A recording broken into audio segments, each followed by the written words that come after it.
Directions for Cookery, in its various branches. By Eliza Leslie. The success of her little book entitled 75 Receipts in Cakes, Pastry, and Sweetmeats has encouraged the author to attempt a larger and more miscellaneous work on the subject of cookery, comprising as far as practicable whatever is most useful in its various departments, and particularly adapted to the domestic economy of her own country. Designing it as a manual of American housewifery, she has avoided the insertion of any dishes whose ingredients cannot be procured on our side of the Atlantic, and which require for their preparation utensils that are rarely found except in Europe. Also, she has omitted everything which may not, by the generality of tastes, be considered good of its kind, and well worth the trouble and cost of preparing. The author has spared no pains in collecting and arranging, perhaps the greatest number of practical and original receipts that have ever appeared in a similar work, flattering herself that she has rendered them so explicit as to be easily understood and followed, even by inexperienced cooks. The directions are given as minutely as if each receipt was to stand alone by itself, all references to others being avoided, except in some few instances to the one immediately preceding, it being a just cause of complaint that in some of the late cookery books, the reader, before finishing the article, is desired to search out pages and numbers in remote parts of the volume. In the hope that her system of cookery may be consulted with equal advantage by families in town and in country, by those whose condition makes it expedient to practice economy, and by others whose circumstances authorize a liberal expenditure, the author sends it to take its chance among the multitude of similar publications, satisfied that it will meet with as much success as it may be found to deserve. More she has no right to expect. Philadelphia, April 15, 1837. Introductory Hints. Weights and Measures. We recommend to all families that they should keep in the house a pair of scales, one of the scales deep enough to hold flour, sugar, and conveniently, and a set of tin measures, as accuracy in proportioning the ingredients is indispensable to success in cookery. It is best to have the scales permanently fixed to a small beam projecting, for instance, from one of the shelves of the storeroom. This will preclude the frequent inconvenience of their getting twisted, unlinked, and otherwise out of order, a common consequence of putting them in and out of their box, and carrying them from place to place. The weights, of which there should be a set from 2 pounds to 1/4 of an ounce, ought carefully to be kept in the box, that none of them may be lost or mislaid. A set of tin measures, with small spouts or lips, from 1 gallon down to half a gill, will be found very convenient in every kitchen, though common pitchers, bowls, glasses, and may be substituted. It is also well to have a set of wooden measures from 1 bushel to 1/4 of a peck. Let it be remembered that of liquid measure, 2 gills are half a pint, 2 pints, 1 quart, 4 quarts, 1 gallon. Of dry measure, half a gallon is 1/4 of a peck, 1 gallon, half a peck, 2 gallons, 1 peck, 4 gallons, half a bushel, 8 gallons, 1 bushel. About 25 drops of any thin liquid will fill a common-sized teaspoon. 4 tablespoonfuls or half a gill will fill a common wine glass. 4 wine glasses will fill a half pint or common tumbler, or a large coffee cup. A quart black bottle holds in reality about 1.5 pints. Of flour, butter, sugar, and most articles used in cakes and pastry, a quart is generally about equal in quantity to a pound avoirdupois, 16 ounces. Avoirdupois is the weight designated throughout this book. 10 eggs generally weigh 1 pound before they are broken. A tablespoonful of salt is generally about 1 ounce. Directions for Cookery, in its various branches. Soups. General remarks. Always use soft water for making soup, and be careful to proportion the quantity of water to that of the meat. Somewhat less than 1 quart of water to a pound of meat is a good rule for common soups. Rich soups, intended for company, may have a still smaller allowance of water. Soup should always be made entirely of fresh meat that has not been previously cooked. An exception to this rule may sometimes be made in favor of the remains of a piece of roast beef that has been very much underdone in roasting. This may be added to a good piece of raw meat. Cold ham, also, may be occasionally put into white soups. Soup made of cold meat has always a vapid, disagreeable taste, very perceptible through all the seasoning, and which nothing indeed can disguise. Also, it will be of a bad, dingy color. The juices of the meat having been exhausted by the first cooking, the undue proportion of watery liquid renders it, for soup, indigestible and unwholesome, as well as unpalatable. As there is little or no nutriment to be derived from soup made with cold meat, it is better to refrain from using it for this purpose, and to devote the leavings of the table to some other object. No person accustomed to really good soup, made from fresh meat, can ever be deceived in the taste, even when flavored with wine and spices. It is not true that French cooks have the art of producing excellent soups from cold scraps. There is much bad soup to be found in France, at inferior houses, but good French cooks are not, as is generally supposed, really in the practice of concocting any dishes out of the refuse of the table. And we repeat, that cold meat, even when perfectly good, and used in a large quantity, has not sufficient substance to flavor soup, or to render it wholesome. Soup, however, that has been originally made of raw meat entirely, is frequently better the second day than the first, provided that it is reboiled only for a very short time, and that no additional water is added to it. Unless it has been allowed to boil too hard, so as to exhaust the water, the soup pot will not require replenishing. When it is found absolutely necessary to do so, the additional water must be boiling hot when poured in. If lukewarm or cold, it will entirely spoil the soup. Every particle of fat should be carefully skimmed from the surface. Greasy soup is disgusting and unwholesome. The lean of meat is much better for soup than the fat. Long and slow boiling is necessary to extract the strength from the meat. If boiled fast over a large fire, the meat becomes hard and tough, and will not give out its juices. Potatoes, if boiled in the soup, are thought by some to render it unwholesome, from the opinion that the water in which potatoes have been cooked is almost a poison. As potatoes are a part of every dinner, it is very easy to take a few out of the pot in which they have been boiled by themselves, and to cut them up and add them to the soup just before it goes to table. The cook should season the soup but very slightly with salt and pepper. If she puts in too much, it may spoil it for the taste of most of those that are to eat it, but if too little, it is easy to add more to your own plate. The practice of thickening soup by stirring flour into it is not a good one, as it spoils both the appearance and the taste. If made with a sufficient quantity of good fresh meat, and not too much water, and if boiled long and slowly, it will have substance enough without flour. Family soup. Take a shin or leg of beef that has been newly killed. The foreleg is best, as there is the most meat on it. Have it cut into 3 pieces, and wash it well. To each pound allow somewhat less than a quart of water. For instance, to 10 pounds of leg of beef, 9 quarts of water is a good proportion. Put it into a large pot, and add half a tablespoonful of salt.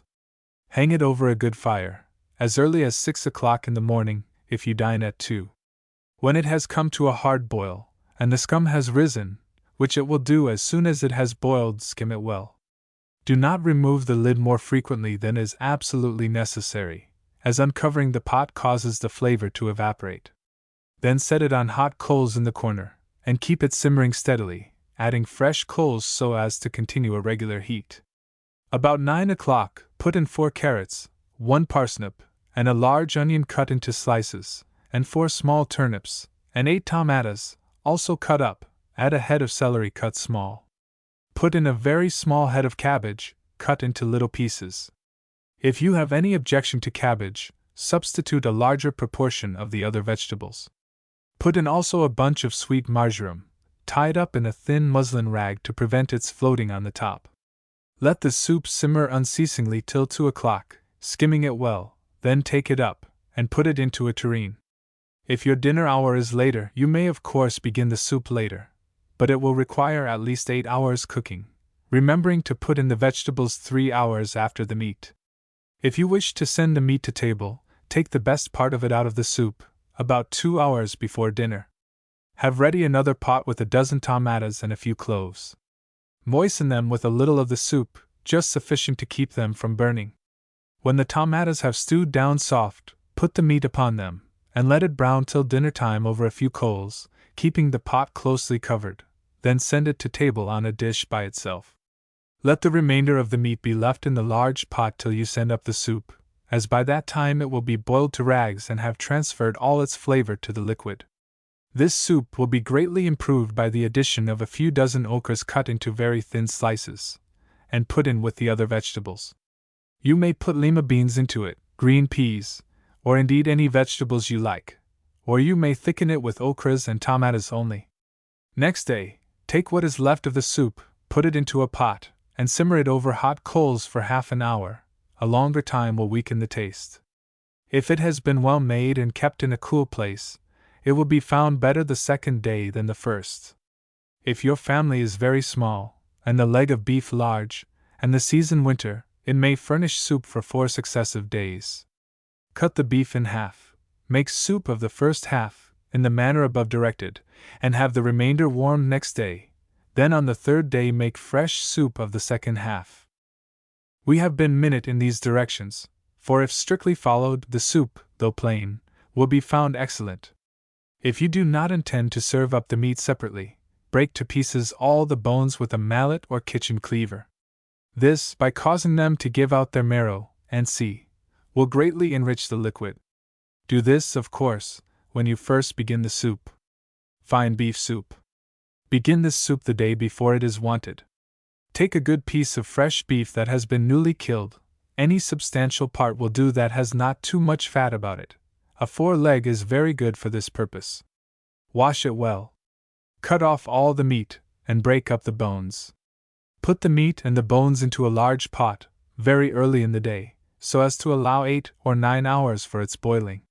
Proportion the water to the quantity of meat, about 1.5 pints to each pound. Sprinkle the meat with a small quantity of pepper and salt. Pour on the water, hang it over a moderate fire, and boil it slowly, carefully skimming off all the fat that rises to the top, and keeping it closely covered, except when you raise the lid to skim it. Do not, on any account, put in additional water to this soup while it is boiling, and take care that the boiling goes steadily on, as, if it stops, the soup will be much injured. But if the fire is too great, and the soup boils too fast, the meat will become hard and tough, and will not give out its juices. After the meat is reduced to rags, and the soup sufficiently boiled, remove the pot from the fire, and let it stand in the corner for 1/4 hour to settle. Then take it up, strain it into a large earthen pan, cover it, and set it away in a cool dry place till next day. Straining it makes it clear and bright, and frees it from the shreds of meat and bone. If you find that it jellies in the pan, which it will if properly made, do not disturb it till you are ready to put it into the pot for the second boiling, as breaking the jelly may prevent it from keeping well. On the following morning, boil separately carrots, turnips, onions, celery, and whatever other vegetables you intend to thicken the soup with. Tomatoes will greatly improve it. Prepare them by taking off the skin, cutting them into small pieces, and stewing them in their own juice till they are entirely dissolved. Put on the carrots before any of the other vegetables, as they require the longest time to boil. Or you may slice and put into the soup a portion of the vegetables you are boiling for dinner, but they must be nearly done before you put them in, as the second boiling of the soup should not exceed half an hour, or indeed, just sufficient time to heat it thoroughly. Scrape off carefully from the cake of jellied soup whatever fat or sediment may still be remaining on it. Divide the jelly into pieces, and about half an hour before it is to go to table, put it into a pot, add the various vegetables, having first sliced them, in sufficient quantities to make the soup very thick. Hang it over the fire and let it boil slowly, or simmer steadily till dinner time. Boiling it much on the second day will destroy the flavor, and render it flat and insipid. For this reason, in making fine, clear beef soup, the vegetables are to be cooked separately. They need not be put in the first day, as the soup is to be strained, and on the second day, if put in raw, the length of time required to cook them would spoil the soup by doing it too much. We repeat, that when soup has been sufficiently boiled on the first day, and all the juices and flavor of the meat thoroughly extracted, half an hour is the utmost it requires on the second. Carefully avoid seasoning it too highly. Soup, otherwise excellent, is frequently spoiled by too much pepper and salt. These condiments can be added at table, according to the taste of those that are eating it, but if too large a proportion of them is put in by the cook, there is then no remedy, and the soup may by some be found uneatable. Many persons prefer boiling all the vegetables in the soup on the first day, thinking that they improve its flavor. This may be done in common soup that is not to be strained, but is inadmissible if you wish it to be very bright and clear. Also, unless you have a garden and a profusion of vegetables of your own, it is somewhat extravagant, as when strained out they are of no further use, and are therefore wasted. Mutton soup. Cut off the shoulder part of a forequarter of mutton, and having cut all the meat from the bone, put it into a soup pot with 2 quarts of water. As soon as it boils, skim it well, and then slacken the fire and simmer the meat for an hour and a half. Then take the remainder of the mutton, and put it whole into the soup pot with sufficient boiling water to cover it well, and salt it to your taste. Skim it the moment the fresh piece of meat begins to boil, and about every quarter of an hour afterwards. It should boil slowly 5 hours. Prepare half a dozen turnips, 4 carrots, and 3 onions, all cut up, but not small, and put them in about an hour and a half before dinner. Footnote: the carrots should be put in early, as they require a long time to boil. If full grown, at least 3 hours. You may also put in some small dumplings. Add some chopped parsley.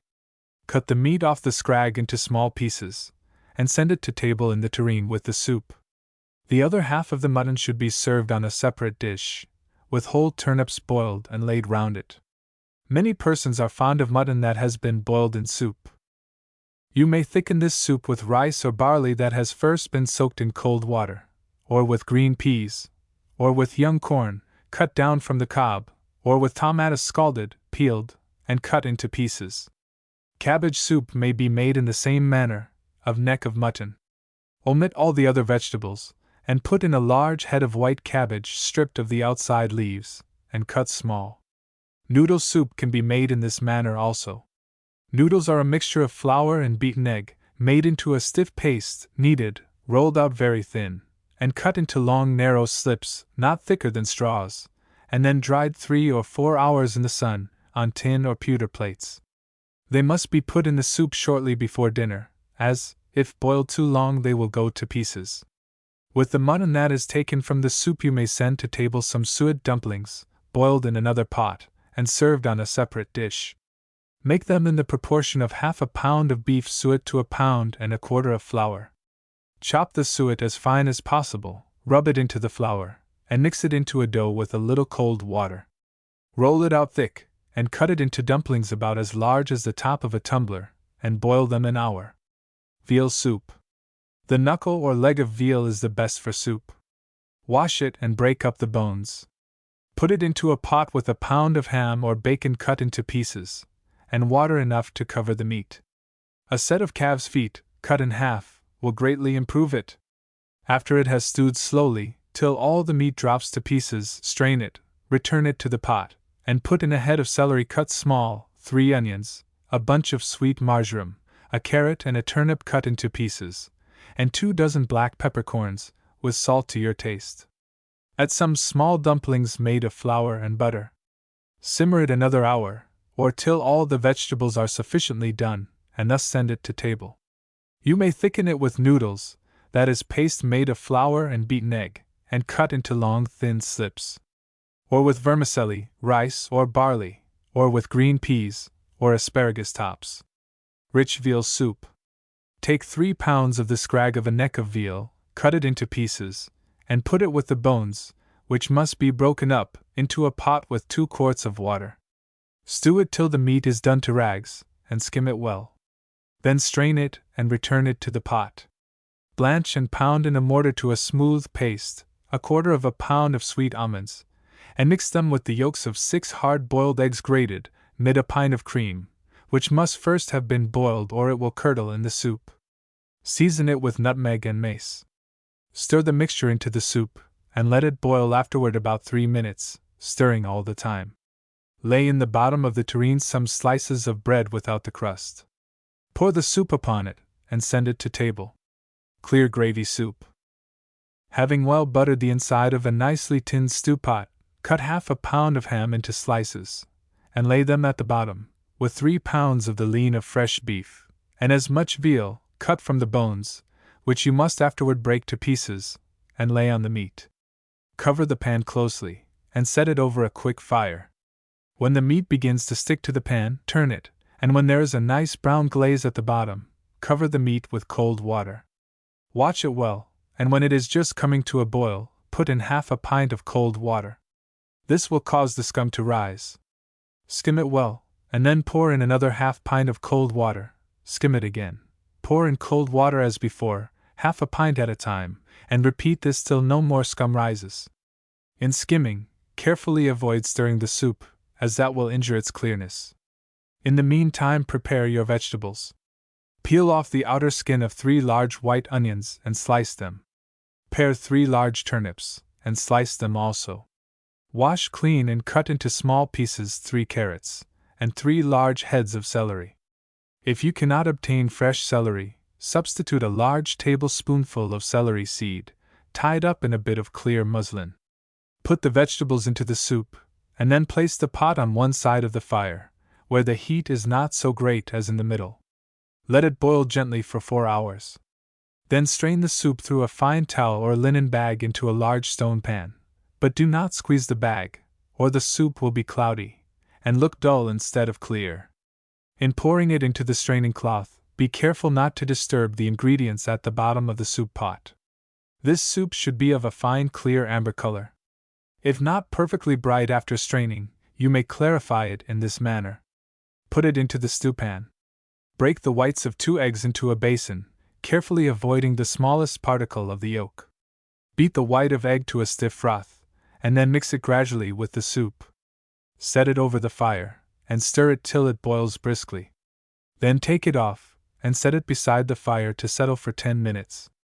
Strain it then through a clean napkin, and it will be fit for use. But it is better to have the soup clear by making it carefully, than to depend on clarifying it afterward, as the white of egg weakens the taste. In making this, which is quite a show soup, it is customary to reverse the general rule, and pour in cold water. Soup à la julienne.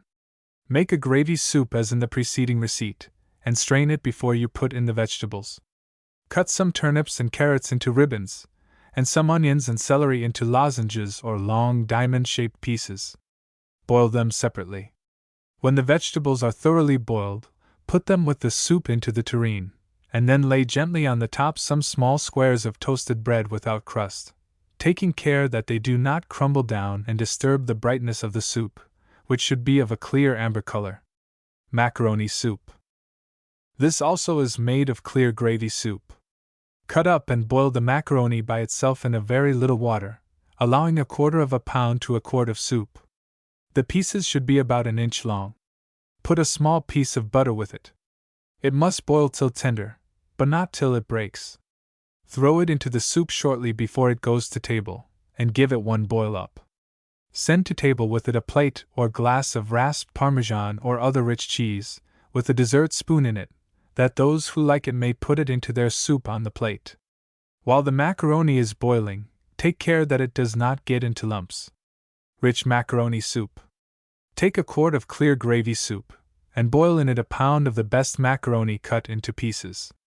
When it is tender, take out half of the macaroni, and add to the remainder 2 quarts more of the soup. Boil it till the macaroni is entirely dissolved and incorporated with the liquid. Strain it, then return it to the soup pan, and add to it the remainder of the macaroni that was taken out before the pieces broke, and put in 1/4 pound of grated Parmesan cheese. Let it simmer a while, but take it up before it comes to a boil. It may be made with milk instead of gravy soup. Vermicelli soup. Cut a knuckle of veal, or a neck of mutton into small pieces, and put them, with the bones broken up, into a large stewpan. Add the meat sliced from a hock or shank of ham, 1/4 pound of butter, 2 large onions sliced, a bunch of sweet herbs, and a head of celery cut small. Cover the pan closely, and set it without any water over a slow fire for 1 hour or more, to extract the essence from the meat. Then skim it well, and pour in 4 quarts of boiling water, and let it boil gently till all the meat is reduced to rags.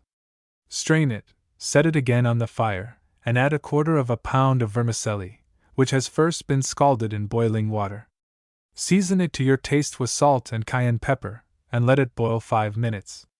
Lay a large slice of bread in the bottom of your tureen, and pour the soup upon it. For the veal or mutton you may substitute a pair of large fowls cut into pieces, always adding the ham or a few slices of bacon, without which it will be insipid. Old fowls that are fit for no other purpose will do very well for soup. Milk soup. Boil 2 quarts of milk with 1/4 pound of sweet almonds, and 2 ounces of bitter ones, blanched and broken to pieces, and a large stick of cinnamon broken up. Stir in sugar enough to make it very sweet. When it has boiled, strain it. Cut some thin slices of bread, and, having pared off the crust, toast them. Lay them in the bottom of a tureen, pour a little of the hot milk over them, and cover them close, that they may soak. Beat the yolks of 5 eggs very light, set the milk on hot coals, and add the eggs to it by degrees, stirring it all the time till it thickens. Then take it off instantly, lest it curdle, and pour it into the tureen boiling hot over the bread. This will be still better if you cover the bottom with slices of baked apple. Rich brown soup. Take 6 pounds of the lean of fresh beef, cut from the bone. Stick it over with 4 dozen cloves. Season it with a teaspoonful of salt, a teaspoonful of pepper, a teaspoonful of mace, and a beaten nutmeg. Slice 1/2 dozen onions, fry them in butter, chop them, and spread them over the meat after you have put it into the soup pot. Pour in 5 quarts of water, and stew it slowly for 5 or 6 hours, skimming it well. When the meat has dissolved into shreds, strain it, and return the liquid to the pot. Then add 1.5 tumblers, or 6 wine glasses of claret or port wine. Simmer it again slowly till dinner time. When the soup is reduced to 3 quarts, it is done enough. Put it into a tureen, and send it to table. Rich white soup. Take a pair of large fat fowls. Cut them up. Butter the inside of the soup pot, and put in the pieces of fowl with 2 pounds of the lean of veal, cut into pieces, or with 4 calves' feet cut in half. Season them with a teaspoonful of salt, a 1/2 teaspoonful of cayenne pepper, and a dozen blades of mace. Cover them with water, and stew it slowly for an hour, skimming it well. Then take out the breasts and wings of the fowls, and having cut off the flesh, chop it fine. Keep the pot covered, and the veal and the remainder of the fowls still stewing. Mix the chopped chicken with the grated crumb of about 1/4 of a loaf of stale bread, a 6-cent loaf, having soaked the crumbs in a little warm milk. Have ready the yolks of 4 hard-boiled eggs, a dozen sweet almonds, and 1/2 dozen bitter ones blanched and broken small. Mix the egg and almonds with the chopped chicken and grated bread, and pound all in a mortar till it is well incorporated. Strain the soup from the meat and fowl, and stir this mixture into the liquid, after it has stewed till reduced to 2 quarts. Having boiled separately a quart of cream or rich milk, add it hot to the soup, a little at a time. Cover it, and let it simmer a few minutes longer. Then send it to table. These 2 soups, the brown and the white, are suited to dinner parties. Meg Merrilies soup. Take 4 pounds of venison, or if you cannot procure venison you may substitute the lean of fresh beef or mutton. Season it with pepper and salt, put it into a large pot, break the bones and lay them on the meat, pour in 4 quarts of water, and boil it 3 hours, skimming it well. Then strain it, and put it into another pot. Cut up a hare or a rabbit, a pair of partridges, and a pair of grouse, or one of each, with a pheasant, a woodcock, or any other game that you can most easily obtain. Season them and put them into the soup. Add a dozen small onions, a couple of heads of celery cut small, and 1/2 dozen sliced potatoes. Let the soup simmer till the game is sufficiently done, and all the vegetables tender. This is the soup with which the gypsy, Meg Merrilies, regaled Dominie Sampson. When game is used for soup, it must be newly killed, and quite fresh. Venison soup. Take 4 pounds of freshly killed venison cut off from the bones, and 1 pound of ham in small slices. Add an onion minced, and black pepper to your taste. Put only as much water as will cover it, and stew it gently for an hour, keeping the pot closely covered. Then skim it well, and pour in a quart of boiling water. Add a head of celery cut into small pieces, and half a dozen blades of mace. Boil it gently 2 hours and a half. Then put in 1/4 pound of butter, divided into small pieces and rolled in flour, and half a pint of port or Madeira wine. Let it boil 1/4 hour longer, and then send it to table with the meat in it. Hare or rabbit soup. Take a large newly killed hare, or 2 rabbits, cut them up and wash the pieces. Save all the blood, which adds much to the flavor of the hare, and strain it through a sieve.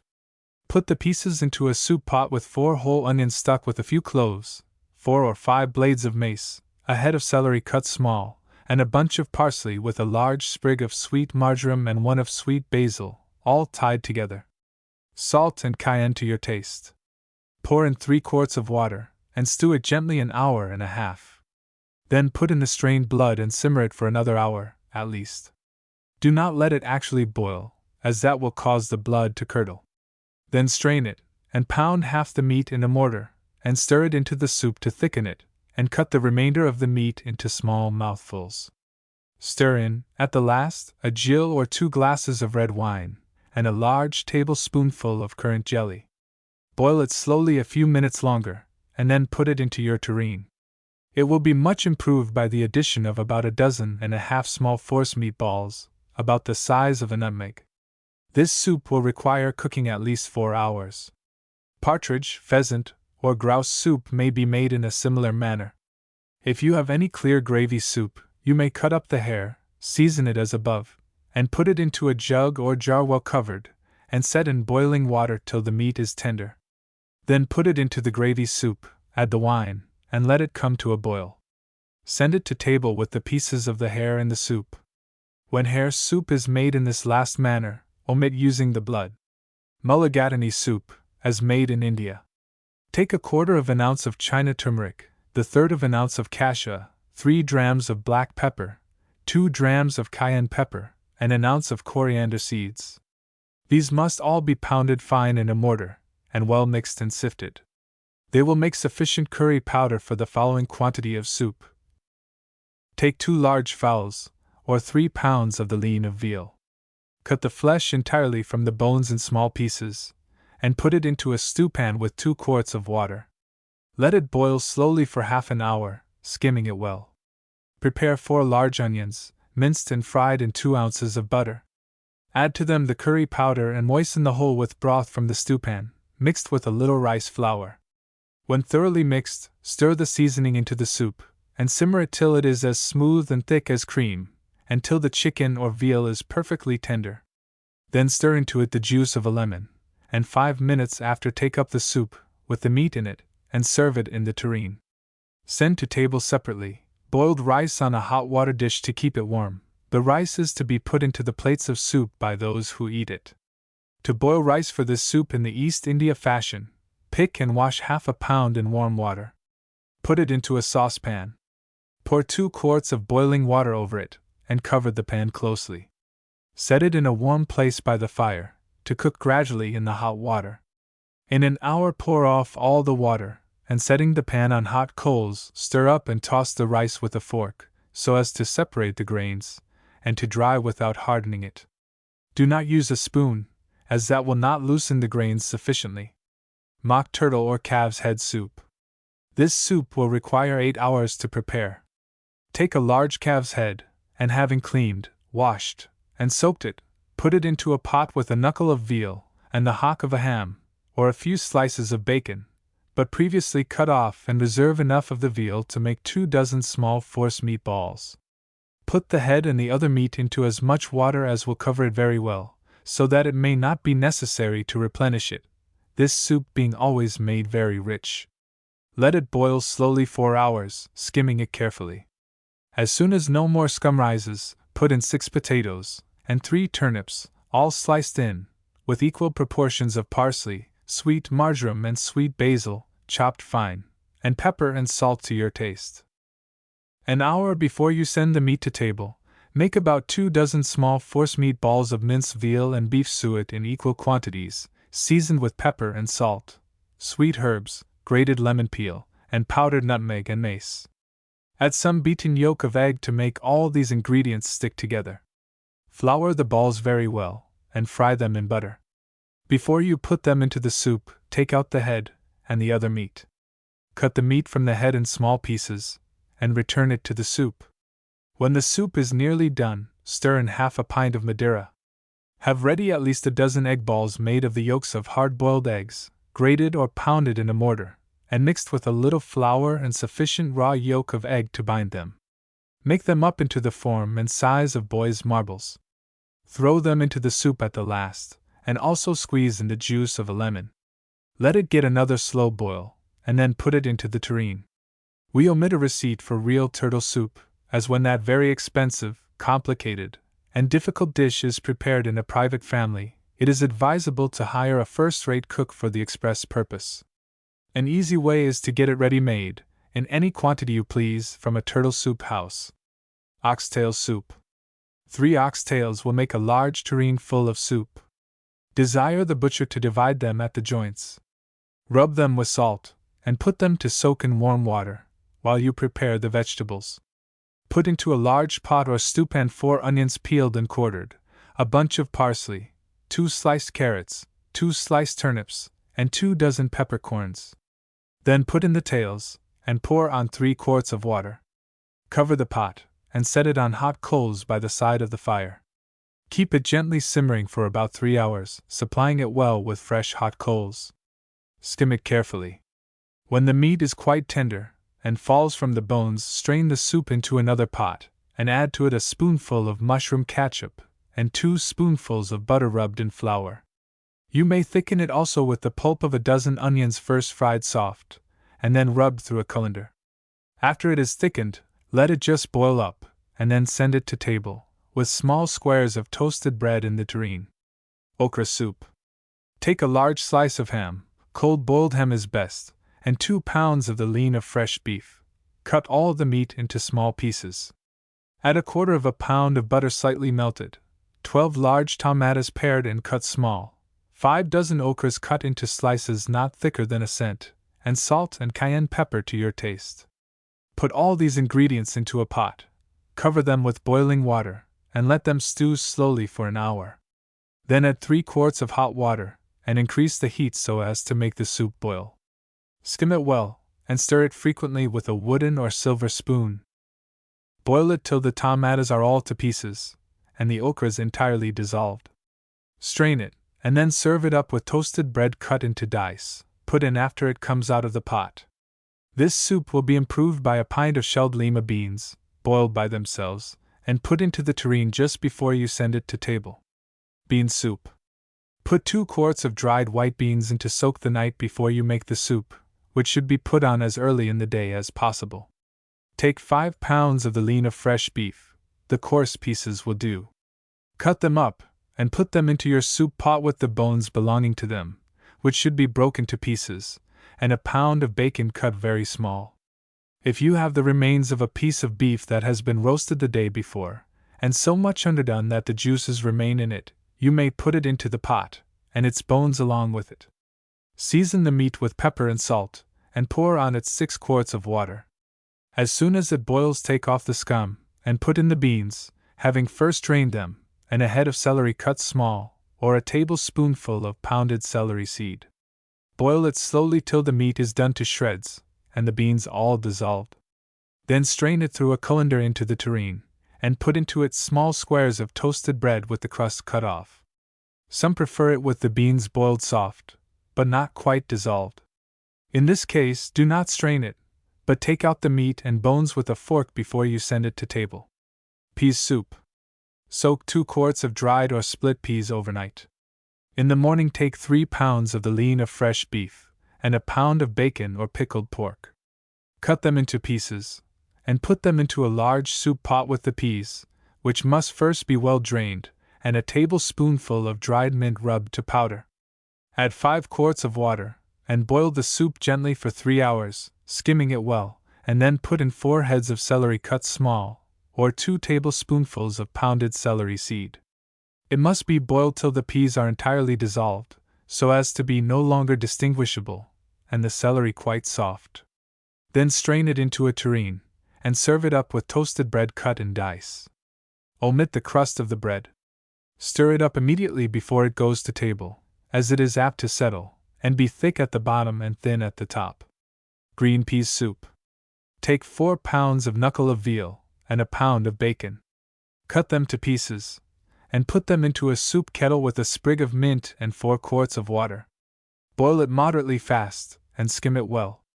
When the meat is boiled to rags, strain it out, and put to the liquor a quart of young green peas.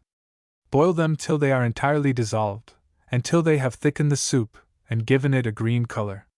Footnote: you may greatly improve the color by pounding a handful of spinach in a mortar, straining the juice, and adding it to the soup about a quarter of an hour before it has done boiling.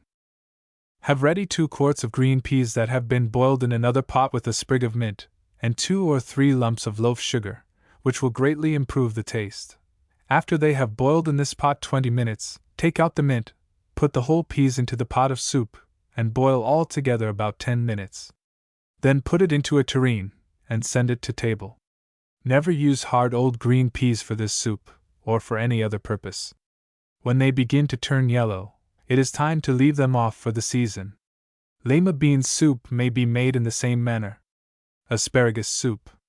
Asparagus soup may be made in a similar manner to that of green peas. You must have 4 or 5 bunches of asparagus. Cut off the green tops, and put half of them into the soup, after the meat has been boiled to pieces and strained out. The asparagus must be boiled till quite dissolved, until it has given a green color to the soup.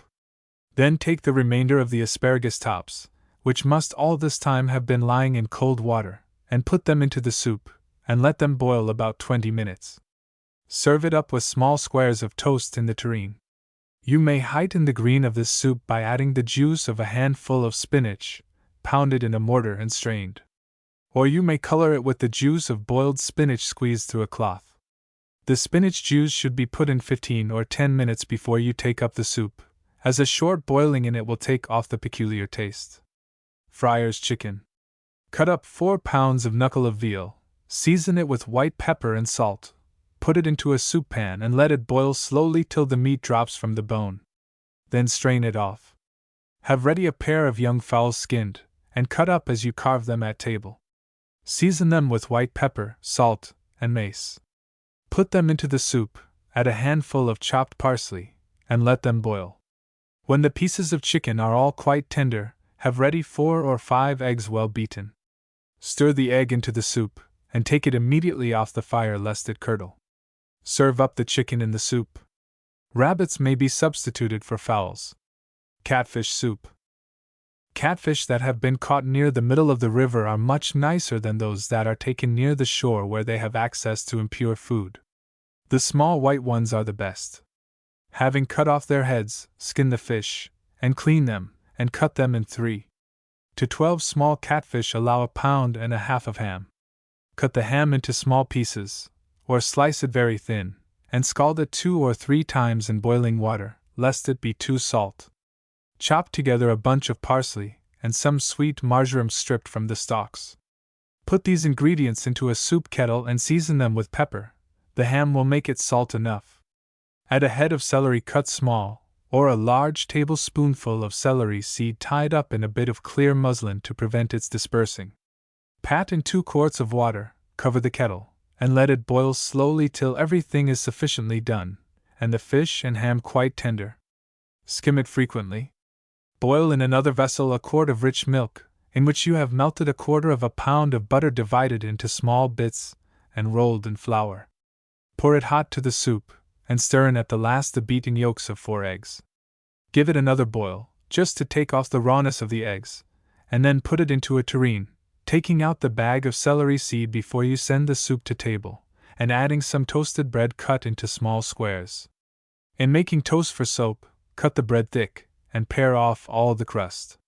This soup will be found very fine. Eel soup may be made in the same manner, chicken soup also. Lobster soup. Have ready a good broth made of a knuckle of veal boiled slowly in as much water as will cover it, till the meat is reduced to rags. It must then be well strained. Having boiled 3 fine middle-sized lobsters, extract all the meat from the body and claws. Bruise part of the coral in a mortar, and also an equal quantity of the meat. mix them well together. Add mace, nutmeg, cayenne, and a little grated lemon peel, and make them up into forcemeat balls, binding the mixture with the yolk of an egg slightly beaten. Take 3 quarts of the veal broth, and put into it the meat of the lobsters cut into mouthfuls. Boil it together about 20 minutes. Then thicken it with the remaining coral, which you must first rub through a sieve, and add the forcemeat balls, and a little butter rolled in flour. Simmer it gently for 10 minutes, but do not let it come to a boil, as that will injure the color. Pour it into a tureen, and send it to table immediately. Oyster soup. To 2 quarts of oysters add a pint of water, and let them set an hour. Then take them out of the liquor. Grate and roll fine a dozen crackers. Put them into the liquor with a large lump of fresh butter. When the grated biscuit has quite dissolved, add a quart of milk with a grated nutmeg, and a dozen blades of mace, and if in season, a head of celery split fine and cut into small pieces. Season it to your taste with pepper. Mix the whole together, and set it in a closely covered vessel over a slow fire. When it comes to a boil, put in the oysters, and when it comes to a boil again, they will be sufficiently done. Before you send it to table, put into the tureen some toasted bread cut into small squares, omitting the crust. Plain oyster soup. Take 2 quarts of large oysters. Strain their liquor into a soup pan. Season it with a teaspoonful of whole pepper, a teaspoonful of whole allspice, the same quantity of whole cloves, and 7 or 8 blades of mace. If the oysters are fresh, add a large teaspoonful of salt. If they are salt oysters, none is requisite. Set the pan on hot coals, and boil it slowly, skimming it when necessary, till you find that it is sufficiently flavored with the taste of the spice. In the meantime, having cut out the hard part, chop the oysters fine, and season them with a powdered nutmeg. Take the liquor from the fire, and strain out the spice from it. Then return it to the soup pan, and put the chopped oysters into it, with whatever liquid may have continued about them. Add a quarter of a pound of butter, divided into little bits and rolled in flour. Cover the pan, and let it boil hard about 5 minutes. If oysters are cooked too much, they become tough and tasteless. Clam soup. Having put your clams into a pot of boiling water to make them open easily, take them from the shells, carefully saving the liquor. To the liquor of a quart of opened clams, allow 3 quarts of water. Mix the water with the liquor of the clams and put it into a large pot with a knuckle of veal, the bone of which should be chopped in 4 places. When it has simmered slowly for 4 hours, put in a large bunch of sweet herbs, a beaten nutmeg, a teaspoonful of mace, and a tablespoonful of whole pepper, but no salt, as the salt of the clam liquor will be sufficient. Stew it slowly an hour longer, and then strain it. When you have returned the liquor to the pot, add a quarter of a pound of butter divided into 4 and each bit rolled in flour. Then put in the clams, having cut them in pieces, and let it boil 15 minutes. Send it to table with toasted bread in it cut into dice. This soup will be greatly improved by the addition of small forcemeat balls. Make them of cold minced veal or chicken, mixed with equal quantities of chopped suet and sweet marjoram, and a smaller proportion of hard-boiled egg, grated lemon peel, and powdered nutmeg. Pound all the ingredients together in a mortar, adding a little pepper and salt. Break in a raw egg or 2, in proportion to the quantity, to bind the whole together and prevent it from crumbling to pieces. When thoroughly mixed, make the forcemeat into small balls, and let them boil 10 minutes in the soup, shortly before you send it to table. If you are obliged to make them of raw veal or raw chicken, they must boil longer. It will be a great improvement to cut up a yam and boil it in the soup. Oyster soup may be made in this manner. Plain clam soup. Take 100 clams, well washed, and put them into a large pot of boiling water. This will cause the shells to open. As they open, take them out, and extract the clams, taking care to save the liquor. Mix with the liquor a quart of water, or what will be much better, a quart of milk, and thicken it with butter rolled in flour. Add a large bunch of parsley tied up, and a large tablespoonful of whole pepper. Put the liquid into a pot over a moderate fire. Make some little round dumplings, about the size of a hickory nut, of flour and butter, and put them into the soup. When it comes to a boil, put in the clams, and keep them boiling an hour. Take them out before you send the soup to table. When the soup is done, take out the bunch of parsley. Have ready some toasted bread cut into small squares or dice. Put it into the soup before you send it to table.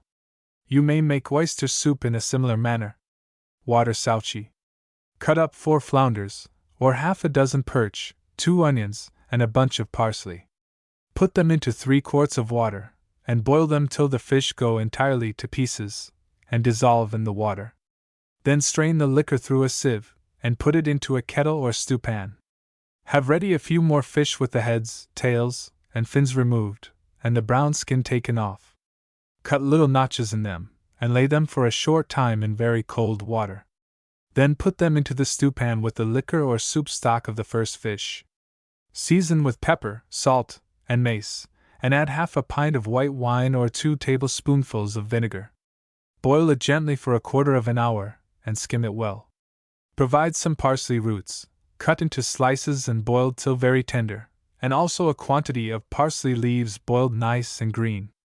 After the fish pan has boiled moderately 15 minutes, take it off the fire, and put in the parsley roots, also a little mushroom catsup. Take out the fish and lay them in a broad deep dish, or in a tureen, and then pour on the soup very gently for fear of breaking them. Strew the green parsley leaves over the top. Have ready plates of bread and butter, which it is customary to eat with water sauci.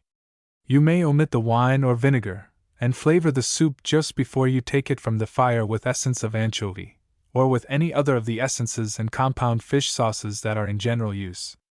Water sauci, commonly pronounced suki, is a Dutch soup. It may be made of any sort of small fish, but flounders and perch are generally used for it. It is very good made of carp. Fish. Remarks. In choosing fresh fish, select only those that are thick and firm, with bright scales and stiff fins, the gills a very lively red, and the eyes full and prominent. In the summer, as soon as they are brought home, clean them, and put them in ice till you are ready to cook them, and even then do not attempt to keep a fresh fish till next day. Mackerel cannot be cooked too soon, as they spoil more readily than any other fish. Oysters in the shell may be kept from a week to a fortnight by the following process.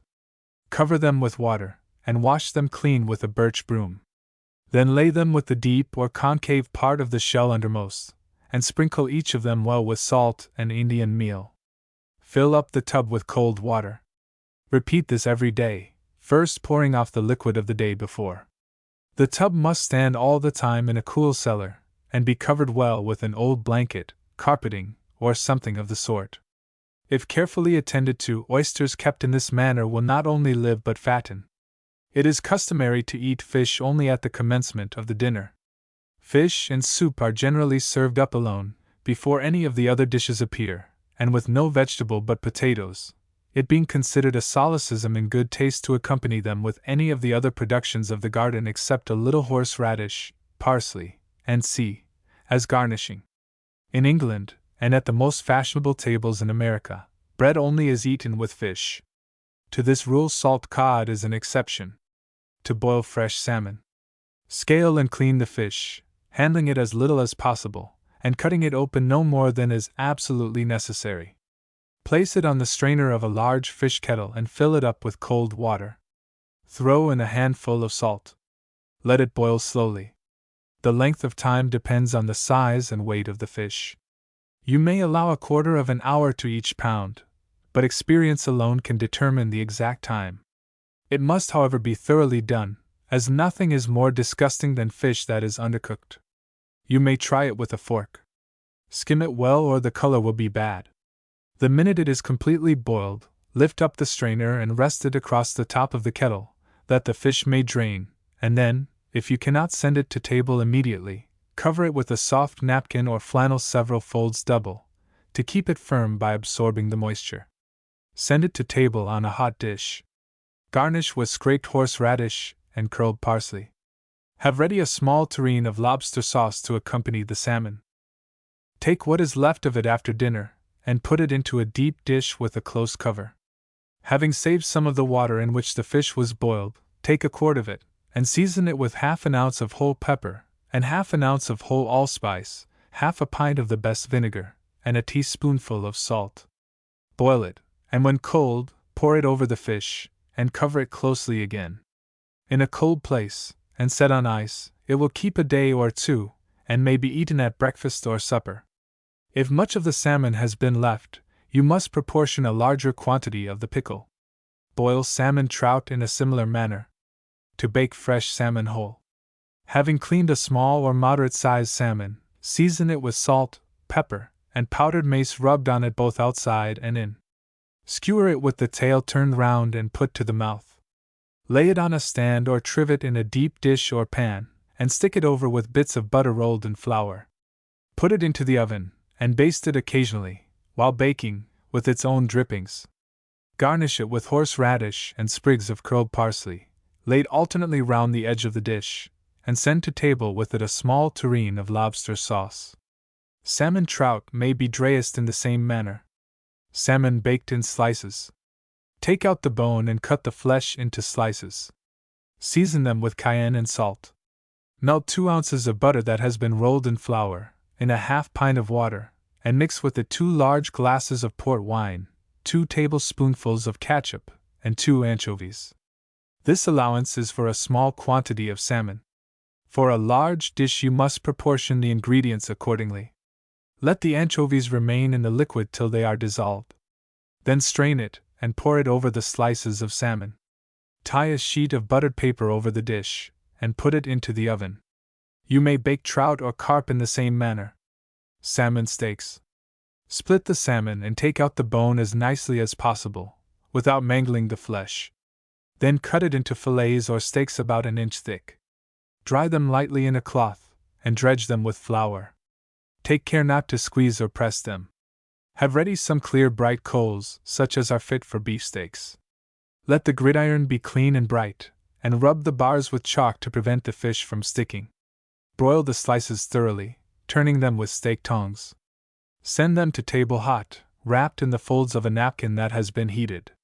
Serve up with them anchovy, or prawn, or lobster sauce. Many epicures consider this the best way of cooking salmon. Another way, perhaps still nicer, is to take some pieces of white paper and butter them well. Wrap in each a slice of salmon, securing the paper around them, with a string or pins. Lay them on a gridiron, and broil them over a clear but moderate fire, till thoroughly done. Take off the paper, and send the cutlets to table hot, garnished with fried parsley. Serve up with them prawn or lobster sauce in a boat. Pickled salmon. Take a fine fresh salmon, and having cleaned it, cut it into large pieces, and boil it in salted water as if for eating. Then drain it, wrap it in a dry cloth, and set it in a cold place till next day. Then make the pickle, which must be in proportion to the quantity of fish. To 1 quart of the water in which the salmon was boiled, allow 2 quarts of the best vinegar, 1 ounce of whole black pepper, 1 ounce of whole allspice, and a dozen blades of mace. Boil all these together in a kettle closely covered to prevent the flavor from evaporating. When the vinegar thus prepared is quite cold, pour it over the salmon, and put on the top a tablespoonful of sweet oil, which will make it keep the longer. Cover it closely, put it in a dry, cool place, and it will be good for many months. This is the nicest way of preserving salmon, and is approved by all who have tried it. Garnish with fennel. Smoked salmon. Cut the fish up the back, clean, and scale it, and take out the roe, but do not wash it. Take the bone neatly out. Rub it well inside and out with a mixture of salt and fine Havana sugar, in equal quantities, and a small portion of saltpetre. Cover the fish with a board on which weights are placed to press it down, and let it lie thus for 2 days and 2 nights. Drain it from the salt, wipe it dry, stretch it open, and fasten it so with pieces of stick. Then hang it up and smoke it over a wood fire. It will be smoked sufficiently in 5 or 6 days. When you wish to eat it, cut off slices, soak them a while in lukewarm water, and broil them for breakfast. To boil halibut. Halibut is seldom cooked whole, a piece weighing from 4 to 6 pounds being generally thought sufficient.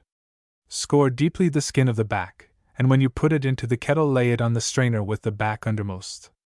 Cover it with cold water, and throw in a handful of salt.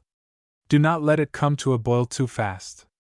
Skim it carefully, and when it has boiled hard a few minutes, hang the kettle higher, or diminish the fire under it, so as to let it simmer for about 25 or 30 minutes. Then drain it, and send it to table, garnished with alternate heaps of grated horseradish and curled parsley, and accompanied by a boat of egg sauce.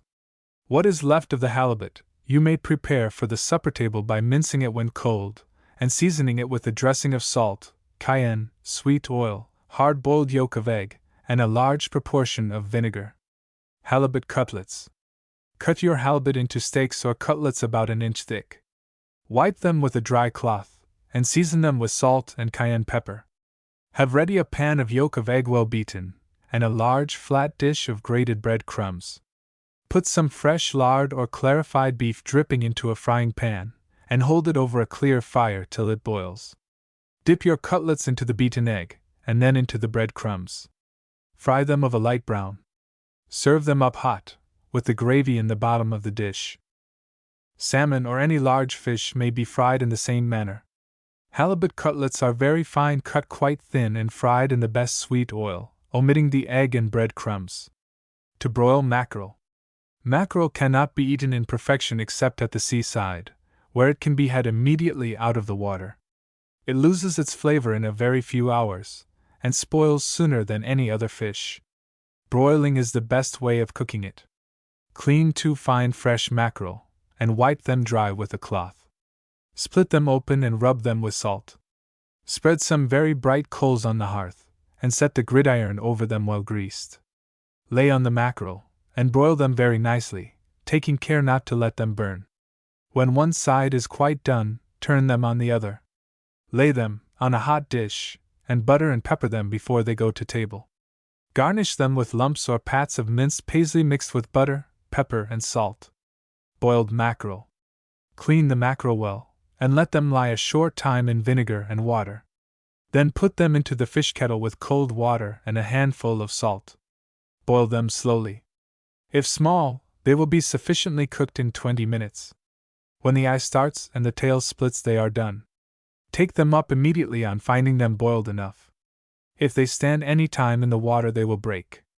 Serve them up with parsley sauce, and garnish the dish with lumps of minced parsley.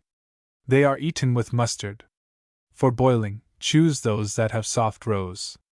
Another way is to put them in cold salt and water, and let them warm gradually for an hour. Then give them one hard boil, and they will be done. To boil salt codfish. The day previous to that on which it is to be eaten, take the fish about 4 o'clock in the afternoon, and put it into a kettle of cold water. Then place it within the kitchen fireplace, so as to keep it blood warm. Next morning at 10, take out the fish, scrub it clean with a hard brush, and put it into a kettle of fresh cold water, into which a gill of molasses has been stirred. The molasses will be found an improvement. Place the kettle again near the fire, until about 20 minutes before dinner. Then hang it over the fire, and boil it hard 1/4 hour, or a little more. When done, drain it, and cut it into large pieces. Wrap them closely in a fine napkin and send them to table on a large dish, garnished round the edge with hard-boiled eggs, either cut in half, or in circular slices, yolks and whites together. Have ready in a small tureen, egg sauce made with drawn butter, thickened with hard-boiled eggs chopped fine. Place on one side of the fish a dish of mashed potatoes, on the other a dish of boiled parsnips. The most usual way of preparing salt cod for eating when it comes to table is, after picking out all the bones, to mince it fine on your plate, and mix it with mashed potato, parsnip, and egg sauce, seasoning it to your taste with cayenne and mustard. What is left may be prepared for breakfast next morning. It should be put into a skillet or spider, which must be well buttered inside, and set over hot coals to warm and brown. Or it may be made up into small cakes and fried.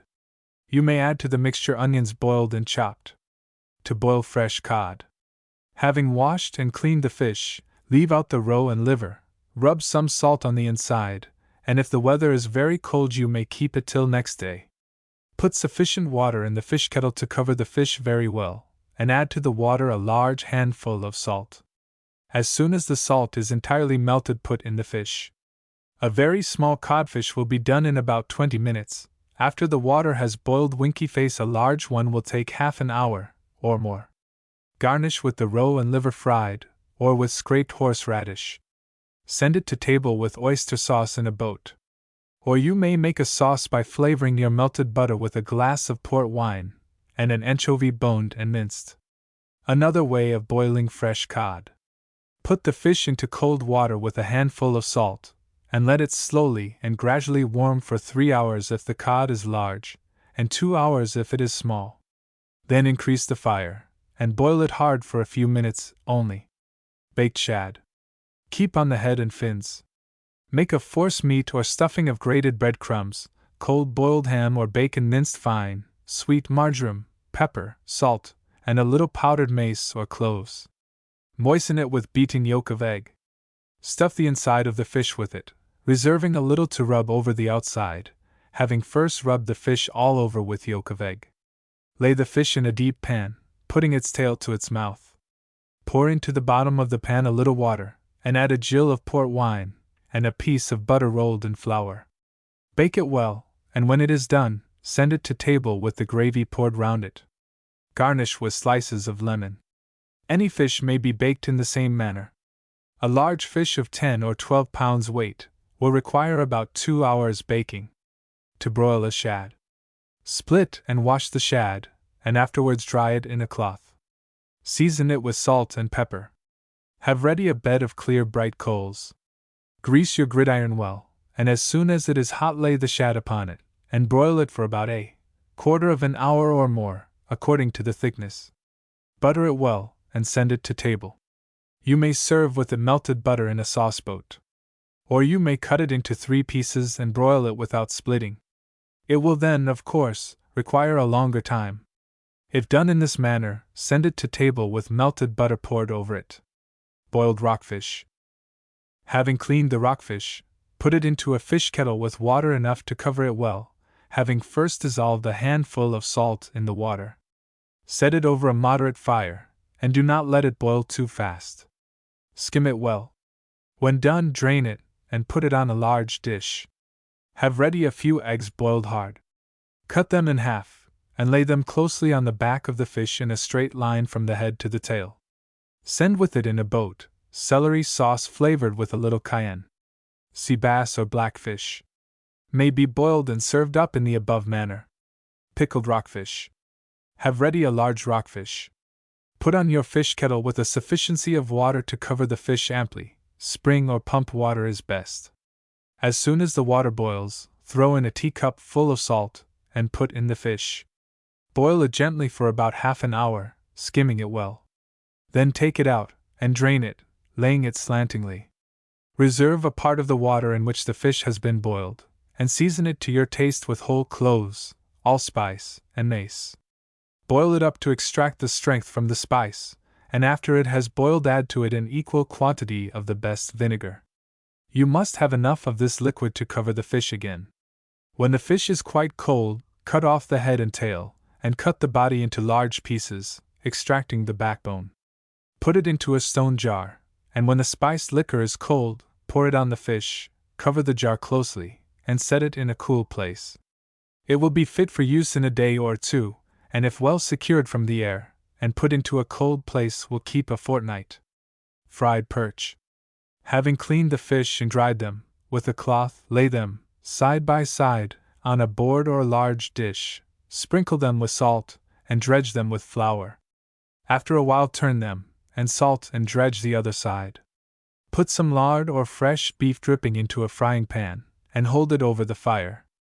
When the lard boils, put in the fish and fry them of a yellowish brown. Send to table with them in a boat, melted butter flavored with anchovy. Flounders or other small fish may be fried in the same manner. You may know when the lard or dripping is hot enough, by dipping in the tail of one of the fish. If it becomes crisp immediately, the lard is in a proper state for frying. Or you may try it with a piece of stale bread, which will become brown directly, if the lard is in order. There should always be enough of lard to cover the fish entirely. After they have fried 5 minutes on one side, turn them and fry them 5 minutes on the other. Skim the lard or dripping always before you put in the fish. to fry trout. Having cleaned the fish, and cut off the fins, dredge them with flour. Have ready some beaten yolk of egg, and in a separate dish some grated bread crumbs. Dip each fish into the egg, and then strew them with bread crumbs.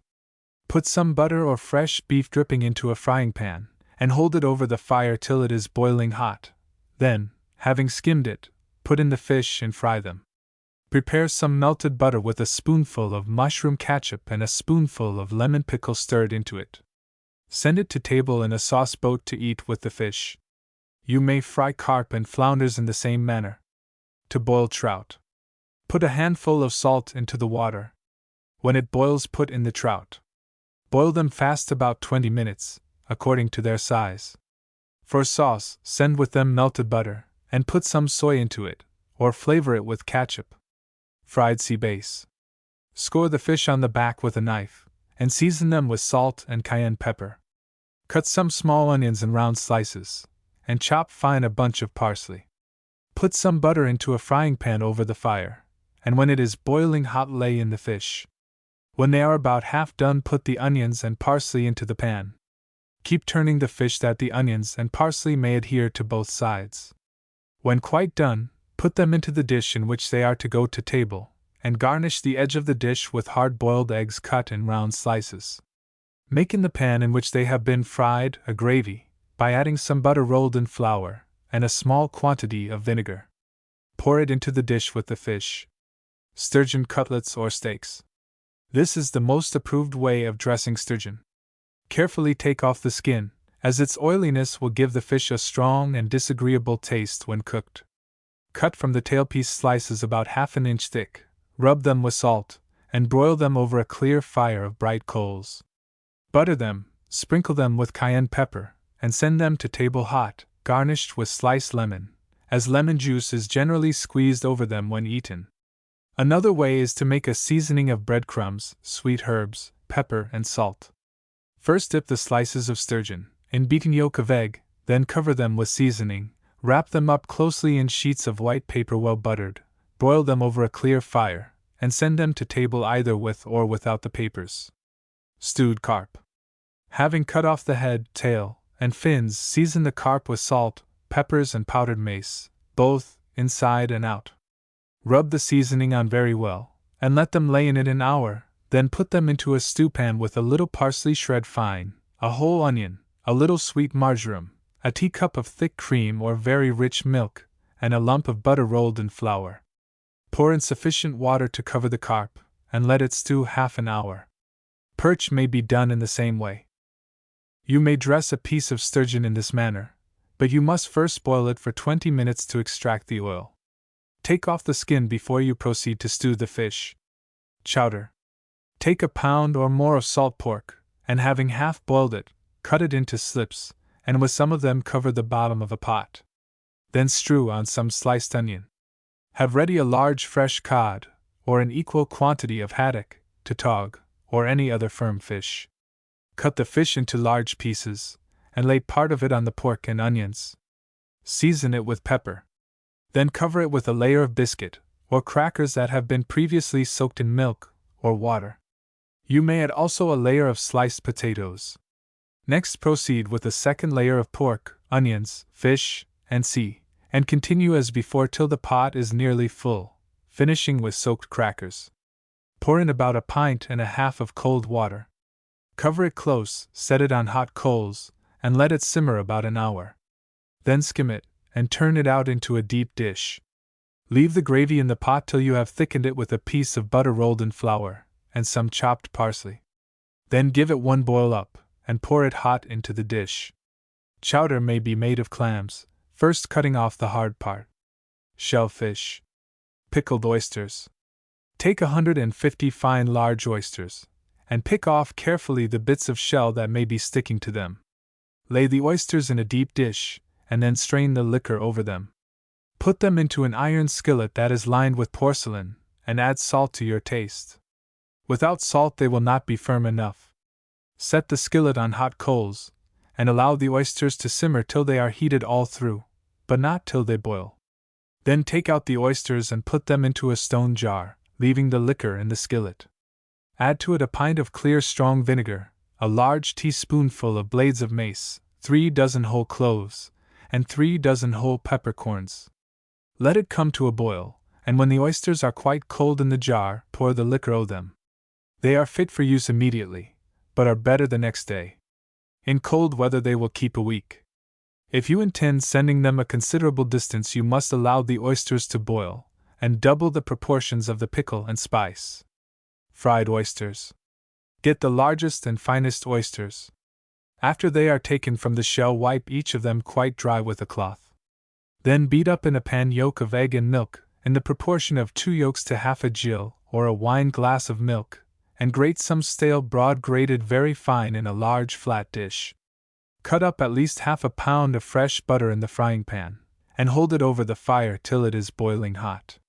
Dip the oysters all over lightly in the mixture of egg and milk, and then roll them up and down in the grated bread, making as many crumbs stick to them as you can.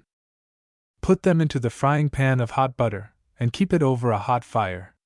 Fry them brown, turning them that they may be equally browned on both sides. If properly done, they will be crisp, and not greasy. Serve them dry in a hot dish, and do not pour over them the butter that may be left in the pan when they are fried. Oysters are very good taken out of the shells and broiled on a gridiron. Scalloped oysters. Having grated a sufficiency of stale bread, butter a deep dish, and line the sides and bottom thickly with bread crumbs. Then put in a layer of seasoned oysters, with a few very small bits of butter on them. Cover them thickly with crumbs, and put in another layer of oysters and butter, till the dish is filled up, having a thick layer of crumbs on the top. Put the dish into an oven, and bake them a very short time, or they will shrivel. Serve them up hot. You may bake them in large clam shells, or in the tin scallop shells made for the purpose. Butter the bottom of each shell, sprinkle it with bread crumbs, lay on the oysters seasoned with cayenne and nutmeg, and put a morsel of butter on each. Fill up the shells with a little of the oyster liquor thickened with bread crumbs, and set them on a gridiron over coals, browning them afterwards with a red-hot shovel. Stewed oysters. Put the oysters into a sieve, and set it on a pan to drain the liquor from them. Then cut off the hard part, and put the oysters into a stewpan with some whole pepper, a few blades of mace, and some grated nutmeg. Add a small piece of butter rolled in flour. Then pour over them about half of the liquor, or a little more. Set the pan on hot coals, and simmer them gently about 5 minutes. Try one, and if it tastes raw, cook them a little longer. Make some thin slices of toast, having cut off all the crust. Butter the toast and lay it in the bottom of a deep dish.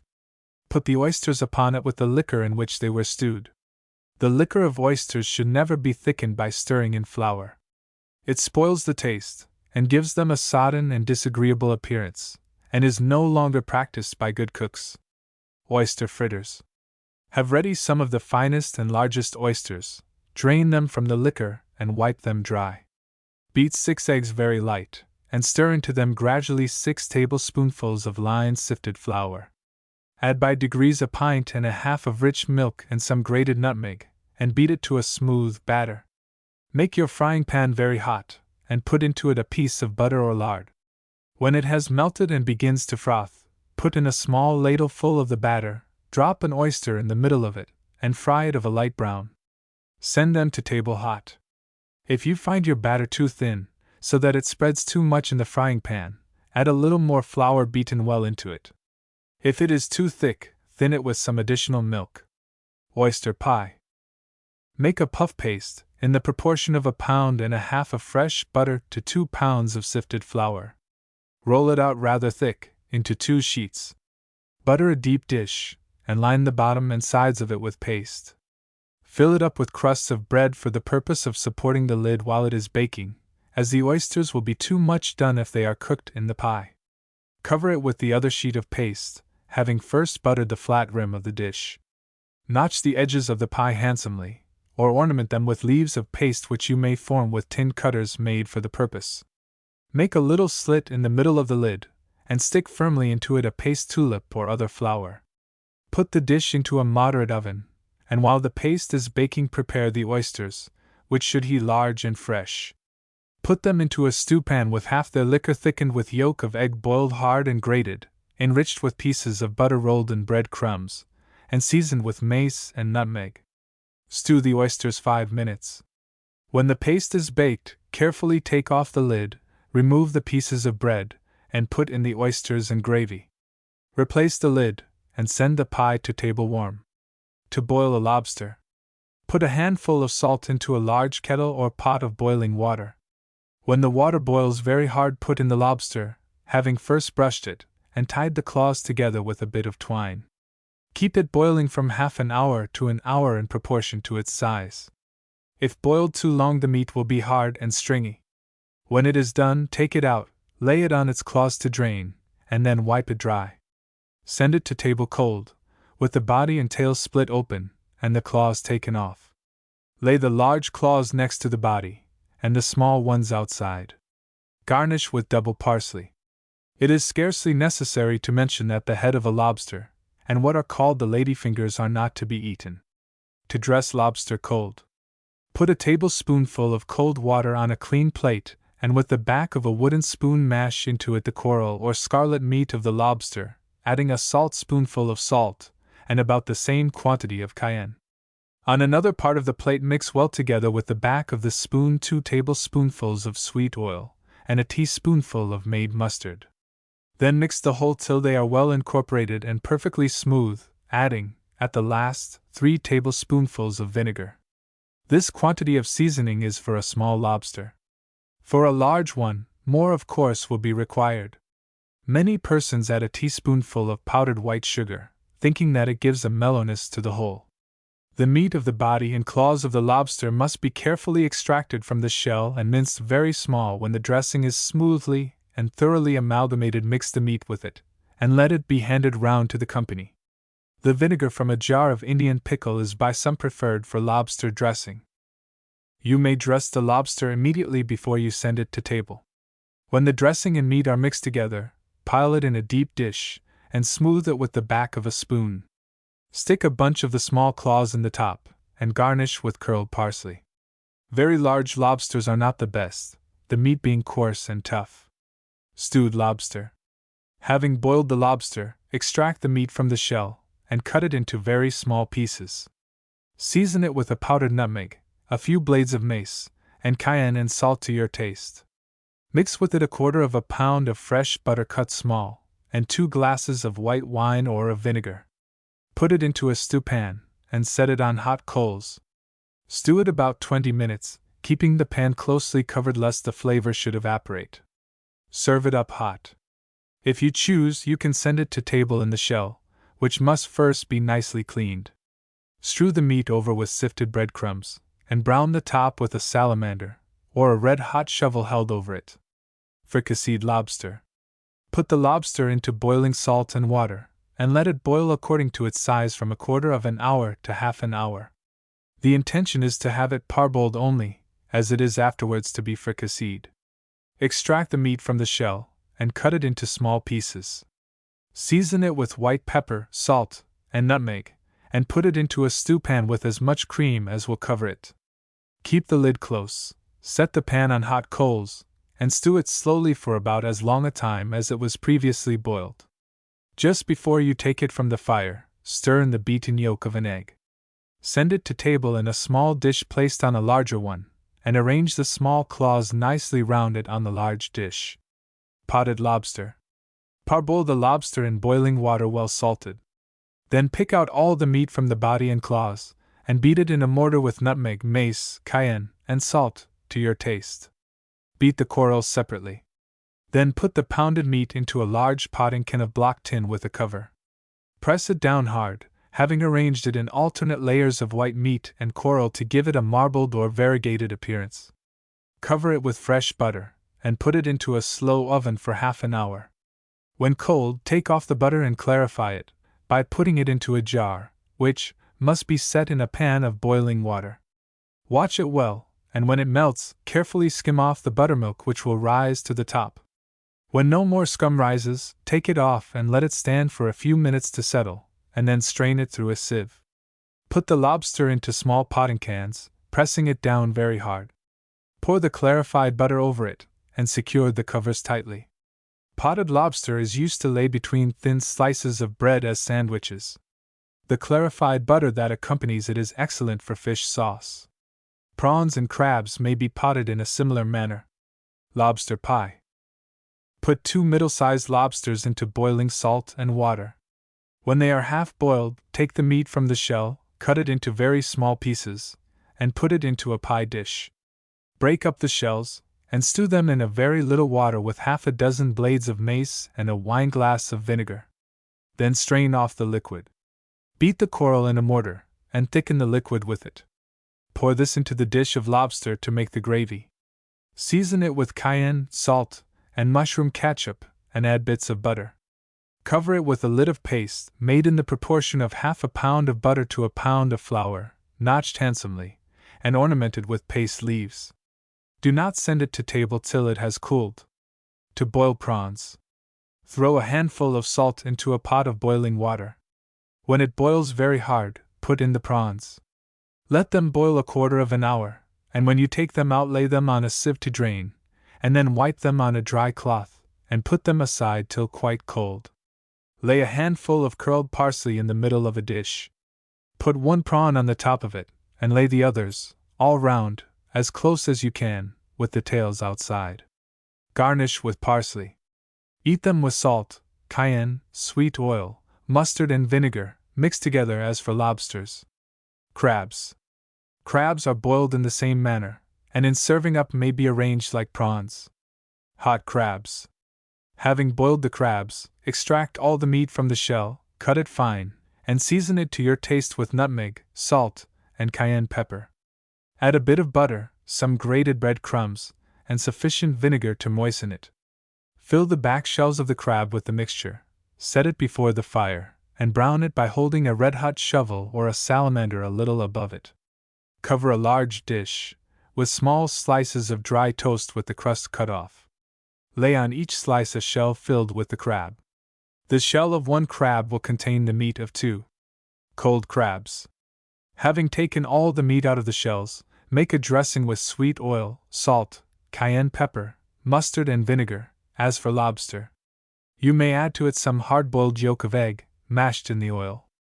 Put the mixture into the back shells of the crabs, and serve it up. Garnish with the small claws laid nicely round. Soft crabs. These crabs must be cooked directly, as they will not keep till next day. Remove the spongy substance from each side of the crab, and also the little sandbag. Put some lard into a pan, and when it is boiling hot, fry the crabs in it.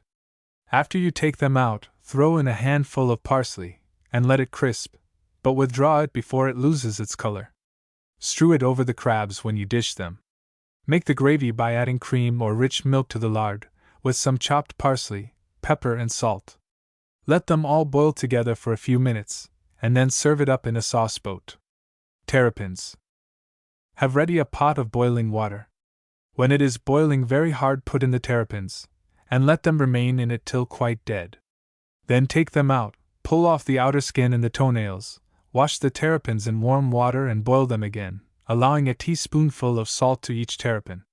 When the flesh becomes quite tender so that you can pinch it off, take them out of the shell, remove the sandbag, and the gall, which you must be careful not to break, as it will make the terrapins so bitter as to be uneatable. Cut up all the other parts of the inside with the meat, and season it to your taste with black and cayenne pepper, and salt. Put all into a stewpan with the juice or liquor that it has given out in cutting up, but not any water. To every 2 terrapins allow a quarter of a pound of butter divided into pieces and rolled in flour, 2 glasses of Madeira, and the yolks of 2 eggs. The eggs must be beaten, and not stirred until a moment before it goes to table. Keep it closely covered. Stew it gently till everything is tender, and serve it up hot in a deep dish. Terrapins, after being boiled by the cook, may be brought to table plain, with all the condiments separate, that the company may dress them according to taste. For this purpose heaters or chafing dishes must be provided for each plate. Pickled lobster. Take half a dozen fine lobsters. Put them into boiling salt and water, and when they are all done, take them out and extract all the meat from the shells, leaving that of the claws as whole as possible, and cutting the flesh of the body into large pieces nearly of the same size. Season a sufficient quantity of vinegar very highly with whole peppercorns, whole cloves, and whole blades of mace. Put the pieces of lobster into a stewpan, and pour on just sufficient vinegar to keep them well covered. Set it over a moderate fire, and when it has boiled hard about 5 minutes, take out the lobster, and let the pickle boil by itself for a quarter of an hour. When the pickle and lobster are both cold, put them together into a broad flat stone jar. Cover it closely, and set it away in a cool place. Eat the pickled lobster with oil, mustard, and vinegar, and have bread and butter with it. Directions for cooking meat. Beef. General remarks. When beef is good, it will have a fine, smooth, open grain, and it will feel tender when squeezed or pinched in your fingers. The lean should be of a bright carnation red, and the fat white rather than yellow. The suet should be perfectly white. If the lean looks dark or purplish, and the fat very yellow, do not buy the meat. See that the butcher has properly jointed the meat before it goes home. For good tables, the pieces generally roasted are the sirloin and the fore and middle ribs. In genteel houses, other parts are seldom served up as roast beef. In small families, the ribs are the most convenient pieces. A whole sirloin is too large, except for a numerous company, but it is the piece most esteemed. The best beefsteaks are those cut from the ribs, or from the inner part of the sirloin. All other pieces are, for this purpose, comparatively hard and tough. The round is generally corned or salted, and boiled. It is also used for the dish called beef à la mode. The legs make excellent soup. The head and tail are also used for that purpose. The tongue, when fresh, is never cooked except for mince pies. Corned or salted, it is seldom liked, as in that state it has a faint sickly taste that few persons can relish. But when pickled and afterwards smoked, the only good way of preparing a tongue, it is highly and deservedly esteemed. The other pieces of the animal are generally salted and boiled. Or when fresh, they may be used for soup or stews, if not too fat. If the state of the weather will allow you to keep fresh beef 2 or 3 days, rub it with salt, and wrap it in a cloth. In summer, do not attempt to keep it more than 24 hours, and not then unless you can conveniently lay it in ice, or in a spring house. In winter, if the beef is brought from market frozen, do not cook it that day unless you dine very late, as it will be impossible to get it sufficiently done, meat that has been frozen requiring double the usual time. To thaw it, lay it in cold water, which is the only way to extract the frost without injuring the meat. It should remain in the water 3 hours, or more. To roast beef. The fire should be prepared at least half an hour before the beef is put down, and it should be large, steady, clear, and bright, with plenty of fine hot coals at the bottom. The best apparatus for the purpose is the well-known roaster, frequently called a tin kitchen. Wash the meat in cold water, and then wipe it dry, and rub it with salt. Take care not to run the spit through the best parts of it. It is customary with some cooks to tie blank paper over the fat, to prevent it from melting and wasting too fast. Put it evenly into the roaster, and do not set it too near the fire, lest the outside of the meat should be burned before the inside is heated. Put some nice beef dripping or some lard into the pan or bottom of the roaster, and as soon as it melts, begin to baste the beef with it, taking up the liquid with a long spoon, and pouring it over the meat so as to let it trickle down again into the pan. Repeat this frequently while it is roasting. After a while you can baste it with its own fat. Turn the spit often, so that the meat may be equally done on all sides. Once or twice draw back the roaster, and improve the fire by clearing away the ashes, bringing forward the hot coals, and putting on fresh fuel at the back. Should a coal fall into the dripping pan, take it out immediately. An allowance of about 20 minutes to each pound of meat is the time commonly given for roasting, but this rule, like most others, admits of exceptions according to circumstances. Also, some persons like their meat very much done, others prefer it rare, as it is called. In summer, meat will roast in a shorter time than in winter. When the beef is nearly done, and the steam draws towards the fire, remove the paper that has covered the fat part, sprinkle on a little salt, and having basted the meat well with the dripping, pour off nicely, through the spout of the roaster, all the liquid fat from the top of the gravy. Lastly, dredge the meat very lightly with a little flour, and baste it with fresh butter. This will give it a delicate froth. To the gravy that is now running from the meat add nothing but a teacup of boiling water. Skim it, and send it to table in a boat. Serve up with the beef in a small deep plate, scraped horseradish moistened with vinegar. Fat meat requires more roasting than lean, and meat that has been frozen will take nearly double the usual time. Basting the meat continually with flour and water is a bad practice, as it gives it a coddled, parboiled appearance, and diminishes the flavor. These directions for roasting beef will apply equally to mutton. Pickles are generally eaten with roast beef. French mustard is an excellent condiment for it. In carving, begin by cutting a slice from the side. To save beef dripping, pour off through the spout of the roaster or tin kitchen all the fat from the top of the gravy, after you have done basting the meat with it. Hold a little sieve under the spout, and strain the dripping through it into a pan. Set it away in a cool place, and next day, when it is cold and congealed, turn the cake of fat, and scrape with a knife the sediment from the bottom. Pat the dripping into a jar, cover it tightly, and set it away in the refrigerator, or in the coldest place you have. It will be found useful for frying, and for many other purposes. Mutton dripping cannot be used for any sort of cooking, as it communicates to everything the taste of tallow. Baked beef. This is a plain family dish, and is never provided for company. Take a nice but not a fat piece of fresh beef. Wash it, rub it with salt, and place it on a trivet in a deep block tin or iron pan. Pour a little water into the bottom, and put under and round the trivet a sufficiency of pared potatoes, either white or sweet ones. Put it into a hot oven, and let it bake till thoroughly done, basting it frequently with its own gravy. Then transfer it to a hot dish, and serve up the potatoes in another. Skim the gravy, and send it to table in a boat. Or you may boil the potatoes, mash them with milk, and put them into the bottom of the pan about half an hour before the meat is done baking. Press down the mashed potatoes hard with the back of a spoon, score them in cross lines over the top, and let them brown under the meat, serving them up laid round it.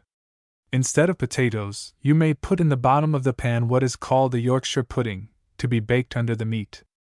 To make this pudding, stir gradually 4 tablespoonfuls of flour into a pint of milk, adding a saltspoon of salt. Beat 3 eggs very light, and mix them gradually with the milk and flour. See that the batter is not lumpy. Do not put the pudding under the meat at first, as if baked too long it will be hard and solid. After the meat has baked till the pan is quite hot, and well greased with the drippings, you may put in the batter, having continued stirring it till the last moment. If the pudding is so spread over the pan as to be but an inch thick, it will require about 2 hours baking, and need not be turned. If it is thicker than an inch, you must, after it is brown on the top, loosen it in the pan, by inserting a knife beneath it, and having cut it across into 4 pieces, turn them all nicely that the other side may be equally done. But this pudding is lighter and better if laid so thin as not to require turning. When you serve up the beef, lay the pieces of pudding round it, to be eaten with the meat. Veal may be baked in this manner with potatoes or a pudding. Also fresh pork. To boil corned or salted beef. The best piece is the round. You may either boil it whole, or divide it into 2, or even 3 pieces if it is large, taking care that each piece shall have a portion of the fat. Wash it well, and if very salt, soak it in 2 waters. Skewer it up tightly and in a good compact shape, wrapping the flat piece firmly round it. Tie it round with broad strong tape, or with a strip of coarse linen. Put it into a large pot, and cover it well with water. It will be found a convenience to lay it on a fish drainer. Hang it over a moderate fire that it may heat gradually all through. Carefully take off the scum as it rises, and when no more appears, keep the pot closely covered, and let it boil slowly and regularly, with the fire at an equal temperature. Allow 3 hours and a half to a piece weighing about 12 pounds, and from that to 4 or 5 hours in proportion to the size. Turn the meat twice in the pot while it is boiling. Put in some carrots and turnips about 2 hours after the meat. Many persons boil cabbage in the same pot with the beef, but it is a much nicer way to do the greens in a separate vessel, lest they become saturated with the liquid fat. Cauliflower or broccoli, which are frequent accompaniments to corned beef, should never be boiled with it. Wash the cabbage in cold water, removing the outside leaves and cutting the stalk close. Examine all the leaves carefully, lest insects should be lodged among them. If the cabbage is large, divide it into quarters. Put it into a pot of boiling water with a handful of salt, and boil it till the stalk is quite tender. Half an hour will generally be sufficient for a small young cabbage, an hour for a large full-grown one. Drain it well before you dish it. If boiled separately from the meat, have ready some melted butter to eat with it. Should you find the beef underdone, you may reboil it next day, putting it into boiling water and letting it simmer for half an hour or more, according to its size. Cold corned beef will keep very well for some days wrapped in several folds of a thick linen cloth, and set away in a cool, dry place. In carving a round of beef, slice it horizontally and very thin. Do not help anyone to the outside pieces, as they are generally too hard and salt. French mustard is very nice with corned beef. Footnote: French mustard is made of the very best mustard powder, diluted with vinegar, and flavored with minced tarragon leaves, and a minced clove of garlic, all mixed with a wooden spoon. This receipt will apply equally to any piece of corned beef, except that being less solid than the round, they will, in proportion to their weight, require rather less time to boil. In dishing the meat, remove the wooden skewers and substitute plated or silver ones. Many persons think it best, and they are most probably right, to stew corned beef rather than to boil it. If you intend to stew it, put no more water in the pot than will barely cover the meat, and keep it gently simmering over a slow fire for 4, 5, or 6 hours, according to the size of the piece. To broil beefsteaks. The best beefsteaks are those cut from the ribs or from the inside of the sirloin. All other parts are for this purpose comparatively hard and tough. They should be cut about 3/4 of an inch thick, and unless the beef is remarkably fine and tender, the steaks will be much improved by beating them on both sides with a steak mallet, or with a rolling pin. Do not season them till you take them from the fire. Have ready on your hearth a fine bed of clear bright coals, entirely free from smoke and ashes. Set the gridiron over the coals in a slanting direction, that the meat may not be smoked by the fat dropping into the fire directly under it. When the gridiron is quite hot, rub the bars with suet, sprinkle a little salt over the coals, and lay on the steaks. Turn them frequently with a pair of steak tongs, or with a knife and fork. 1/4 of an hour is generally sufficient time to broil an beefsteak. For those who like them underdone or rare, 10 or 12 minutes will be enough. When the fat blazes and smokes very much as it drips into the fire, quickly remove the gridiron for a moment, till the blaze has subsided. After they are brown, cover the upper side of the steaks with an inverted plate or dish to prevent the flavor from evaporating. Rub a dish with a shallot or small onion, and place it near the gridiron and close to the fire, that it may be well heated. In turning the steak, drop the gravy that may be standing on it into this dish, to save it from being lost. When the steaks are done, sprinkle them with a little salt and pepper, and lay them in a hot dish, putting on each a piece of fresh butter. Then, if it is liked, season them with a very little raw shallot, minced as finely as possible, and moistened with a spoonful of water, and stir a teaspoonful of catsup into the gravy. Send the steaks to table very hot, in a covered dish. You may serve up with them onion sauce in a small tureen. Pickles are frequently eaten with beefsteaks. Mutton chops may be broiled in the same manner. To fry beefsteaks. Beefsteaks for frying should be cut thinner than for broiling.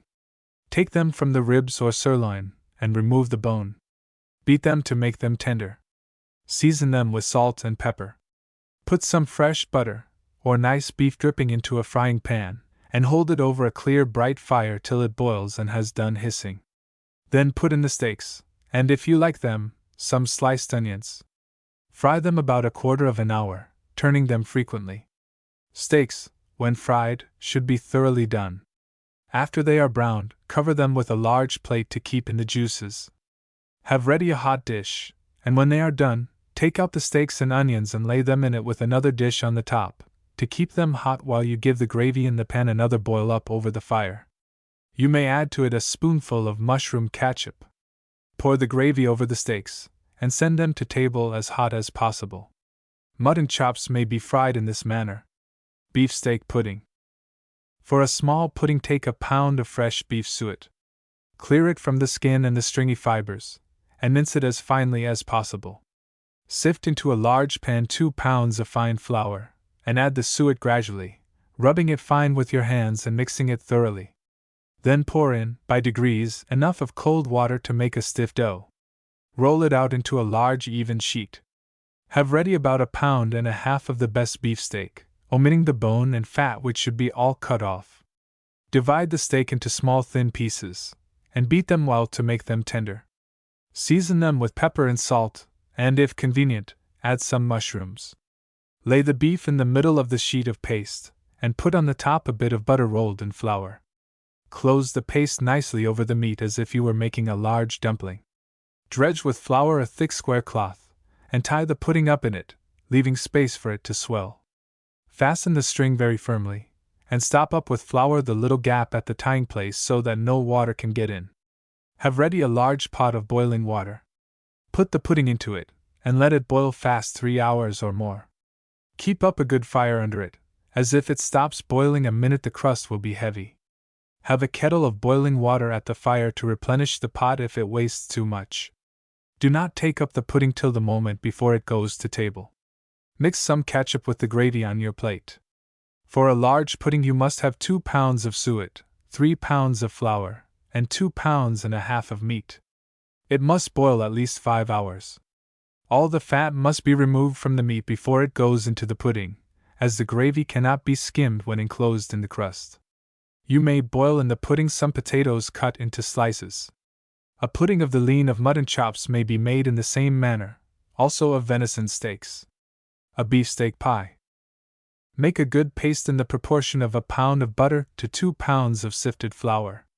Divide it in half, and line with 1 sheet of it the bottom and sides of a deep dish, which must first be well buttered.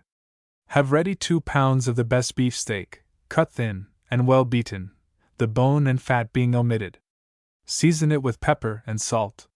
Spread a layer of the steak at the bottom of the pie, and on it a layer of sliced potato, and a few small bits of butter rolled in flour. Then another layer of meat, potato, and see, till the dish is full. You may greatly improve the flavor by adding mushrooms, or chopped clams or oysters, leaving out the hard parts. If you use clams or oysters, moisten the other ingredients with a little of their liquor. If not, pour in, at the last, 1/2 pint of cold water, or less if the pie is small. Cover the pie with the other sheet of paste as a lid, and notch the edges handsomely, having reserved a little of the paste to make a flower or tulip to stick in the slit at the top. Bake it in a quick oven 1 hour and a quarter, or longer, in proportion to its size. Send it to table hot. You may make a similar pie of mutton chops, or veal cutlets, or venison steaks, always leaving out the bone and fat. Many persons in making pies stew the meat slowly in a little water till about half done, and they then put it with its gravy into the paste and finish by baking.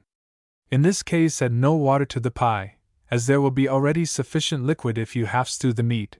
Do the potatoes with it. A la mode beef. Take the bone out of a round of fresh beef, and beat the meat well all over to make it tender. Chop and mix together equal quantities of sweet marjoram and sweet basil, the leaves picked from the stalks and rubbed fine. Chop also some small onions or shallots, and some parsley, the marrow from the bone of the beef, and 1/4 pound, or more of suet. Add 2 penny rolls of stale bread grated, and pepper, salt, and nutmeg to your taste. Mix all these ingredients well, and bind them together with the beaten yolks of 4 eggs. Fill with this seasoning the place from whence you took out the bone, and rub what is left of it all over the outside of the meat. You must, of course, proportion the quantity of stuffing to the size of the round of beef. Fasten it well with skewers, and tie it round firmly with a piece of tape, so as to keep it compact and in good shape. It is best to prepare the meat the day before it is to be cooked. Cover the bottom of a stewpan with slices of bacon. Lay the beef upon them, and cover the top of the meat with more slices of bacon. Place round it 4 large onions, 4 carrots, and 4 turnips, all cut in thick slices. Pour in from 1/2 pint to 1 pint of water, and if convenient, Add 2 calves' feet cut in half. Cover the pan closely, set it in an oven and let it bake for at least 6 hours, or 7 or 8, according to the size. When it is thoroughly done, take out the beef and lay it on a dish with the vegetables round it. Remove the bacon and calves' feet, and having skimmed the fat from the gravy carefully, strain it into a small saucepan, set it on hot coals, and stir into it a teacupful of port wine, and the same quantity of pickled mushrooms. Let it just come to a boil, and then send it to table in a sauce tureen. If the beef is to be eaten cold, you may ornament it as follows: glaze it all over with beaten white of egg.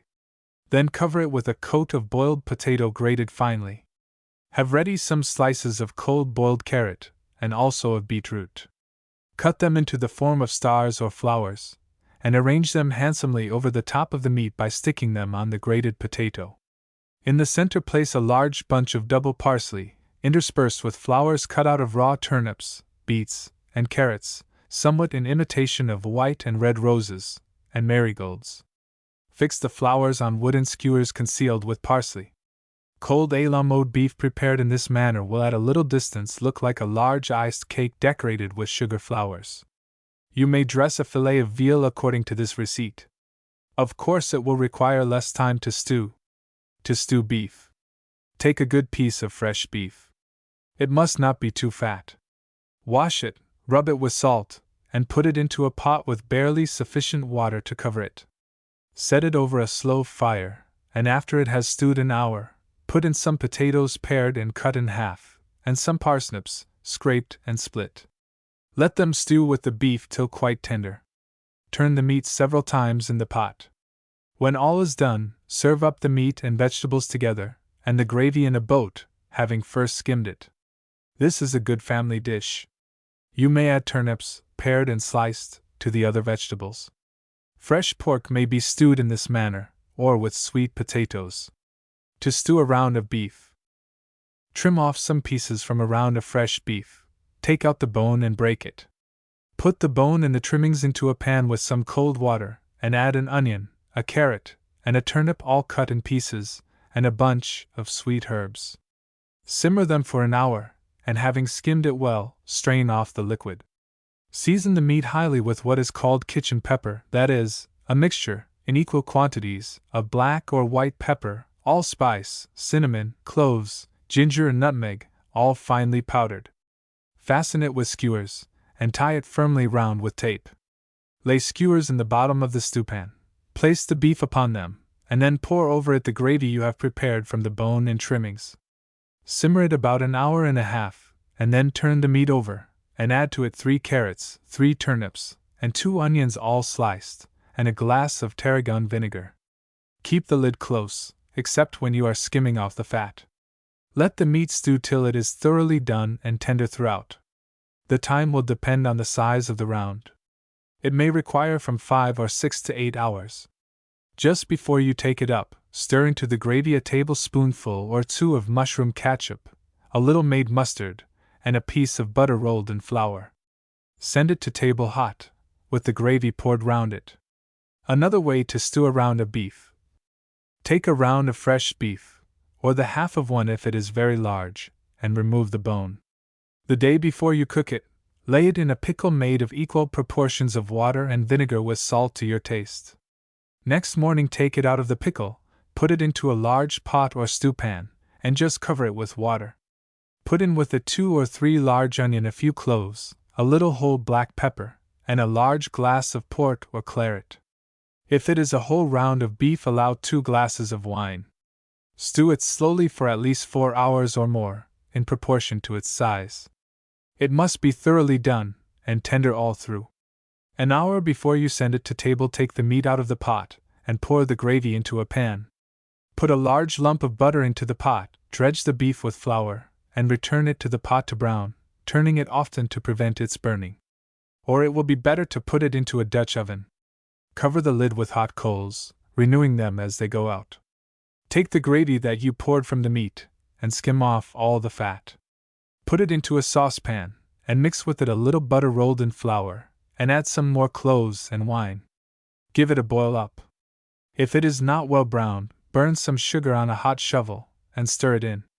If you like it stuffed, have ready when you take the meat out of the pickle a force meat of grated bread crumbs, sweet herbs, butter, spice, pepper and salt, and minced parsley, mixed with beaten yolk of egg. Fill with this the opening from whence you took the bone, and bind a tape firmly round the meat. Beef bouillie. Take part of a round of fresh beef, or if you prefer it a piece of the flank or brisket, and rub it with salt. Place skewers in the bottom of the stew pot, and lay the meat upon them with barely water enough to cover it. To enrich the gravy you may add the necks and other trimmings of whatever poultry you may happen to have, also the root of a tongue, if convenient. Cover the pot, and set it over a quick fire. When it boils and the scum has risen, skim it well, and then diminish the fire so that the meat shall only simmer, or you may set the pot on hot coals. Then put in 4 or 5 carrots sliced thin, a head of celery cut up, and 4 or 5 sliced turnips. Add a bunch of sweet herbs, and a small tablespoonful of black peppercorns tied in a thin muslin rag. Let it stew slowly for 4 or 5 hours, and then add a dozen very small onions roasted and peeled, and a large tablespoonful of capers or nasturtiums. You may, if you choose, stick a clove in each onion. Simmer it half an hour longer, then take up the meat, and place it in a dish, laying the vegetables round it. Skim and strain the gravy, season it with catsup and made mustard, and serve it up in a boat. Mutton may be cooked in this manner. Hashed beef. Take some roast beef that has been very much underdone, and having cut off the fat and skin, put the trimmings with the bones broken up into a stewpan with 2 large onions sliced, a few sliced potatoes, and a bunch of sweet herbs. Add about a pint of warm water, or broth if you have it. This is to make the gravy. Cover it closely, and let it simmer for about an hour. Then skim and strain it, carefully removing every particle of fat. Take another stew pot, and melt in it a piece of butter, about the size of a large walnut. When it has melted, shake in a spoonful of flour. Stir it a few minutes, and then add to it the strained gravy. Let it come to a boil, and then put to it a tablespoonful of catsup, and the beef cut either in thin small slices or in mouthfuls. Let it simmer from 5 to 10 minutes, but do not allow it to boil, lest, having been cooked already, it should become tasteless and insipid. Serve it up in a deep dish with thin slices of toast cut into triangular or pointed pieces, the crust omitted. Dip the toast in the gravy, and lay the pieces in regular order round the sides of the dish. You may hash mutton or veal in the same manner, adding sliced carrots, turnips, potatoes, or any vegetables you please. Tomatoes are an improvement. To hash cold meat is an economical way of using it, but there is little or no nutriment in it after being twice cooked, and the natural flavor is much impaired by the process. Hashed meat would always be much better if the slices were cut from the joint or large piece as soon as it leaves the table, and soaked in the gravy till next day. Beef cakes. Take some cold roast beef that has been underdone, and mince it very fine. Mix with it grated bread crumbs, and a little chopped onion and parsley. Season it with pepper and salt, and moisten it with some beef dripping and a little walnut or onion pickle. Some scraped cold tongue or ham will be found an improvement. Make it into broad flat cakes, and spread a coat of mashed potato thinly on the top and bottom of each. Lay a small bit of butter on the top of every cake, and set them in an oven to warm and brown. Beef cakes are frequently a breakfast dish. Any other cold fresh meat may be prepared in the same manner. Cold roast beef may be cut into slices, seasoned with salt and pepper, broiled a few minutes over a clear fire, and served up hot with a little butter spread on them. To roast a beef's heart. Cut open the heart, and having removed the ventricles, soak it in cold water to free it from the blood, parboil it about 10 minutes. Prepare a force meat of grated bread crumbs, butter or minced suet, sweet marjoram and parsley chopped fine, a little grated lemon peel, nutmeg, pepper, and salt to your taste, and some yolk of egg to bind the ingredients. Stuff the heart with the force meat, and secure the opening by tying a string around it. Put it on a spit, and roast it till it is tender throughout. Add to the gravy a piece of butter rolled in flour, and a glass of red wine. Serve up the heart very hot in a covered dish. It chills immediately. Eat currant jelly with it. Boiled beef's heart is frequently used in mince pies. To stew a beef's heart. Clean the heart, and cut it lengthways into large pieces. Put them into a pot with a little salt and pepper, and cover them with cold water. Parboil them for a quarter of an hour, carefully skimming off the blood that rises to the top. Then take them out, cut them into mouthfuls, and having strained the liquid, return them to it, adding a head or two of chopped celery, a few sliced onions, a dozen potatoes pared and quartered, and a piece of butter rolled in flour. Season with whole pepper, and a few cloves if you like. Let it stew slowly till all the pieces of heart and the vegetables are quite tender. You may stew a beef's kidney in the same manner. The heart and liver of a calf make a good dish cooked as above. To dress beef kidney. Having soaked a fresh kidney in cold water and dried it in a cloth, cut it into mouthfuls, and then mince it fine. Dust it with flour. Put some butter into a stew pan over a moderate fire, and when it boils put in the minced kidney. When you have browned it in the butter, sprinkle on a little salt and cayenne pepper, and pour in a very little boiling water. Add a glass of champagne or other wine, or a large teaspoonful of mushroom catsup, or of walnut pickle. Cover the pan closely, and let it stew till the kidney is tender. Send it to table hot in a covered dish. It is eaten generally at breakfast. To boil tripe. Wash it well in warm water, and trim it nicely, taking off all the fat. Cut it into small pieces, and put it on to boil 5 hours before dinner, in water enough to cover it very well. After it has boiled 4 hours, pour off the water, season the tripe with pepper and salt, and put it into a pot with milk and water mixed in equal quantities. Boil it an hour in the milk and water. Boil in a saucepan 10 or a dozen onions. When they are quite soft, drain them in a colander, and mash them. Wipe out your saucepan and put them on again, with a bit of butter rolled in flour, and a wineglass of cream or milk. Let them boil up, and add them to the tripe just before you send it to table. Eat it with pepper, vinegar, and mustard.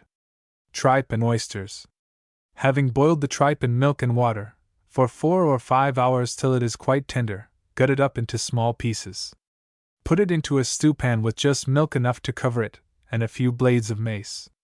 Let it stew about 5 minutes, and then put in the oysters, adding a large piece of butter rolled in flour, and salt and cayenne pepper to your taste. Let it stew 5 minutes longer, and then send it to table in a tureen, first skimming off whatever fat may float on the surface. To fry tripe. Boil the tripe the day before, till it is quite tender, which it will not be in less than 4 or 5 hours. Then cover it and set it away. Next day cut it into long slips, and dip each piece into beaten yolk of egg, and afterwards roll them in grated bread crumbs. Have ready in a frying pan over the fire some good beef dripping. When it is boiling hot put in the tripe, and fry it about 10 minutes, till of a light brown. You may serve it up with onion sauce. Boiled tripe that has been left from the dinner of the preceding day may be fried in this manner. Pepper pot. Take 4 pounds of tripe, and 4 ox feet. Put them into a large pot with as much water as will cover them, some whole pepper, and a little salt. Hang them over the fire early in the morning. Let them boil slowly, keeping the pot closely covered. When the tripe is quite tender, and the ox feet boiled to pieces, take them out, and skim the liquid and strain it. Then cut the tripe into small pieces, put it back into the pot, and pour the soup or liquor over it. Have ready some sweet herbs chopped fine, some sliced onions, and some sliced potatoes. Make some small dumplings with flour and batter. Season the vegetables well with pepper and salt, and put them into the pot. Have ready a kettle of boiling water, and pour on as much as will keep the ingredients covered while boiling, but take care not to weaken the taste by putting too much water. Add a large piece of butter rolled in flour, and lastly put in the dumplings. Let it boil till all the things are thoroughly done, and then serve it up in the tureen. To boil a smoked tongue. In buying dried tongues, choose those that are thick and plump, and that have the smoothest skins. They are the most likely to be young and tender. A smoked tongue should soak in cold water at least all night. One that is very hard and dry will require 24 hours soaking. When you boil it, put it into a pot full of cold water. Set it over a slow fire that it may heat gradually for an hour before it comes to a boil. Then keep it simmering from 3.5 to 4 hours, according to its size and age. Probe it with a fork, and do not take it up till it is tender throughout. Send it to table with mashed potato laid round it, and garnish with parsley. Do not split it in half when you dish it, as is the practice with some cooks. Cutting it lengthways spoils the flavor, and renders it comparatively insipid. If you wish to serve up the tongue very handsomely, rub it with yolk of egg after you take it from the pot, and strew over it grated bread crumbs. Baste it with butter, and set it before the fire till it becomes of a light brown. Cover the root, which is always an unsightly object, with thick sprigs of double parsley, and instead of mashed potato, lay slices of currant jelly all round the tongue. To boil a salted or pickled tongue. Put it into boiling water, and let it boil 3 hours or more, according to its size. When you take it out, peel and trim it, and send it to table surrounded with mashed potato, and garnished with sliced carrot. To corned beef. Wash the beef well, after it has lain a while in cold water. Then drain and examine it, take out all the kernels, and rub it plentifully with salt. It will imbibe the salt more readily after being washed. In cold weather, warm the salt by placing it before the fire. This will cause it to penetrate the meat more thoroughly. In summer, do not attempt to corn any beef that has not been fresh killed, and even then it will not keep more than a day and a half or 2 days. Wash and dry it, and rub a great deal of salt well into it.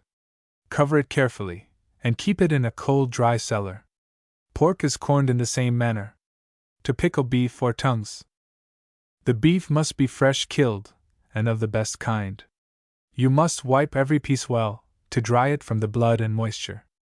To 50 pounds of meat allow 2 pounds and a quarter of coarse salt, 2 pounds and a quarter of fine salt, 1 ounce and a half of saltpetre, 1 pound and a half of brown sugar, and 1 quart of molasses. Mix all these ingredients well together, boil and skim it for about 20 minutes, and when no more scum rises, take it from the fire. Have ready the beef in a large tub or in a barrel. Pour the brine gradually upon it with a ladle, and as it cools, rub it well into every part of the meat. A molasses hogshead sawed in two is a good receptacle for pickled meat. Cover it well with a thick cloth, and look at it frequently, skimming off whatever may float on the top, and basting the meat with the brine. In about a fortnight the beef will be fit for use. Tongues may be put into the same cask with the beef, 1 or 2 at a time, as you procure them from the butcher. None of them will be ready for smoking in less than 6 weeks, but they had best remain in pickle 2 or 3 months. They should not be sent to the smokehouse later than March. If you do them at home, they will require 3 weeks smoking over a wood fire. Hang them with the root or large end upwards. When done, sew up each tongue tightly in coarse linen, and hang them up in a dark, dry cellar. Pickled tongues without smoking are seldom liked. The last of October is a good time for putting meat into pickle. If the weather is too warm or too cold, it will not take the salt well. In the course of the winter the pickle may probably require a second boiling with additional ingredients. Half an ounce of pearl ash added to the other articles will make the meat more tender, but many persons think it injures the taste. The meat must always be kept completely immersed in the brine. To effect this, a heavy board should be laid upon it. Dried or smoked beef.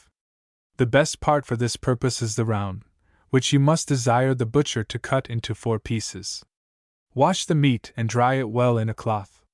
Grind or beat to powder an equal quantity of cloves and allspice, and having mixed them together, rub them well into the beef with your hand.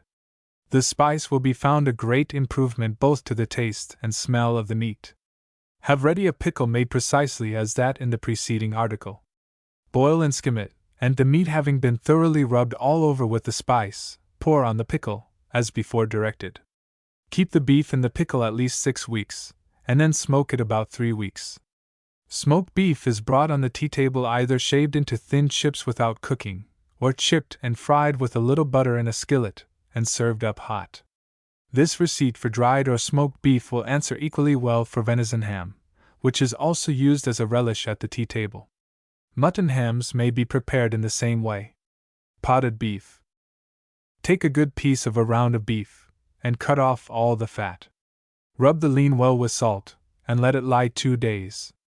Then put it into a jar, and add to it a little water in the proportion of half a pint to 3 pounds of meat.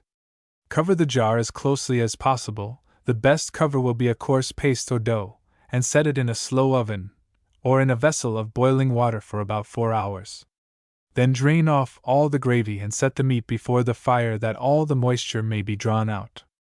Pull or cut it to pieces and pound it for a long time in a mortar with pepper, allspice, cloves, mace, nutmeg, and oiled fresh butter, adding these ingredients gradually, and moistening it with a little of the gravy. You must pound it to a fine paste, or till it becomes of the consistence of cream cheese. Put it into potting cans, and cover it an inch thick with fresh butter that has been melted, skimmed, and strained. Tie a leather over each pot, and keep them closely covered. Set them in a dry place. Game and poultry may be potted in this manner. Veal. General remarks. The forequarter of a calf comprises the neck, breast, and shoulder. The hindquarter consists of the loin, fillet, and knuckle. Separate dishes are made of the head, heart, liver, and sweetbread. The flesh of good veal is firm and dry, and the joints stiff. The lean is of a very light, delicate red, and the fat quite white.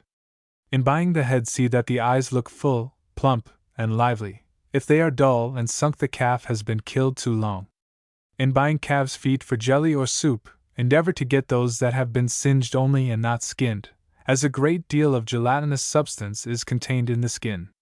Veal should always be thoroughly cooked, and never brought to table rare or underdone, like beef or mutton. The least redness in the meat or gravy is disgusting. Veal suet may be used as a substitute for that of beef, also veal dripping. To roast a loin of veal. The loin is the best part of the calf. It is always roasted. See that your fire is clear and hot, and broad enough to brown both ends. Cover the fat of the kidney and the back with paper to prevent it from scorching. A large loin of veal will require at least 4 hours and a half to roast it sufficiently. At first set the roaster at a tolerable distance from the fire that the meat may heat gradually in the beginning, afterwards place it nearer. Put a little salt and water into the dripping pan and baste the meat with it till the gravy begins to drop. Then baste with the gravy. When the meat is nearly done, move it close to the fire, dredge it with a very little flour, and baste it with butter. Skim the fat from the gravy, which should be thickened by shaking in a very small quantity of flour. Put it into a small saucepan, and set it on hot coals. Let it just come to a boil, and then send it to table in a boat. If the gravy is not in sufficient quantity, add to it about half a gill, or a large wineglass of boiling water. In carving a loin of veal, help every one to a piece of the kidney as far as it will go. To roast a breast of veal. A breast of veal will require about 3 hours and a half to roast. In preparing it for the spit, cover it with the caul, and skewer the sweetbread to the back. Take off the caul when the meat is nearly done. The breast, being comparatively tough and coarse, is less esteemed than the loin and the fillet. To roast a fillet of veal. Take out the bone, and secure with skewers the fat flap to the outside of the meat. Prepare a stuffing of fresh butter or suet minced fine, and an equal quantity of grated breadcrumbs, a large tablespoonful of grated lemon peel, a tablespoonful of sweet marjoram chopped or rubbed to powder, a nutmeg grated, and a little pepper and salt, with a sprig of chopped parsley. Mix all these ingredients with beaten yolk of egg, and stuff the place from whence the bone was taken. Make deep cuts or incisions all over the top of the veal, and fill them with some of the stuffing. You may stick into each hole an inch of fat ham or salt pork, cut very thin. Having papered the fat, spit the veal and put it into the roaster, keeping it at first not too near the fire. Put a little salt and water into the dripping pan, and for a while baste the meat with it. Then baste it with its own gravy. A fillet of veal will require 4 hours roasting. As it proceeds, place it nearer to the fire. Half an hour before it is done, remove the paper, and baste the meat with butter, having first dredged it very lightly with flour. Having skimmed the gravy, mix some thin melted butter with it.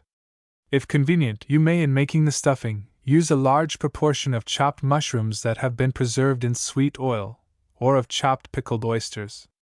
Cold ham shred fine will improve it. You may stuff a fillet of veal entirely with sausage meat. To accompany a fillet of veal, the usual dish is boiled ham or bacon. A shoulder of veal may be stuffed and roasted in a similar manner. To stew a breast of veal. Divide the breast into pieces according to the position of the bones. Put them into a stewpan with a few slices of ham, some whole pepper, a bunch of parsley, and a large onion quartered. Add sufficient water to keep it from burning, and let it stew slowly till the meat is quite tender.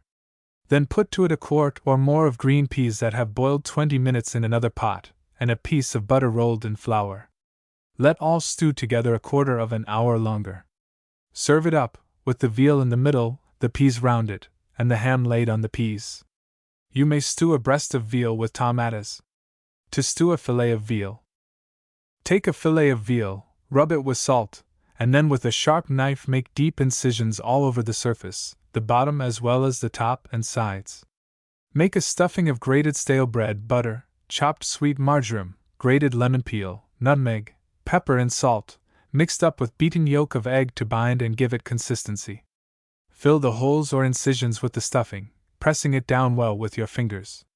Reserve some of the stuffing to rub all over the outside of the meat. Have ready some very thin slices of cold boiled ham, the fatter the better. Cover the veal with them, fastening them on with skewers. Put it into a pot, and stew it slowly in a very little water, just enough to cover it.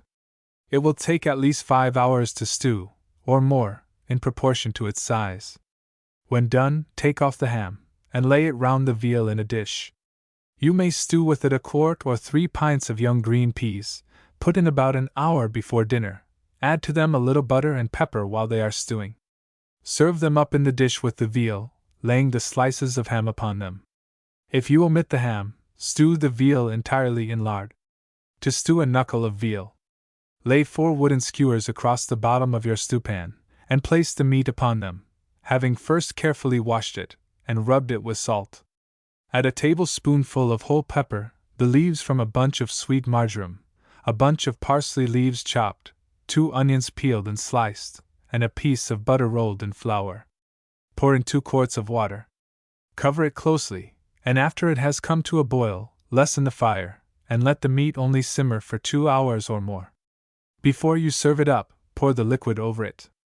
This dish will be greatly improved by stewing with it a few slices of ham, or the remains of a cold ham. Veal when simply boiled is too insipid. To stew it is much better. Veal cutlets. The best cutlets are those taken from the leg or fillet.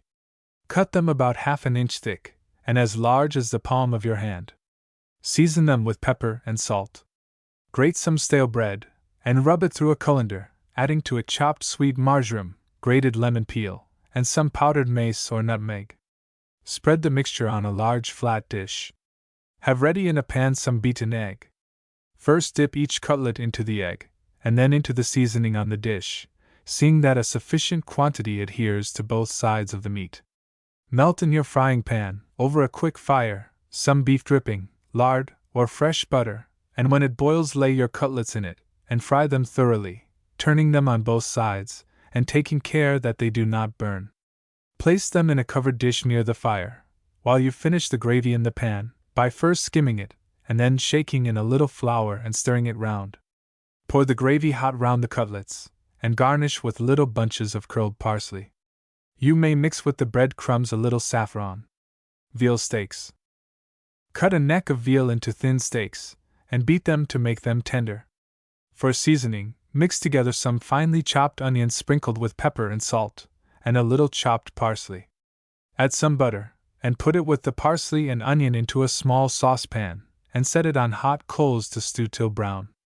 In the meantime, put the steaks on a hot gridiron, the bars of which have been rubbed with suet, and broil them well, over a bed of bright clear coals. When sufficiently done on one side, turn them on the other. After the last turning, cover each steak with some of the seasoning from the saucepan, and let all broil together till thoroughly done. Instead of the onions and parsley, you may season the veal steaks with chopped mushrooms, or with chopped oysters, browned in butter. Have ready a gravy made of the scraps and trimmings of the veal, seasoned with pepper and salt, and boiled in a little hot water in the same saucepan in which the parsley and onions have been previously stewed. Strain the gravy when it has boiled long enough, and flavor it with catsup. Mince veal. Take some cold veal, cut it into slices, and mince it very finely with a chopping knife. Season it to your taste with pepper, salt, sweet marjoram rubbed fine, grated lemon peel and nutmeg. Put the bones and trimmings into a saucepan with a little water, and simmer them over hot coals to extract the gravy from them. Then put the minced veal into a stewpan, strain the gravy over it, add a piece of butter rolled in flour, and a little milk or cream. Let it all simmer together till thoroughly warmed, but do not allow it to boil lest the meat, having been once cooked already, should become tasteless. When you serve it up, have ready some 3-cornered pieces of bread toasted and buttered. Place them all round the inside of the dish. Or you may cover the mince with a thick layer of grated bread, moistened with a little butter, and browned on the top with a salamander or a red-hot shovel. Veal patties. Mince very fine a pound of the lean of cold roast veal, and half a pound of cold boiled ham, fat and lean equally mixed. Put it into a stewpan with 3 ounces of butter divided into bits and rolled in flour, a gill of cream, and a gill of veal gravy. Season it to your taste with cayenne pepper and nutmeg, grated lemon peel, and lemon juice. Set the pan on hot coals, and let the ingredients simmer till well warmed, stirring them well to prevent their burning. Have ready bake some small shells of puff paste. Fill them with the mixture, and eat the patties either warm or cold. Veal pie. Take 2 pounds of veal cut from the loin, fillet, or the best end of the neck. Remove the bone, fat, and skin, and put them into a saucepan with half a pint of water to stew for the gravy. Make a good paste, allowing a pound of butter to 2 pounds of flour. Divide it into 2 pieces, roll it out rather thick and cover with 1 piece the sides and bottom of a deep dish. Put in a layer of veal, seasoned with pepper and salt, then a layer of cold ham sliced thin, then more veal, more ham, and so until the dish is full, interspersing the meat with yolks of eggs boiled hard. If you can procure some small button mushrooms, they will be found an improvement. Pour in, at the last, the gravy you have drawn from the trimmings, and put on the lid of the pie, notching the edge handsomely, and ornamenting the center with a flower made of paste. Bake the pie at least 2 hours and a half. You may make a very plain veal pie simply of veal chops, sliced onions, and potatoes pared and quartered.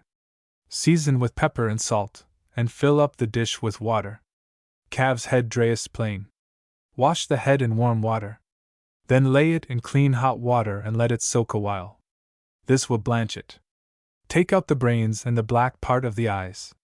Tie the head in a cloth, and put it into a large fish kettle, with plenty of cold water, and add some salt to throw up the scum, which must be taken off as it rises.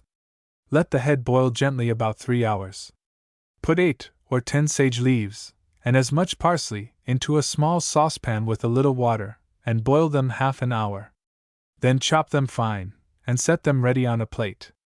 Wash the brains well in 2 warm waters, and then soak them for an hour in a basin of cold water with a little salt in it. Remove the skin and strings, and then put the brains into a stewpan with plenty of cold water, and let them boil gently for 1/4 of an hour, skimming them well.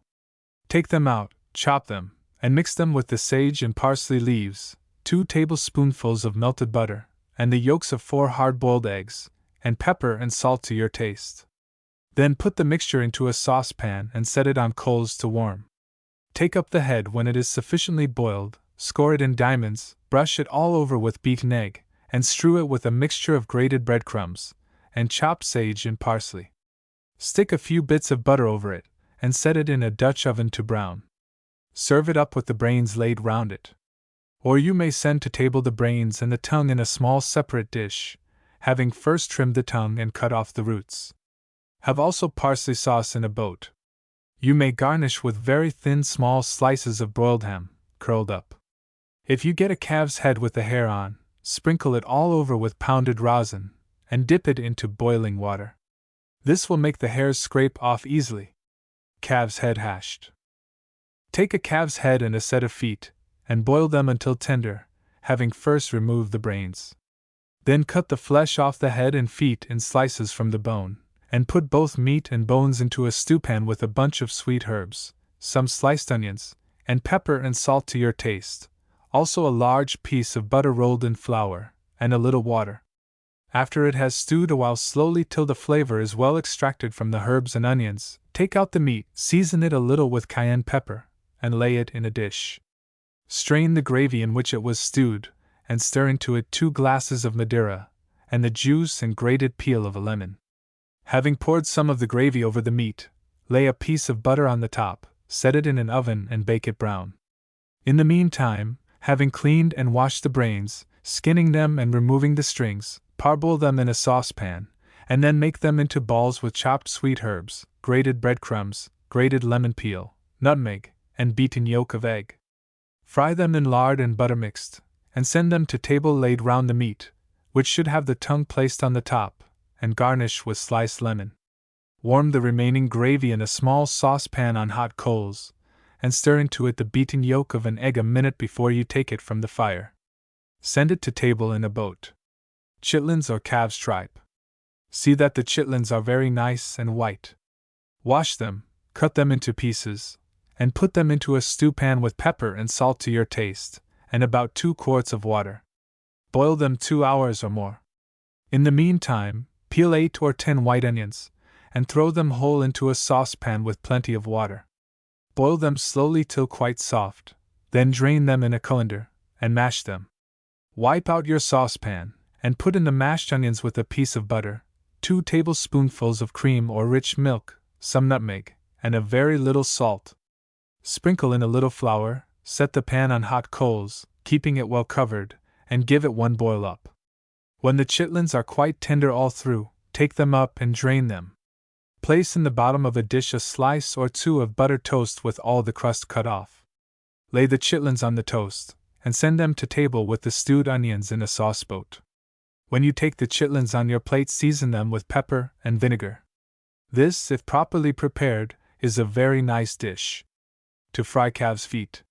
Having first boiled them till tender, cut them in 2, and having taken out the large bones, season the feet with pepper and salt, and dredge them well with flour. Strew some chopped parsley or sweet marjoram over them, and fry them of a light brown in lard or butter. Serve them up with parsley sauce. To fry calves' liver. Cut the liver into thin slices. Season it with pepper, salt, chopped sweet herbs, and parsley. Dredge it with flour, and fry it brown in lard or dripping. See that it is thoroughly done before you send it to table. Serve it up with its own gravy. Some slices of cold boiled ham fried with it will be found an improvement. You may dress a calf's heart in the same manner. Larded calf's liver. Take a calf's liver and wash it well. Cut into long slips the fat of some bacon or salt pork, and insert it all through the surface of the liver by means of a larding pin. Put the liver into a pot with a tablespoonful of lard, a little water, and a few tomatoes, or some tomato catsup, adding 1 large or 2 small onions minced fine, and some sweet marjoram leaves rubbed very fine. The sweet marjoram will crumble more easily if you first dry it before the fire on a plate. Having put in all these ingredients, set the pot on hot coals in the corner of the fireplace, and keep it stewing, regularly and slowly, for 4 hours. Send the liver to table with the gravy round it. To roast sweetbreads. Take 4 fine sweetbreads, and having trimmed them nicely, parboil them, and then lay them in a pan of cold water till they become cool. Afterwards dry them in a cloth. Put some butter into a saucepan, set it on hot coals, and melt and skim it. When it is quite clear, take it off. Have ready some beaten egg in 1 dish, and some grated breadcrumbs in another. Skewer each sweetbread, and fasten them on a spit. Then glaze them all over with egg, and sprinkle them with breadcrumbs. Spread on some of the clarified butter, and then another coat of crumbs. Roast them before a clear fire, at least a quarter of an hour. Have ready some nice veal gravy flavored with lemon juice, and pour it round the sweetbreads before you send them to table. Larded sweetbreads.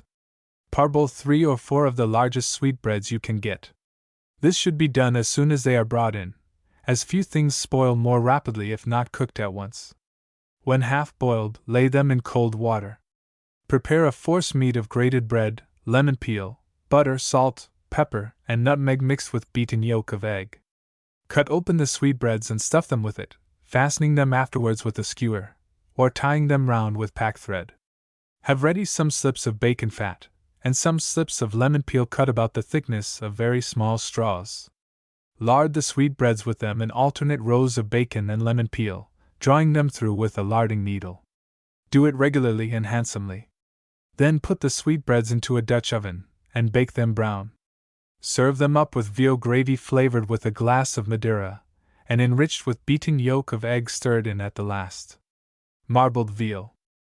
Having boiled and skinned 2 fine smoked tongues, cut them to pieces and pound them to a paste in a mortar, moistening them with plenty of butter as you proceed.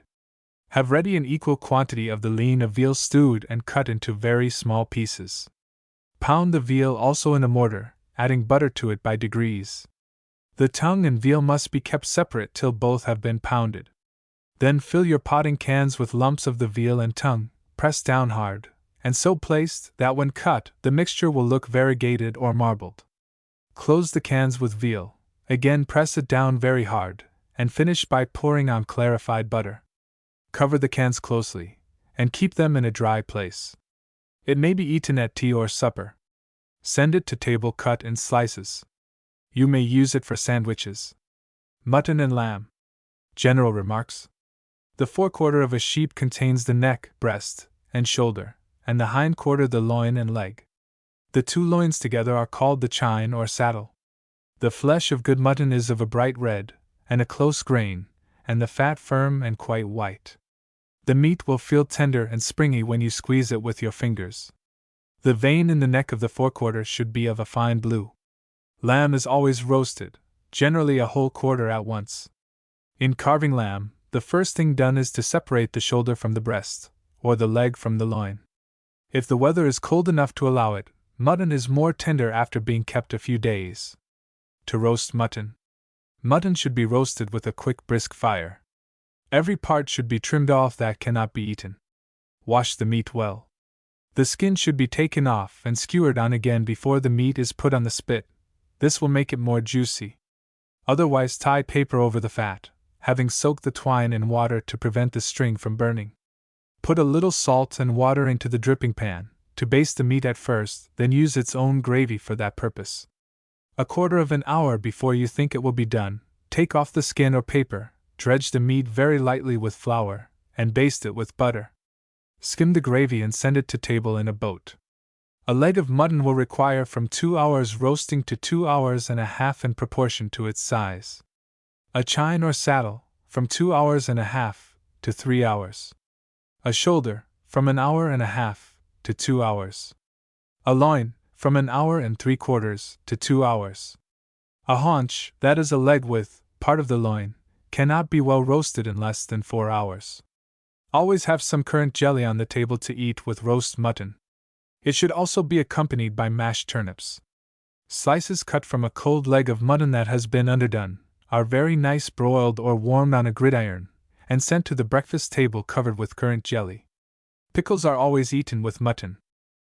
In preparing a leg of mutton for roasting, you may make deep incisions in it, and stuff them with chopped oysters, or with a forcemeat made in the usual manner, or with chestnuts parboiled and peeled. The gravy will be improved by stirring into it a glass of port wine. To boil mutton. To prepare a leg of mutton for boiling, wash it clean, cut a small piece off the shank bone, and trim the knuckle. Put it into a pot with water enough to cover it, and boil it gently for 3 hours, skimming it well. Then take it from the fire, and keeping the pot well covered, let it finish by remaining in the steam for 10 or 15 minutes. Serve it up with a sauce boat of melted butter into which a teacup full of capers or nasturtiums have been stirred. Have mashed turnips to eat with it. A few small onions boiled in the water with the mutton are thought by some to improve the flavor of the meat. It is much better when sufficient time is allowed to boil or simmer it slowly. A neck or a loin of mutton will require also about 3 hours slow boiling. These pieces should on no account be sent to table the least underdone. Serve up with them carrots and whole turnips. You may add a dish of suet dumplings to eat with the meat, made of finely chopped suet mixed with double its quantity of flour, and a little cold water. Mutton chops. Take chops or steaks from a loin of mutton, cut off the bone close to the meat, and trim off the skin and part of the fat. Beat them to make them tender, and season them with pepper and salt. Make your gridiron hot over a bed of clear bright coals, rub the bars with suet, and lay on the chops.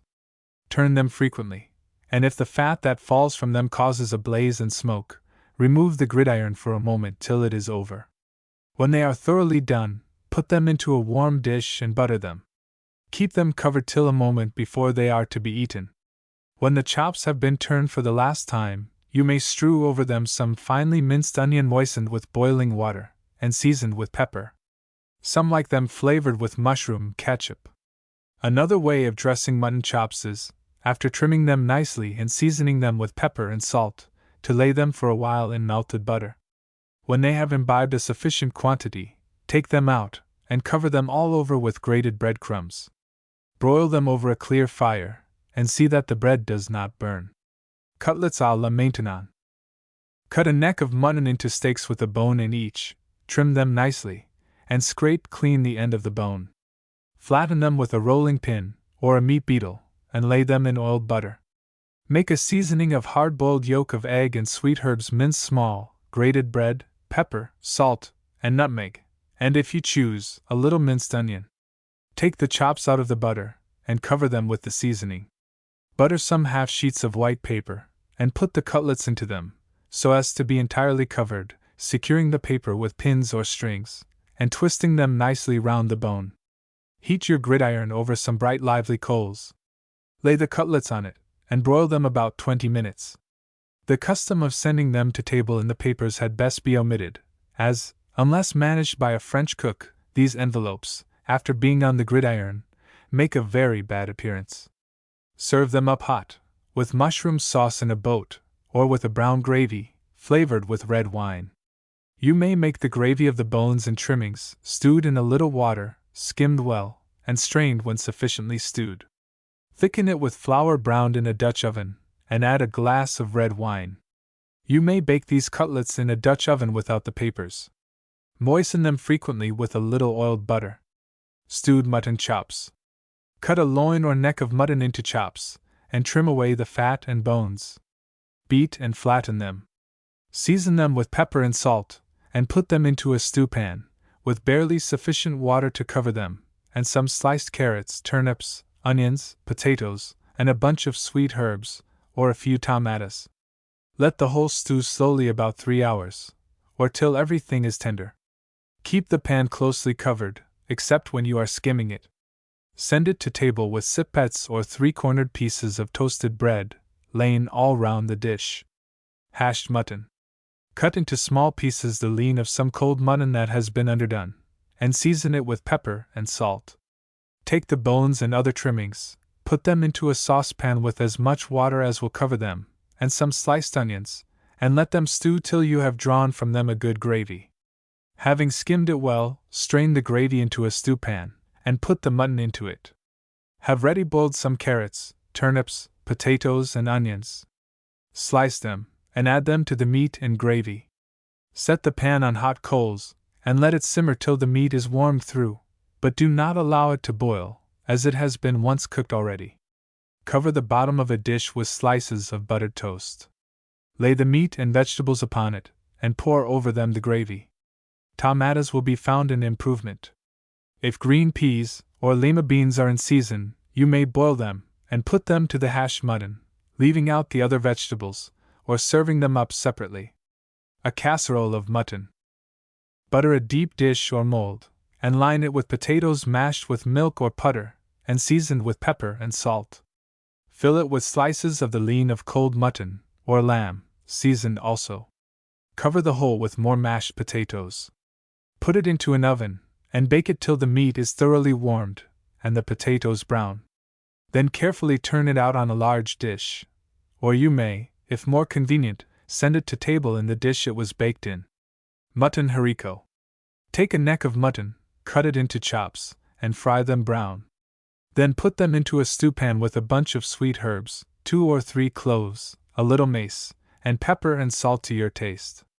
Cover them with boiling water, and let them stew slowly for about an hour. Then cut some carrots and turnips into dice, slice some onions, and cut up a head of celery. Put them all into the stewpan, and keep it closely covered except when you are skimming off the fat. Let the whole stew gently for an hour longer, and then send it to table in a deep dish, with the gravy about it. You may make a similar haricot of veal steaks, or of beef cut very thin. Stewed leg of mutton. Take a leg of mutton and trim it nicely. Put it into a pot with 3 pints of water, or with 2 pints of water and 1 quart of gravy drawn from bones, trimmings, and coarse pieces of meat. Add some slices of carrots, and a little salt. Stew it slowly 3 hours. Then put in small onions, small turnips, tomatoes or tomato catsup, and shred or powdered sweet marjoram to your taste, and let it stew 3 hours longer. A large leg will require from first to last from 6 hours and a half to 7 hours stewing. But though it must be tender and well done all through, do not allow it to stew to rags. Serve it up with the vegetables and gravy round it. Have mashed potatoes in another dish. To roast lamb. The best way of cooking lamb is to roast it, when driest, otherwise it is insipid, and not so good as mutton. A hind quarter of 8 pounds will be done in about 2 hours, a forequarter of 10 pounds in 2 hours and a half. A leg of 5 pounds will take from an hour and a quarter to an hour and a half, a loin about an hour and a half. Lamb, like veal and pork, is not eatable unless thoroughly done, no one preferring it rare, as is frequently the case with beef and mutton. Wash the meat, wipe it dry, spit it, and cover the fat with paper. Place it before a clear, brisk fire. Baste it at first with a little salt and water, and then with its own drippings. Remove the paper when the meat is nearly done, and dredge the lamb with a little flour. Afterwards baste it with butter. Do not take it off the spit till you see it drop white gravy. Prepare some mint sauce by stripping from the stalks the leaves of young green mint, mincing them very fine, and mixing them with vinegar and sugar. There must be just sufficient vinegar to moisten the mint, but not enough to make the sauce liquid. Send it to table in a boat, and the gravy in another boat. Garnish with sliced lemon. In carving a quarter of lamb, separate the shoulder from the breast, or the leg from the ribs, sprinkle a little salt and pepper, and squeeze on some lemon juice. It should be accompanied by asparagus, green peas, and lettuce. Pork, ham, etc. General remarks. In cutting up pork, you have the spare rib, shoulder, griskin or chine, the loin, middlings and leg, the head, feet, heart, and liver. On the spare rib and chine there is but little meat, and the pieces called middlings consist almost entirely of fat. The best parts are the loin, and the leg or hind quarter. Hogs make the best pork when from 2½ to 4 years old. They should be kept up and fed with corn at least 6 weeks before they are killed, or their flesh will acquire a disagreeable taste from the trash and offal which they eat when running at large. The Portuguese pork, which is fed on chestnuts, is perhaps the finest in the world. If the meat is young, the lean will break on being pinched, and the skin will dent by nipping it with the fingers. The fat will be white, soft, and pulpy. If the skin or rind is rough, and cannot be nipped, it is old. Hams that have short shank bones are generally preferred. If you put a knife under the bone of a ham, and it comes out clean, the meat is good, but quite the contrary if the knife appears smeared and slimy. In good bacon the fat is white, and the lean sticks close to the bone. If it is streaked with yellow, the meat is rusty, and unfit to eat. Pork in every form should be thoroughly cooked. If the least underdone, it is disgusting and unwholesome. To roast a pig. Begin your preparations by making the stuffing. Take a sufficient quantity of grated stale bread, and mix it with sage and sweet marjoram rubbed fine or powdered, also some grated lemon peel. Season it with pepper, salt, powdered nutmeg, and mace. Mix in butter enough to moisten it, and some beaten yolk of egg to bind it. Let the whole be very well incorporated. The pig should be newly killed, that morning if possible, nicely cleaned, fat, and not too large. Wash it well in cold water, and cut off the feet close to the joints, leaving some skin all round to fold over the ends. Take out the liver and heart, and reserve them, with the feet, to make the gravy. Truss back the legs. Fill the body with the stuffing, it must be quite full, and then sew it up, or tie it round with a buttered twine. Put the pig on the spit, and place it before a clear brisk fire, but not too near lest it scorch. The fire should be largest at the ends, that the middle of the pig may not be done before the extremities. If you find the heat too great in the center, you may diminish it by placing a flat iron before the fire. When you first put it down, wash the pig all over with salt and water. Afterwards rub it frequently with a feather dipped in sweet oil, or with fresh butter tied in a rag. If you baste it with anything else, or with its own dripping, the skin will not be crisp. Take care not to blister or burn the outside by keeping it too near the fire. A good-sized pig will require at least 3 hours roasting. Unless a pig is very small, it is seldom sent to table whole. Take the spit from the fire, and place it across a large dish. Then, having cut off the head with a sharp knife, and cut down the back, slip the spit out. Lay the 2 halves of the body close together in the dish, and place half the head on each side. Garnish with sliced lemon. For the gravy, take that from the dripping pan and skim it well. Having boiled the heart, liver, and feet, with some minced sage in a very little water, cut the meat from the feet, and chop it. Chop also the liver and heart. Put all into a small saucepan, adding a little of the water that they were boiled in, and some bits of butter rolled in flour. Flavor it with a glass of Madeira, and some grated nutmeg. Give it a boil up, and send it to table in a gravy boat. You may serve up with the pig, applesauce, cranberry sauce, or bread sauce in a small tureen, or currant jelly. If you bake the pig instead of roasting it, rub it from time to time with fresh butter tied in a rag. To roast a leg of pork. Take a sharp knife and score the skin across in narrow stripes. You may cross it again so as to form diamonds, and rub in some powdered sage. Raise the skin at the knuckle, and put in a stuffing of minced onion and sage, breadcrumbs, pepper, salt, and beaten yolk of egg. Fasten it down with a buttered string, or with skewers. You may make deep incisions in the meat of the large end of the leg, and stuff them also, pressing in the filling very hard. Rub a little sweet oil all over the skin with a brush or a goose feather, to make it crisp and of a handsome brown. Do not place the spit too near the fire, lest the skin should burn and blister. A leg of pork will require from 3 to 4 hours to roast. Moisten it all the time by brushing it with sweet oil, or with fresh butter tied in a rag. To baste it with its own dripping will make the skin tough and hard. Skim the fat carefully from the gravy, which should be thickened with a little flour. A roast leg of pork should always be accompanied by applesauce, and by mashed potato and mashed turnips. To roast a loin of pork. Score the skin in narrow strips, and rub it all over with a mixture of powdered sage leaves, pepper, and salt. Have ready a force meat or stuffing of minced onions and sage, mixed with a little grated bread and beaten yolk of egg, and seasoned with pepper and salt. Make deep incisions between the ribs and fill them with this stuffing. Put it on the spit before a clear fire and moisten it with butter or sweet oil, rubbed lightly over it. It will require 3 hours to roast. Having skimmed the gravy well, thicken it with a little flour, and serve it up in a boat. Have ready some applesauce to eat with the pork.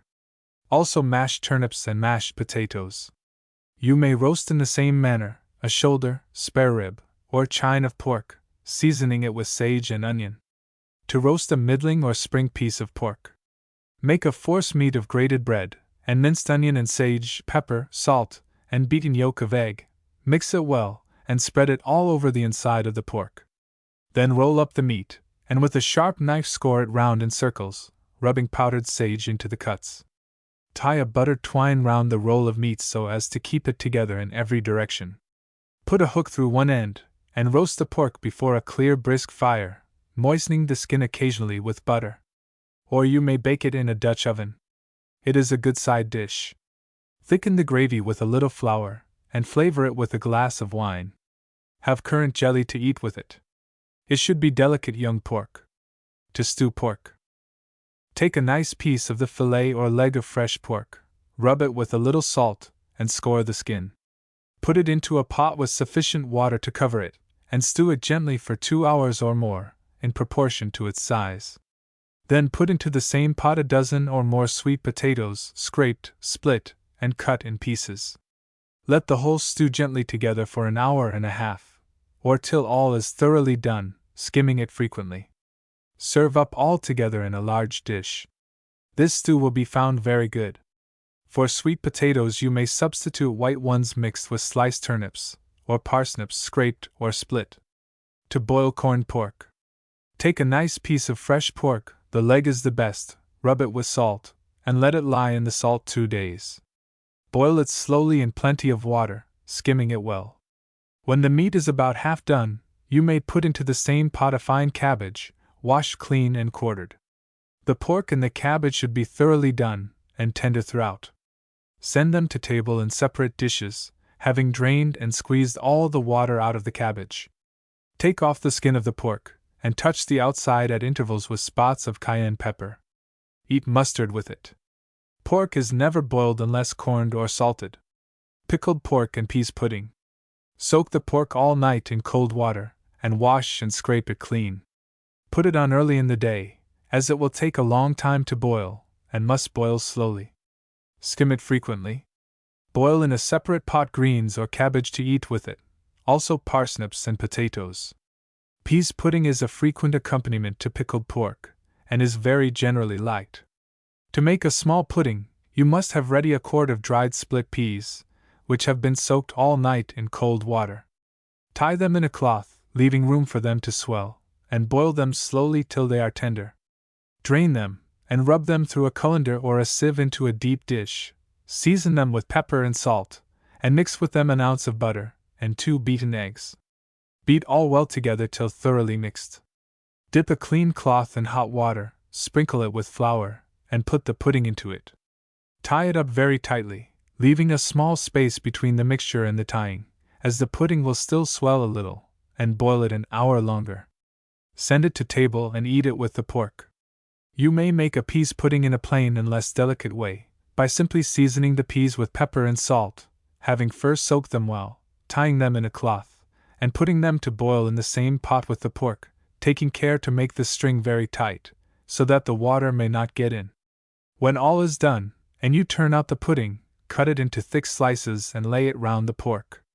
Pickled pork is frequently accompanied by dried beans and hominy. Pork and beans. Allow 2 pounds of pickled pork to 2 quarts of dried beans. If the meat is very salt, put it in soak overnight. Put the beans into a pot with cold water, and let them hang all night over the embers of the fire, or set them in the chimney corner, that they may warm as well as soak. Early in the morning rinse them through a colander. Score the rind of the pork, which should not be a very fat piece, and put the meat into a clean pot with the beans, which must be seasoned with pepper. Let them boil slowly together for about 2 hours, and carefully remove all the scum and fat that rises to the top. Then take them out, lay the pork in a tin pan, and cover the meat with the beans, adding a very little water. Put it into an oven, and bake it 4 hours. This is a homely dish, but is by many persons much liked. It is customary to bring it to table in the pan in which it is baked. Pork steaks. Pork steaks or chops should be taken from the neck, or the loin.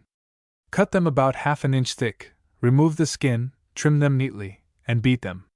Season them with pepper, salt, and powdered sage leaves or sweet marjoram, and broil them over a clear fire till quite done all through, turning them once. They require much longer broiling than beef steaks of mutton chops. When you think they are nearly done, take up one on a plate and try it. If it is the least red inside, return it to the gridiron. Have ready a gravy made of the trimmings, or any coarse pieces of pork stewed in a little water with chopped onions and sage, and skimmed carefully. When all the essence is extracted, take out the bits of meat, and serve up the gravy in a boat to eat with the steaks. They should be accompanied with applesauce. Pork cutlets. Cut them from the leg, and remove the skin, trim them and beat them, and sprinkle on salt and pepper. Prepare some beaten egg in a pan, and on a flat dish a mixture of breadcrumbs, minced onion, and sage. Put some lard or drippings into a frying pan over the fire, and when it boils, put in the cutlets, having dipped every one first in the egg, and then in the seasoning. Fry them 20 or 30 minutes, turning them often. After you have taken them out of the frying pan, skim the gravy, dredge in a little flour, give it one boil, and then pour it on the dish round the cutlets. Have applesauce to eat with them. Pork cutlets prepared in this manner may be stewed instead of being fried. Add to them a little water, and stew them slowly till thoroughly done, keeping them closely covered except when you remove the lid to skim them. Pork pie. Take the lean of a leg or loin of fresh pork, and season it with pepper, salt, and nutmeg. Cover the bottom and sides of a deep dish with a good paste made with a pound of butter to 2 pounds of flour, and rolled out thick. Put in a layer of pork, and then a layer of pippin apples, pared, cored, and cut small. Strew over the apples sufficient sugar to make them very sweet. Then place another layer of pork, and so on till the dish is full. Pour in half a pint or more of water or of white wine. Cover the pie with a thick lid of paste, and notch and ornament it according to your taste.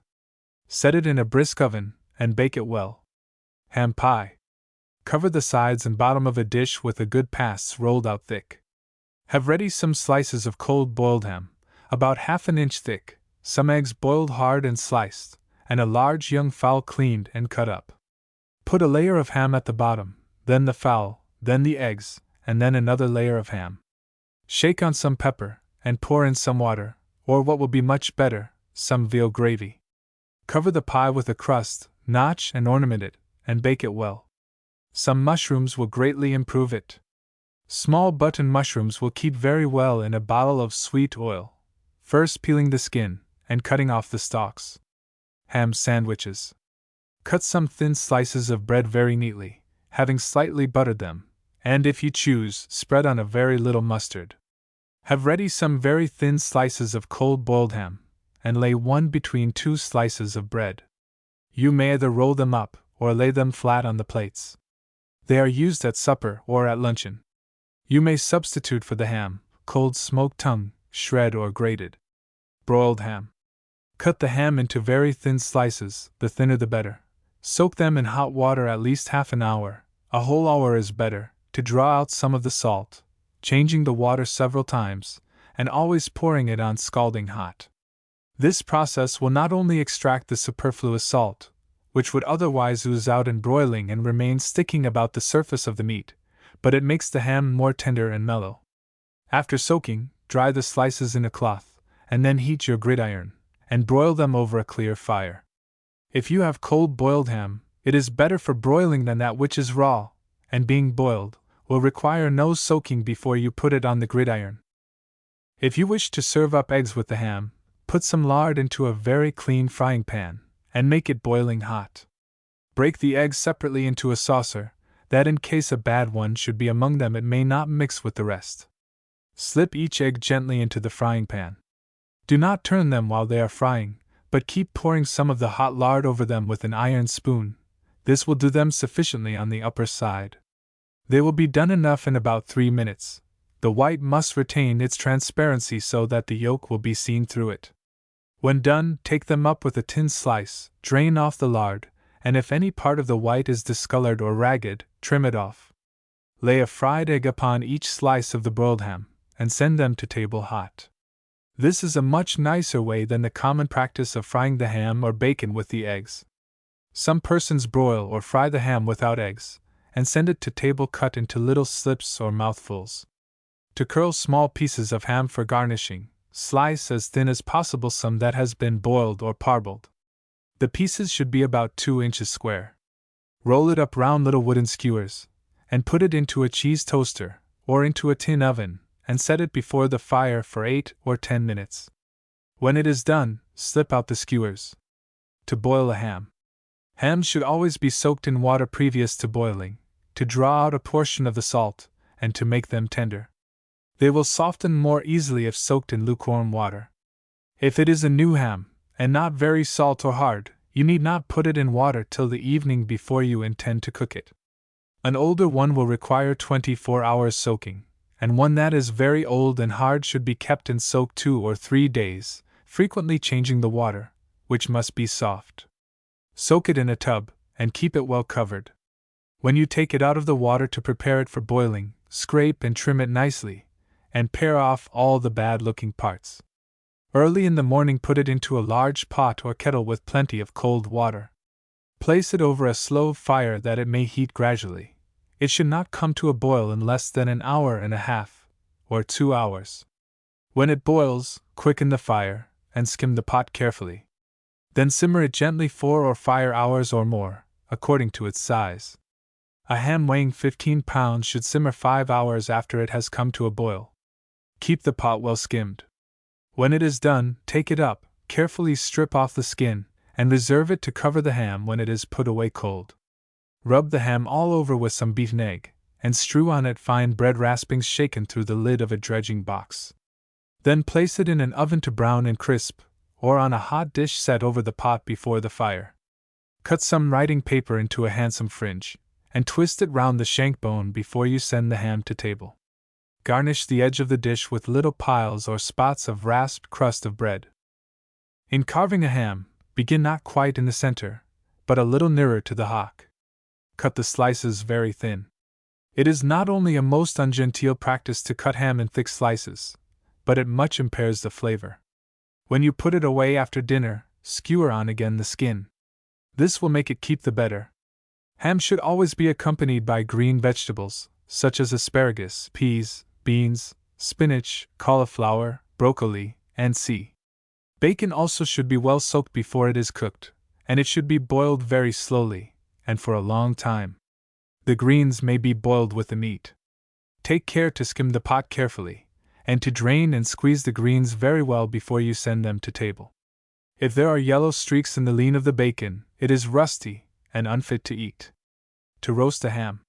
Take a very fine ham, a Westphalia one if you can procure it, and soak it in lukewarm water for a day or 2, changing the water frequently.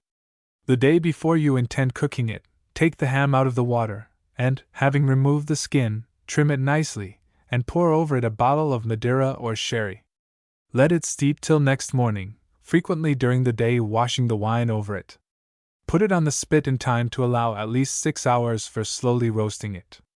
Baste it continually with hot water. When it is done, dredge it all over with fine bread raspings shaken on through the top of the dredging box, and set it before the fire to brown. For gravy, take the wine in which the ham was steeped, and add to it the essence or juice which flowed from the meat when taken from the spit. Squeeze in the juice of 2 lemons. Put it into a saucepan, and boil and skim it. Send it to table in a boat. Cover the shank of the ham, which should have been sawed short, with bunches of double parsley, and ornament it with a cluster of flowers cut out with a penknife from raw carrots, beets, and turnips, and made to imitate marigolds, and red and white roses. Directions for curing ham or bacon. Ham or bacon, however well cured, will never be good unless the pork of which it is made has been properly fed. The hogs should be well fattened on corn, and fed with it about 8 weeks, allowing 10 bushels to each hog. They are best for curing when from 2 to 4 years old, and should not weigh more than 150 or 160 pounds. The first 4 weeks they may be fed on mush, or on Indian meal moistened with water, the remaining 4 on corn unground, giving them always as much as they will eat. Soap suds may be given to them 3 or 4 times a week, or oftener if convenient. When killed and cut up, begin immediately to salt them. Rub the outside of each ham with a teaspoonful of powdered saltpetre, and the inside with a teaspoonful of cayenne pepper. Having mixed together brown sugar and fine salt, in the proportion of 1.5 pounds of brown sugar to a quart of salt, rub the pork well with it. This quantity of sugar and salt will be sufficient for 50 pounds of meat.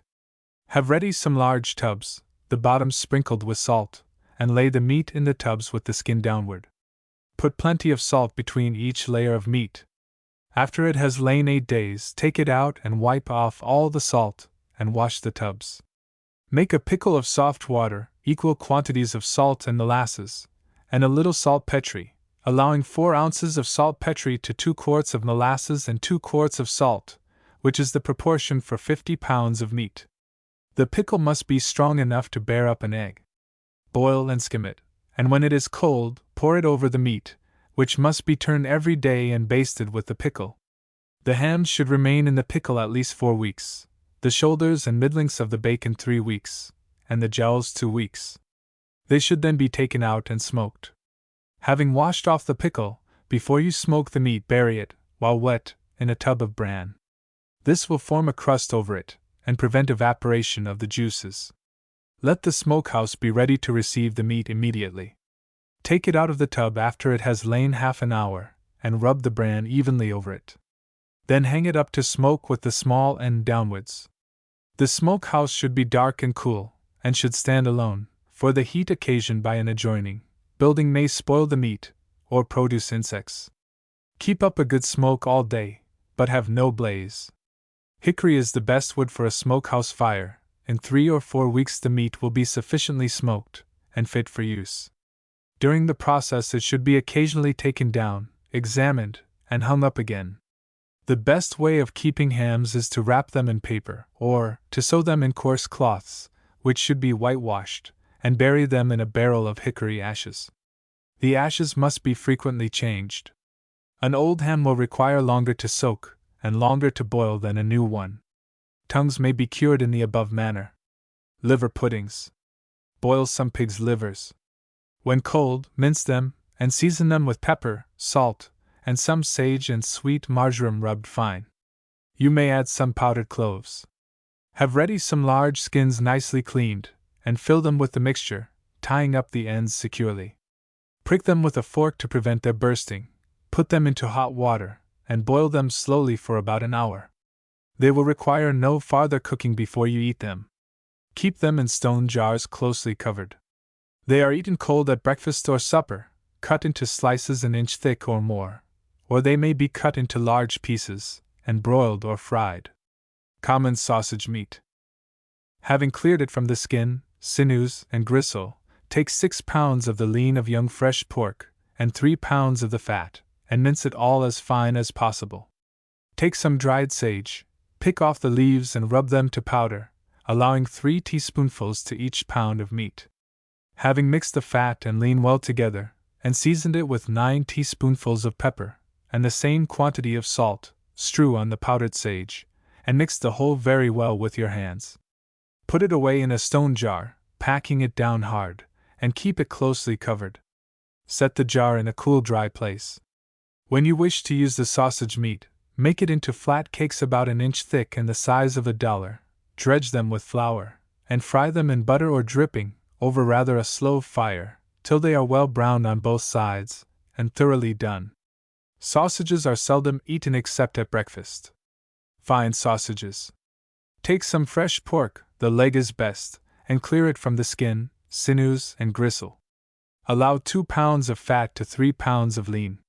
Mince it all very fine, and season it with 2 ounces and a half of salt, half an ounce of pepper, 30 cloves, and a dozen blades of mace powdered, 3 grated nutmegs, 6 tablespoonfuls of powdered sage, and 2 teaspoonfuls of powdered rosemary. Mix all well together.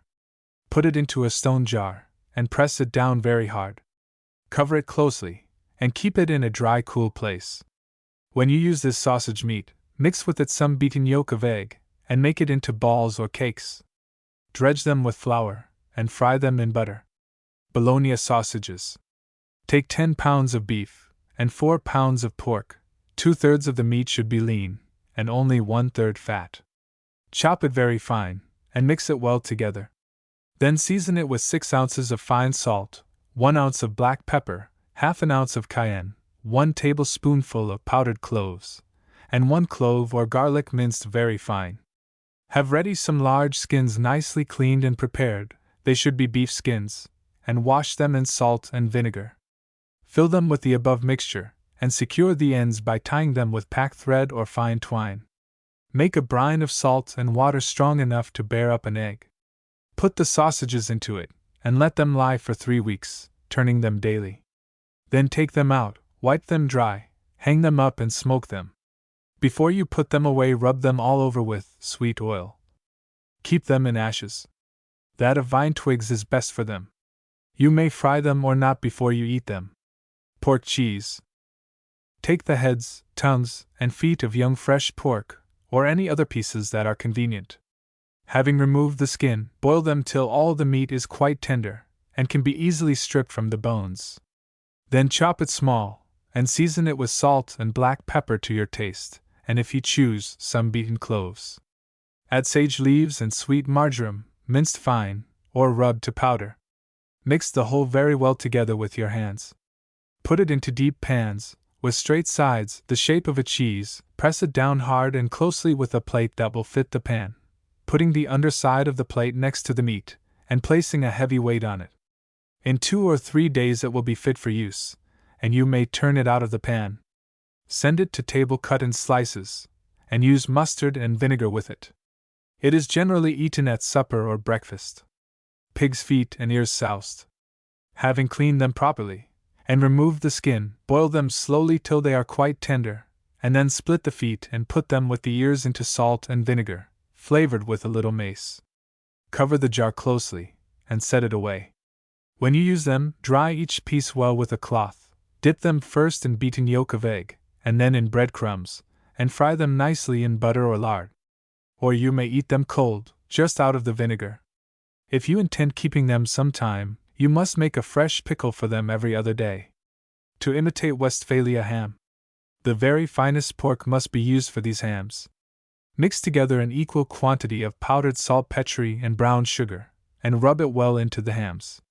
Next day make a pickle in sufficient quantity to cover them very well. The proportions of the ingredients are 1.5 pounds of fine salt, 1/2 pound of brown sugar, 1 ounce of black pepper and 1 ounce of cloves pounded to powder, a small bit of sal prunella, and a quart of stale strong beer or porter. Boil them all together, so as to make a pickle that will bear up an egg. Pour it boiling hot over the meat, and let it lie in the pickle 2 weeks, turning it 2 or 3 times every day, and basting or washing it with the liquid. Then take out the hams, rub them with bran and smoke them for a fortnight. When done, keep them in a barrel of wood ashes. In cooking these hams, simmer them slowly for 7 or 8 hours. To imitate the shape of the real Westphalia hams, cut some of the meat off the underside of the thick part, so as to give them a flat appearance. Do this before you begin to cure them, first loosening the skin and afterwards sewing it on again. The ashes in which you keep them must be changed frequently, wiping the hams when you take them out. To glaze a cold ham. With a brush or quill feather go all over the ham with beaten yolk of egg. Then cover it thickly with pounded cracker, made as fine as flour, or with grated crumbs of stale bread. Lastly go over it with thick cream. Put it to brown in the oven of a stove, or brown it on the spit of a tin roaster, set before the fire and turned frequently. This glazing will be found delicious. Venison, etc. To roast a saddle or haunch of venison. Wipe it all over with a sponge dipped in warm water, then rub the skin with lard or nice dripping. Cover the fat with sheets of paper 2 double, buttered, and tied on with packthread that has been soaked to keep it from burning. Or, what is still better, you may cover the first sheets of paper with a coarse paste of flour and water rolled out 1/2 inch thick, and then cover the paste with the second sheets of paper, securing the whole well with the string to prevent its falling off. Place the venison on the spit before a strong clear fire, such as you would have for a sirloin of beef, and let the fire be well kept up all the time. Put some claret and butter into the dripping pan and baste the meat with it frequently. If wrapped in paste, it will not be done in less than 5 hours. Half an hour before you take it up, remove the coverings carefully, place the meat nearer to the fire, baste it with fresh butter and dredge it very lightly with flour. Send it to table with fringed white paper wrapped round the bone, and its own gravy well skimmed. Have currant jelly to eat with it. As venison chills immediately, the plates should be kept on heaters. You may make another gravy with 1.5 pounds of scraps and trimmings or inferior pieces of venison, put into a saucepan with 3 pints of water, a few cloves, a few blades of mace, 1/2 a nutmeg, and salt and cayenne to your taste. Boil it down slowly to a pint. Then skim off the fat, and strain the gravy into a clean saucepan. Add to it 1/2 pint of currant jelly, 1/2 pint of claret, and near 1/4 pound of butter divided into bits and rolled in flour. Send it to table in 2 small tureens or sauceboats. This gravy will be found very fine. Venison should never be roasted unless very fat. The shoulder is a roasting piece, and may be done without the paper or paste. Venison is best when quite fresh, but if it is expedient to keep it a week before you cook it, wash it well with milk and water, and then dry it perfectly with cloths till there is not the least damp remaining on it. Then mix together powdered ginger and pepper, and rub it well over every part of the meat. Do not, however, attempt to keep it unless the weather is quite cold. To hash cold venison. Cut the meat in nice small slices, and put the trimmings and bones into a saucepan with barely water enough to cover them. Let them stew for an hour. Then strain the liquid into a stewpan, add to it some bits of butter rolled in flour, and whatever gravy was left of the venison the day before. Stir in some currant jelly, and give it a boil up. Then put in the meat, and keep it over the fire just long enough to warm it through, but do not allow it to boil, as it has been once cooked already. Venison steaks. Cut them from the neck or haunch. Season them with pepper and salt. When the gridiron has been well heated over a bed of bright coals, grease the bars, and lay the steaks upon it. Broil them well, turning them once, and taking care to save as much of the gravy as possible. Serve them up with some currant jelly laid on each steak. Have your plates set on heaters. Venison pasty. The neck, breast, and shoulder are the parts used for a venison pie or pasty. Cut the meat into pieces, fat and lean together, and put the bones and trimmings into a stew pan with pepper and salt, and water or veal broth enough to cover it. Simmer it till you have drawn out a good gravy. Then strain it. In the meantime, make a good rich paste, and roll it rather thick. Cover the bottom and sides of a deep dish with one sheet of it, and put in your meat, having seasoned it with pepper, salt, nutmeg, and mace. Pour in the gravy which you have prepared from the trimmings, and 2 glasses of port or claret, and lay on the top some hits of butter rolled in flour. Cover the pie with a thick lid of paste, and ornament it handsomely with leaves and flowers formed with a tin cutter. Bake it 2 hours or more, according to its size. Venison hams. Venison for hams must be newly killed, and in every respect as good as possible. Mix together equal quantities of salt and brown sugar, and rub it well into the hams. Put them into a tub, and let them lie 7 days, turning them and rubbing them daily with the mixture of salt and sugar. Next mix together saltpetre and common salt, in the proportion of 2 ounces of saltpetre to a handful of salt. Rub it well into your hams, and let them lie a week longer. Then wipe them, rub them with bran, and smoke them a fortnight over hickory wood. Pack them in wood ashes. Venison ham must not be cooked before it is eaten. It is used for the tea table, chipped or shred like dried beef, to which it is considered very superior. It will not keep as long as other smoked meat. To roast a kid. A kid should be cooked the day it is killed, or the day after at farthest. They are best from 3 to 4 months old, and are only eaten while they live on milk. Wash the kid well, wipe it dry, and truss it. Stuff the body with a forcemeat of grated bread, butter or suet, sweet herbs, pepper, salt, nutmeg, grated lemon peel, and beaten egg, and sew it up to keep the stuffing in its place. Put it on the spit and rub it over with lard, or sweet oil. Put a little salt and water into the dripping pan, and baste the kid first with that, and afterwards with its own gravy. Or you may make it very nice by basting it with cream. It should roast about 3 hours. At the last, transfer the gravy to a small saucepan, thicken it with a little butter rolled in flour, give it a boil up, and send it to table in a boat. Garnish the kid with lumps of currant jelly laid round the edge of the dish. A fawn, which should never be kept more than 1 day, may be roasted in the same manner, also a hare, or a couple of rabbits. You may send to table, to eat with the kid, a dish of chestnuts boiled or roasted, and divested of the shells. To roast a hare. If a hare is old, do not roast it, but make soup of it.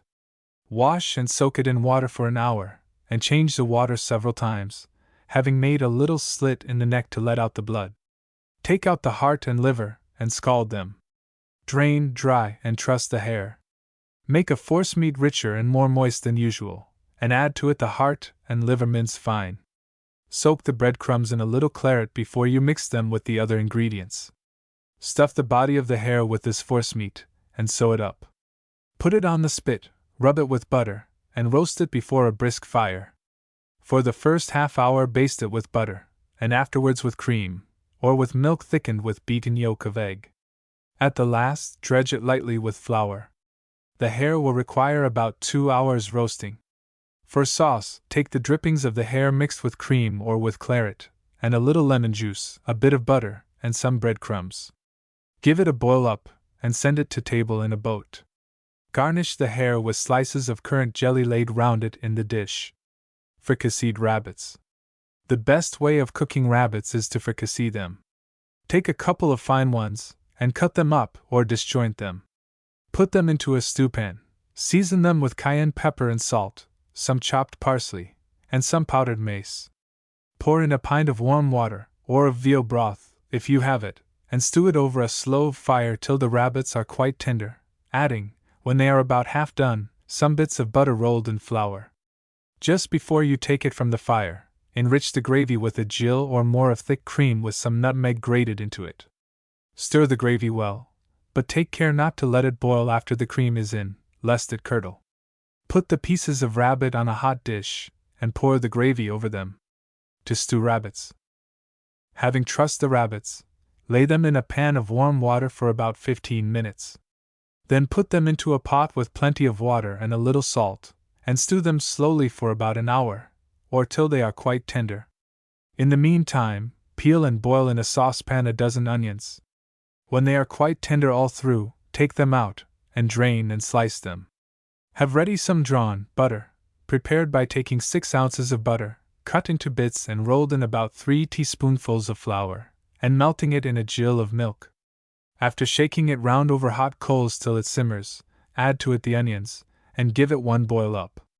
When the rabbits are done stewing, lay them on a large dish, having first cut off their heads, which should not he sent to table, and cover them all over with the onion sauce, to which you may add some grated nutmeg. To fry rabbits. Having washed the rabbits well, put them into a pan of cold water, and let them lie in it 2 or 3 hours. Then cut them into joints, dry them in a cloth, dredge them with flour, strew them with chopped parsley, and fry them in butter. After you take them out of the frying pan, stir a wineglass of cream into the gravy, or the beaten yolk of an egg. Do not let it boil, but pour it at once into the dish with the rabbits. Rabbits are very good baked in a pie. A boiled or pot pie may be made of them. They may be stuffed with forcemeat and roasted, basting them with butter. Cut off their heads before you send them to table. Poultry, game, etc. General remarks. In buying poultry, choose those that are fresh and fat. Half-grown poultry is comparatively insipid. It is best when full-grown but not old. Old poultry is tough and hard. An old goose is so tough as to be frequently uneatable. When poultry is young, the skin is thin and tender, and can be easily tipped by trying it with a pin. The legs are smooth, the feet moist and limber, and the eyes full and bright. The body should be thick and the breast fat. The bill and feet of a young goose are yellow, and have but few hairs on them. When old, they are red and hairy. Poultry is best when killed overnight, as if cooked too soon after killing, it is hard and does not taste well. It is not the custom in America, as in some parts of Europe, to keep game, or indeed any sort of eatable, till it begins to taint, all food when inclining to decomposition being regarded by us with disgust. When poultry or game is frozen, it should be brought into the kitchen early in the morning of the day on which it is to be cooked. It may be thawed by laying it several hours in cold water.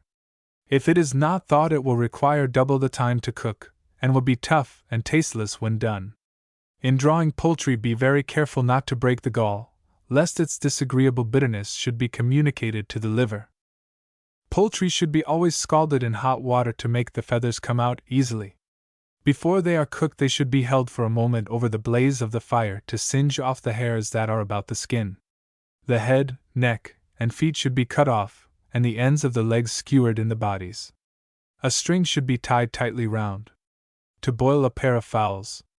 Make a forcemeat in the usual manner, of grated breadcrumbs, chopped sweet herbs, butter, pepper, salt, and yolk of egg. Fill the bodies of the fowls with the stuffing, and tie a string firmly round them. Skewer the livers and gizzards to the sides, under the wings. Dredge them with flour, and put them into a pot with just enough of water to cook them. Cover it closely, and put it over a moderate fire. As soon as the scum rises, take off the pot and skim it. Then cover it again, and boil it slowly half an hour. Afterwards diminish the fire, and let them stew slowly till quite tender. An hour altogether is generally sufficient to boil a pair of fowls, unless they are quite old. By doing them slowly, rather stewing than boiling, the skin will not break, and they will be whiter and more tender than if boiled fast. Serve them up with egg sauce in a boat. Young chickens are better for being soaked 2 hours in skim milk, previous to boiling. You need not stuff them. Boil or stew them, slowly in the same manner as large fowls. 3/4 of an hour will cook them. Serve them up with parsley sauce, and garnish with parsley. Boiled fowls should be accompanied by ham or smoked tongue. To roast a pair of fowls. Leave out the livers, gizzards, and hearts, to be chopped and put into the gravy.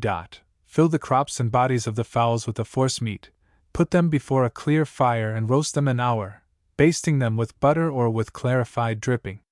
Having stewed the necks, gizzards, livers, and hearts in a very little water, strain it and mix it hot with the gravy that has dripped from the fowls, and which must be first skimmed. Thicken it with a little browned flour, add to it the livers, hearts, and gizzards chopped small. Send the fowls to table with the gravy in a boat, and have cranberry sauce to eat with them. Broiled chickens. Split a pair of chickens down the back, and beat them flat, wipe the inside, season them with pepper and salt, and let them lie while you prepare some beaten yolk of egg and grated breadcrumbs. Wash the outside of the chickens all over with the egg, and then strew on the breadcrumbs. Have ready a hot gridiron over a bed of bright coals. Lay the chickens on it with the inside downwards, or next the fire. Broil them about 3/4 of an hour, keeping them covered with a plate. Just before you take them up, lay some small pieces of butter on them. In preparing chickens for broiling, you may parboil them about 10 minutes, to ensure their being sufficiently cooked, as it is difficult to broil the thick parts thoroughly without burning the rest. Fricasseed chickens. Having cut up your chickens, lay them in cold water till all the blood is drawn out. Then wipe the pieces, season them with pepper and salt, and dredge them with flour. Fry them in lard or butter. They should be of a fine brown on both sides. When they are quite done, take them out of the frying pan, cover them up, and set them by the fire to keep warm. Skim the gravy in the frying pan and pour into it half a pint of cream. Season it with a little nutmeg, pepper, and salt, and thicken it with a small bit of butter rolled in flour. Give it a boil, and then pour it round the chickens, which must be kept hot. Put some lard into the pan, and fry some parsley in it to lay on the pieces of chicken. It must be done green and crisp. To make a white fricassee of chickens, skin them, cut them in pieces, and having soaked out the blood, season them with salt, pepper, nutmeg, and mace, and strew over them some sweet marjoram shred fine. Put them into a stewpan, and pour over them half a pint of cream, or rich unskimmed milk. Add some butter rolled an hour, and if you choose, some small forcemeat balls. Set the stewpan over hot coals. Keep it closely covered, and stew or simmer it gently till the chicken is quite tender, but do not allow it to boil. You may improve it by a few small slices of cold ham. Chicken croquettes and rissoles. Take some cold chicken, and having cut the flesh from the bones, mince it small with a little suet and parsley, adding sweet marjoram and grated lemon peel. Season it with pepper, salt, and nutmeg, and having mixed the whole very well, pound it to a paste in a marble mortar, putting in a little at a time, and moistening it frequently with yolk of egg that has been previously beaten. Then divide it into equal portions, and having floured your hands, make it up in the shape of pears, sticking the head of a clove into the bottom of each to represent the blossom end, and the stalk of a clove into the top to look like the stem. Dip them into beaten yolk of egg, and then into breadcrumbs grated finely and sifted. Fry them in butter, and when you take them out of the pan, fry some parsley in it. Having drained the parsley, cover the bottom of a dish with it, and lay the croquettes upon it. Send it to table as a side dish. Croquettes may be made of cold sweetbreads, or of cold veal mixed with ham or tongue. Rissoles are made of the same ingredients, well mixed, and beaten smooth in a mortar. Make a fine paste, roll it out, and cut it into round cakes. Then lay some of the mixture on one half of the cake, and fold over the other upon it, in the shape of a half moon. Close and crimp the edges nicely, and fry the rissoles in butter. They should be of a light brown on both sides. Drain them and send them to table dry. Baked chicken pie. Cover the bottom and sides of a deep dish with a thick paste.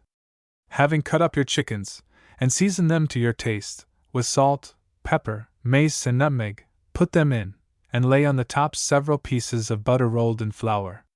Fill up the dish about 2/3 with cold water. Then lay on the top crust, notching it handsomely. Cut a slit in the top, and stick into it an ornament of paste made in the form of a tulip. Bake it in a moderate oven. It will be much improved by the addition of 1/4 oysters, or by interspersing the pieces of chicken with slices of cold boiled ham. You may add also some yolks of eggs boiled hard. A duck pie may be made in the same manner. A rabbit pie also. A pot pie. Take a pair of large fine fowls. Cut them up, wash the pieces, and season them with pepper and salt. Make a good paste in the proportion of 1.5 pounds of minced suet to 3 pounds of flour. Let there be plenty of paste, as it is always much liked by the eaters of pot pie. Roll out the paste not very thin, and cut most of it into long squares. Butter the sides of a pot, and line them with paste nearly to the top. Lay slices of cold ham at the bottom of the pot, and then the pieces of fowl, interspersed all through with squares of paste, and potatoes pared and quartered. Lay a lid of paste all over the top, leaving a hole in the middle. Pour in about 1 quart of water, cover the pot, and boil it slowly but steadily for 2 hours. Half an hour before you take it up, put in through the hole in the center of the crust some bits of butter rolled in flour, to thicken the gravy. When done, put the pie on a large dish, and pour the gravy over it. You may intersperse it all through with cold ham. A pot pie may be made of ducks, rabbits, squirrels, or venison. Also of beefsteaks. Chicken curry. Take a pair of fine fowls, and having cut them in pieces, lay them in salt and water till the seasoning is ready. Take 2 tablespoonfuls of powdered ginger, 1 tablespoonful of fresh turmeric, a teaspoonful of ground black pepper, some mace, a few cloves, some cardamom seeds, and a little cayenne pepper with a small portion of salt. These last articles according to your taste. Put all into a mortar, and add to them 8 large onions, chopped or cut small. Mix and beat all together, till the onions, spices, and form a paste. Put the chickens into a pan with sufficient butter rolled in flour, and fry them till they are brown, but not till quite done. While this is proceeding, set over the fire a saucepan 3 parts full of water, or sufficient to cover the chickens when they are ready. As soon as the water boils, throw in the curry paste. When the paste has all dissolved, and is thoroughly mixed with the water, put in the pieces of chicken to boil, or rather to simmer. When the chicken is quite done, put it into a large dish, and eat it with boiled rice. The rice may either be laid round on the same dish, or served up separately. This is a genuine East India receipt for curry. Lamb, veal, or rabbits may be curried in the same manner. To boil rice for the curry. Pick the rice carefully, to clear it from husks and motes. Then soak it in cold water for 1/4 hour, or more. When you are ready to boil it, pour off the water in which it has soaked. Have ready a pot or saucepan of boiling water, into which you have put a little salt. Allow 2 quarts of water to 1 pound of rice. Sprinkle the rice gradually into the water. Boil it hard for 20 minutes, then take it off the fire, and pour off all the water that remains. Set the pot in the chimney corner with the lid off, while dinner is dishing, that it may have time to dry. You may toss it up lightly with 2 forks, to separate the grains while it is drying, but do not stir it with a spoon. A pillau. Take a large fine fowl, and cover the breast with slices of fat bacon or ham, secured by skewers. Put it into a stew pan with 2 sliced onions. Season it to your taste with white pepper and mace. Have ready a pint of rice that has been well picked, washed, and soaked. Cover the fowl with it. Put in as much water as will well cover the whole. Stew it about half an hour, or till the fowl and rice are thoroughly done, keeping the stew pan closely covered. Dish it all together, either with the rice covering the fowl, or laid round it in little heaps. You may make a pillau of beef or mutton with a larger quantity of rice, which must not be put in at first, or it will be done too much, the meat requiring a longer time to stew. Chicken salad. The fowls for this purpose should be young and fine. You may either boil or roast them. They must be quite cold. Having removed all the skin and fat, and disjointed the fowls, cut the meat from the bones into very small pieces, not exceeding an inch. Wash and split 2 large fine heads of celery, and cut the white part into pieces also about an inch long, and having mixed the chicken and celery together, put them into a deep china dish, cover it and set it away. It is best not to prepare the dressing till just before the salad is to be eaten, that it may be as fresh as possible. Have ready the yolks of 8 hard-boiled eggs. Put them into a flat dish, and mash them to a paste with the back of a wooden spoon.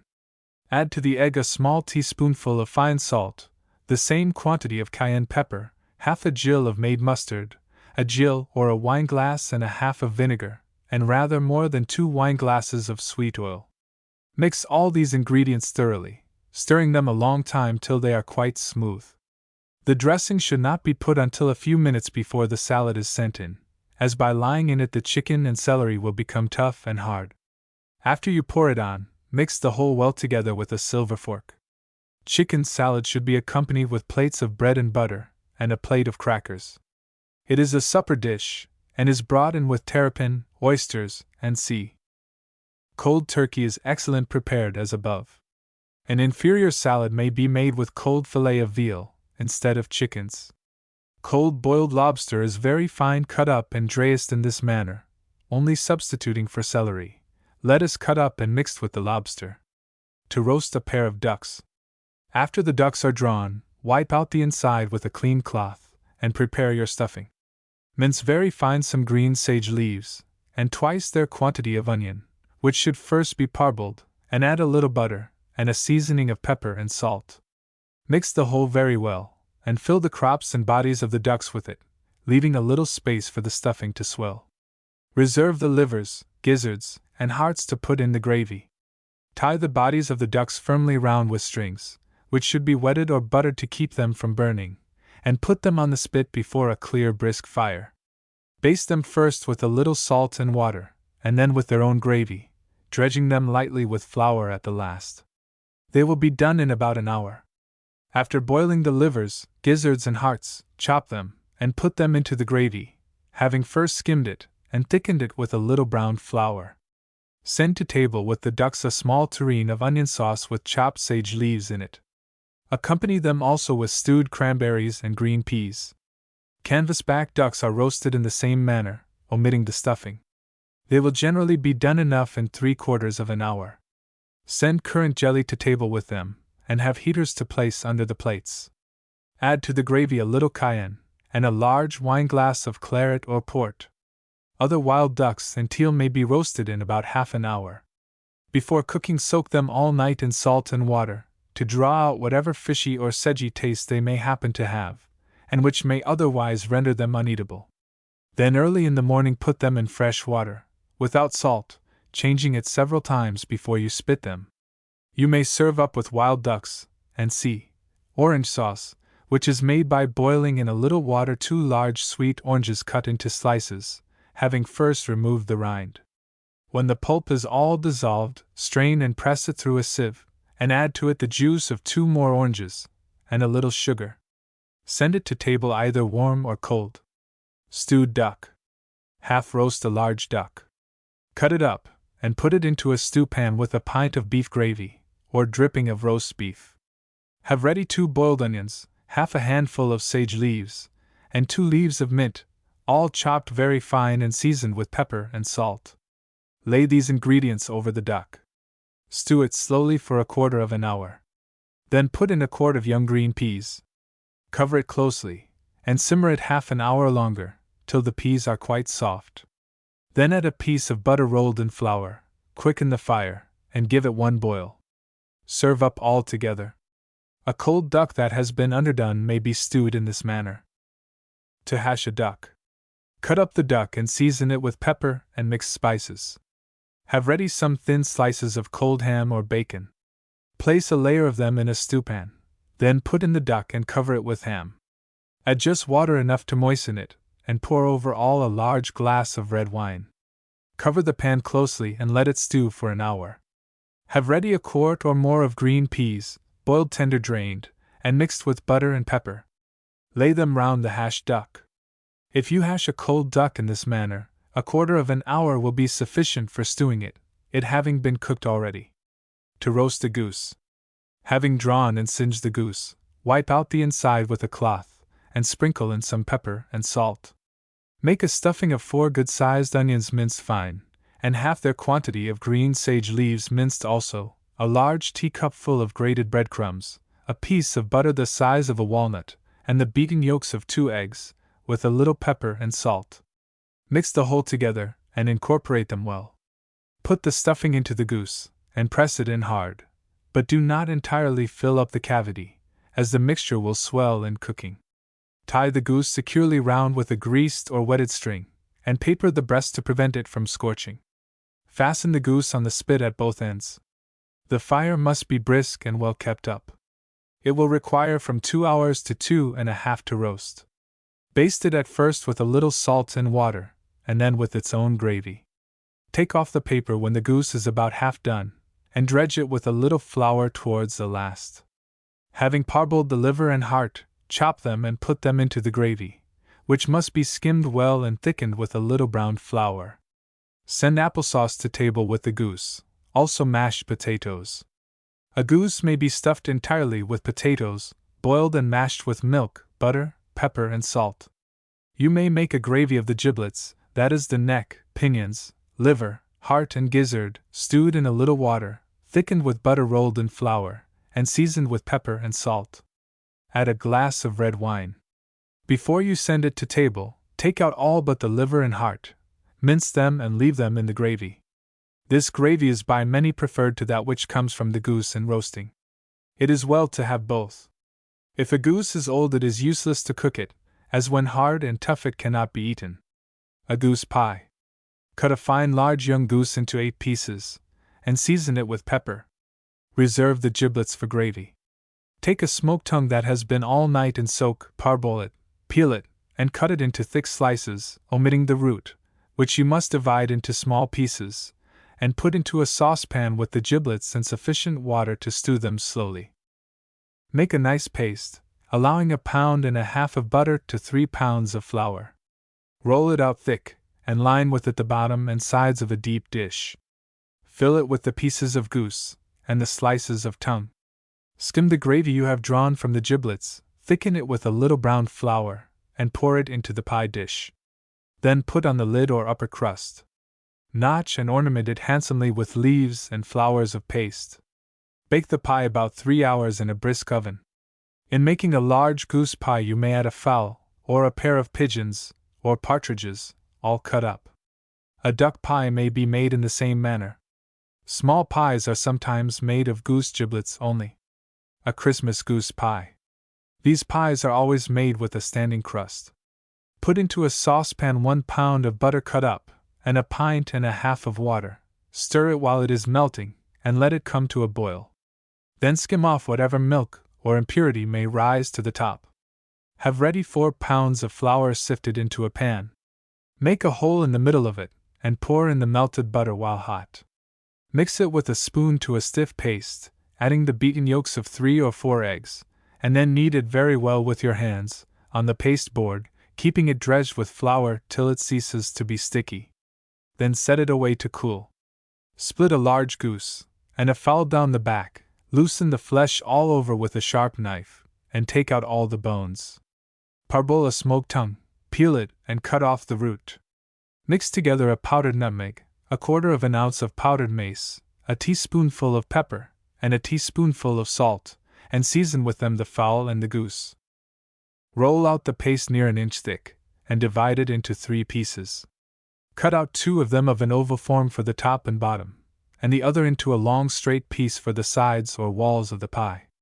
Brush the paste all over with beaten white of egg, and set on the bottom the piece that is to form the wall, pinching the edges together, and cementing them with white of egg. The bottom piece must be large enough to turn up a little round the lower edge of the wall piece, to which it must be firmly joined all round. When you have the crust properly fixed, so as to be baked standing alone without a dish, put in first the goose, then the fowl, and then the tongue. Fill up what space is left with pieces of the flesh of pigeons, or of partridges, quails, or any game that is convenient. There must be no bones in the pie. You may add also some bits of ham, or some forcemeat balls. Lastly, cover the other ingredients with half a pound of butter, and pat on the top crust, which, of course, must be also of an oval form to correspond with the bottom.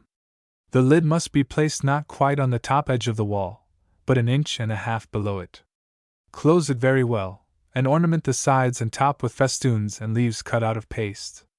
Notch the edges handsomely, and put a paste flour in the center. Glaze the whole with beaten yolk of egg, and bind the pie all round with a double fold of white paper. Set it in a regular oven, and bake it 4 hours. This is one way of making the celebrated goose pies that it is customary in England to send as presents at Christmas. They are eaten at luncheon, and if the weather is cold, and they are kept carefully covered up from the air, they will be good for 2 or 3 weeks, the standing crust assisting to preserve them. To roast a turkey. Make a forcemeat of grated breadcrumbs, minced suet, sweet marjoram, grated lemon peel, nutmeg, pepper, salt, and beaten yolk of egg. You may add some grated cold ham. Light some writing paper, and singe the hairs from the skin of the turkey. Reserve the neck, liver, and gizzard for the gravy. Stuff the craw of the turkey with the forcemeat, of which there should be enough made to form into balls for frying, laying them round the turkey when it is dished. Dredge it with flour, and roast it before a clear brisk fire, basting it with cold lard. Towards the last, set the turkey nearer to the fire, dredge it again very lightly with flour, and baste it with butter. It will require, according to its size, from 2 to 3 hours roasting. Make the gravy of the giblets cut in pieces, seasoned, and stewed for 2 hours in a very little water. Thicken it with a spoonful of browned flour, and stir into it the gravy from the dripping pan, having first skimmed off the fat. A turkey should be accompanied by ham or tongue. Serve up with it mushroom sauce. Have stewed cranberries on the table to eat with it. Do not help anyone to the legs, or drumsticks as they are called. Turkeys are sometimes stuffed entirely with sausage meat. Small cakes of this meat should then be fried, and laid round it. To bone a turkey, you must begin with a very sharp knife at the top of the wings, and scrape the flesh loose from the bone without dividing or cutting it to pieces. If done carefully and dexterously, the whole mass of flesh may be separated from the bone, so that you can take hold of the head and draw out the entire skeleton at once. A large quantity of forcemeat having been prepared, stuff it hard into the turkey, restoring it by doing so to its natural form, filling out the body, breast, wings and legs, so as to resemble their original shape when the bones were in. Roast or bake it, pouring a glass of port wine into the gravy. A boned turkey is frequently served up cold, covered with lumps of currant jelly, slices of which are laid round the dish. Any sort of poultry or game may be boned and stuffed in the same manner. A cold turkey that has not been boned is sometimes sent to table larded all over the breast with slips of fat bacon, drawn through the flesh with a larding needle, and arranged in regular form. To boil a turkey. Take 25 large fine oysters, and chop them. Mix with them half a pint of grated breadcrumbs, half a handful of chopped parsley, a quarter of a pound of butter, 2 tablespoonfuls of cream or rich milk, and the beaten yolks of 3 eggs. When it is thoroughly mixed, stuff the craw of the turkey with it, and sew up the skin. Then dredge it with flour, put it into a large pot or kettle, and cover it well with cold water. Place it over the fire, and let it boil slowly for half an hour, taking off the scum as it rises. Then remove the pot from over the fire, and set it on hot coals to stew slowly for 2 hours, or 2 hours and a half, according to its size. Just before you send it to table, place it again over the fire to get well heated. When you boil a turkey, skewer the liver and gizzard to the sides under the wings. Send it to table with oyster sauce in a small tureen. In making the stuffing, you may substitute for the grated bread, chestnuts boiled, peeled, and minced or mashed. Serve up chestnut sauce, made by peeling some boiled chestnuts and putting them whole into melted butter. Some persons, to make them white, boil their turkeys tied up in a large cloth sprinkled with flour. With a turkey, there should be on the table a ham, or a smoked tongue. To roast pigeons. Draw and pick 4 pigeons immediately after they are killed, and let them be cooked soon, as they do not keep well. Wash the inside very clean, and wipe it dry. Stuff them with a mixture of parsley parboiled and chopped, grated breadcrumbs, and butter, seasoned with pepper, salt, and nutmeg.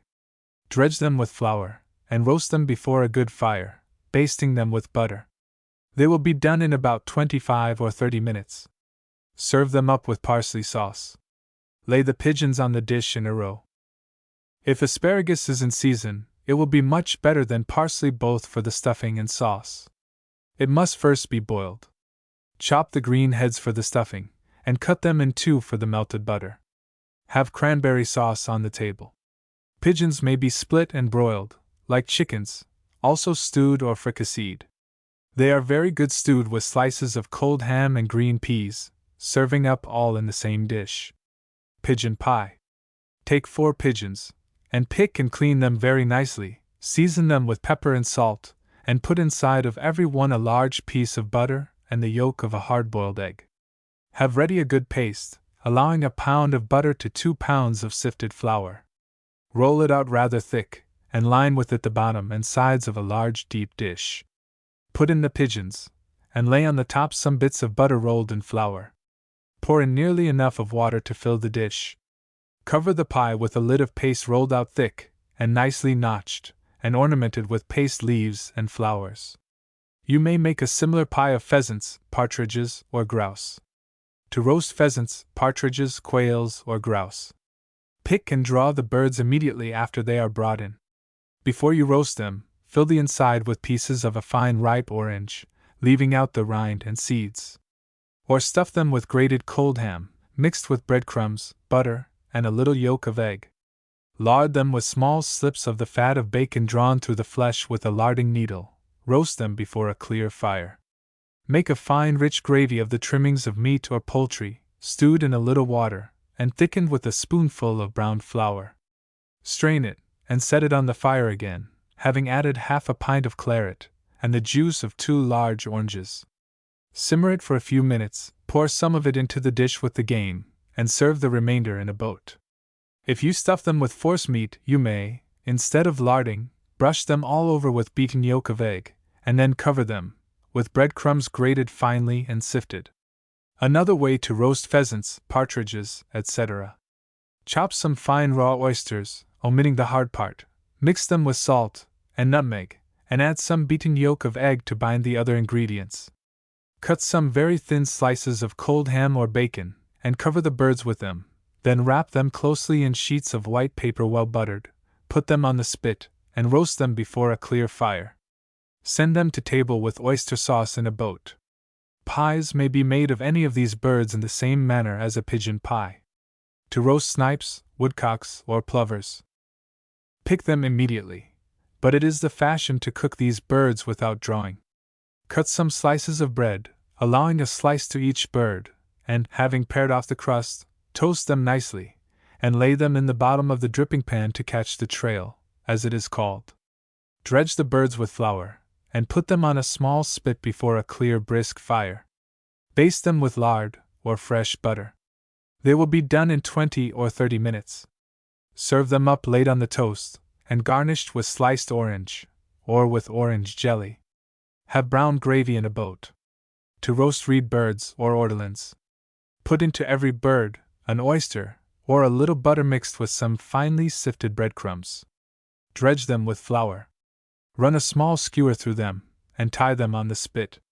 Baste them with lard or with fresh butter. They will be done in about 10 minutes. A very nice way of cooking these birds is, having greased them all over with lard or with fresh butter, and wrap them in vine leaves secured closely with a string, to lay them in a heated iron pan, and bury them in ashes hot enough to roast or bake them. Remove the vine leaves before you send the birds to table. Reed birds are very fine, made into little dumplings with a thin crust of flour and butter, and boiled about 20 minutes. Each must be tied in a separate cloth. Larding. To lard meat or poultry is to introduce into the surface of the flesh slips of the fat only of bacon, by means of a larding pin or larding needle, it being called by both names. It is a steel instrument about a foot long, sharp at one end, and cleft at the other into 4 divisions, which are near 2 inches in length, and resemble tweezers. It can be obtained at the hardware stores. Cut the bacon into slips about 2 inches in length, half an inch in breadth, and half an inch in thickness. If intended for poultry, the slips of bacon should not be thicker than a straw. Put them, one at a time, into the cleft or split end of the larding needle. Give each slip a slight twist, and press it down hard into the needle with your fingers. Then push the needle through the flesh, avoiding the places where the bones are, and when you draw it out it will have left behind it the slip of bacon sticking in the surface. Take care to have all the slips of the same size, and arranged in regular rows at equal distances. Every slip should stand up about an inch. If any are wrong, take them out and do them over again. To lard handsomely and neatly requires practice and dexterity. Fowls and game are generally larded on the breast only. If cold, they can be done with the fat of cold boiled ham. Larding may be made to look very tastefully on anything that is not to be cooked afterwards. Forcemeat balls. To a pound of the lean of a leg of veal, allow a pound of beef suet. Mince them together very fine. Then season it to your taste with pepper, salt, mace, nutmeg, and chopped sage or sweet marjoram. Then chop a half pint of oysters, and beat 6 eggs very well. Mix the whole together, and pound it to a paste in a marble mortar. If you do not want it immediately, put it away in a stone pot, strew a little flour on the top, and cover it closely. When you wish to use the forcemeat, divide into equal parts as much of it as you want, and having floured your hands, roll it into round balls, all of the same size. Either fry them in butter or boil them. This forcemeat will be found a very good stuffing for meat or poultry. Gravy and sauces. Drawn or made gravy. For this purpose you may use coarse pieces of the lean of beef or veal, or the giblets and trimmings of poultry or game. If must be stewed for a long time, skimmed, strained, thickened, and flavored with whatever condiments are supposed most suited to the dish it is to accompany. In preparing meat to stew for gravy, beat it with a mallet or meat beetle, score it, and cut it into small pieces. This makes it give out the juices. Season it with pepper and salt, and put it into a stew pan with butter only. Heat it gradually, till it becomes brown. Shake the pan frequently, and see that it does not bung or stick to the bottom. It will generally be browned sufficiently in half an hour. Then put in some boiling water, allowing 1 pint to each pound of meat. Simmer it on coals by the side of the fire for near 3 hours, skimming it well, and keeping it closely covered. When done, remove it from the heat, let it stand a while to settle, and then strain it. If you wish to keep it 2 or 3 days, which you may in winter, put it into a stone vessel, cover it closely, and set it in a cool place. Do not thicken this gravy till you go to use it. Melted butter, sometimes called drawn butter. Melted butter is the foundation of most of the common sauces. Have a covered saucepan for this purpose. One lined with porcelain will be best. Take 1/4 pound of the best fresh butter, cut it up, and mix with it about 2 teaspoonfuls of flour. When it is thoroughly mixed, put it into the saucepan, and add to it 4 tablespoonfuls of cold water. Cover the saucepan, and set it in a large tin pan of boiling water.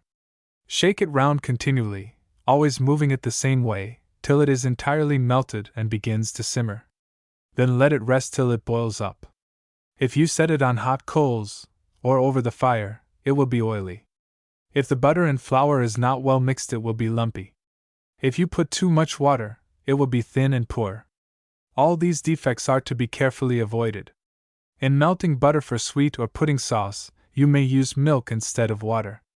To brown flour. Spread some fine flour on a plate, and set it in the oven, turning it up and stirring it frequently that it may brown equally all through. Put it into a jar, cover it well, and keep it to stir into gravies to thicken and color them. To brown butter. Put a lump of butter into a frying pan, and toss it round over the fire till it becomes brown. Then dredge some brown flour over it, and stir it round with a spoon till it boils. It must be made quite smooth.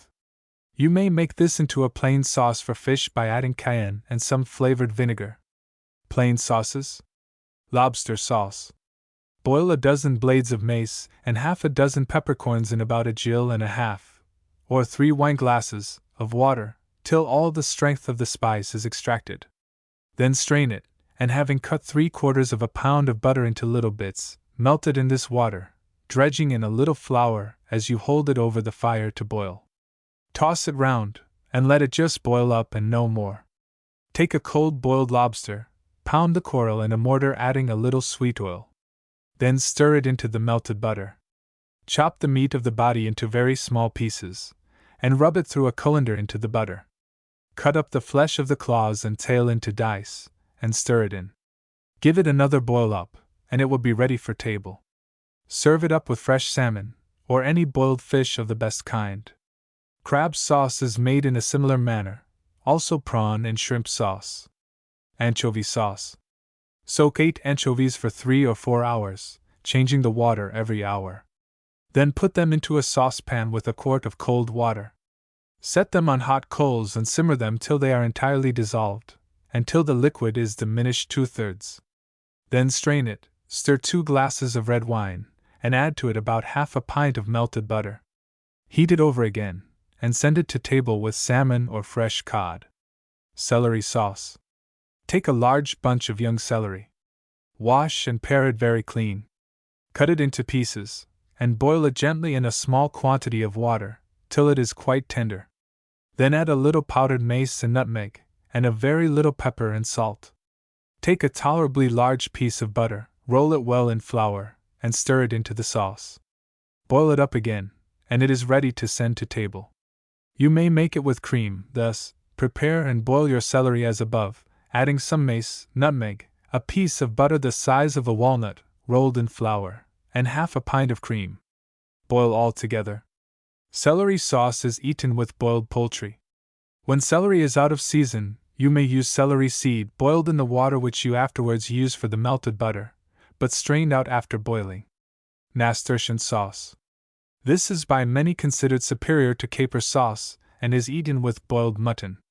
It is made with the green seeds of nasturtiums, pickled simply in cold vinegar.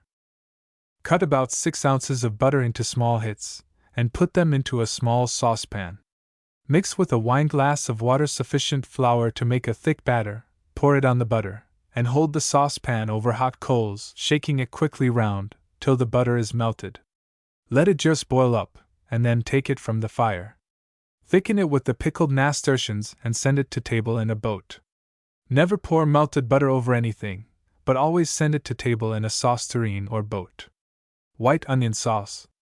Peel a dozen onions, and throw them into salt and water to keep them white.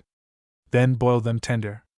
When done, squeeze the water from them, and chop them.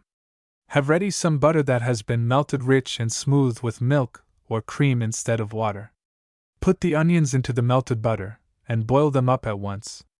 If you wish to have them very mild, put in a turnip with them at the first boiling. Young white onions, if very small, need not be chopped, but may be put whole into the butter. Use this sauce for rabbits, tripe, boiled poultry, or any boiled fresh meat. Brown onion sauce. Slice some large mild Spanish onions. Cover them with butter, and set them over a slow fire to brown. Then add salt and cayenne pepper to your taste, and some good brown gravy of roast meat, poultry or game, thickened with a bit of butter rolled in flour that has first been browned by holding it in a hot pan or shovel over the fire.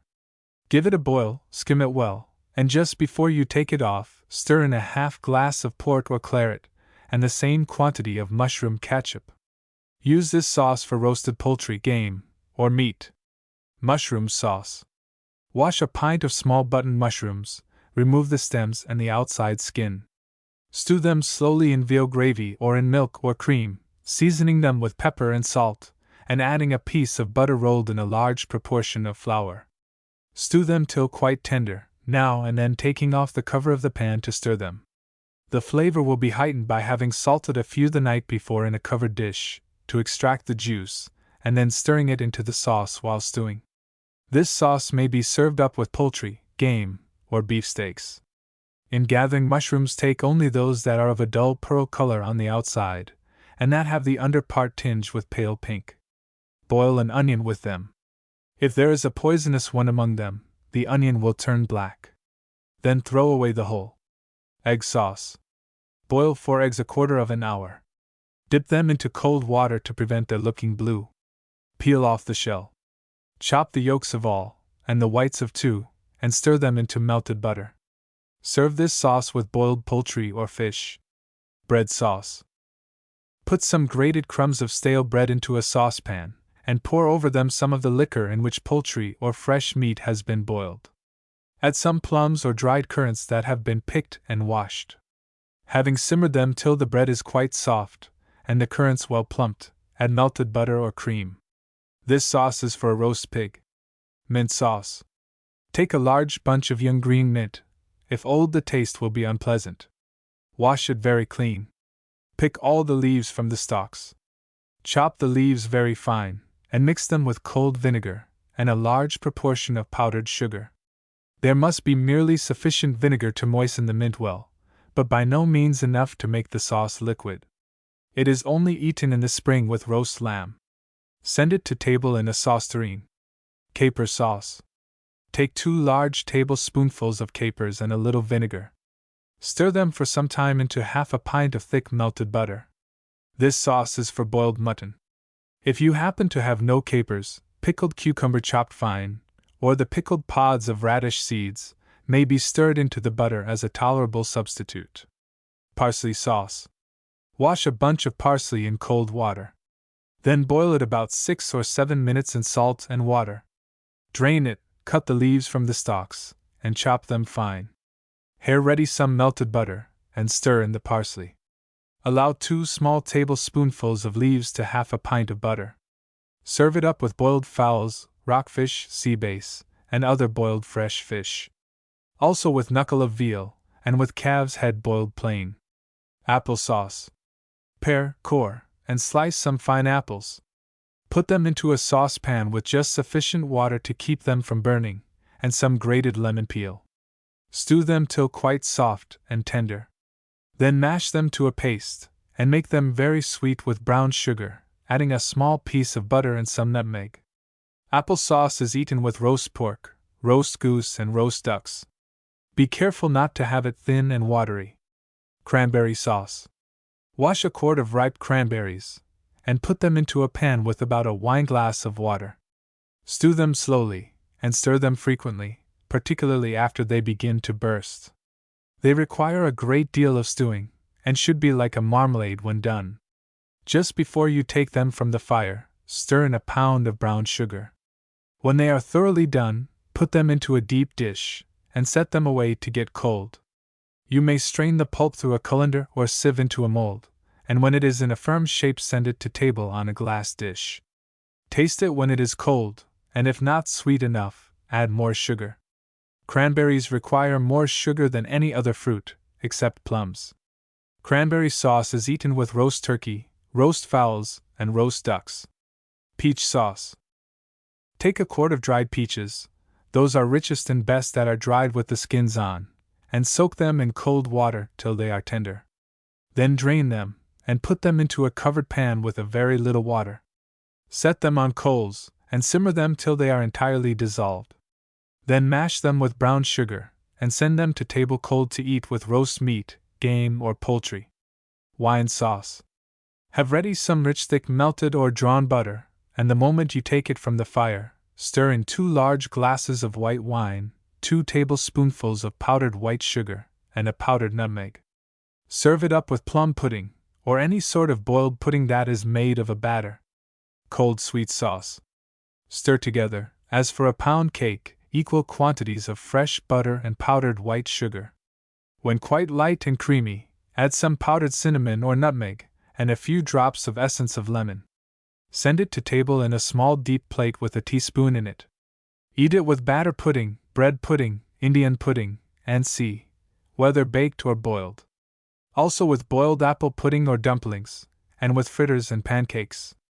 Cream sauce. Boil a pint and a half of rich cream with 4 tablespoonfuls of powdered sugar, some pieces of cinnamon, and a dozen bitter almonds or peach kernels slightly broken up, or a dozen fresh peach leaves.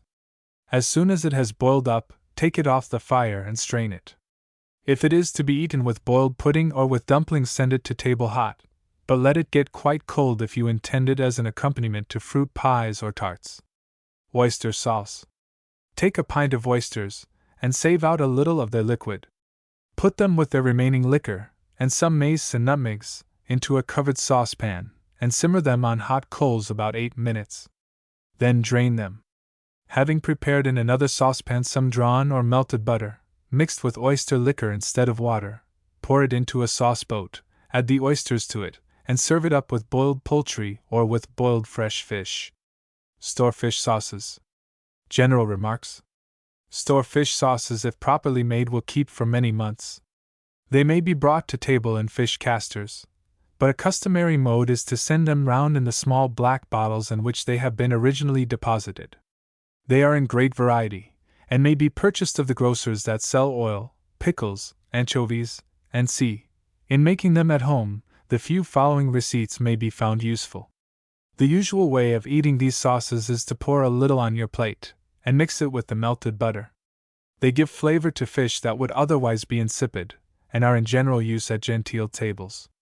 2 tablespoonfuls of any of these sauces may be added to the melted butter a minute before you take it from the fire. But if brought to table in bottles, the company can use it or omit it as they please.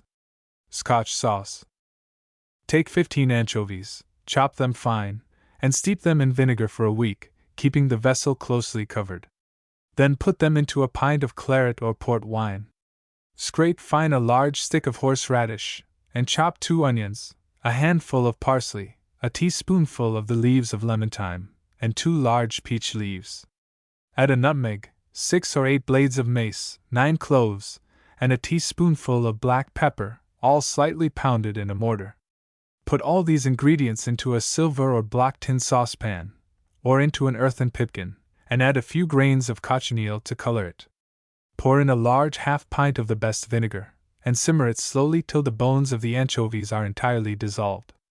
Strain the liquor through a sieve, and when quite cold put it away for use in small bottles, the corks dipped in melted rosin, and well secured by pieces of leather tied closely over them. Fill each bottle quite full, as it will keep the better for leaving no vacancy. This sauce will give a fine flavor to melted butter. Quince sauce. Pound in a mortar 6 large anchovies, moistening them with their own pickle.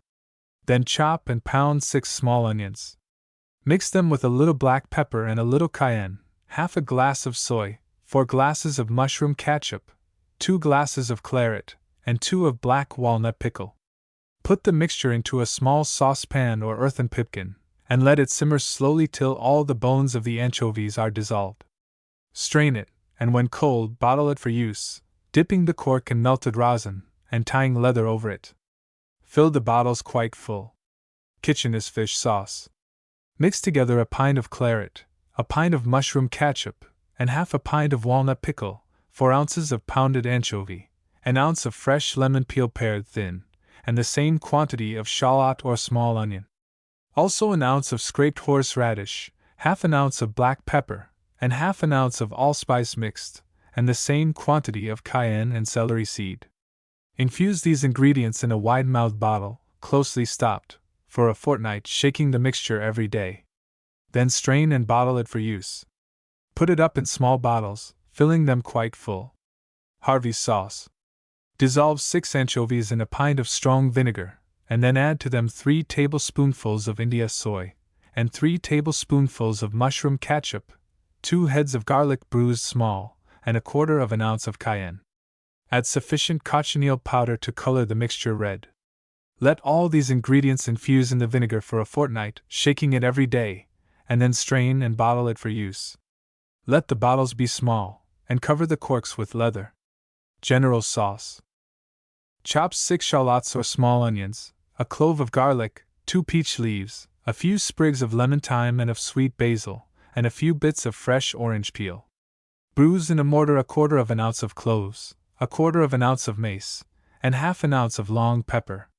Mix 2 ounces of salt, a gill of vinegar, the juice of 2 lemons, and a pint of Madeira. Put the whole of these ingredients together in a stone jar, very closely covered. Let it stand all night over embers by the side of the fire. In the morning, pour off the liquid quickly and carefully from the lees or settlings, strain it, and put it into small bottles, dipping the corks in melted rosin. This sauce is intended to flavor melted butter or gravy, for every sort of fish and meat. Pink sauce. Mix together half a pint of port wine, half a pint of strong vinegar, the juice and grated peel of 2 large lemons, a quarter of an ounce of cayenne, a dozen blades of mace, and a quarter of an ounce of powdered cochineal. Let it infuse a fortnight, stirring it several times a day. Then boil it 10 minutes, strain it, and bottle it for use. Eat it with any sort of fish or game. It will give a fine pink tinge to melted butter. Ketchups. Lobster ketchup. This ketchup, warmed in melted butter, is an excellent substitute for fresh lobster sauce at seasons when the fish cannot be procured, as, if properly made, it will keep a year. Take a fine lobster that weighs about 3 pounds. Put it into boiling water, and cook it thoroughly. When it is cold, break it up, and extract all the flesh from the shell. Pound the red part or coral in a marble mortar, and when it is well bruised, add the white meat by degrees, and pound that also, seasoning it with a teaspoonful of cayenne, and moistening it gradually with sherry wine. When it is beaten to a smooth paste, mix it well with the remainder of the bottle of sherry. Put it into wide-mouthed bottles, and on the top of each lay a dessertspoonful of whole pepper. Dip the corks in melted rosin, and secure them well by tying leather over them. In using this ketchup, allow 4 tablespoonfuls to a common-sized sauceboat of melted butter. Put in the ketchup at the last, and hold it over the fire just long enough to be thoroughly heated. Anchovy ketchup. Bone 2 dozen anchovies, and then chop them. Put to them 10 shallots, or very small onions, cut fine, and a handful of scraped horseradish, with a quarter of an ounce of mace. Add a lemon, cut into slices, 12 cloves, and 12 peppercorns. Then mix together a pint of red wine, a quart of white wine, a pint of water, and half a pint of anchovy liquor. Put the other ingredients into the liquid, and boil it slowly till reduced to a quart. Then strain it, and when cold, put it into small bottles, securing the corks with leather. Oyster ketchup. Take large salt oysters that have just been opened. Wash them in their own liquor, and pound them, in a mortar, omitting the hard parts. To every pint of the pounded oysters, add a half pint of white wine or vinegar, in which you must give them a boil up, removing the scum as it rises. Then to each quart of the boiled oysters allow a teaspoonful of beaten white pepper, a saltspoonful of pounded mace, and cayenne and salt to your taste. Let it boil up for a few minutes, and then pass it through a sieve into an earthen pan. When cold, put it into small bottles, filling them quite full, as it will not keep so well if there is a vacancy at the top. Dip the corks in melted rosin, and tie leather over each. Walnut ketchup. Take green walnuts that are young enough to be easily pierced through with a large needle. Having pricked them all in several places, throw them into an earthen pan with a large handful of salt, and barely sufficient water to cover them. Break up and mash them with a potato beetle, or a rolling pin. Keep them 4 days in the salt and water, stirring and mashing them every day. The rinds will now be quite soft. Then scald them with boiling hot salt and water, and raising the pan on the edge, let the walnut liquor flow away from the shells into another pan. Put the shells into a mortar, and pound them with vinegar, which will extract from them all the remaining juice. Put all the walnut liquor together, and boil and skim it. Then to every quart allow an ounce of bruised ginger, an ounce of black pepper, half an ounce of cloves, and half an ounce of nutmeg, all slightly beaten.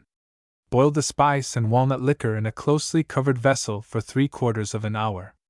When cold, bottle it for use, putting equal proportions of the spice into each bottle.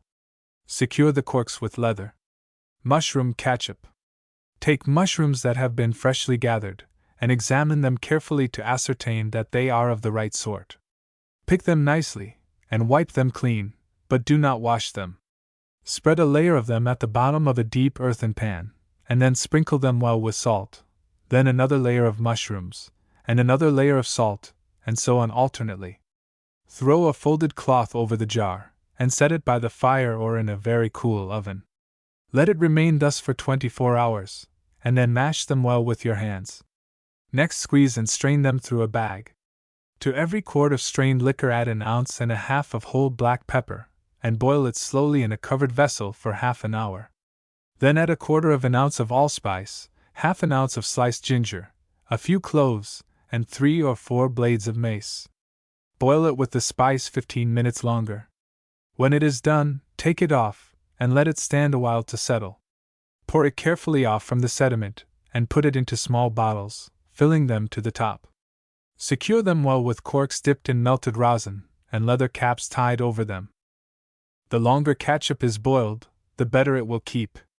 You may add cayenne and nutmeg to the spices. The bottle should be quite small, as it soon spoils after being opened. Tomato catsup.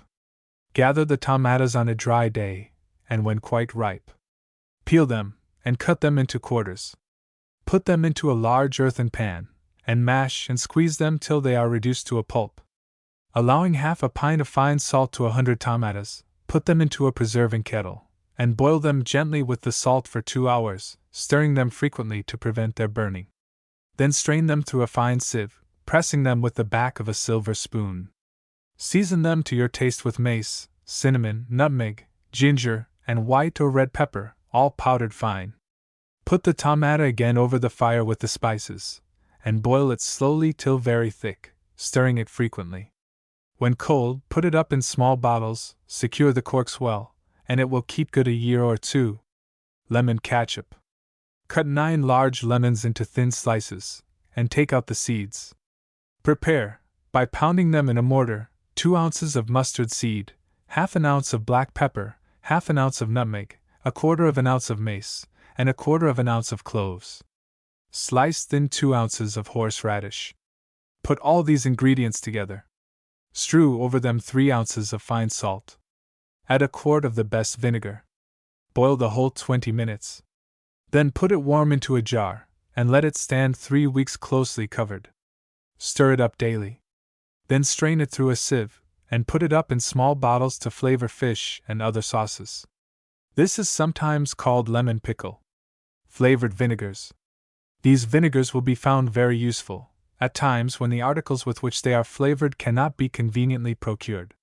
Care should be taken to have the bottles that contain them accurately labeled, very tightly corked, and kept in a dry place.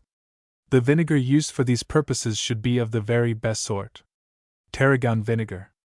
Tarragon should be gathered on a dry day, just before the plant flowers. Pick the green leaves from the stalks, and dry them a little before the fire. Then put them into a wide-mouthed stone jar, and cover them with the best vinegar, filling up the jar. Let it steep 14 days, and then strain it through a flannel bag. Pour it through a funnel into half-pint bottles, and cork them well. Sweet basil vinegar is made precisely in the same manner, also those of green mint and sweet marjoram. Celery vinegar. Pound 2 ounces of celery seed in a mortar, and steep it for a fortnight in a quart of vinegar. Then strain and bottle it. Burnet vinegar. Nearly fill a wide-mouthed bottle with the fresh green leaves of burnet, cover them with vinegar, and let them steep 2 weeks. Then strain off the vinegar, wash the bottle, put in a fresh supply of burnet leaves, pour the same vinegar over them, and let it infuse a fortnight longer. Then strain it again, and it will be fit for use. The flavor will exactly resemble that of cucumbers. Horseradish vinegar. Make a quart of the best vinegar boiling hot, and pour it on 4 ounces of scraped horseradish. Let it stand a week, then strain it off, renew the horseradish, adding the same vinegar cold, and let it infuse a week longer, straining it again at the last. Shallot vinegar. Peel and chop fine 4 ounces of shallots, or small button onions. Pour on them a quart of the best vinegar, and let them steep a fortnight, then strain and bottle it. Make garlic vinegar in the same manner, using but 2 ounces of garlic to a quart of vinegar. 2 or 3 drops will be sufficient to impart a garlic taste to a pint of gravy or sauce. More will be offensive. The cook should be cautioned to use it very sparingly, as to many persons it is extremely disagreeable. Chili vinegar. Take 100 red chilies or capsicums, fresh gathered, cut them into small pieces and infuse them for a fortnight in a quart of the best vinegar, shaking the bottle every day. Then strain it. Raspberry vinegar.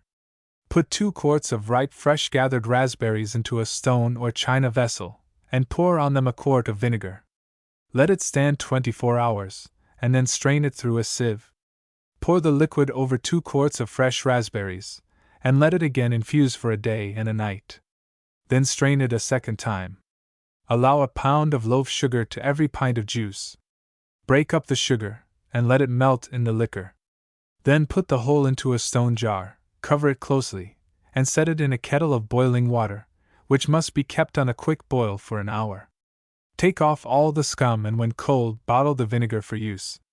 Raspberry vinegar mixed with water is a pleasant and cooling beverage in warm weather, also in fevers. Mustard and pepper. Common mustard is best when fresh made. Take good flour of mustard, put it in a plate, add to it a little salt, and mix it by degrees with boiling water to the usual consistence, rubbing it for a long time with a broad-bladed knife or a wooden spoon. It should be perfectly smooth. The less that is made at a time, the better it will be. If you wish it very mild, use sugar instead of salt, and boiling milk instead of water. Keeping mustard. Dissolve 3 ounces of salt in a quart of boiling vinegar, and pour it hot upon 2 ounces of scraped horseradish. Cover the jar closely and let it stand 24 hours. Strain it, and then mix it by degrees with the best flour of mustard. Make it of the usual thickness, and beat it till quite smooth. Then put it into wide-mouthed bottles and stop it closely. French mustard. Mix together 4 ounces of the very best mustard powder, 4 saltspoons of salt, a large tablespoonful of minced tarragon leaves, and 2 cloves of garlic chopped fine. Pour on by degrees sufficient vinegar, tarragon vinegar is best, to dilute it to the proper consistence. It will probably require about 4 wineglassfuls or half a pint. Mix it well, using for the purpose a wooden spoon. When done, put it into a wide-mouthed bottle or into little white jars. Cork it very closely, and keep it in a dry place. It will not be fit for use in less than 2 days. This, used as the common mustard, is a very agreeable condiment for beef or mutton. To make cayenne pepper. Take ripe chilies and dry them a whole day before the fire, turning them frequently. When quite dry, trim off the stalks and pound the pods in a mortar till they become a fine powder, mixing in about 1/6 of their weight in salt. Or you may grind them in a very fine mill. While pounding the chilies, wear glasses to save your eyes from being incommoded by them. Put the powder into small bottles, and secure the corks closely. Kitchen pepper. Mix together 2 ounces of the best white ginger, an ounce of black pepper, an ounce of white pepper, an ounce of cinnamon, an ounce of nutmeg, and 2 dozen cloves. They must all be ground or pounded to a fine powder, and thoroughly mixed. Keep the mixture in a bottle, labeled, and well corked. It will be found useful in seasoning many dishes, and being ready prepared will save much trouble. Vegetables. General remarks. All vegetables should be well picked and washed. A very little salt should always be thrown into the water in which they are boiled. A steady regular fire should be kept up, and they should never for a moment be allowed to stop boiling or simmering till they are thoroughly done. Every sort of vegetable should be cooked till tender, as if the least hard or underdone they are both unpalatable and unwholesome. The practice of putting pearl ash in the pot to improve the color of green vegetables should be strictly forbidden, as it destroys the flavor, and either renders them flat and insipid, or communicates a very disagreeable taste of its own. Every sort of culinary vegetable is infinitely best when fresh from the garden, and gathered as short a time as possible before it is cooked. They should all be laid in a pan of cold water for a while previous to boiling. When done, they should be carefully drained before they go to table, or they will be washy all through, and leave puddles of discolored water in the bottoms of the dishes, to the disgust of the company and the discredit of the cook. To boil potatoes. Potatoes that are boiled together should be as nearly as possible of the same size. Wash, but do not pare them. Put them into a pot with water enough to cover them about an inch, and do not put on the pot lid. When the water is very near boiling, pour it off, and replace it with the same quantity of cold water, into which throw a good portion of salt. The cold water sends the heat from the surface to the heart, and makes the potatoes mealy. Potatoes of a moderate size will require about half an hour boiling, large ones an hour. Try them with a fork. When done, pour off the water, cover the pot with a folded napkin or flannel, and let them stand by the fire about a quarter of an hour to dry. Peel them and send them to table. Potatoes should not be served up with the skins on. It has a coarse, slovenly look, and disfigures the appearance of the dinner, besides the trouble and inconvenience of peeling them at table. When the skins crack in boiling, it is no proof that they are done, as too much fire under the pot will cause the skins of some potatoes to break while the inside is hard. After March, when potatoes are old, it is best to pare them before boiling and to cut out all the blemishes. It is then better to mash them always before they are sent to table. Mash them when quite hot, using a potato beetle for the purpose. Add to them a piece of fresh butter, and a little salt, and if convenient, some milk, which will greatly improve them. You may score and brown them on the top.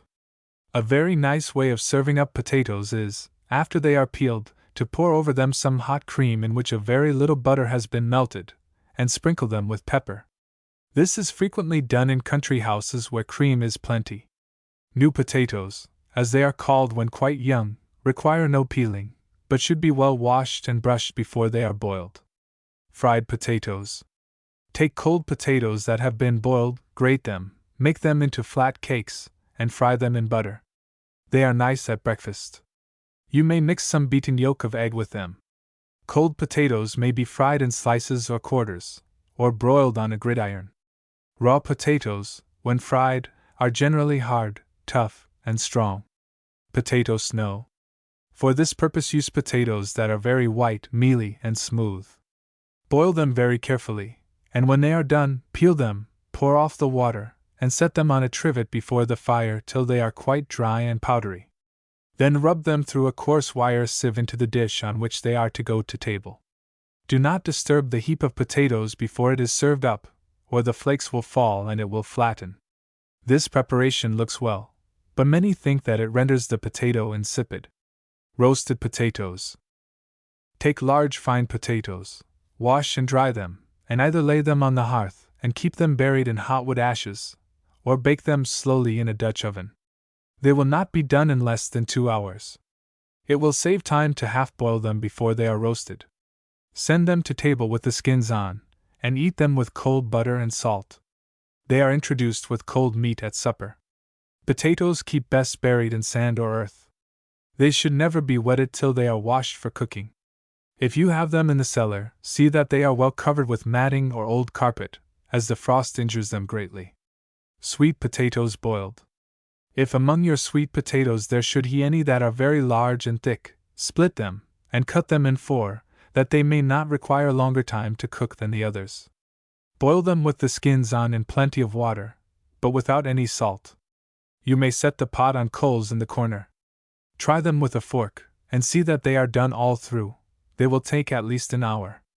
Then drain off the water, and set them for a few minutes in a tin pan before the fire, or in the stove, that they may be well dried.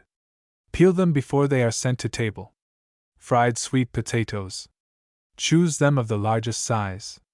Half-boil them, and then having taken off the skins, cut the potatoes in slices, and fry them in butter or in nice dripping. Sweet potatoes are very good stewed with fresh pork, veal, or beef. The best way to keep them through the cold weather is to bury them in earth or sand, otherwise they will be scarcely eatable after October. Cabbage. All vegetables of the cabbage kind should be carefully washed, and examined in case of insects lurking among the leaves. To prepare a cabbage for boiling, remove the outer leaves, and pare and trim the stalk, cutting it close and short. If the cabbage is large, quarter it; if small, cut it in half, and let it stand for a while in a deep part of cold water with the large end downwards. Put it into a pot with plenty of water, having first tied it together to keep it whole while boiling, and taking off the scum, boil it 2 hours, or till the stalk is quite tender. When done, drain and squeeze it well. Before you send it to table, introduce a little fresh butter between the leaves, or have melted butter in a boat. If it has been boiled with meat, add no butter to it. A young cabbage will boil in an hour or an hour and a half. Kale cannon. boil separately some potatoes and cabbage. When done, drain and squeeze the cabbage, and chop or mince it very small. Mash the potatoes, and mix them gradually but thoroughly with the chopped cabbage, adding butter, pepper, and salt. There should be twice as much potato as cabbage. Kale cannon is eaten with corned beef, boiled pork, or bacon.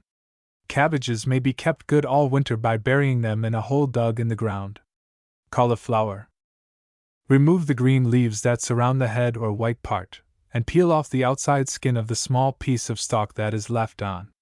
Cut the cauliflower in 4, and lay it for an hour in a pan of cold water. Then tie it together before it goes into the pot.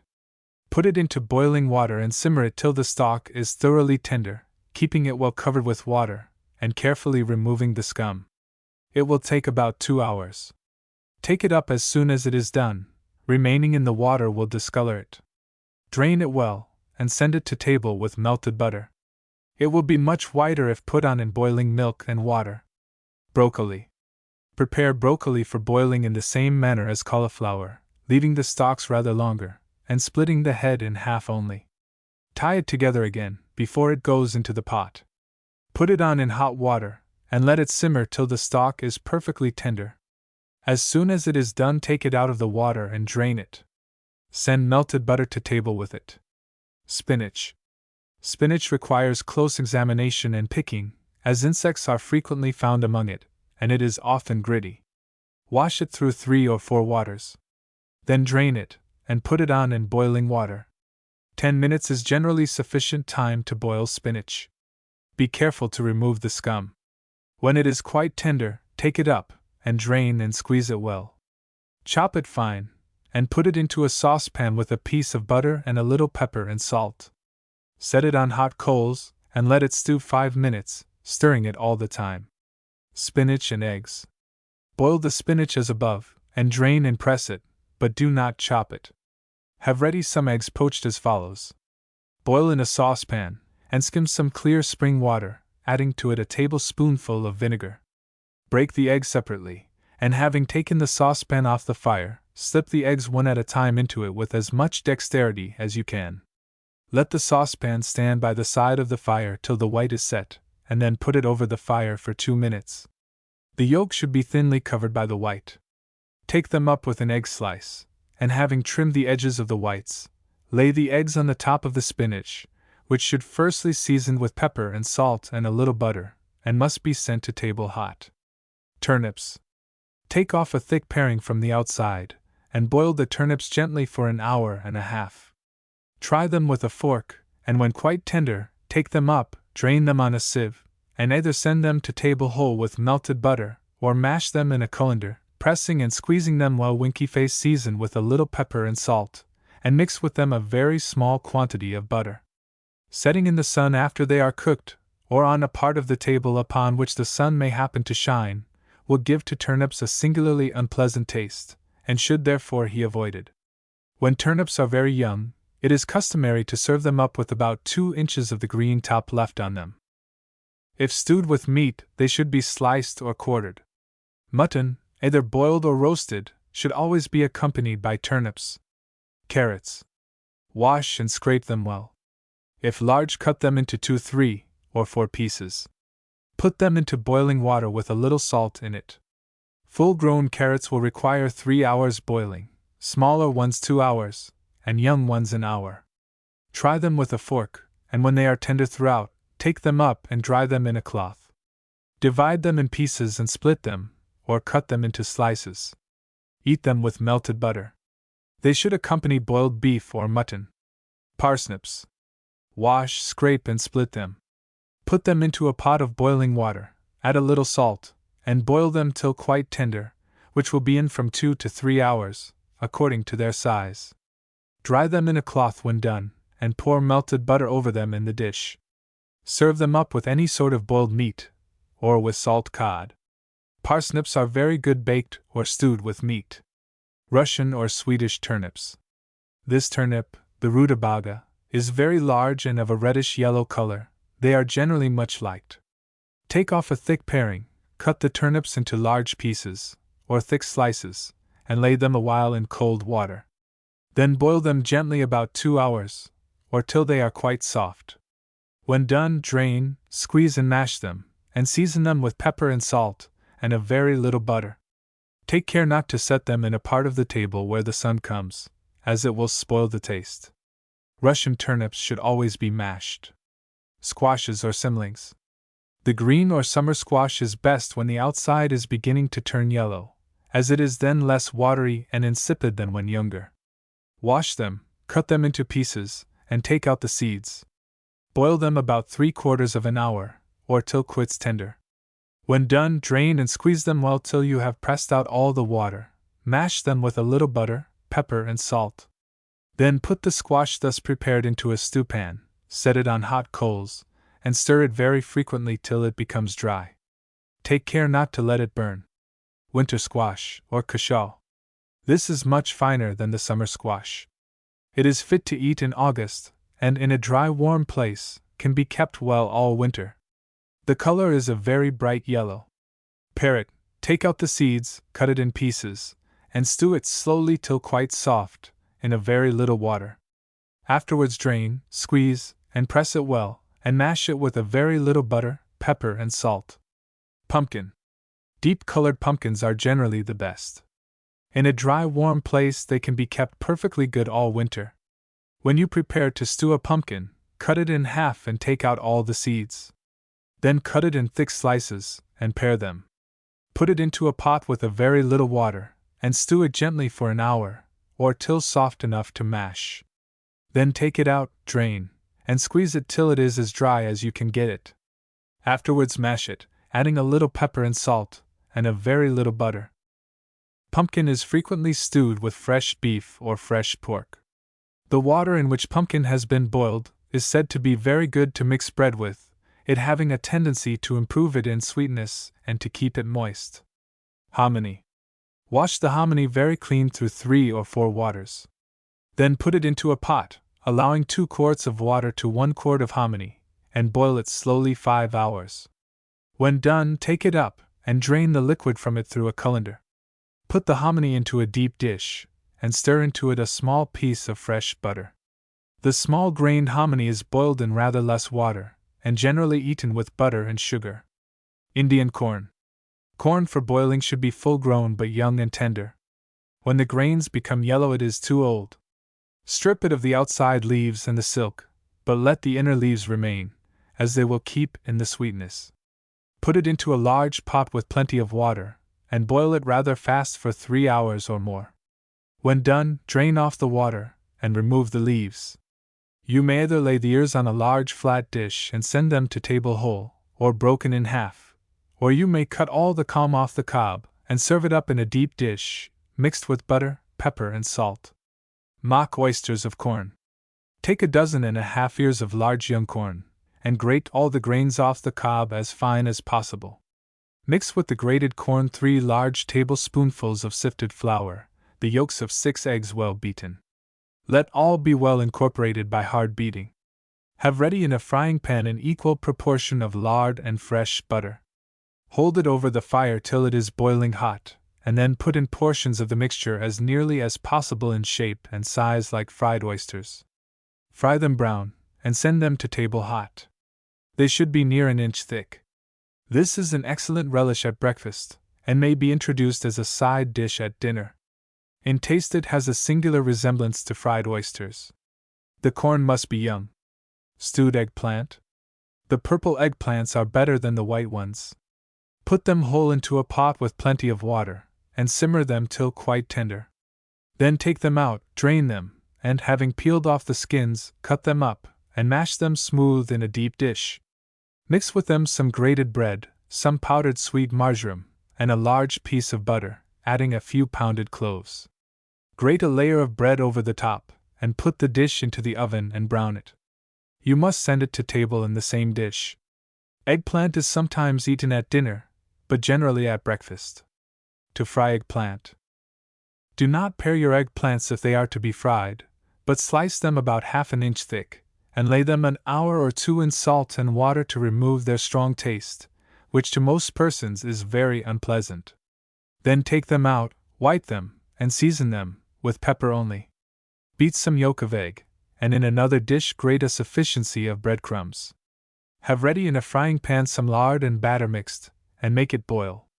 Then dip each slice of eggplant first in the egg, and then in the crumbs, till both sides are well covered, and fry them brown, taking care to have them done all through, as the least rawness renders them very unpalatable. Stuffed eggplants. Parboil them to take off their bitterness. Then slit each one down the side, and extract the seeds. Have ready a stuffing made of grated breadcrumbs, butter, minced sweet herbs, salt, pepper, nutmeg, and beaten yolk of egg. Fill with it the cavity from whence you took the seeds, and bake the eggplants in a Dutch oven. Serve them up with a made gravy poured into the dish. Fried cucumbers. Having pared your cucumbers, cut them lengthways into pieces about as thick as a dollar. Then dry them in a cloth. Season them with pepper and salt, and sprinkle them thick with flour. Melt some butter in a frying pan, and when it boils, put in the slices of cucumber, and fry them of a light brown. Send them to table hot. They make a breakfast dish. To dress cucumbers raw. They should be as fresh from the vine as possible, few vegetables being more unwholesome when long gathered. As soon as they are brought in, lay them in cold water. Just before they are to go to table, take them out, pare them and slice them into a pan of fresh cold water. When they are all sliced, transfer them to a deep dish, season them with a little salt and black pepper, and pour over them some of the best vinegar, to which you may add a little salad oil. You may mix with them a small quantity of sliced onion, not to be eaten, but to communicate a slight flavor of onion to the vinegar. Salsify. Having scraped the salsify roots, and washed them in cold water, parboil them. Then take them out, drain them, cut them into large pieces and fry them in butter. Salsify is frequently stewed slowly till quite tender, and then served up with melted butter. Or it may be first boiled, then grated, and made into cakes to be fried in butter. Salsify must not be left exposed to the air, or it will turn blackish. Artichokes. Strip off the coarse outer leaves, and cut off the stalks close to the bottom. Wash the artichokes well, and let them lie 2 or 3 hours in cold water. Put them with their heads downward into a pot of boiling water, keeping them down by a plate floated over them. They must boil steadily from 2 to 3 hours. Take care to replenish the pot with additional boiling water as it is wanted. When they are tender all through, drain them, and serve them up with melted butter. Beets. Wash the beets, but do not scrape or cut them while they are raw, for if a knife enters them before they are boiled, they will lose their color. Boil them from 2 to 3 hours, according to their size. When they are tender all through, take them up, and scrape off all the outside. If they are young beets, they are best split down and cut into long pieces, seasoned with pepper, and sent to table with melted butter. Otherwise you may slice them thin, after they are quite cold, and pour vinegar over them. To stew beets. Boil them first, and then scrape and slice them. Put them into a stewpan with a piece of butter rolled in flour, some boiled onion and parsley chopped fine, and a little vinegar, salt and pepper. Set the pan on hot coals, and let the beets stew for 1/4 of an hour. To boil green or French beans. These beans should be young, tender, and fresh gathered. Remove the strings with a knife, and take off both ends of the bean. Then cut them in 2 or 3 pieces only, for if split or cut very small, they become watery and lose much of their taste. They look best when cut slanting. As you cut them, throw them into a pan of cold water, and let them lay a while. Boil them 1 hour and a half. They must be perfectly tender before you take them up. Then drain and press them well, season them with pepper, and mix into them a piece of butter. Scarlet beans. It is not generally known that the pod of the scarlet bean, if green and young, is extremely nice when cut into 3 or 4 pieces and boiled. They will require near 2 hours, and must be drained well, and mixed as before mentioned with butter and pepper. If gathered at the proper time, when the seed is just perceptible, they are superior to any of the common beans. Lima beans.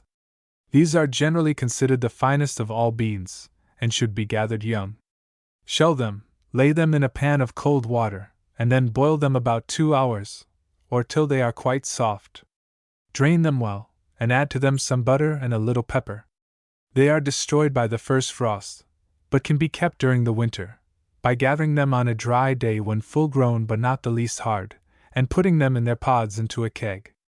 Throw some salt into the bottom of the keg, and cover it with a layer of the bean pods, then add more salt, and then another layer of beans, till the keg is full. Press them down with a heavy weight, cover the keg closely, and keep it in a cool, dry place. Before you use them, soak the pods all night in cold water. The next day shell them, and soak the beans till you are ready to boil them. Dried beans. Wash them and lay them in soak overnight. Early in the morning put them into a pot with plenty of water, and boil them slowly till dinner time. They will require 7 or 8 hours to be sufficiently done. Then take them off, put them into a sieve, and strain off the liquid. Send the beans to table in a deep dish, seasoned with pepper, and having a piece of butter mixed with them. Green peas. Green peas are unfit for eating after they become hard and yellowish, but they are better when nearly full grown than when very small and young. They should be gathered as short a time as possible before they are cooked, and laid in cold water as soon as they are shelled. They will require about an hour to boil soft. When quite done, drain them, mix with them a piece of butter, and add a little pepper. Peas may be greatly improved by boiling with them 2 or 3 lumps of loaf sugar, and a sprig of mint to be taken out before they are dished. This is an English way of cooking green peas, and is to most tastes a very good one. To boil onions. Take off the tops and tails, and the thin outer skin, but no more lest the onions should go to pieces. Lay them on the bottom of a pan which is broad enough to contain them without piling one on another. Just cover them with water, and let them simmer slowly till they are tender all through, but not till they break. Serve them up with melted butter. To roast onions. Onions are best when parboiled before roasting. Take large onions, place them on a hot hearth and roast them before the fire in their skins, turning them as they require it. Then peel them, send them to table whole, and eat them with butter and salt. To fry onions. Peel, slice them, and fry them brown in butter or nice dripping. Onions should be kept in a very dry place, as dampness injures them. To boil asparagus. Large or full-grown asparagus is the best. Before you begin to prepare it for cooking, set on the fire a pot with plenty of water, and sprinkle into it a handful of salt. Your asparagus should be all of the same size. Scrape the stalks till they are perfectly nice and white. Cut them all of equal length, and short, so as to leave them but 2 or 3 inches below the green part. To serve up asparagus with long stalks is now becoming obsolete. As you scrape them, throw them into a pan of cold water. Then tie them up in small bundles with base or tape, as twine will cut them to pieces. When the water is boiling fast, put in the asparagus, and boil it an hour. If old, it will require an hour and a quarter. When it is nearly done boiling, toast a large slice of bread sufficient to cover the dish, first cutting off the crust, and dip it into the asparagus water in the pot. Lay it in a dish, and having drained the asparagus, place it on the toast with all the heads pointed inwards towards the center, and the stalks spreading outwards. Serve up melted butter with it. Sea kale. Sea kale is prepared boiled, and served up in the same manner as asparagus. Poke. The young stalks and leaves of the pokeberry plant, when quite small and first beginning to sprout up from the ground in the spring, are by most persons considered very nice, and are frequently brought to market. If the least too old, they acquire a strong taste, and should not be eaten, as they then become unwholesome. They are in a proper state when the part of the stalk nearest to the ground is not thicker than small asparagus. Scrape the stalks, letting the leaves remain on them, and throw them into cold water. Then tie up the poke in bundles, put it into a pot that has plenty of boiling water, and let it boil fast an hour at least. Serve it up with or without toast, and send melted butter with it in a boat. Stewed tomatoes.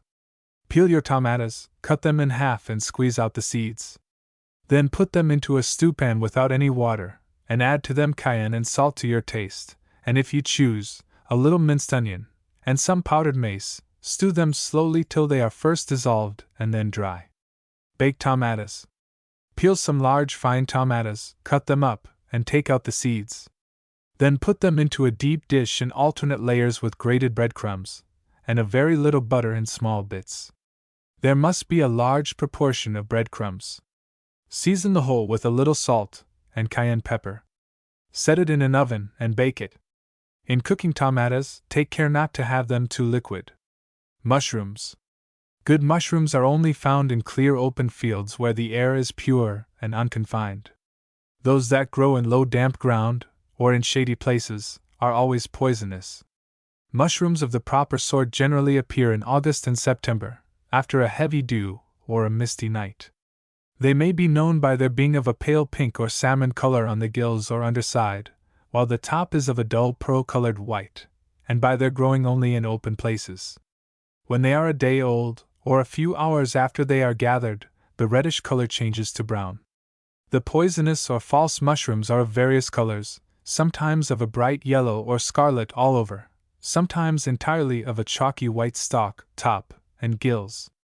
It is easy to detect a bad mushroom if all are quite fresh, but after being gathered a few hours the colors change, so that unpracticed persons frequently mistake them. It is said that if you boil an onion among mushrooms, the onion will turn of a bluish black when there is a bad one among them. Of course, the whole should then be thrown into the fire. If in stirring mushrooms, the color of the silver spoon is changed, it is also most prudent to destroy them all. To stew mushrooms. For this purpose the small button mushrooms are best. Wash them clean, peel off the skin, and cut off the stalks. Put the trimmings into a small saucepan with just enough water to keep them from burning, and covering them closely, let them stew a quarter of an hour. Then strain the liquor, and having put the mushrooms into a clean saucepan, a silver one, or one lined with porcelain, add the liquid to them with a little nutmeg, pepper and salt, and a piece of butter rolled in flour. Stew them 15 minutes, and just before you take them up, stir in a very little cream or rich milk and some beaten yolk of egg. Serve them hot. While they are cooking, keep the pan as closely covered as possible. If you wish to have the full taste of the mushroom only, after washing, trimming, and peeling them, put them into a stewpan with a little salt and no water. Set them on coals, and stew them slowly till tender, adding nothing to them but a little butter rolled in flour, or else a little cream. Be sure to keep the pan well covered. Broiled mushrooms. For this purpose take large mushrooms, and be careful to have them freshly gathered. Peel them, score the underside, and cut off the stems. Lay them one by one in an earthen pan, brushing them over with sweet oil or oiled butter, and sprinkling each with a little pepper and salt. Cover them closely, and let them set for about an hour and a half.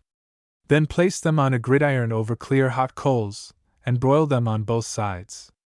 Make a gravy for them of their trimmings stewed in a very little water, strained and thickened with a beaten egg stirred in just before it goes to table.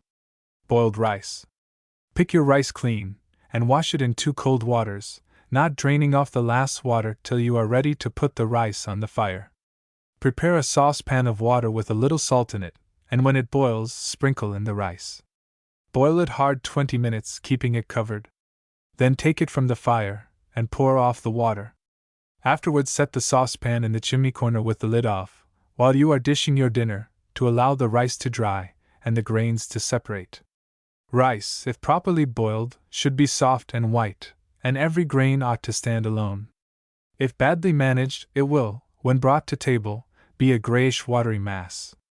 In most southern families, rice is boiled every day for the dinner table, and eaten with the meat and poultry. The above is a Carolina receipt. To dress lettuce as salad.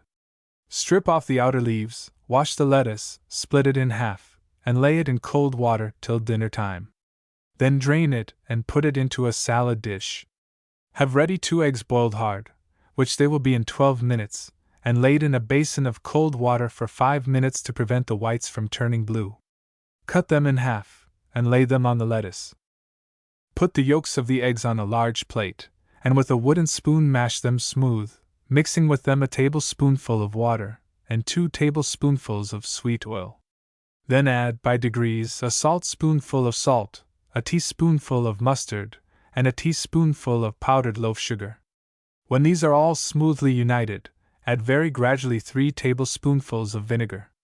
The lettuce having been cut up fine on another plate, put it to the dressing, and mix it well. If you have the dressing for salad made before a dinner, put it into the bottom of the salad dish. Then, having cut it up, lay the salad upon it, and let it rest till it is to be eaten, as stirring it will injure it. You may decorate the top of the salad with slices of red beet, and with the hard white of the eggs cut into rings. Celery. Scrape and wash it well, and let it lie in cold water till shortly before it goes to table. Then dry it in a cloth, trim it, and split down the stalks almost to the bottom, leaving on a few green leaves. Send it to table in a celery glass, and eat it with salt only, or chop it fine, and make a salad dressing for it. Radishes. To prepare radishes for eating, wash them and lay them in clean cold water as soon as they are brought in. Shortly before they go to table, scrape off the thin outside skin, trim the sharp end, cut off the leaves at the top, leaving the stalks about an inch long, and put them on a small dish. Eat them with salt. Radishes should not be eaten the day after they are pulled, as they are extremely unwholesome if not quite fresh. The thick white radishes, after being scraped and trimmed, should be split or cleft in four, halfway down from the top. To roast chestnuts. The large Spanish chestnuts are the best for roasting. Cut a slit in the shell of every one to prevent their bursting when hot. Put them into a pan, and set them over a charcoal furnace till they are thoroughly roasted, stirring them up frequently and taking care hot to let them burn. When they are done, peel off the shells, and send the chestnuts to table wrapped up in a napkin to keep them warm. Chestnuts should always be roasted or boiled before they are eaten. Ground nuts. These nuts are never eaten raw. Put them, with their shells on, into an iron pan, and set them in an oven, or you may do them in a skillet on hot coals. A large quantity may be roasted in an iron pot over the fire. Stir them frequently, taking one out from time to time, and breaking it to try if they are done. Eggs, etc. To keep eggs. There is no infallible mode of ascertaining the freshness of an egg before you break it, but unless an egg is perfectly good, it is unfit for any purpose whatever, and will spoil whatever it is mixed with. You may judge with tolerable accuracy of the state of an egg by holding it against the sun or the candle, and if the yolk, as you see it through the shell, appears round, and the white thin and clear, it is most probably a good one. But if the yolk looks broken, and the white thick and cloudy, the egg is certainly bad. You may try the freshness of eggs by putting them into a pan of cold water. Those that sink the soonest are the freshest. Those that are stale or addled will float on the surface. There are various ways of preserving eggs. To keep them merely for plain boiling, you may parboil them for 1 minute, and then bury them in powdered charcoal with their small ends downward. They will keep a few days in a jar of salt, but do not afterwards use the salt in which they have been immersed. They are frequently preserved for 2 or 3 months by greasing them all over, when quite fresh, with melted mutton suet, and then wedging them close together, the small end downwards, in a box of bran, layer above layer. The box must be closely covered. Another way, and a very good one, is to put some lime in a large vessel, and slack it with boiling water, till it is of the consistence of thin cream. You may allow a gallon of water to a pound of lime. When it is cold, pour it off into a large stone jar, put in the eggs, and cover the jar closely. See that the eggs are always well covered with the lime water, and lest they should break, avoid moving the jar. If you have hens of your own, keep a jar of lime water always ready, and put in the eggs as they are brought in from the nests. Jars that hold about 6 quarts are the most convenient. It will be well to renew the lime water occasionally. To boil eggs for breakfast. The fresher they are, the longer time they will require for boiling. If you wish them quite soft, put them into a saucepan of water that is boiling hard at the moment, and let them remain in it 5 minutes. The longer they boil, the harder they will be. In 10 minutes fast boiling they will be hard enough for salad. If you use one of the tin egg boilers that are placed on the table, see that the water is boiling hard at the time you put in the eggs. When they have been in about 4 or 5 minutes, take them out, pour off the water, and replace it by some more that is boiling hard, as, from the coldness of the eggs having chilled the first water, they will not otherwise be done enough. The boiler may then be placed on the table, keeping the lid closed, and in a few minutes more they will be sufficiently cooked to be wholesome. To poach eggs. Pour some boiling water out of a tea kettle through a clean cloth spread over the top of a broad stewpan, for by observing this process the eggs will be nicer and more easily done than when its impurities remain in the water. Set the pan with the strained water on hot coals, and when it boils break each egg separately into a saucer. Remove the pan from the fire, and slip the eggs one by one into the surface of the water. Let the pan stand till the white of the eggs is set, then place it again on the coals, and as soon as the water boils again, the eggs will be sufficiently done. Take them out carefully with an egg slice, and trim off all the ragged edges from the white, which should thinly cover the yolk. Have ready some thin slices of buttered toast with the crust cut off. Lay them in the bottom of the dish, with a poached egg on each slice of toast, and send them to the breakfast table. Fricasseed eggs. Take a dozen eggs, and boil them 6 or 7 minutes, or till they are just hard enough to peel and slice without breaking. Then put them into a pan of cold water while you prepare some grated breadcrumbs, seasoned with pepper, salt, and nutmeg, and beat the yolks of 2 or 3 raw eggs very light. Take the boiled eggs out of the water, and having peeled off the shells, slice the eggs, dust a little flour over them, and dip them first into the beaten egg, and then into the breadcrumbs so as to cover them well on both sides. Have ready in a frying pan some boiling lard, put the sliced eggs into it, and fry them on both sides. Serve them up at the breakfast table, garnished with small sprigs of parsley that has been fried in the same lard after the eggs were taken out. Plain omelette. Take 6 eggs, leaving out the whites of 2. Beat them very light, and strain them through a sieve. Add pepper and salt to your taste. Divide 2 ounces of fresh butter into little bits, and put it into the egg. Have ready 1/4 pound of butter in a frying pan, or a flat stew pan. Place it on hot coals, and have the butter boiling when you put in the beaten egg. Fry it gently till of a light brown on the underside. Do not turn it while cooking as it will do better without. You may brown the top by holding a hot shovel over it. When done, lay it in the dish, double it in half, and stick sprigs of curled parsley over it.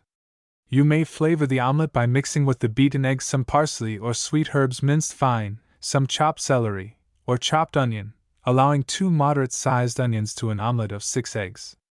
Or what is still better, it may be seasoned with veal kidney or sweetbread minced, with cold ham shred as fine as possible, or with minced oysters, the hard part omitted, with tops of asparagus, that has been previously boiled, cut into small pieces. You should have one of the pans that are made purposely for omelettes. An omelette soufflé. Break 8 eggs, separate the whites from the yolks, and strain them. Put the whites into one pan, and the yolks into another, and beat them separately with rods till the yolks are very thick and smooth, and the whites a stiff froth that will stand alone. Then add gradually to the yolks 3/4 pound of the finest powdered loaf sugar, and orange flower water or lemon juice to your taste. Next stir the whites lightly into the yolks. Butter a deep pan or dish that has been previously heated, and pour the mixture rapidly into it. Set it in a butch oven with coals under it, and on the top, and bake it 5 minutes. If properly beaten and mixed, and carefully baked, it will rise very high. Send it immediately to table, or it will fall and flatten. Do not begin to make an omelette soufflé till the company at table have commenced their dinner, that it may be ready to serve up just in time, immediately on the removal of the meats. The whole must be accomplished as quickly as possible, and it must be cut and sent round directly that it is brought to table. If you live in a large town, the safest way of avoiding a failure in an omelette soufflé is to hire a French cook to come to your kitchen with his own utensils and ingredients, and make and bake it himself, while the first part of the dinner is progressing in the dining room. An omelette soufflé is a very nice and delicate thing when properly managed, but if flat and heavy it should not be brought to table. To dress macaroni. Have ready a pot of boiling water. Throw a little salt into it, and then by slow degrees put in a pound of the macaroni, a little at a time. Keep stirring it gently, and continue to do so very often while boiling. Take care to keep it well covered with water. Have ready a kettle of boiling water to replenish the macaroni pot if it should be in danger of getting too dry. In about 20 minutes it will be done. It must be quite soft, but it must not boil long enough to break. When the macaroni has boiled sufficiently, pour in immediately a little cold water, and let it stand a few minutes, keeping it covered. Grate half a pound of Parmesan cheese into a deep dish, and scatter over it a few small bits of butter. Then, with a skimmer that is perforated with holes, commence taking up the macaroni, draining it well, and spread a layer of it over the cheese and butter. Spread over it another layer of grated cheese and butter, and then a layer of macaroni, and so on till your dish is full, having a layer of macaroni on the top, over which spread some butter without cheese. Cover the dish, and set it in an oven for half an hour. It will then be ready to send to table. You may grate some nutmeg over each layer of macaroni. Allow half a pound of butter to a pound of macaroni and half a pound of cheese. Pickling. General remarks. Never on any consideration use brass, copper, or bell-metal settles for pickling, the verdigris produced in them by the vinegar being of a most poisonous nature. Kettles lined with porcelain are the best, but if you cannot procure them, block tin may be substituted. Iron is apt to discolor any acid that is boiled in it. Vinegar for pickles should always be of the very best kind.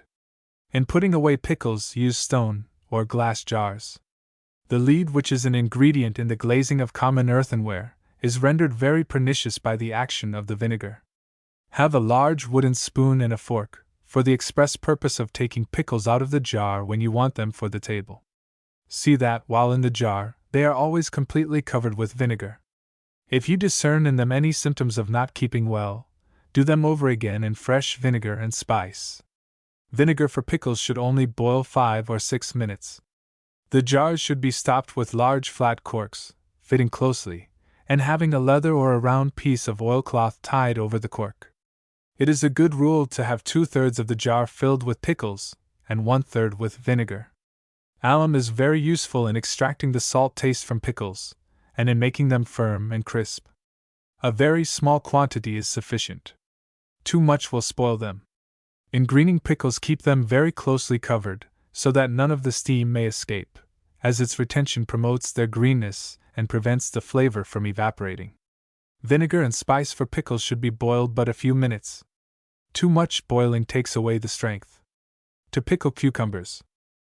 Cucumbers for pickling should be very small, and as free from spots as possible. Make a brine of salt and water strong enough to bear an egg. Pour it over your cucumbers, cover them with fresh cabbage leaves, and let them stand for a week, or till they are quite yellow, stirring them at least twice a day. When they are perfectly yellow, pour off the water. Take a porcelain kettle, and cover the bottom and sides with fresh vine leaves. Put in the cucumbers, with a small piece of alum, and cover them closely with vine leaves all over the top, and then with a dish or cloth to keep in the steam. Fill up the kettle with clear water, and hang it over the fire when dinner is done, but not where there is a blaze. The fire under the kettle must be kept very moderate. The water must not boil, or be too hot to bear your hand in. Keep them over the fire in a slow heat till next morning. If they are not then of a fine green, repeat the process.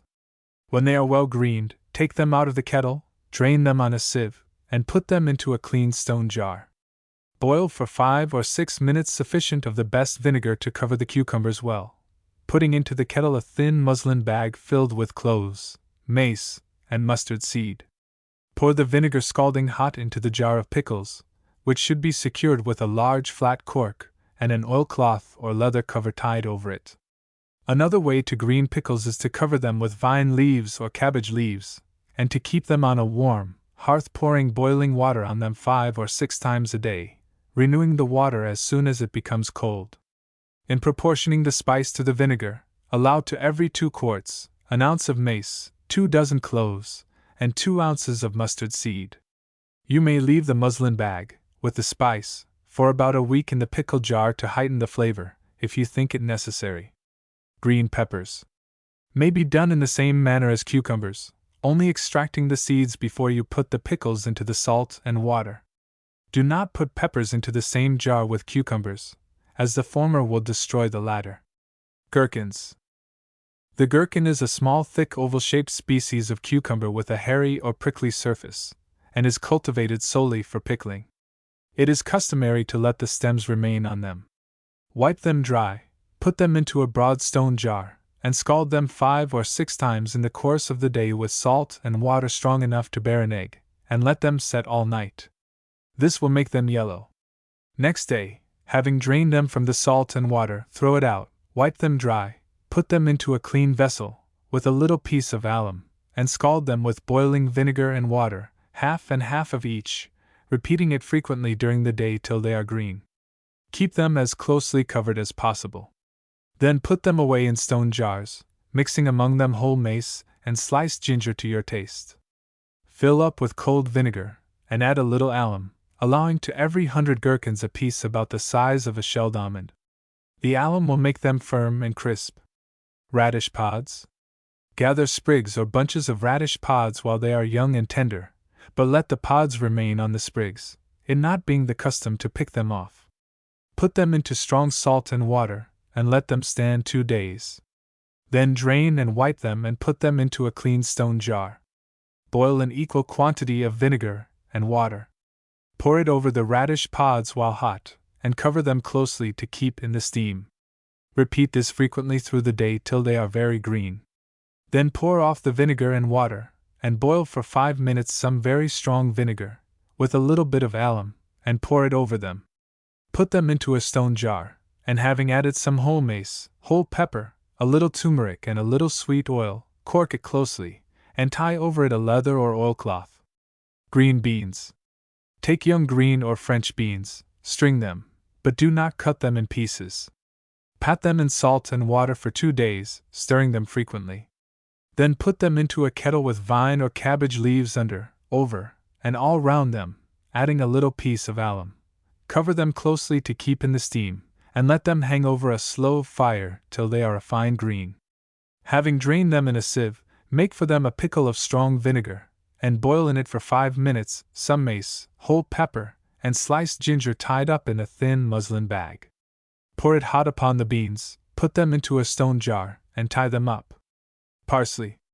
Make a brine of salt and water strong enough to bear an egg, and throw into it a large quantity of curled parsley, tied up in little bunches with a thread. After it has stood a week, stirring it several times a day, take it out, drain it well, and lay it for 3 days in cold spring or pump water, changing the water daily. Then scald it in hard water, and hang it, well covered, over a slow fire till it becomes green. Afterwards take it out, and drain and press it till quite dry. Boil for 5 minutes a quart of strong vinegar with a small bit of alum, a few blades of mace, a sliced nutmeg, and a few slips of horseradish. Pour it on the parsley, and put it away in a stone jar. Mangoes. Take very young oval-shaped muskmelons. Cut a round piece out of the top or side of each, saving the piece to put on again, and extract the seeds. Then, having tied on the pieces with packthread, put them into strong salt and water for 2 days. Afterwards drain and wipe them, put them into a kettle with vine leaves or cabbage leaves under and over them, and a little piece of alum, and hang them on a slow fire to green, keeping them closely covered to retain the steam, which will greatly accelerate the greening. When they are quite green, have ready the stuffing, which must be a mixture of scraped horseradish, white mustard seed, mace and nutmeg pounded, race ginger cut small, pepper, turmeric and sweet oil. Fill your mangoes with this mixture, putting a small clove of garlic into each, and replacing the pieces at the openings. Tie them with a packthread crossing backwards and forwards round the mango. Put them into stone jars, pour boiling vinegar over them, and cover them well. Before you put them on the table, remove the packthread. Nasturtiums. Have ready a stone or glass jar of the best cold vinegar. Take the green seeds of the nasturtium after the flower has gone off. They should be full grown but not old. Pick off the stems, and put the seeds into the vinegar. No other preparation is necessary, and they will keep a year with nothing more than sufficient cold vinegar to cover them. With boiled mutton they are an excellent substitute for capers. Morella cherries. See that all your cherries are perfect. Remove the stems, and put the cherries into a jar or glass with sufficient vinegar to cover them well. They will keep perfectly in a cool, dry place. They are very good, always retaining the taste of the cherry. If you cannot procure morellas, the large red pie cherries may be substituted. Peaches.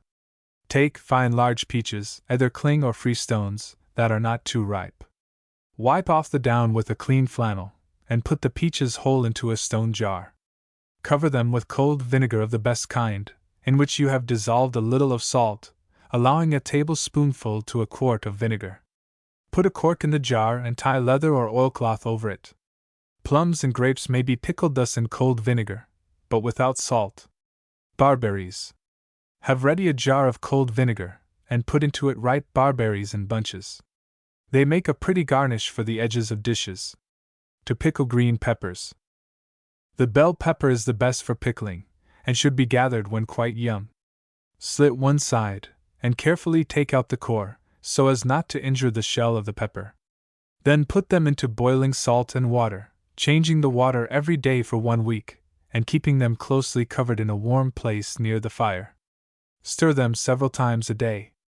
They will first become yellow, and then green. When they are a fine green, put them into a jar, and pour cold vinegar over them, adding a small piece of alum. They require no spice. You may stuff the peppers as you do mangoes.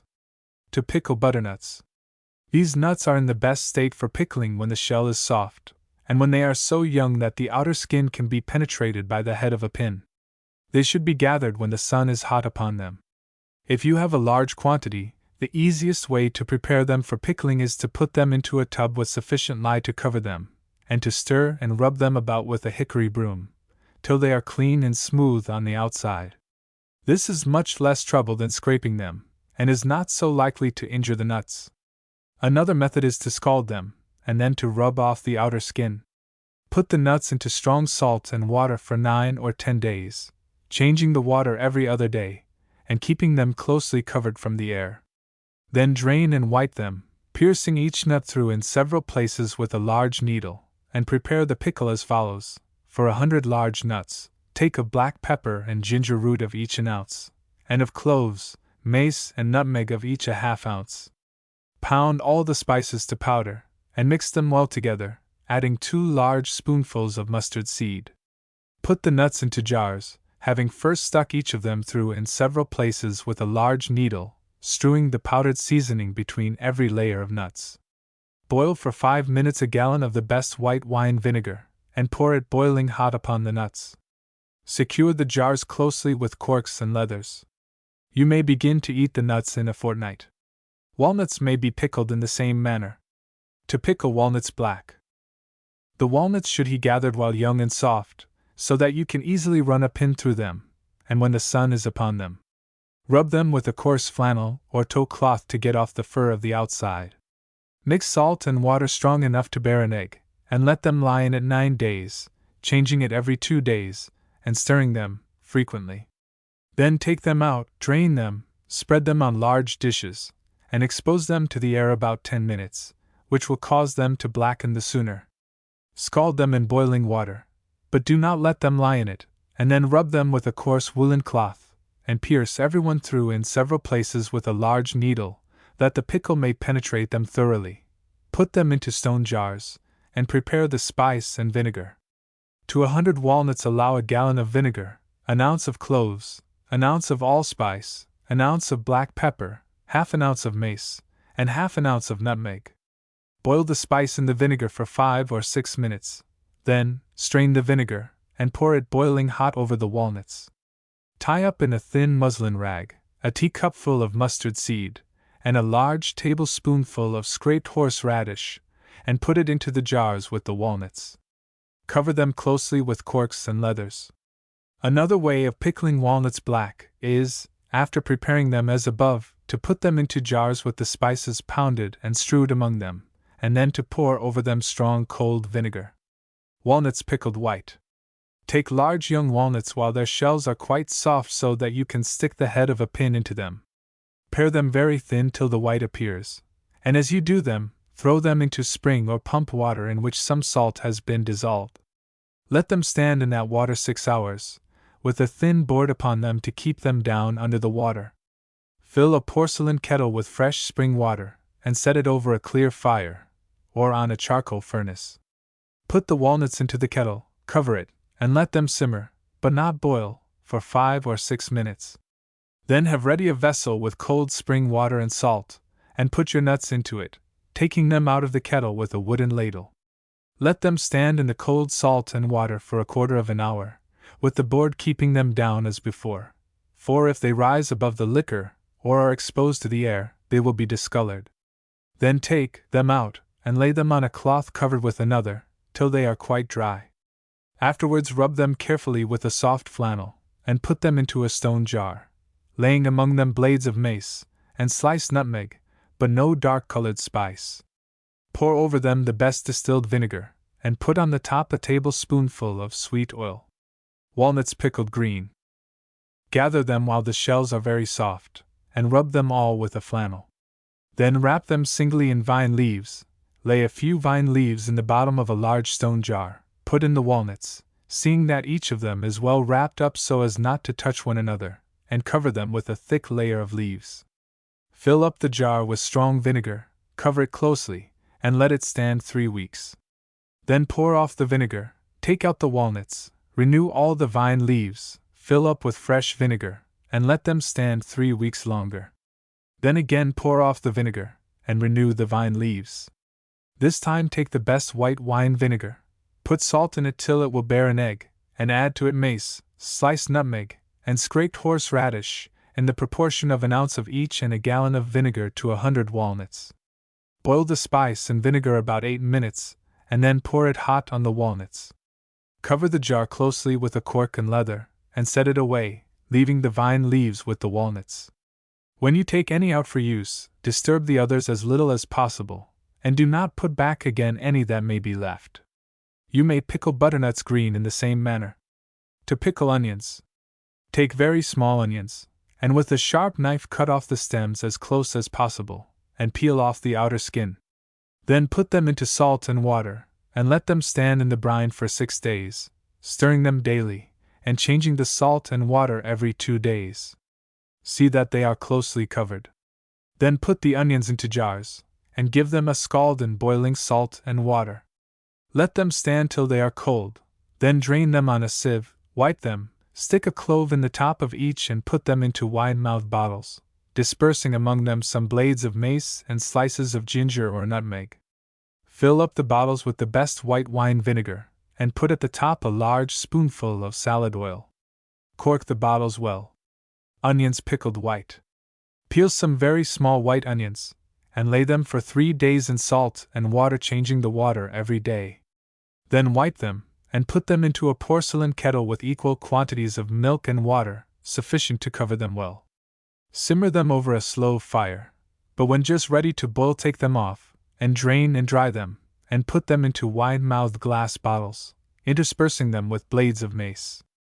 Boil a sufficient quantity of distilled white wine vinegar to cover them and fill up the bottles, adding to it a little salt, and when it is cold, pour it into the bottles of onions. At the top of each bottle put a spoonful of sweet oil. Set them away closely corked. To pickle mushrooms white. Take small fresh gathered button mushrooms, peel them carefully with a penknife, and cut off the stems, throwing the mushrooms into salt and water as you do them. Then put them into a porcelain skillet of fresh water, cover it closely, and set it over a quick fire. Boil it as fast as possible for 7 or 8 minutes, not more. Take out the mushrooms, drain them, and spread them on a clean board, with the bottom or hollow side of each mushroom turned downwards. Do this as quickly as possible, and immediately, while they are hot, sprinkle them over with salt. When they are cold, put them into a glass jar with slight layers of mace and sliced ginger. Fill up the jar with cold distilled or white wine vinegar. Put a spoonful of sweet oil on the top of each jar, and cork it closely. Mushrooms pickled brown. Take a quart of large mushrooms and, having trimmed off the stalks, rub them with a flannel cloth dipped in salt. Then lay them in a pan of alga or ale vinegar, for a quarter of an hour, and wash them about in it. Then pat them into a saucepan with a quart of alga, a quarter of an ounce of cloves, the same of allspice and whole pepper, and a teaspoonful of salt. Set the pan over coals, and let the mushrooms stew slowly for 10 minutes, keeping the pan well covered. Then take them off, let them get cold by degrees, and put them into small bottles with the aliga strained from the spice and poured upon them. It will be prudent to boil an onion with the mushrooms, and if it turns black or bluish, you may infer that there is a poisonous one among them, and they should therefore be thrown away. Stir them for the same reason, with a silver spoon. To pickle tomatoes. Take a peck of tomatoes, the small round ones are best for pickling, and prick every one with a fork. Put them into a broad stone or earthen vessel, and sprinkle salt between every layer of tomatoes. Cover them, and let them remain 3 days in the salt. Then put them into vinegar and water mixed in equal quantities, half and half, and keep them in it 24 hours to draw out the saltness. There must be sufficient of the liquid to cover the tomatoes well. To a peck of tomatoes allow a bottle of mustard, half an ounce of cloves, and half an ounce of pepper, with a dozen onions sliced thin. Pack the tomatoes in a stone jar, placing the spices and onions alternately with the layers of tomatoes. Put them until the jar is 2/3 full. Then fill it up with strong cold vinegar, and stop it closely. The pickles will be fit to eat in a fortnight. If you do not like onions, substitute for them a larger quantity of spice. Tomato soy. For this purpose you must have the best and ripest tomatoes, and they must be gathered on a dry day. Do not peel them, but merely cut them into slices. Having strewed some salt over the bottom of a tub, put in the tomatoes in layers, sprinkling between each layer, which should be about 2 inches in thickness, a half pint of salt. Repeat this till you have put in 8 quarts or 1 peck of tomatoes. Cover the tub and let it set for 3 days. Then early in the morning, put the tomatoes into a large porcelain kettle, and boil it slowly and steadily till 10 at night, frequently mashing and stirring the tomatoes. Then put it out to cool. Next morning strain and press it through a sieve, and when no more liquid will pass through, put it into a clean kettle with 2 ounces of cloves, 1 ounce of mace, 2 ounces of blade pepper, and 2 tablespoonfuls of cayenne, all powdered. Again let it boil slowly and steadily all day, and put it to cool in the evening in a large pan. Cover it, and let it set all night. Next day put it into small bottles, securing the corks by dipping them in melted rosin, and tying leathers over them. If made exactly according to these directions, and slowly and thoroughly boiled, it will keep for years in a cool, dry place, and may be used for many purposes when fresh tomatoes are not to be had. To pickle cauliflowers. Take the whitest and closest full-grown cauliflowers, cut off the thick stalk, and split the blossom or flower part into 8 or 10 pieces. Spread them over a large dish, sprinkle them with salt, and let them stand 24 hours. Then wash off the salt, drain them, put them into a broad flat jar or pan, scald them with salt and water, allowing 1/4 pound of salt to a quart of water, cover them closely and let them stand in the brine till next day. Afterwards drain them in a hair sieve, and spread them on a cloth in a warm place to dry for a day and a night. Then put them carefully, piece by piece, into clean broad jars and pour over them a pickle which has been prepared as follows. Mix together 3 ounces of coriander seed, 3 ounces of turmeric, 1 ounce of mustard seed, and 1 ounce of ginger. Pound the whole in a mortar to a fine powder. Put it into 3 quarts of the best white wine vinegar, set it by the side of the fire in a stone jar, and let it infuse 3 days. These are the proportions, but the quantity of the whole pickle must depend on the quantity of cauliflower, which must be kept well covered by the liquid. Pour it over the cauliflower, and secure the jars closely from the air. You may pickle broccoli in the same manner. Also the green tops of asparagus. To pickle red cabbage. Take a fine firm cabbage of a deep red or purple color. Strip off the outer leaves, and cut out the stalk. Quarter the cabbage lengthways, and then slice it crossways. Lay it in a deep dish, sprinkle a handful of salt over it, cover it with another dish, and let it lie 24 hours. Then drain it in a colander from the salt, and wipe it dry. Make a pickle of sufficient white wine vinegar to cover the cabbage well, adding to it equal quantities of cloves and allspice, with some mace. The spices must be put in whole, with a little cochineal to give it a good red color. Boil the vinegar and spices hard for 5 minutes, and having put the cabbage into a stone jar, pour the vinegar over it boiling hot. Cover the jar with a cloth till it gets cold, and then put in a large cork, and tie a leather over it. Cold slaw. Footnote: this receipt was accidentally omitted in its proper place. Take a nice fresh cabbage, wash and drain it, and cut off all the stalk. Shave down the head into very small slips, with a cabbage cutter or a very sharp knife. It must be done evenly and nicely. Put it into a deep china dish, and prepare for it the following dressing. Melt in a saucepan 1/4 pound of butter, with half a pint of water, a large tablespoonful of vinegar, a saltspoon of salt, and a little cayenne. Give this a boil up, and pour it hot upon the cabbage. Send it to table as soon as it is cold. Warm slaw. Cut the cabbage into shavings as for cold slaw. Red cabbage is best winky face, and put it into a deep earthen dish. Cover it closely, and set it on the top of a stove, or in a slack oven for half an hour till it is warm all through, but do not let it get so heated as to boil. Then make a mixture as for cold slaw, of 1/4 pound of butter, half a pint of water, a little salt and cayenne, and add to it a clove of garlic minced fine. Boil this mixture in a saucepan, and pour it hot over the warm cabbage. Send it to table immediately.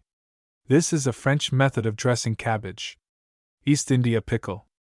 This is a mixture of various things pickled together, and put into the same jar. Have ready a small white cabbage sliced, and the stalk removed, a cauliflower cut into neat branches, leaving out the large stalk, sliced cucumbers, sliced carrots, sliced beets, all nicked round the edges, winky face button onions, string beans, radish pods, barberries, cherries, green grapes, nasturtiums, capsicums, bell peppers, and sprinkle all these things with salt, put them promiscuously into a large earthen pan, and pour scalding salt and water over them. Let them lie in the brine for 4 days, turning them all over every day. Then take them out, wash each thing separately in vinegar, and wipe them carefully in a cloth. Afterwards lay them on sieves before the fire, and dry them thoroughly. For the pickle liquor. To every 2 quarts of the best vinegar, put 1.5 ounces of white ginger root, scraped and sliced, the same of long pepper, 2 ounces of peeled shallots, or little button onions, cut in pieces, half an ounce of peeled garlic, 1 ounce of turmeric, and 2 ounces of mustard seed bruised, or of mustard powder. Let all these ingredients, mixed with the vinegar, infuse in a close jar for a week, setting in a warm place, or by the fire. Then, after the vegetables have been properly prepared, and dried from the brine, put them all into one large stone jar, or into smaller jars, and strain the pickle over them.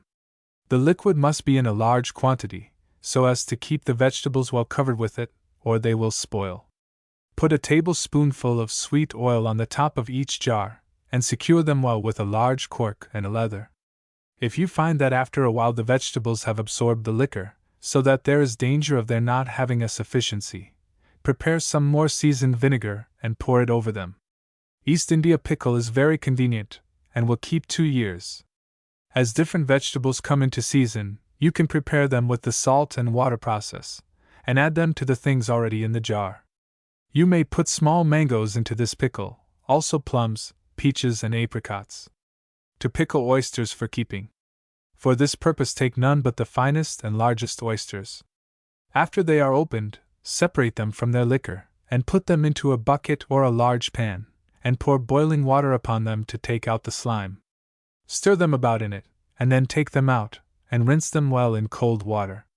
Then put them into a large kettle with fresh water, barely enough to cover them, mixing with it a tablespoonful of salt to every 100 oysters, and give them a boil up, just sufficient to plump them. Take them out, spread them on large dishes or on a clean table, and cover them with a cloth.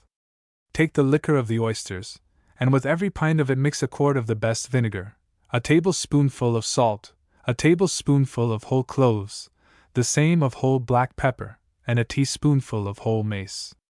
Put the liquid over the fire in a kettle, and when it boils throw in the oysters, and let them remain in it 5 minutes. Then take the whole off the fire, stir it up well, and let it stand to get quite cold. Afterwards, if you have a large quantity, put it into a keg, which must first be well scalded, A new keg is best, and fill it as full as it can hold. Do not put a weight on the oysters to keep them down in the liquor, as it will crush them to pieces if the keg should be moved or conveyed to a distance. If you have not enough to fill a keg, put them into stone jars when they are perfectly cold, and cover them securely. Sweetmeats. General remarks. The introduction of ironware lined with porcelain has fortunately almost superseded the use of brass or bell-metal kettles for boiling sweetmeats, a practice by which the articles prepared in those pernicious utensils were always more or less imbued with the deleterious qualities of the verdigris that is produced in them by the action of acids. Charcoal furnaces will be found very convenient for preserving, the kettles being set on the top. They can be used in the open air. Sweetmeats should be boiled rather quickly, that the watery particles may exhale at once, without being subjected to so long a process as to spoil the color and diminish the flavor of the fruit. But on the other hand, if boiled too short a time, they will not keep so well. If you wish your sweetmeats to look bright and clear, use only the very best loaf sugar.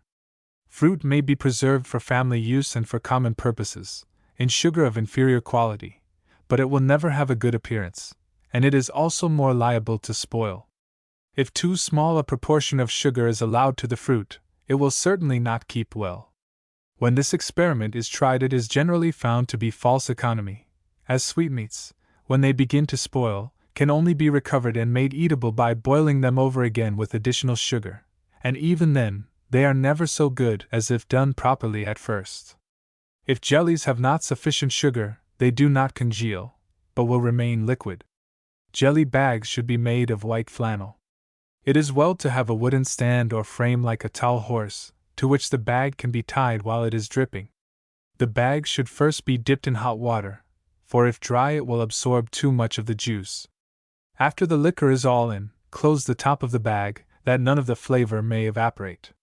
In putting away sweetmeats, it is best to place them in small jars, as the more frequently they are exposed to the air by opening, the more danger there is of their spoiling. The best vessels for this purpose are white queensware pots, or glass jars. For jellies, jams, and for small fruit, common glass tumblers are very convenient, and may be covered simply with double tissue paper, cut exactly to fit the inside of the top of the glass, laid lightly on the sweetmeat, and pressed down all round with the finger. This covering, if closely and nicely fitted, will be found to keep them perfectly well, and as it adheres so closely as to form a complete coat over the top, it is better for jellies or jams than writing paper dipped in brandy, which is always somewhat shriveled by the liquor with which it has been saturated. If you find that your sweetmeats have become dry and candied, you may liquefy them again by setting the jars in water and making it boil round them. In preserving fruit whole, it is best to put it first in a thin syrup. If boiled in a thick syrup at the beginning, the juice will be drawn out so as to shrink the fruit. It is better to boil it but a short time at once, and then to take it out and let it get cold, afterwards returning it to the syrup, than to keep it boiling too long at a time, which will cause it to break and lose its shape. Preserving kettles should be rather broad than deep, for the fruit cannot be done equally if it is too much heaped. They should all have covers belonging to them, to put on after the scum has done rising, that the flavor of the fruit may be kept in with the steam. A perforated skimmer pierced all through with holes is a very necessary utensil in making sweetmeats. The water used for melting the sugar should be very clear. Spring or pump water is best. But if you are obliged to use river water, let it first be filtered. Any turbidness or impurity in the water will injure the clearness of the sweetmeats. If sweetmeats ferment in the jars, boil them over again with additional sugar. Clarified sugar syrup. Take 8 pounds of the best double-refined loaf sugar, and break it up or powder it. Have ready the whites of 2 eggs, beaten to a strong froth. Stir the white of egg gradually into 2 quarts of very clear spring or pump water. Put the sugar into a porcelain kettle, and mix with it the water and white of egg. While the sugar is melting, stir it frequently, and when it is entirely dissolved, put the kettle over a moderate fire, and let it boil, carefully taking off the scum as it comes to the top, and pouring in a little cold water when you find the syrup rising so as to run over the edge of the kettle. It will be well when it first boils hard to pour in half a pint of cold water to keep down the bubbles so that the scum may appear, and be easily removed. You must not, however, boil it to candy height, so that the bubbles will look like hard pearls, and the syrup will harden in the spoon and hang from it in strings, for though very thick and clear it must continue liquid. When it is done, let it stand till it gets quite cold, and if you do not want it for immediate use, put it into bottles and seal the corks. When you wish to use this syrup for preserving, you have only to put the fruit into it, and boil it till tender and clear, but not till it breaks. Large fruit that is done whole should first be boiled tender in a very thin syrup that it may not shrink. Small fruit, such as raspberries, strawberries, grapes, currants, gooseberries, and may, if perfectly ripe, be put raw into strong cold sugar syrup. They will thus retain their form and color, and then freshness and natural taste. They must be put into small glass jars, and kept well covered with the syrup. This, however, is an experiment which sometimes fails, and had best be tried on a scale, or only for immediate use. To preserve ginger. Take root of green ginger, and pare it neatly with a sharp knife, throwing it into a pan of cold water as you pare it. Then boil it till tender all through, changing the water 3 times. Each time put on the ginger is quite cold water to lake out the excessive heat. When it is perfectly tender, throw it again into a pan of cold water, and let it lie an hour or more. This will make it crisp. In the meantime, prepare the syrup. For every 6 pounds of ginger root, clarify 7 pounds of the best double refined loaf sugar. Break up the sugar, put it into a preserving kettle, and melt it in spring or pump water, into which you have stirred gradually the beaten white of 2 eggs, allowing a pint of water to each pound of sugar. Boil and skim it well. Then let the syrup stand till it is cold, and having drained the ginger, pour the syrup over it, cover it, and do not disturb it for 2 days. Then, having poured it from the ginger, boil the syrup over again. As soon as it is cold, pour it again on the ginger, and let it stand at least 3 days. Afterwards boil the syrup again, and pour it hot over the ginger. Proceed in this manner till you find that the syrup has thoroughly penetrated the ginger, which you may ascertain by its taste and appearance when you cut a piece off, until the syrup becomes very thick and rich. Then put it all into jars, and cover it closely. If you put the syrup hot to the ginger at first, it will shrink and shrivel. After the first time, you have only to boil and reboil the syrup, as it is not probable that it will require any further clarifying if carefully skimmed. It will be greatly improved by adding some lemon juice at the close of the last boiling. To preserve citrons. Pare off the outer skin of some fine citrons, and cut them into quarters. Take out the middle. You may divide each quarter into several pieces. Lay them for 4 or 5 hours in salt and water. Take them out, and then soak them in spring or pump water, changing it frequently, till all the saltness is extracted, and till the last water tastes perfectly fresh. Boil a small lump of alum, and scald them in the alum water. It must be very weak, or it will communicate an unpleasant taste to the citrons. A lump the size of a hickory nut will suffice for 6 pounds. Afterwards simmer them 2 hours with layers of green vine leaves. Then make a syrup, allowing a pint of water to each pound of loaf sugar. Boil and skim it well. When it is quite clear, put in the citrons, and boil them slowly, till they are so soft that a straw will pierce through them without breaking. Afterwards put them into a large dish, and set them in the sun to harden. Prepare some lemons, by paring off the yellow rind very thin, and cutting it into slips of uniform size and shape. Lay the lemon rind in scalding water, to extract the bitterness. Then take the pared lemons, cut them into quarters, measure a half pint of water to each lemon, and boil them to a mash. Strain the boiled lemon through a sieve, and to each pint of liquid allow a pound of the best double refined loaf sugar, for the second syrup. Melt the sugar in the liquid, and stir into it gradually some beaten white of egg, allowing 1 white to 4 pounds of sugar. Then set it over the fire, put the lemon peel into the syrup, and let it boil in it till quite soft. Put the citrons cold into a glass jar, and pour the hot syrup over them. Let the lemon remain with the citrons, as it will improve their flavor. If you wish the citrons to be candied, boil down the second syrup to candy height, that is, till it hangs in strings from the spoon, and pour it over the citrons. Keep them well covered. You may, if you choose, after you take the citrons from the alum water, give them a boil in very weak ginger tea, made of the roots of green ginger if you can procure it, if not, of race ginger. Powdered ginger will not do at all. This ginger tea will completely eradicate any remaining taste of the salt or the alum.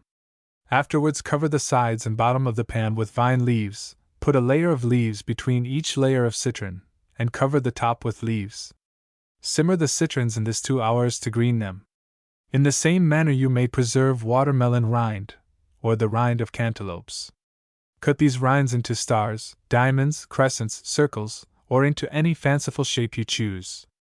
Be sure to pare off the outside skin before you put the rinds into the salt and water. Pumpkin cut into slips may be preserved according to the above receipt. Cantaloupes or muskmelons. Take very small cantaloupes before they are ripe. Shave a thin paring off the whole outside. Cut out a small piece or plug about an inch square, and through it extract all the seeds, and see, from the middle. Then, return the plugs to the hole from whence you took them, and secure them with a needle and thread, or by tying a small string round the cantaloupe. Lay the cantaloupes for 4 or 5 hours in salt and water. Then put them into spring water to extract the salt, changing the water till you find it salt no longer. Scald them in weak alum water. Make a syrup in the proportion of a pint of water to a pound of loaf sugar, and boil the cantaloupes in it till a straw will go through them. Then take them out, and set them in the sun to harden. Prepare some fine ripe oranges, paring off the yellow rind very thin, and cutting it into slips, and then laying it in scalding water to extract the bitterness. Cut the oranges into pieces, allow a pint of water to each orange, and boil them to a pulp. Afterwards strain them, and allow to each pint of the liquid a pound of the best loaf sugar, and stir in a little beaten white of egg, 1 white to 4 pounds of sugar. This is for the second syrup. Boil the peel in it, skimming it well. When the peel is soft, take it all out, for if left among the cantaloupes, it will communicate to it too strong a taste of the orange. Put the cantaloupes into your jars, and pour over them the hot syrup. Cover them closely, and keep them in a dry, cool place. Large cantaloupes may be prepared for preserving, after you have taken off the outer rind, by cutting them into pieces according to the natural divisions with which they are fluted. This receipt for preserving cantaloupes whole will do very well for green lemons or limes, substituting lemon peel and lemon juice for that of oranges in the second syrup. You may use some of the first syrup to boil up the pulp of the orange or lemons that has been left. It will make a sort of marmalade that is very good for colds. Preserved watermelon rind. Having pared off the green skin, cut the rind of a watermelon into pieces of any shape you please, stars, diamonds, circles, crescents or leaves, using for the purpose a sharp penknife. Weigh the pieces, and allow to each pound a pound and a halt of loaf sugar. Set the sugar aside, and put the pieces of melon rind into a preserving kettle, the bottom and sides of which you have lined with green vine leaves. Put a layer of vine leaves between each layer of melon rind, and cover the top with leaves. Disperse among the pieces some very small bits of alum, each about the bigness of a grain of corn, and allowing 1 bit to every pound of the melon rind. Pour in just water enough to cover the whole, and place a thick double cloth, or some other covering, over the top of the kettle to keep in the steam, which will improve the greening. Let it simmer, but not boil, for 2 hours. Then take out the pieces of melon rind and spread them on dishes to cool.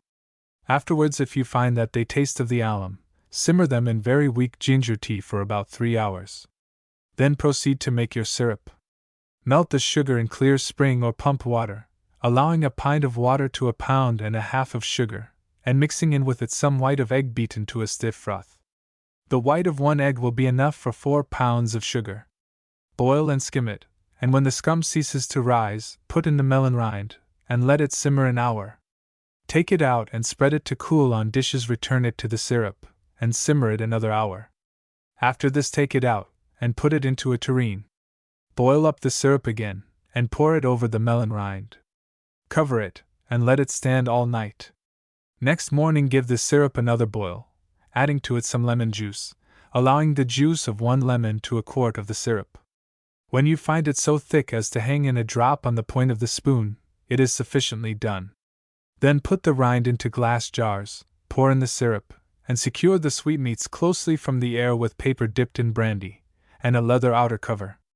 This, if carefully done and well greened, is a very nice sweetmeat, and may be used to ornament the top of creams, jellies, jams by laying it round in rings or wreaths. Citrons may be preserved green in the same manner, first paring off the outer skin and cutting them into quarters. Also green limes. Preserved peppers. For this purpose take the small round peppers while they are green. With a sharp penknife extract the seeds and cores, and then put the outsides into a kettle with vine leaves, and a little alum to give them firmness, and assist in keeping them green. Proceed precisely as directed for the watermelon rind, in the above receipt. Pumpkin chips. It is best to defer making this sweetmeat, which will be found very fine, till late in the season when lemons are ripe and are to be had in plenty. Pumpkins, as they keep well, can generally be procured at any time through the winter. Take a fine pumpkin, of a rich deep color, pare off the outer rind, remove the seeds, and having sliced the best part, cut it into chips of equal size, and about as thick as a $half. They should be in long narrow pieces, 2 inches in breadth, and 6 in length. It is best to prepare the pumpkin the day before, and having weighed the chips, allow to each pound of them a pound of the best loaf sugar. You must have several dozen of fine ripe lemons, sufficient to furnish a gill of lemon juice to each pound of pumpkin. Having rolled them under your hand on a table, to make them yield as much juice as possible, pare off the yellow rind and put it away for some other purpose. Then, having cut the lemons, squeeze out all the juice into a pitcher. Lay the pumpkin chips in a large pan or tureen, strewing the sugar among them. Then, having measured the lemon juice in a wineglass, 2 common wineglasses making 1 gill, pour it over the pumpkin and sugar, cover the vessel, and let it stand all night. Next day transfer the pumpkin, sugar, and lemon juice to an preserving kettle, and boil it slowly 3/4 of an hour, or till the pumpkin becomes all through tender, crisp, and transparent, but it must not be over the fire long enough to break and lose its form. You must skim it thoroughly. Some very small pieces of the lemon paring may be boiled with it. When you think it is done, take up the pumpkin chips in a perforated skimmer that the syrup may drain through the holes back into the kettle. Spread the chips to cool on large dishes, and pass the syrup through a flannel bag that has been first dipped in hot water. When the chips are cold, put them into glass jars or tumblers, pour in the syrup, and lay on the top white paper dipped in brandy. Then tie up the jars with leather, or with covers of thick white paper. If you find that when cold the chips are not perfectly clear, crisp, and tender, give them another boil in the syrup before you put them up. This, if well made, is a handsome and excellent sweetmeat. It need not be eaten with cream, the syrup being so delicious as to require nothing to improve it. Shells of puff paste first baked empty, and then filled with pumpkin chips, will be found very nice. Muskmelon chips may be done in the same manner. To preserve pineapples. Take fine large pineapples, pare them, and cut off a small round piece from the bottom of each, let the freshest end. Best of the top leaves remain on. Have ready on a slow fire a large preserving kettle with a thin syrup barely sufficient to cover the fruit. In making this syrup allow a pound of fine loaf sugar to every quart of water, and half the white of a beaten egg, all to be mixed before it goes on the fire. Then boil and skim it, and when the scum ceases to rise, put in the pineapples, and simmer them slowly an hour. Then take them out to cool, cover them carefully and pat them away till next day, saving the syrup in another vessel. Next day, put them into the same syrup, and simmer them again an hour. On the 3rd day, repeat the process. The 4th day, make a strong fresh syrup, allowing but a pint of water to each pound of sugar, and to every 3 pounds the beaten white of 1 egg. When this syrup has boiled, and is completely skimmed, put in the pineapples, and simmer them half an hour. Then take them out to cool, and set them aside till next morning. Boil them again, half an hour in the same syrup, and repeat this for 7 or 8 days, or till you can pierce through the pineapple with a straw from a corn broom. At the last of these boilings enrich the syrup by allowing to each pound of sugar 1/4 pound more, and, having boiled and skimmed it, put in the pineapples for half an hour. Then take them out, and when quite cold put each into a separate glass jar, and fill up with the syrup. Pineapples may be preserved in slices by a very simple process. Pare them, and out them into round pieces near an inch thick, and take out the core from the center of each slice. Allow a pound of loaf sugar to every pound of the sliced pineapple. Powder the sugar, and strew it in layers between the slices of pineapple. Cover it and let it set all night. Next morning measure some clear spring or pump water, allowing half a pint to each pound of sugar. Beat some white of egg, 1 white to 4 pounds of sugar, and when it is a very stiff froth, stir it gradually into the water. Then mix with it the pineapple and sugar, and put the whole into a preserving kettle. Boil and skim it well, till the pineapple is tender and bright all through. Then take it out, and when cold, put it up in wide-mouthed glass jars, or in large tumblers. To prepare fresh pineapples. Cut off the top and bottom and pare off the rind. Then cut the pineapples in round slices half an inch thick, and put them into a deep dish, sprinkling every slice with powdered loaf sugar. Cover them, and let them lie in the sugar for an hour or two, before they are to be eaten. Preserved lemons. Take large fine ripe lemons, that have no blemishes. Choose those with thin, smooth rinds. With a sharp knife scoop a hole in the stalk end of each, large enough to admit the handle of a teaspoon. This hole is to enable the syrup to penetrate the inside of the lemons. Put them into a preserving kettle with clear water, and boil them gently till you find them tender, keeping the kettle uncovered. Then take them out, drain, and cool them, and put them into a small tub. Prepare a thin syrup of a pound of loaf sugar to a quart of water. When you have boiled and skimmed it, pour it over the lemons and cover them. Let them stand in the syrup till next day. Then pour the syrup from the lemons, and spread them on a large dish. Boil it a quarter of an hour, and pour it over them again, having first returned them to the tub. Cover them, and let them again stand till next day, when you must again boil the syrup and pour it over them. Repeat this process every day till you find that the lemons are quite clear, and that the syrup has penetrated them thoroughly. If you find the syrup becoming too weak, add a little more sugar to it. Finally, make a strong syrup in the proportion of half a pint of water to a pound of sugar, adding a gill of raw lemon juice squeezed from fresh lemons, and allowing to every 4 pounds of sugar the beaten white of an egg. Mix all well together in the kettle. Boil and skim it, and when the scum ceases to rise, pour the syrup boiling hot over the lemons, and covering them closely, let them stand undisturbed for 4 days. Then look at them, and if you find that they have not sucked in enough of the syrup to make the inside very sweet, boil them gently in the syrup for a quarter of an hour. When they are cold, put them up in glass jars. You may green lemons by burying them in a kettle of vine leaves when you give them the first boiling in the clear water. Limes may be preserved by this receipt, also oranges. To prepare fresh oranges for eating, peel and cut them in round slices and remove the seeds. Strew powdered loaf sugar over them. Cover them and let them stand an hour before they are eaten. Orange marmalade. Take fine large ripe oranges, with thin deep-colored skins. Weigh them, and allow to each pound of oranges a pound of loaf sugar. Pare off the yellow outside of the rind from half the oranges as thin as possible, and putting it into a pan with plenty of cold water, cover it closely, placing a double cloth beneath the tin cover, to keep in the steam, and boil it slowly till it is so soft that the head of a pin will pierce it. In the meantime grate the rind from the remaining oranges, and put it aside, quarter the oranges, and take out all the pulp and the juice, removing the seeds and core. Put the sugar into a preserving kettle, with a half pint of clear water to each pound, and mix it with some beaten white of egg, allowing 1 white of egg to every 4 pounds of sugar. When the sugar is all dissolved, put it on the fire, and boil and skim it till it is quite clear and thick. Next take the boiled parings, and cut them into very small pieces, not more than half an inch long. Put them into the sugar, and boil them in it 10 minutes. Then put in the pulp and juice of the oranges, and the grated rind, which will much improve the color, and boil all together for about 20 minutes, till it is a transparent mass. When cold, pot it up in glass jars, laying brandy paper on the top.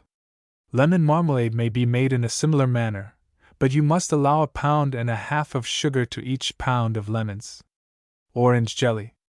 Take 14 large ripe oranges, and grate the yellow rind from 7 of them. Dissolve an ounce of isinglass in as much warm water as will cover it. Mix the juice with 1 pound of loaf sugar broken up, and add the grated rind and the isinglass. Put it into a porcelain pan over hot coals and stir it till it boils. Then skim it well.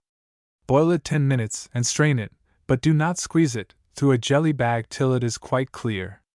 Put it into a mold to congeal, and when you want to turn it out, dip the mold into lukewarm water. Or you may put it into glasses at once. You must have 1 pint of juice to 1 pound of sugar. A few grains of saffron boiled with the jelly will improve the color without affecting the taste. Preserved peaches. Take large, juicy, ripe peaches. Freestones are the best, as they have a finer flavor than the clingstones, and are much more manageable both to preserve and to eat. Pare them, and cut them in half, or in quarters, leaving out the stones, the half of which you must save. To every pound of the peaches allow 1 pound of loaf sugar. Powder the sugar, and strew it among your peaches. Cover them and let them stand all night. Crack half the peach stones, break them up, put them into a small saucepan and boil them slowly in as much water as will cover them. Then when the water is well flavored with the peach kernels, strain them out, and set the water aside. Take care not to use too much of the kernel water, a very little will suffice. Put the peaches into a preserving kettle, and boil them in their juice over a quick fire, adding the kernel water, and skimming them all the time. When they are quite clear, which should be in half an hour, take them off, and put them into a tureen. Boil the syrup 5 minutes longer, and pour it hot over the peaches. When they are cool, put them into glass jars, and tie them up with paper dipped in brandy laid next to them. Apricots, nectarines, and large plums may be preserved in the same manner. Peaches for common use. Take ripe freestone peaches, pare, stone, and quarter them. To 6 pounds of the cut peaches allow 3 pounds of the best brown sugar. Strew the sugar among the peaches, and set them away. Next morning add a handful of peach leaves, put the whole into a preserving kettle, and boil it slowly about 1 hour and 3/4, or 2 hours, skimming it well. When cold, put it up in jars and keep it for pies, or for any common purpose. Brandy peaches. Take large white or yellow freestone peaches, the finest you can procure. They must not be too ripe.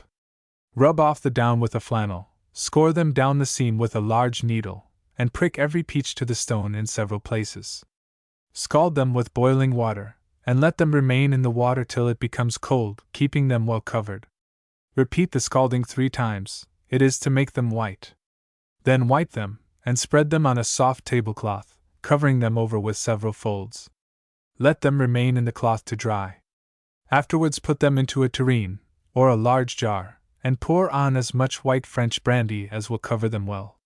Carefully keep the air from them, and let them remain in the brandy for a week. Then make a syrup in the usual manner, allowing to each pound of peaches 1 pound of loaf sugar and half a pint of water mixed with a very little beaten white of egg, 1 white to 3 or 4 pounds of sugar. When the syrup has boiled, and been well skimmed, put in the peaches and boil them slowly till they look clear, but do not keep them boiling more than half an hour. Then take them out, drain them, and put them into large glass jars. Mix the syrup, when it is cold, with the brandy in which you had the peaches, and pour it over them. Instead of scalding the peaches to whiten them, you may lay them for an hour in sufficient cold weak lye to cover them well. Turn them frequently while in the lye, and wipe them dry afterwards. Pears and apricots may be preserved in brandy, according to the above receipt. The skin of the pears should be taken off, but the stems left on. Large egg plums may be preserved in the same manner. Another way of preparing brandy peaches is, after rubbing off the down and pricking them, to put them into a preserving kettle with cold water, and simmer them slowly till they become hot all through, but they must not be allowed to boil. Then dry them in a cloth, and let them lie till they are cold, covering them closely from the air. Dissolve loaf sugar in the best white brandy, 1 pound of sugar to 1 quart of brandy, and having put the peaches into large glass jars, pour the brandy and sugar over them, without boiling, and cover the jars well with leather. Pears, apricots, and egg plums may also be done in this manner. Peach marmalade. Take ripe yellow freestone peaches, pare, stone, and quarter them. To each pound of peaches, allow 3/4 of a pound of powdered loaf sugar, and half an ounce of bitter almonds, or peach kernels blanched in scalding water, and pounded smooth in a mortar. Scald the peaches in a very little water, mash them to a pulp, mix them with the sugar and pounded almonds, and put the whole into a preserving kettle. Let it boil to a smooth, thick jam, skimming and stirring it well, and keeping the pan covered as much as possible. 15 minutes will generally suffice for boiling it. When cold, put it up in glass jars. Plum marmalade may be made in this manner, flavoring it with pounded plum kernels. Peach jelly. Take fine juicy freestone peaches and pare and quarter them. Scald them in a very little water, drain and mash them, and squeeze the juice through a jelly bag. To every pint of juice allow a pound of loaf sugar, and a few of the peach kernels. Having broken up the kernels and boiled them by themselves for 1/4 of an hour in just as much water as will cover them, strain off the kernel water, and add it to the juice. Mix the juice with the sugar, and when it is melted, boil them together 15 minutes, till it becomes a thick jelly. Skim it well when it boils. Try the jelly by taking a little in a spoon and holding it in the open air to see if it congeals. If you find that after sufficient boiling, it still continues thin, you can make it congeal by stirring in an ounce or more of isinglass, dissolved and strained. When the jelly is done, put it into tumblers, and lay on the top double tissue paper cut exactly to fit the inside of the glass, pressing it down with your fingers. You may make plum jelly in the same manner, allowing 1.5 pounds of sugar to a pint of juice. To preserve apricots. Take ripe apricots, scald them, peel them, cut them in half, and extract the stones. Then weigh the apricots, and to each pound allow 1 pound of loaf sugar. Put them into a tureen or large pan, in alternate layers of apricots and sugar, cover them, and let them stand all night. Next morning put all together into a preserving kettle, and boil them moderately 1/4 of an hour. Then take them out, spread them on dishes, and let them stand till next day. Then boil them again in the same syrup another 1/4 of an hour. Afterwards spread them out to cool, put them into glass jars, and pour the syrup over them. Peaches may be preserved in the same manner. Also large plums or green gages, but to the plums you must allow additional sugar. To dry peaches. The best peaches for drying are juicy freestones. They must be quite ripe. Cut them in half, and take out the stones. It is best not to pare them, as dried peaches are much richer with the skin on, and it dissolves and becomes imperceptible when they are cooked. Spread them out in a sunny balcony or on a scaffold, and let them dry gradually till they become somewhat like leather, always bringing them in at sunset, and not putting them out if the weather is damp or cloudy. They may also be dried in kilns or large ovens. Apples are dried in the same manner, except that they must be pared and quartered. Cherries also may be dried in the sun, first taking out all the stones. None but the largest and best cherries should be used for drying. To preserve quinces. Take large, yellow, ripe quinces, and having washed and wiped them, pare them and extract the cores. Quarter the quinces, or cut them into round slices an inch thick, and lay them in scalding water, closely covered, for an hour, or till they are tender. This will prevent them from hardening. Put the parings, cores, and seeds into a preserving kettle, cover them with the water in which you coddled the quinces, and boil them an hour, keeping them closely covered all the time. To every pint of this liquor allow 1 pound of loaf sugar, and having dissolved the sugar in it, put it over the fire in the preserving kettle. Boil it up and skim it, and when the scum has ceased rising, put in the quinces, and boil them till they are red, tender, and clear all through, but not till they break. Keep the kettle closely covered while the quinces are in it, if you wish to have them bright colored. You may improve the color by boiling with them a little cochineal sifted through a muslin rag. When they are done, take them out, spread them on large dishes to cool, and then put them into glasses. Give this syrup another boil up, and it will be like a fine jelly. Pour it hot over the quinces, and when cold, tie up the jars with brandy paper. To preserve quinces whole. Take those that are large, smooth, and yellow, pare them and extract the cores, carefully removing all the blemishes. Boil the quinces in a close kettle with the cores and parings, in sufficient water to cover them. In half an hour take them out, spread them to cool, and add to the cores and parings some small inferior quinces cut in quarters, but not pared or cored, and pour in some more water, just enough to boil them. Cover the pan, and let them simmer for an hour. Then take it off, strain the liquid, measure it, and to each quart allow a pound of loaf sugar. Put the sugar to melt in the liquid, and let it set all night. Next day boil the quinces in it for a quarter of an hour, and then take them out and cool them, saving the syrup. On the following day repeat the same, and the fourth day add a quarter of a pound more sugar to each pint of the syrup, and boil the quinces in it 12 minutes. If by this time they are not tender, bright, and transparent all through, repeat the boiling. When they are quite done, put quince jelly or marmalade into the holes from whence you took the cores. Put the quinces into glass jars and pour the syrup over them.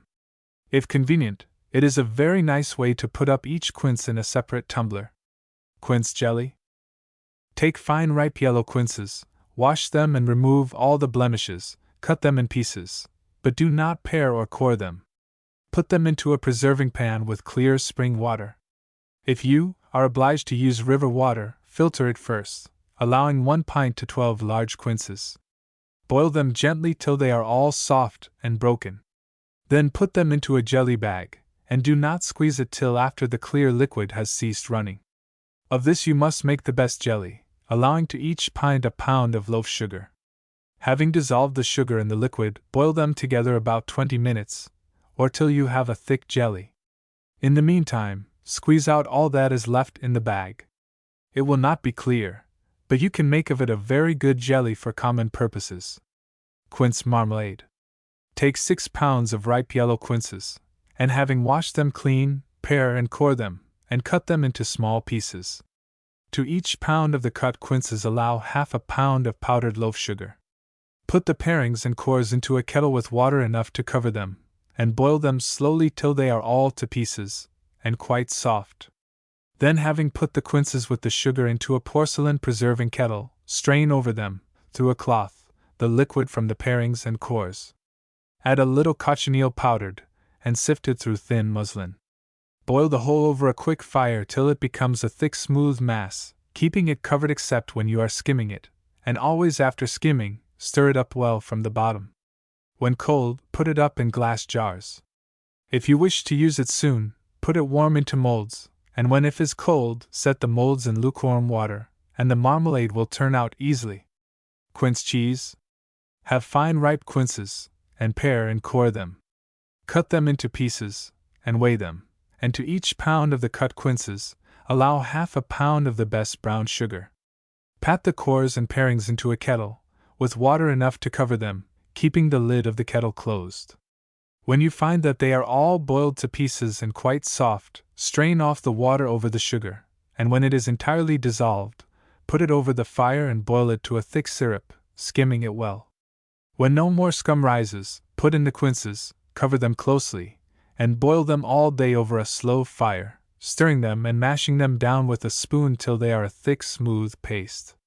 Then take it out, and put it into buttered tin pans or deep dishes. Let it set to get cold.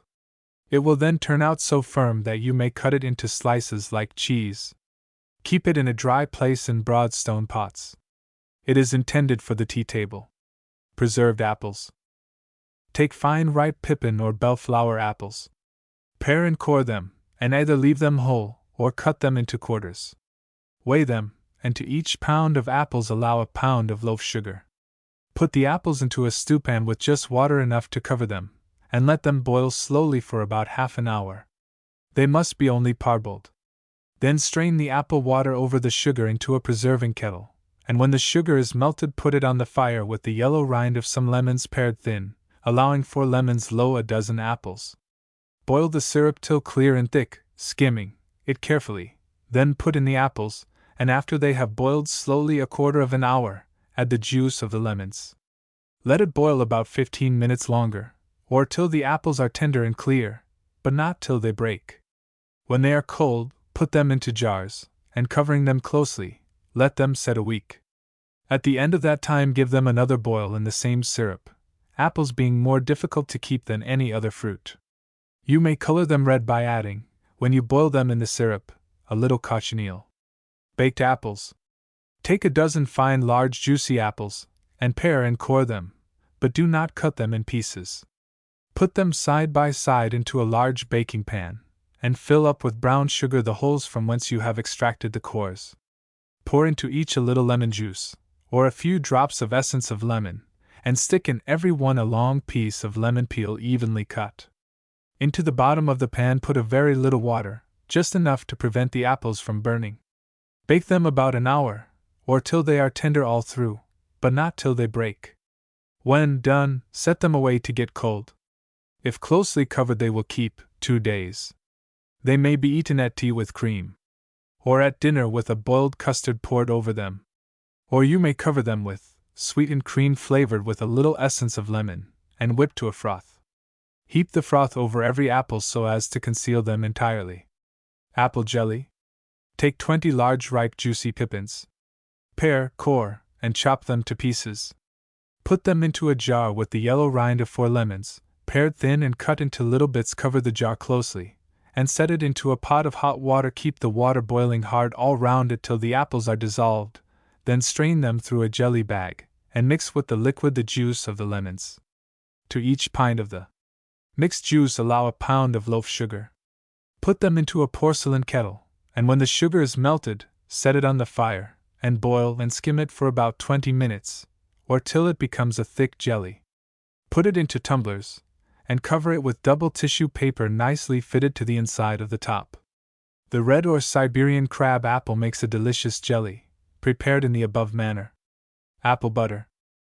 This is a compound of apples and cider boiled together till of the consistence of soft butter. It is a very good article on the tea table, or at luncheon. It can only be made of sweet new cider fresh from the press, and not yet fermented. Fill a very large kettle with cider, and boil it till reduced to 1/2 the original quantity. Then have ready some fine juicy apples, pared, cored, and quartered, and put as many into the kettle as can be kept moist by the cider. Stir it frequently, and when the apples are stewed quite soft, take them out with a skimmer that has holes in it, and put them into a tub. Then add more apples to the cider, and stew them soft in the same manner, stirring them nearly all the time with a stick. Have at hand some more cider ready boiled, to thin the apple butter in case you should find it too thick in the kettle. If you make a large quantity, and it is not worth while to prepare apple butter on a small scale, it will take a day to stew the apples. At night leave them to cool in the tubs, which must be covered with cloths, and finish next day by boiling the apple and cider again till the consistence is that of soft marmalade, and the color of very dark brown. 20 minutes or half an hour before you finally take it from the fire, add powdered cinnamon, cloves, and nutmeg to your taste. If the spice is boiled too long, it will lose its flavor. When it is cold, put it into stone jars, and cover it closely. If it has been well made, and sufficiently boiled, it will keep a year or more. It must not be boiled in a brass or bell-metal kettle, on account of the verdigris which the acid will collect in it, and which will render the apple butter extremely unwholesome, not to say poisonous. To preserve green crab apples. Having washed your crab apples, which should be full grown, cover the bottom and sides of your preserving kettle with vine leaves, and put them in, spreading a thick layer of vine leaves over them. Fill up the kettle with cold water, and hang it over a slow fire early in the morning. Simmer them slowly, but do not allow them to boil. When they are quite yellow, take them out, peel off the skin with a penknife, and extract the cores very neatly. Put them again into the kettle with fresh vine leaves and fresh water, and hang them again over a slow fire to simmer, but not to boil. When they have remained long enough in the second vine leaves to become green, take them out, weigh them, and allow 1.5 pounds of loaf sugar to each pound of crab apples. Then, after the kettle has been well washed and wiped, put them into it with a thick layer of sugar between each layer of apples, and about 1/2 pint of water, for each 1.5 pounds of sugar. You may add the juice and yellow peel of some lemons. Boil them gently till they are quite clear and tender throughout. Skim them well, and keep the kettle covered when you are not skimming. When done, spread them on large dishes to cool, and then tie them up in glass jars with brandy papers. To preserve red crab apples. Take red or Siberian crab apples when they are quite ripe and the seeds are black. Wash and wipe them, and put them into a kettle with sufficient water to cover them. Simmer them very slowly till you find that the skin will come off easily. Then take them out and peel and core them. Extract the cores carefully with a small knife, so as not to break the apples. Then weigh them, and to every pound of crab apples allow 1.5 pounds of loaf sugar and 1/2 pint of water. Put the sugar and water into a preserving kettle, and when they are melted together, set it over the fire and let it boil. After skimming it once, put in the crab apples, adding a little cochineal powder rubbed with a knife into a very small quantity of white brandy till it has dissolved. This will greatly improve the color of the apples. Cover them and let them boil till clear and tender, skimming the syrup when necessary. Then spread them out on dishes, and when they are cold, put them into glass jars and pour the syrup over them. The flavor will be greatly improved by boiling with them in the syrup, a due proportion of lemon juice, and the peel of the lemons pared thin so as to have the yellow part only. If you use lemon juice, put a smaller quantity of water to the sugar. Allow 1 large lemon or 2 smaller ones to each pound of crab apples. If you find that after they have been kept a while, the syrup inclines to become dry or candied, give it another boil with the crab apples in it, adding a teacup full of water to about 3 or 4 pounds of the sweetmeat. To preserve green gages. Take large fine green gages that are not perfectly ripe. Weigh them, and to each pound of fruit allow 1.5 pounds of loaf sugar. Put a layer of fresh fine leaves at the bottom of a porcelain preserving kettle, place on it a layer of gages, then cover them with a layer of vine leaves, and so on alternately, finishing with a layer of leaves at the top. Fill up the kettle with hard water, and set it over a slow fire. When the gages rise to the top, take them out and peel them, putting them on a sieve as you do so. Then replace them in the kettle with fresh vine leaves and water. Cover them very closely, so that no steam can escape, and hang them up at some distance above the fire to green slowly for 6 hours. They should be warm all the time, but must not boil. When they are a fine green, take them carefully out, spread them on a hair sieve to drain, and make a syrup of the sugar, allowing 1/2 pint of water to each 1.5 pounds of sugar. When it has boiled and been skimmed, put in the green gages and boil them gently for 1/4 hour. Then take them out and spread them to cool. Next day boil them in the same syrup for another 1/4 hour. When cold, put them into glass jars with the syrup, and tie them up with brandy paper. To preserve them whole without peeling, you must prick each at the top and bottom with a large needle. To preserve plums. Take fine ripe plums, weigh them, and to each pound allow 1.5 pounds of loaf sugar. Put them into a pan, and scald them in boiling water to make the skins come off easily. Peel them, and throw them as you do so into a large china pitcher. Let them set for an hour or 2, and then take them out, saving all the juice that has exuded from them while in the pitcher. Spread the plums out on large dishes, and cover them with half the sugar you have allotted to them. It must be previously powdered, and let them lie in it all night. Next morning pour the juice out of the pitcher into a porcelain preserving kettle, add the last half of the sugar to it, and let it melt over the fire. When it has boiled, skim it, and then put in the plums. Boil them over a moderate fire, for about half an hour. Then take them out one by one with a spoon, and spread them on large dishes to cool. If the syrup is not sufficiently thick and clear, boil and skim it a little longer till it is. Put the plums into glass jars and pour the syrup warm over them. The flavor will be much improved by boiling in the syrup with the fruit a handful or more of the kernels of plums, blanched in scalding water and broken in half. Take the kernels out of the syrup before you pour it into the jars. You may preserve plums whole, without peeling, by pricking them deeply at each end with a large needle. Green gages and damsons may be preserved according to this receipt. Plums for common use. Take fine ripe plums, and cut them in half. Extract all the stones, and spread out the plums on large dishes.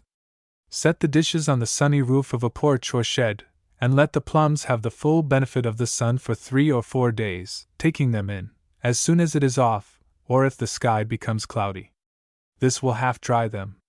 Then pack them closely in stone jars with a thick layer of the best brown sugar between every layer of plums, putting plenty of sugar at the bottom and top of the jars. Cover them closely, and set them away in a dry place. If they have been properly managed, they will keep a year, and are very good for pies and other purposes, in the winter and spring. Peaches may be prepared for keeping in the same manner. Egg plums whole. Take large egg plums that are not quite ripe, and prick them all over with a small silver fork. Leave on the stems. To 3 pounds of plums allow 3 pounds and a half of loaf sugar, broken small or powdered. Put the plums and sugar into a preserving kettle, and pour in 1/2 pint of clear hard water. Hang the kettle over a moderate fire, and boil and skim it.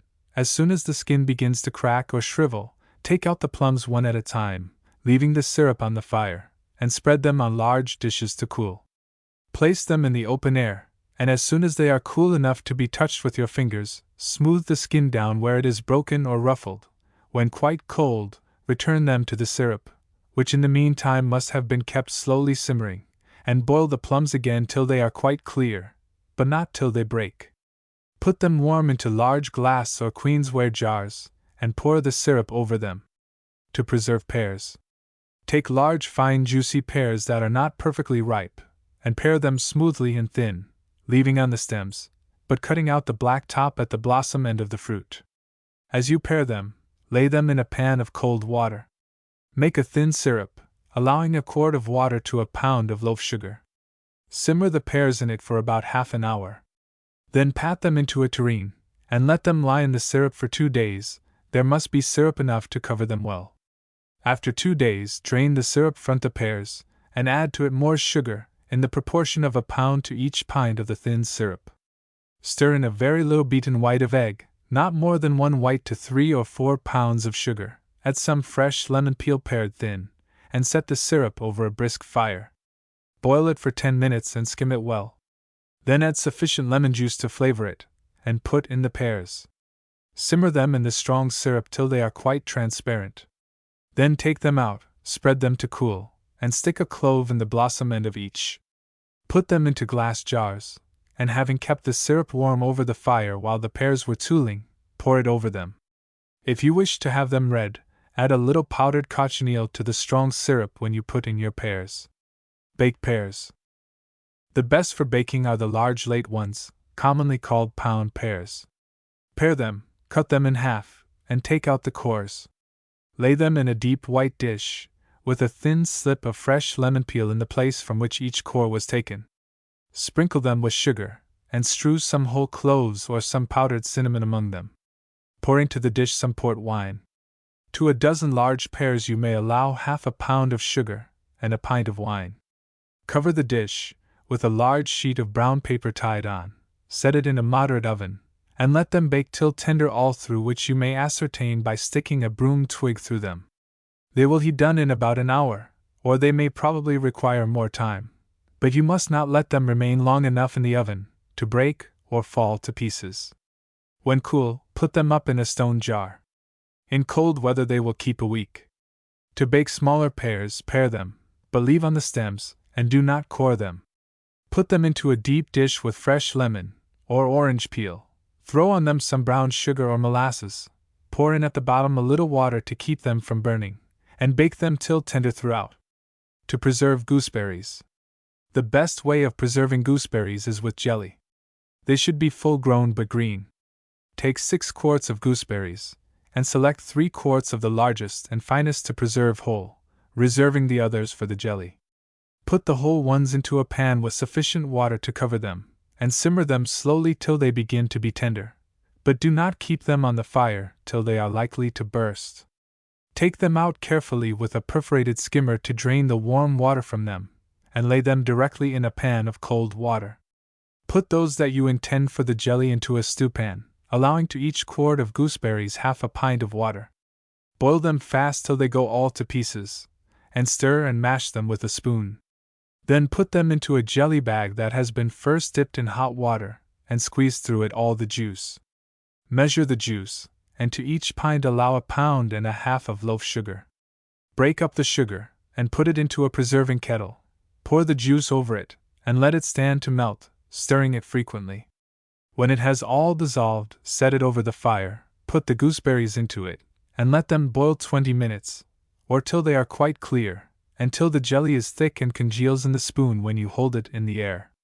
If the gooseberries seem likely to break, take them out carefully, and let the jelly boil by itself till it is finished. When all is done, put up the gooseberries and the jelly together in glass jars. Strawberries, raspberries, grapes, currants, or any small fruit may in a similar manner be preserved in jelly. To stew gooseberries. Top and tail them.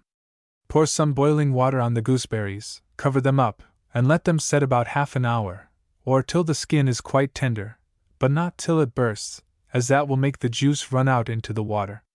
Then pour off the water, and mix with the gooseberries an equal quantity of sugar.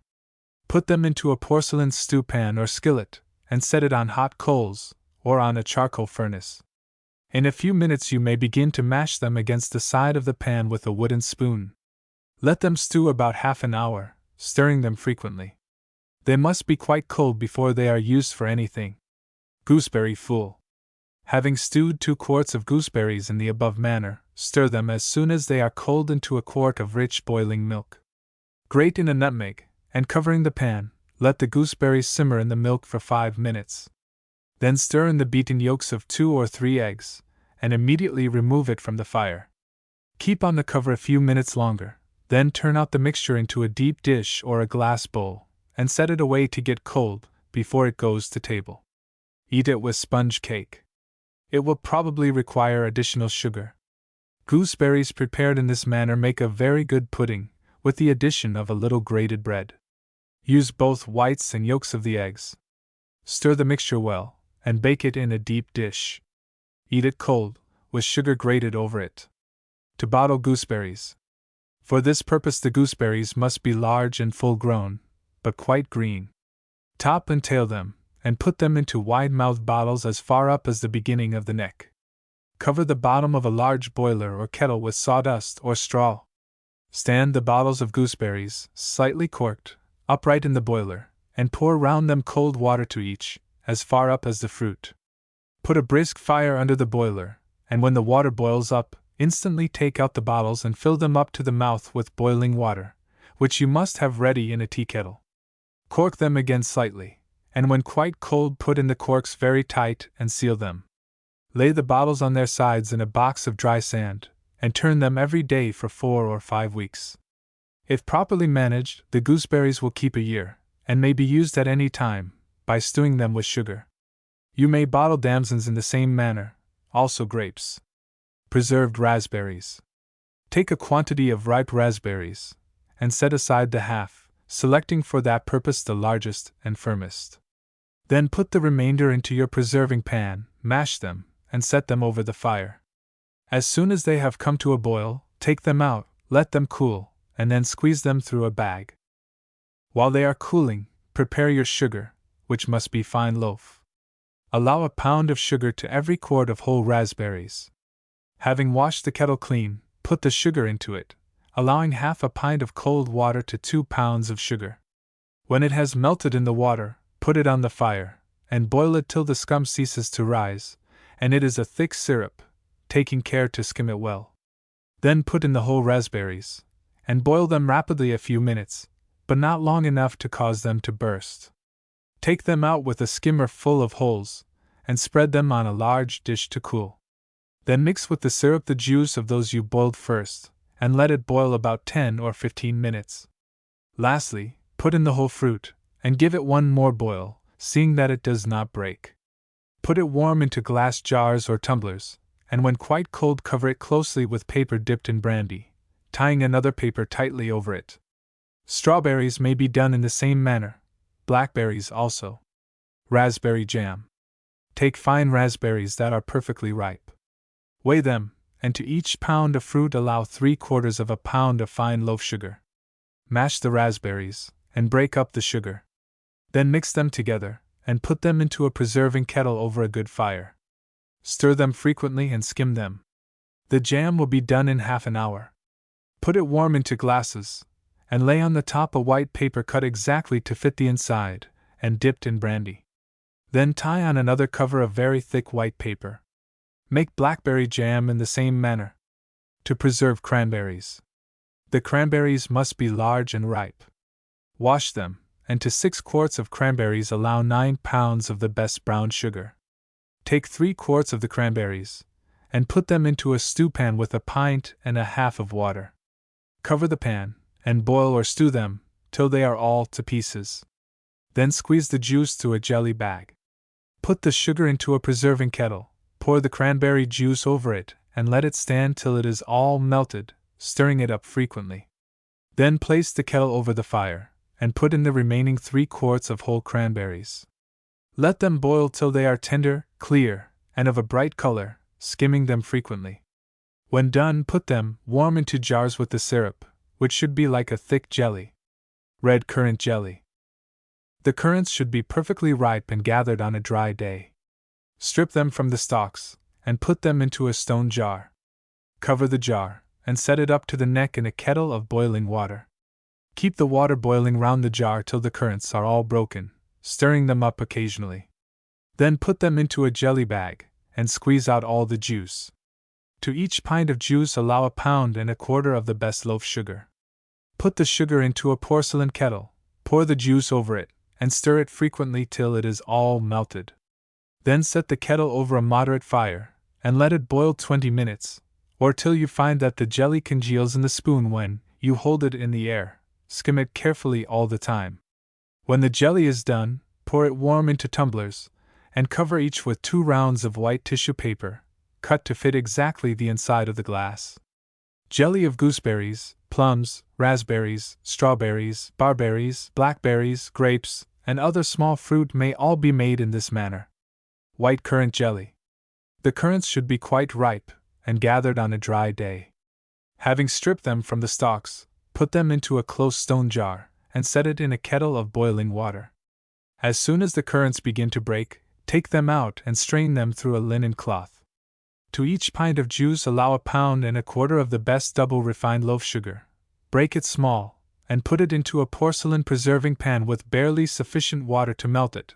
Not quite 1/2 pint to 1.25 pounds of sugar. It must be either clear spring water or river water filtered.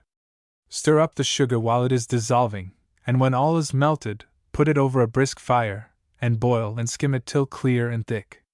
When the scum ceases to rise, put in the white currant juice and boil it fast for 10 minutes. Then put it warm into tumblers, and when it is cold, cover it with double white tissue paper. In making this jelly, use only a silver spoon, and carefully observe all the above precautions, that it may be transparent and delicate. If it is not quite clear and bright when done boiling, you may run it again through a jelly bag. White raspberry jelly may be prepared in the same manner. A very nice sweetmeat is made of white raspberries preserved whole, by putting them in white currant jelly during the 10 minutes that you are boiling the juice with the syrup. You may also preserve red raspberries whole, by boiling them in red currant jelly. Black currant jelly. Take large ripe black currants, strip them from the stalks, and mash them with the back of a ladle. Then put them into a preserving kettle with a tumbler of water to each quart of currants. Cover it closely, set it over a moderate fire, and when the currants have come to a boil, take them out, and squeeze them through a jelly bag. To each pint of juice you may allow about 1 pound of loaf sugar, and, having washed the preserving kettle perfectly clean, put in the sugar with the juice, stir them together till well mixed and dissolved, and then boil it not longer than 10 minutes, as the juice of black currants being very thick will come to a jelly very soon, and if boiled too long will be tough and ropey. Black currant jelly is excellent for sore throats, and if eaten freely on the first symptoms of the disease, will frequently check it without any other remedy. It would be well for all families to keep it in the house. Grape jelly. Take ripe juicy grapes, pick them from the steins, put them into a large earthen pan, and mash them with the back of a wooden ladle, or with a potato beetle. Put them into a kettle, without any water, cover them closely, and let them boil for 1/4 hour, stirring them up occasionally from the bottom. Then squeeze them through a jelly bag, and to each pint of juice allow 1 pound of loaf sugar. Dissolve the sugar in the grape juice, then put it over a quick fire in a preserving kettle, and boil and skim it 20 minutes. When it is a clear, thick jelly, take it off, put it warm into tumblers, and cover them with double tissue paper cut to fit the inside. In the same manner you may make an excellent jelly for common use, of ripe fox grapes and the best brown sugar, mixing with the sugar before it goes on the fire, a little beaten white of egg, allowing 2 whites to 3 pounds of sugar. Grapes. Take some large close bunches of fine grapes, they must not be too ripe, and allow to each bunch 1/4 pound of bruised sugar candy. Put the grapes and the sugar candy into large jars, about 2/3 full, and fill them up with French brandy. Tie them up closely, and keep them in a dry place. Morella cherries may be done in the same manner. Foreign grapes are kept in bunches, laid lightly in earthen jars of dry sawdust. To keep wild grapes. Gather the small black wild grapes late in the season, after they have been ripened by a frost. Pick them from the stems, and put them into stone jars, 2/3 full, with layers of brown sugar, and fill them up with cold molasses. They will keep all winter, and they make good common pies. If they incline to ferment in the jars, give them a bale with additional sugar. To preserve strawberries. Strawberries for preserving should be large and ripe. They will keep best if gathered in dry weather, when there has been no rain for at least 2 days. Having hulled, or topped and tailed them all, select the largest and firmest, and spread them out separately on flat dishes, having first weighed them, and allowed to each pound of strawberries a pound of powdered loaf sugar. Sift half the sugar over them. Then take the inferior strawberries that were left, and those that are overripe, mix with them an equal quantity of powdered sugar, and mash them. Put them into a basin covered with a plate, and set them over the fire in a pan of boiling water, till they become a thick juice. Then strain it through a bag and mix with it the other half of the sugar that you have allotted to the strawberries, which are to be done whole. Put it into a porcelain kettle, and boil and skim it till the scum ceases to rise. Then put in the whole strawberries with the sugar in which they have been lying, and all the juice that may have exuded from them. Set them over the fire in the syrup, just long enough to heat them a little, and in a few minutes take them out, one by one, with a teaspoon, and spread them on dishes to cool, not allowing them to touch each other. Then take off what scum may arise from the additional sugar. Repeat this several times, taking out the strawberries and cooling them till they become quite clear. They must not be allowed to boil, and if they seem likely to break, they should be instantly and finally taken from the fire. When quite cold, put them with the syrup into tumblers, or into white queensware pots. If intended to keep a long time, it will be well to put at the top a layer of apple jelly. To preserve cherries. Take large ripe morella cherries, weigh them, and to each pound allow a pound of loaf sugar. Stone the cherries, opening them with a sharp quill, and save the juice that comes from them in the process. As you stone them, throw them into a large pan or tureen, and strew about half the sugar over them, and let them lie in it an hour or 2 after they are all stoned. Then put them into a preserving kettle with the remainder of the sugar, and boil and skim them till the fruit is clear and the syrup thick. Cherries preserved whole.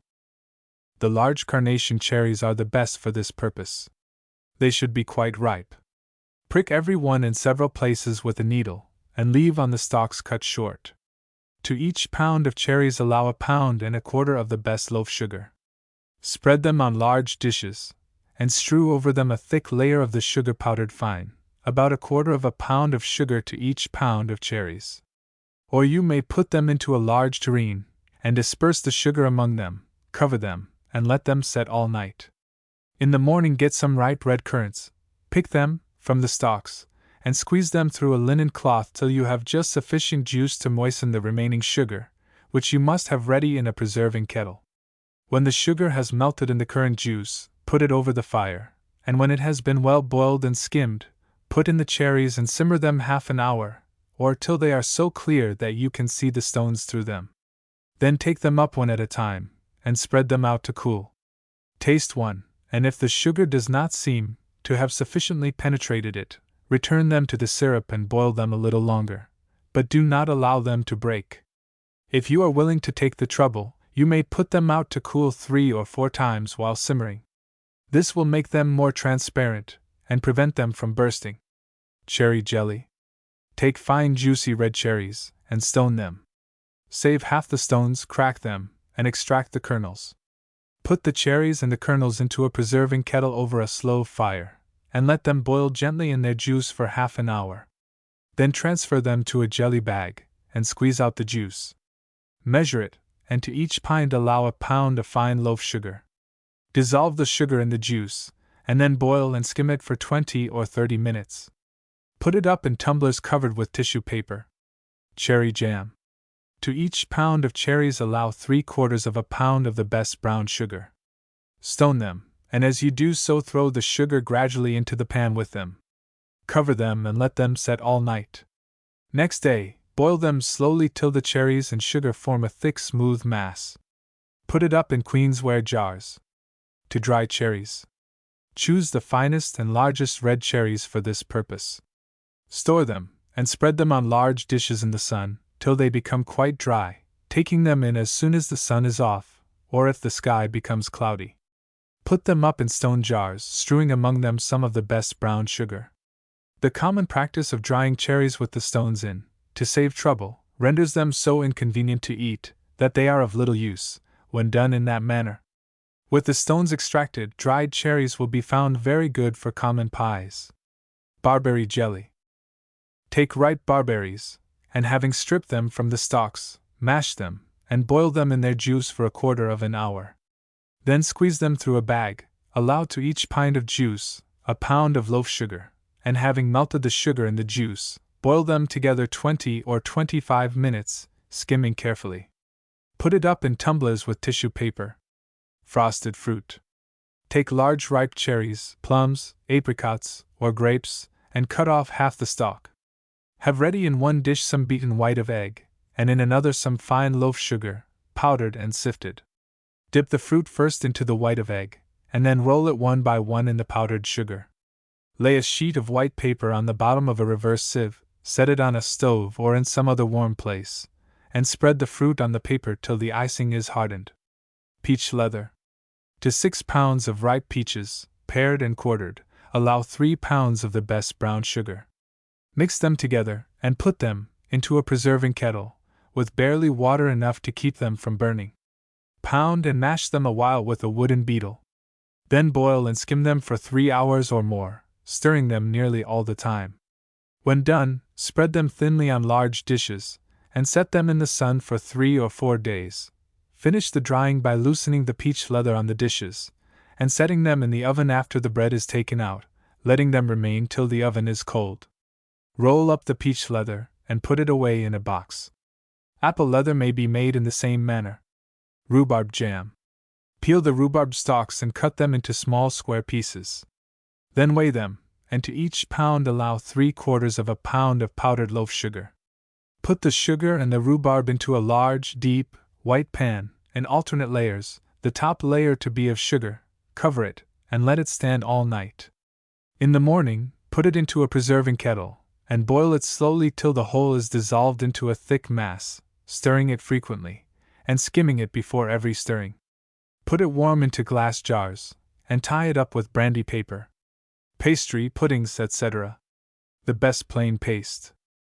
All paste should be made in a very cool place, as heat renders it heavy. It is far more difficult to get it light in summer than in winter. A marble slab is much better to roll it on than a pasteboard. It will be improved in lightness by washing the butter in very cold water, and squeezing and pressing out all the salt, as salt is injurious to paste. In New York and in the eastern states, it is customary, in the dairies, to put more salt in what is called fresh butter than in New Jersey, Pennsylvania, and Delaware. This butter, therefore, should always undergo the process of washing and squeezing before it is used for pastry or cakes. None but the very best butter should be taken for those purposes, as any unpleasant taste is always increased by baking. Potted butter never makes good paste. As pastry is by no means an article of absolute necessity, it is better not to have it at all, than to make it badly, and of inferior ingredients, few things being more unwholesome than hard, heavy dough. The flour for paste should always be superfine. You may bake paste in deep dishes or in soup plates. For shells that are to be baked empty, and afterwards filled with stewed fruit or sweetmeats, deep plates of block tin with broad edges are best. If you use patty pans, the more flat they are, the better. Paste always rises higher and is more perfectly light and flaky when unconfined at the sides while baking. That it may be easily taken out, the dishes or tins should be well buttered. To make a nice plain paste, sift 3 pints of superfine flour by rubbing it through a sieve into a deep pan. Divide a pound of fresh butter into 4 quarters. Cut up 1/4 into the flour and rub it fine with your hands. Mix in, gradually, as much cold water as will make a tolerably stiff dough, and then knead it slightly. Use as little water as possible, or the paste will be tough. Sprinkle a little flour on your pasteboard, lay the lump of dough upon it, and knead it a very short time. Flour it, and roll it out into a very thin sheet, always rolling from you. Flour your rolling pin to prevent it sticking. Take a 2/4 of the butter, and with your thumb, spread it all over the sheet of paste. If your hand is warm, use a knife instead of your thumb, for if the butter oils, the paste will be heavy. When you have put on the layer of butter, sprinkle it with a very little flour, and with your hands roll up the paste as you would a sheet of paper. Then flatten it with a rolling pin, and roll it out a second time into a thin sheet. Cover it with another layer of butter, as before, and again roll it up into a scroll. Flatten it again. Put on the last layer of butter, flour it slightly, and again roll up the sheet. Then cut the scroll into as many pieces as you want sheets for your dishes or patty pans. Roll out each piece almost an inch thick. Flour your dishes, lay the paste lightly on them, notch the edges, and bake it a light brown. The oven must be moderate. If it is too hot, the paste will bake before it has risen sufficiently. If too cold, it will scarcely rise at all, and will be white and clammy. When you begin to make paste in this manner, do not quit it till it is ready for the oven. It must always be baked in a close oven where no air can reach it. The best rolling pins are those that are straight, and as thick at the ends as in the middle. They should be held by the handles, and the longer the handles the more convenient. The common rolling pins that decrease in size towards the ends are much less effective, and more tedious, as they can roll so little at a time, the extremities not pressing on the dough at all. All pastry is best when fresh. After the first day it loses much of its lightness, and is therefore more unwholesome. Common pie crust. Sift 2 quarts of superfine flour into a pan. Divide 1 pound of fresh butter into 2 equal parts, and cut up 1/2 in the flour, rubbing it fine. Mix it with a very little cold water, and make it into a round lump. Knead it a little. Then flour your pasteboard, and roll the dough out into a large thin sheet. Spread it all over with the remainder of the butter. Flour it, fold it up, and roll it out again. Then fold it again, or roll it into a scroll. Cut it into as many pieces as you want sheets of paste, and roll each not quite an inch thick. Butter your pie dish. This paste will do for family use, when covered pies are wanted. Also for apple dumplings, pot pies, and though all boiled paste is best when made of suet instead of butter. Shortcakes may be made of this, cut out with the edge of a tumbler. It should always be eaten fresh. Suet paste. Having removed the skirt and stringy fibers from a pound of beef suet, chop it as fine as possible. Sift 2 quarts of flour into a deep pan, and rub into it 1/2 of the suet. Make it into a round lump of dough, with cold water, and then knead it a little. Lay the dough on your pasteboard, roll it out very thin, and cover it with the remaining half of the suet. Flour it, roll it out thin again, and then roll it into a scroll. Cut it into as many pieces as you want sheets of paste, and roll them out 1/2 inch thick. Suet paste should always be boiled. It is good for plain puddings that are made of apples, gooseberries, blackberries, or other fruit, and for dumplings. If you use it for pot pie, roll it the last time rather thicker than if wanted for any other purpose. If properly made, it will be light and flaky, and the suet imperceptible. If the suet is minced very fine, and thoroughly incorporated with the flour, not the slightest lump will appear when the paste comes to table. The suet must not be melted before it is used, but merely minced as fine as possible and mixed cold with the flour. If for dumplings to eat with boiled mutton, the dough must be rolled out thick, and cut out of the size you want them, with a tin, or with the edge of a cup or tumbler. Dripping paste. To a pound of fresh beef dripping that has been nicely clarified, allow 2 pounds of flour. Put the flour into a large pan, and mix the dripping with it, rubbing it into the flour with your hands till it is thoroughly incorporated. Then make it into a stiff dough with a little cold water, and roll it out twice. This may be used for common meat pies. Lard paste. Lard for paste should never be used without an equal quantity of butter. Take half a pound of nice lard, and half a pound of fresh butter, rub them together into 2 pounds of flour, and mix it with a little cold water to a stiff dough. Roll it out twice. Use it for common pies. Lard should always be kept in tin. Potato paste. To 2 quarts of flour, allow 14 good-sized potatoes. Boil the potatoes till they are thoroughly done throughout. Then peel, and mash them very fine. Rub them through a colander. Having sifted the flour into a pan, add the potatoes gradually, rubbing them well into the flour with your hands. Mix in sufficient cold water to make a stiff dough. Roll it out evenly, and you may use it for apple dumplings, boiled apple pudding, beefsteak pudding, and Potato paste must be sent to table quite hot. As soon as it cools, it becomes tough and heavy. It is unfit for baking, and even when boiled is less light than suet paste. Fine puff paste. To every pound of the best fresh butter, allow a pound or a quart of superfine flour. Sift the flour into a deep pan, and then sift on a plate some additional flour to use for sprinkling and rolling. Wash the butter through 2 cold waters, squeezing out all the salt and whatever milk may remain in it, and then make it up with your hands into a round lump, and put it in ice till you are ready to use it. Then divide the butter into 4 equal parts. Cut up one of the quarters into the pan of flour, and divide the remaining 3 quarters into 6 pieces, or into 9, and roll it in that number of times, cutting each quarter in half. Mix with a knife the flour and butter that is in the pan, adding by degrees a very little cold water till you have made it into a lump of stiff dough. Then sprinkle some flour on the pasteboard. You should have a marble slab. Take the dough from the pan by lifting it out with the knife, lay it on the board, and flouring your rolling pin, roll out the paste into a large thin sheet. Then with the knife, put all over it, at equal distances, one of the 6 pieces of butter divided into small bits. Fold up the sheet of paste, flour it, roll it out again, and add in the same manner another of the portions of butter. Repeat this process till the butter is all in. Then fold it once more, lay it on a plate, and set it in a cool place till you are ready to use it. Then divide it into as many pieces as you want sheets of paste, roll out each sheet, and put them into buttered plates or patty pans.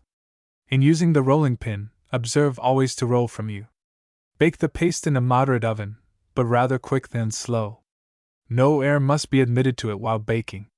The edges of paste should always be notched before it goes into the oven. For this purpose, use a sharp penknife, dipping it frequently in flour as it becomes sticky. The notches should be even and regular. If you do them imperfectly at first, they cannot be mended by sticking on additional bits of paste, as, when baked, every patch will be doubly conspicuous. There are various ways of notching. One of the neatest is to fold over one corner of each notch, or you may arrange the notches to stand upright and lie flat, alternately, all round the edge. They should be made small and regular. You may form the edge into leaves with the little tin cutters made for the purpose. If the above directions for puff paste are carefully followed, and if it is not spoiled in baking, it will rise to a great thickness and appear in flakes or leaves according to the number of times you have put in the butter. It should be eaten the day it is baked. Sweet paste. Sift 1 pound and a quarter of the finest flour, and 3 ounces of powdered loaf sugar into a deep dish. Cut up in it 10 ounces of the best fresh butter and rub it fine with your hands.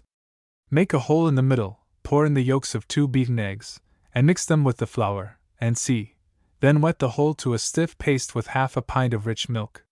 Knead it well, and roll it out. This paste is intended for tarts of the finest sweetmeats. If used as shells, they should be baked empty, and filled when cool. If made into covered tarts, they may be iced all over, in the manner of cakes, with beaten white of egg and powdered loaf sugar. To make puffs of it, roll it out and cut it into round pieces with the edge of a large tumbler, or with a tin cutter.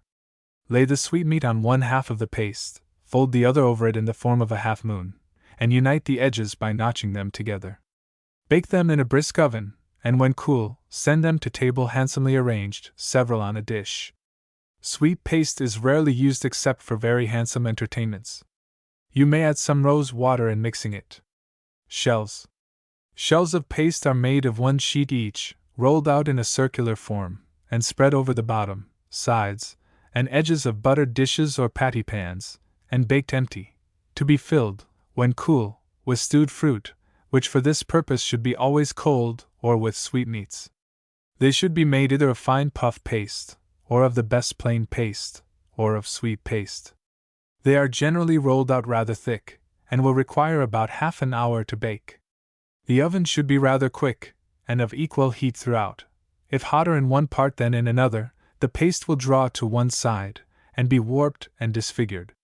The shells should be baked of a light brown.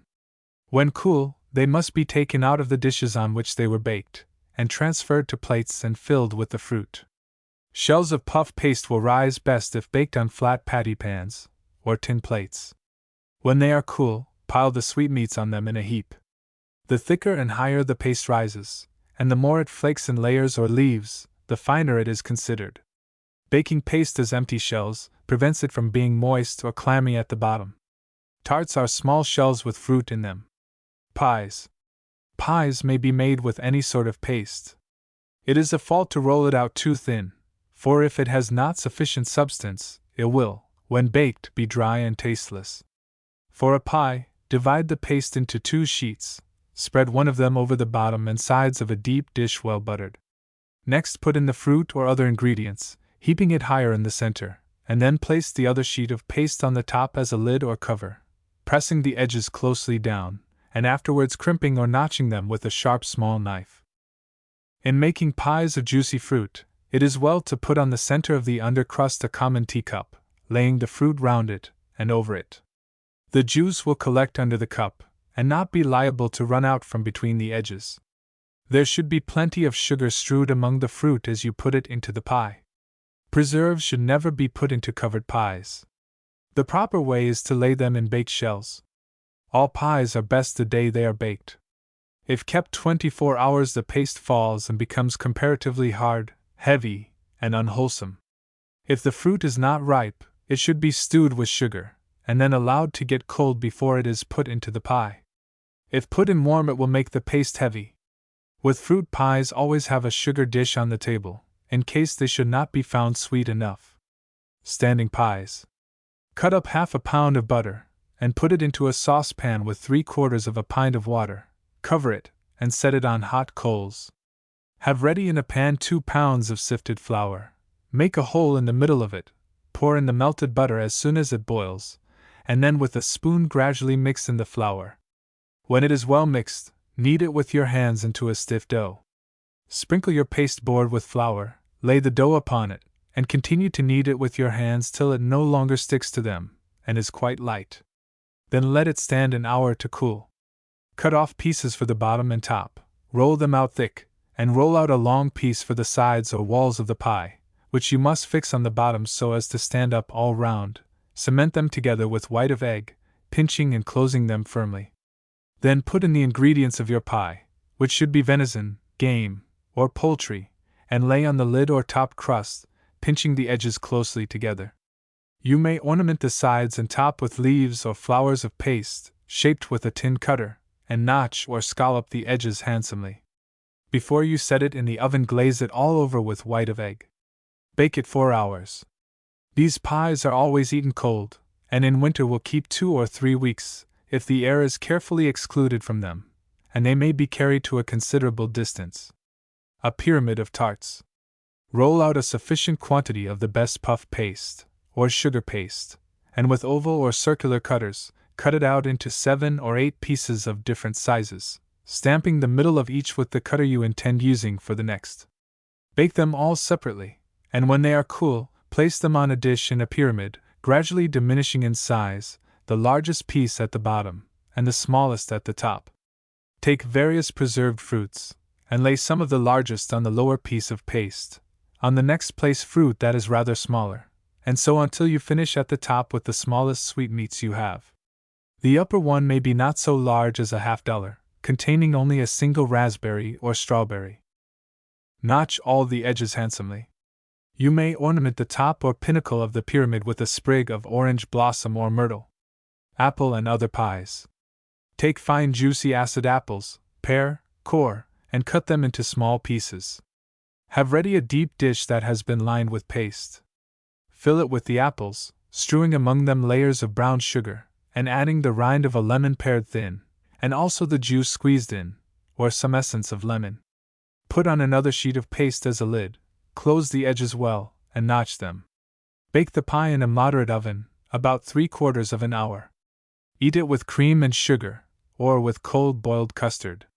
If the pie is made of early green apples, they should first be stewed with a very little water and plenty of brown sugar. What are called sweet apples are entirely unfit for cooking, as they become tough and tasteless, and it is almost impossible to get them sufficiently done. When you put stewed apples into baked shells, grate nutmeg over the top. You may cover them with cream whipped to a stiff froth, and heaped on them. Cranberries and gooseberries should be stewed with sugar before they are put into paste. Peaches should be cut in half or quartered, and the stones taken out. The stones of cherries and plums should also be extracted. Raspberries or strawberries, mixed with cream and white sugar, may be put raw into baked shells. Rhubarb tarts. Take the young green stalks of the rhubarb plant, or spring fruit as it is called in England, and having peeled off the thin skin, cut the stalks into small pieces about an inch long, and put them into a saucepan with plenty of brown sugar, and its own juice. Cover it, and let it stew slowly till it is soft enough to mash to a marmalade. Then set it away to cool.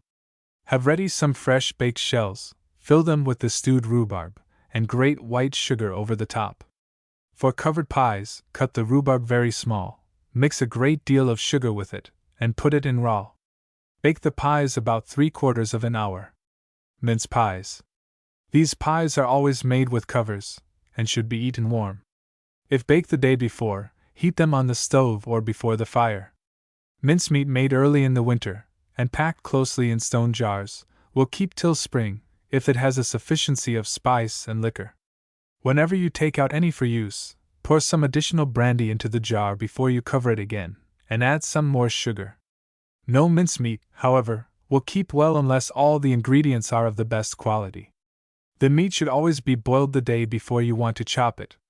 Good mincemeat. Take a bullock's heart and boil it, or 2 pounds of the lean of fresh beef. When it is quite cold, chop it very fine. Chop 3 pounds of beef suet, first removing the skin and strings, and 6 pounds of large juicy apples that have been pared and cored. Then stone 6 pounds of the best raisins, or take sultana raisins that are without stones, and chop them also. Wash and dry 3 pounds of currants.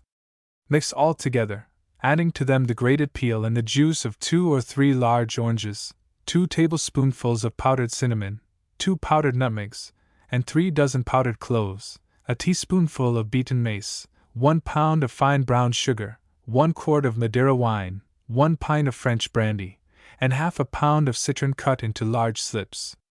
Having thoroughly mixed the whole, put it into a stone jar, and tie it up with brandy paper. The best mincemeat.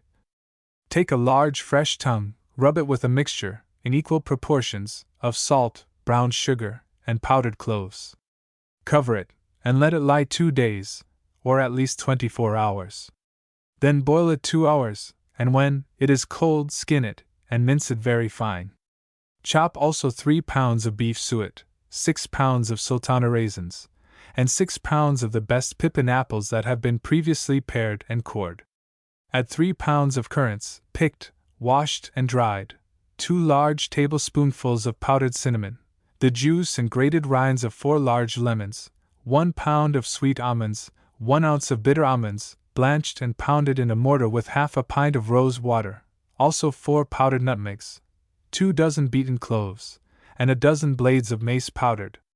Add a pound of powdered white sugar, and a pound of citron cut into slips. Mix all together, and moisten it with a quart of Madeira, and a pint of brandy. Put it up closely in a stone jar with brandy paper, and when you take any out, Add some more sugar and brandy. Bake this mincemeat in puff paste. You may reserve the citron to put in when you make the pies. Do not cut the slips too small, or the taste will be almost imperceptible. Very plain mincemeat. Take a piece of fresh beef, consisting of about 2 pounds of lean, and 1 pound of fat.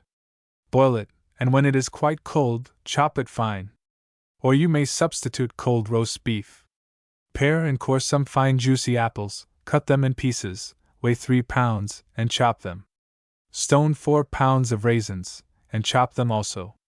Add a large tablespoonful of powdered cloves, and the same quantity of powdered cinnamon. Also a pound of brown sugar. Mix all thoroughly, moistening it with a quart of bottled or sweet cider. You may add the grated peel and the juice of an orange.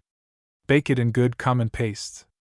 This mincemeat will do very well for children or for family use, but is too plain to be set before a guest. Neither will it keep so long as that which is richer and more highly seasoned. It is best to make no more of it at once than you have immediate occasion for. Mincemeat for Lent. Boil a dozen eggs quite hard, and chop the yolks very fine. Chop also a dozen pippins, and 2 pounds of sultana raisins. Add 2 pounds of currants, a pound of sugar, a tablespoonful of powdered cinnamon, a teaspoonful of beaten mace, 3 powdered nutmegs, the juice and grated peel of 3 large lemons, and half a pound of citron cut in large strips. Mix these ingredients thoroughly, and moisten the whole with a pint of white wine, half a pint of rose water, and half a pint of brandy. Bake it in very nice paste. These mince pies may be eaten by persons who refrain from meat in Lent. Orange pudding. Grate the yellow part of the rind, and squeeze the juice of 2 large, smooth, deep-colored oranges. Stir together to a cream, half a pound of butter, and half a pound of powdered white sugar, and add a wineglass of mixed wine and brandy. Beat very light 6 eggs, and stir them gradually into the mixture. Put it into a buttered dish with a broad edge, round which lay a border of puff paste neatly notched. Bake it half an hour, and when cool grate white sugar over it. You may add to the mixture a Naples biscuit, or 2 finger biscuits grated. Lemon pudding may be made precisely in the same manner as the above, substituting lemons for oranges. Quince pudding. Take 6 large ripe quinces, pare them, and cut out all the blemishes. Then scrape them to a pulp, and mix the pulp with half a pint of cream, and half a pound of powdered sugar, stirring them together very hard. Beat the yolks of 7 eggs, omitting all the whites except 2, and stir them gradually into the mixture, adding 2 wine glasses of rose water. Stir the whole well together and bake it in a buttered dish 3/4 of an hour. Grate sugar over it when cold. If you cannot obtain cream, you may substitute 1/4 pound of fresh butter stirred with the sugar and quince. A baked apple pudding may be made in the same manner. Almond pudding. Take half a pound of shelled sweet almonds, and 3 ounces of shelled bitter almonds, or peach kernels. Scald and peel them, throwing them, as they are peeled, into cold water.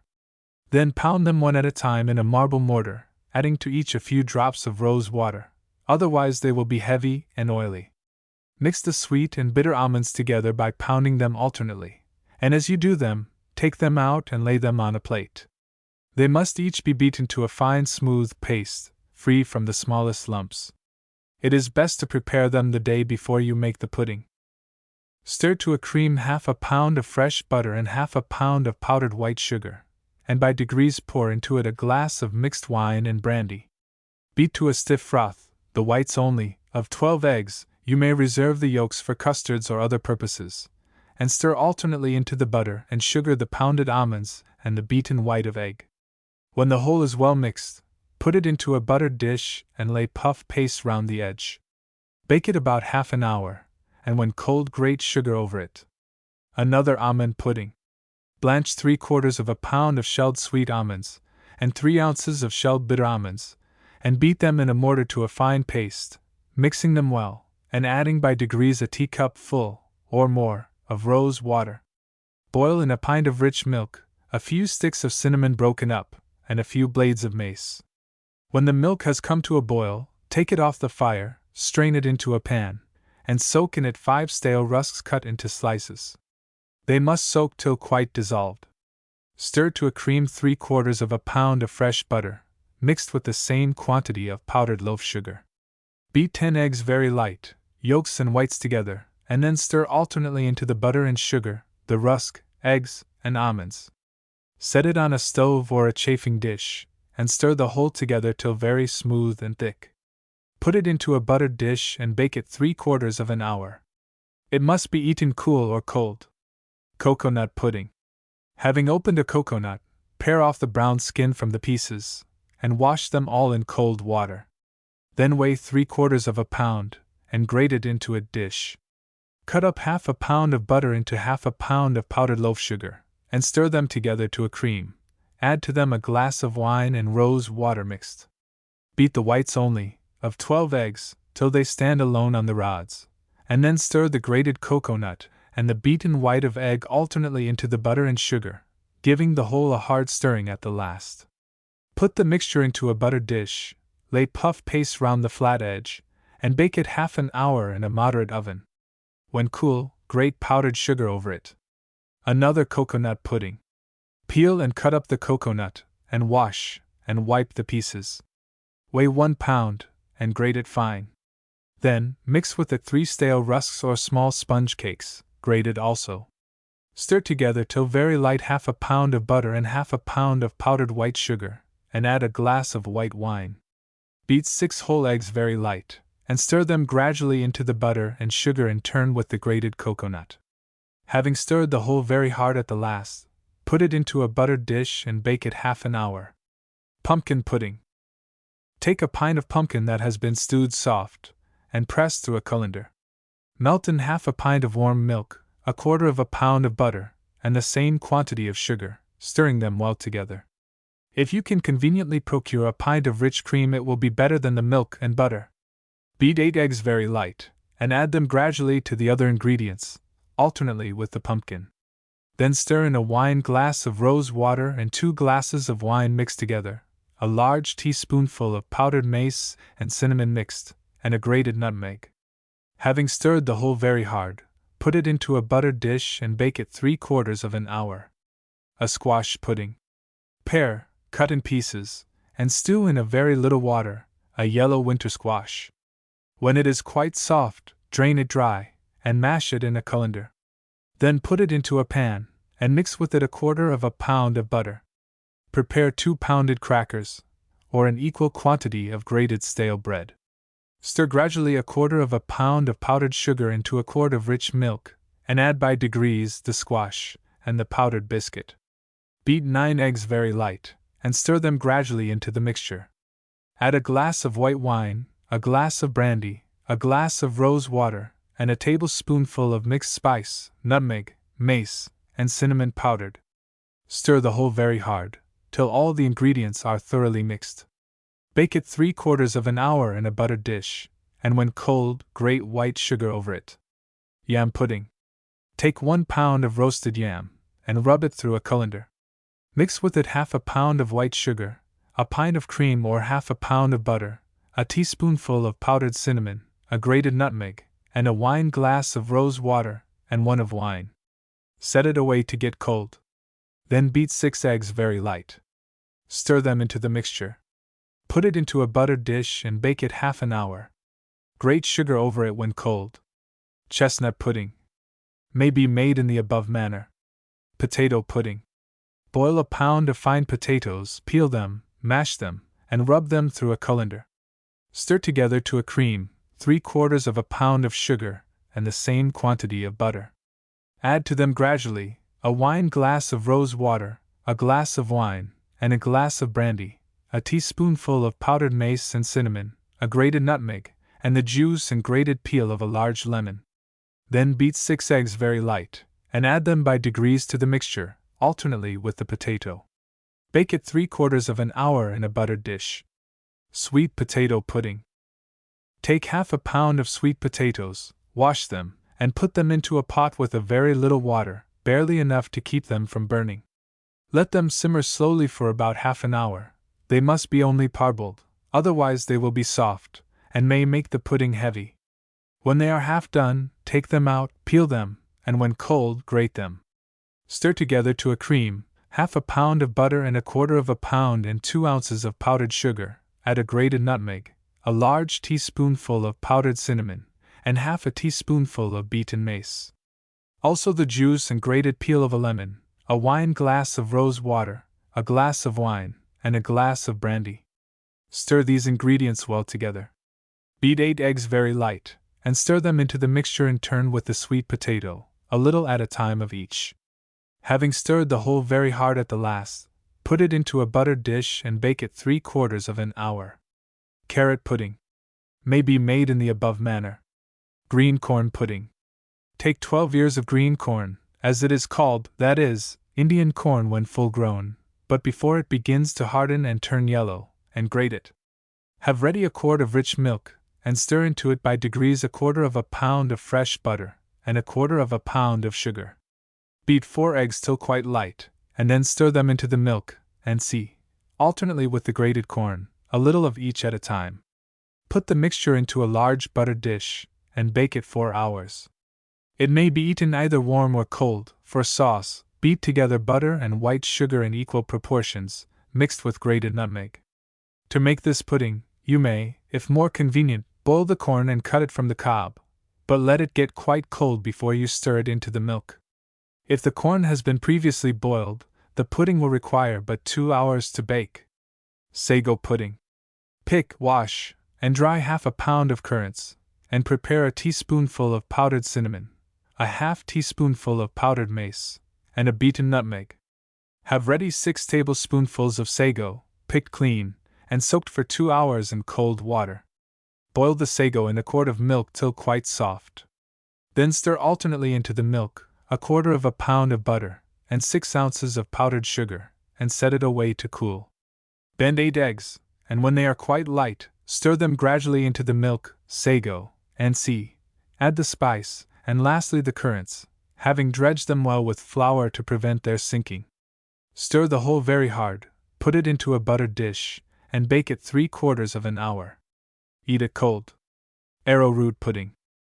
Take 4 teacups full of arrowroot, and dissolve it in a pint of cold milk. Then boil another pint of milk with some broken cinnamon, and a few bitter almonds or peach leaves. When done, strain it hot over the dissolved arrowroot, stir it to a thick smooth batter, and set it away to get cold. Next, beat 6 eggs very light, and stir them into the batter, alternately with a quarter of a pound of powdered white sugar. Add a grated nutmeg and some fresh lemon peel grated. Put the mixture into a buttered dish, and bake it an hour. When cold, cut some slices of preserved quince or peach, and arrange them handsomely all over the top of the pudding, or ornament it with strawberries, or raspberries preserved whole. Ground rice pudding. Mix a quarter of a pound of ground rice with a pint of cold milk, till it is a smooth batter and free from lumps. Boil 3 pints of milk, and when it has boiled, stir in gradually the rice batter, alternately with a quarter of a pound of butter. Keep it over the fire, stirring all the time, till the whole is well mixed, and has boiled hard. Then take it off, add a quarter of a pound of white sugar, stir it well, and set it away to cool. Beat 8 eggs very light and stir them into the mixture when it is quite cold. Then strain it through a sieve, this will make it more light and delicate. Add a grated nutmeg, and a large teaspoonful of powdered cinnamon. Stir in the juice and the grated peel of a lemon, or a small teaspoonful of essence of lemon.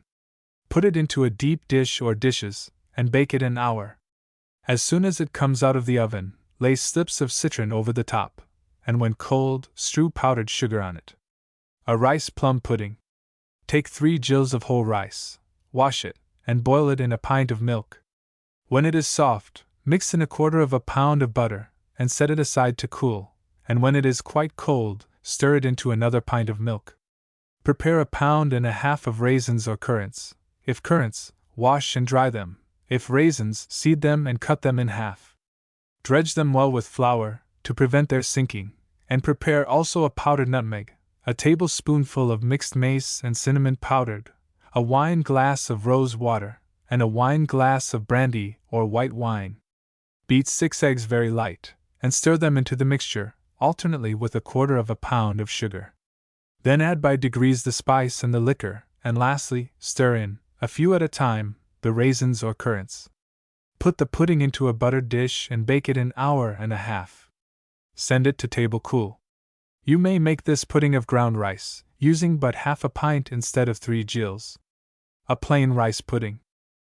Pick and wash a pint of rice, and boil it soft. Then drain off the water, and let the rice dry and get cold.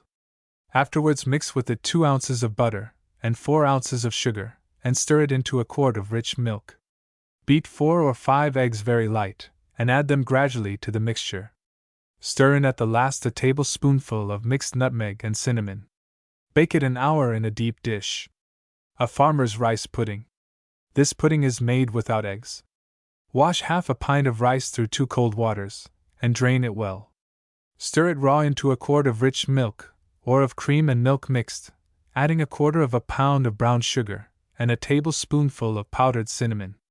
Put it into a deep pan, and bake it 2 hours or more.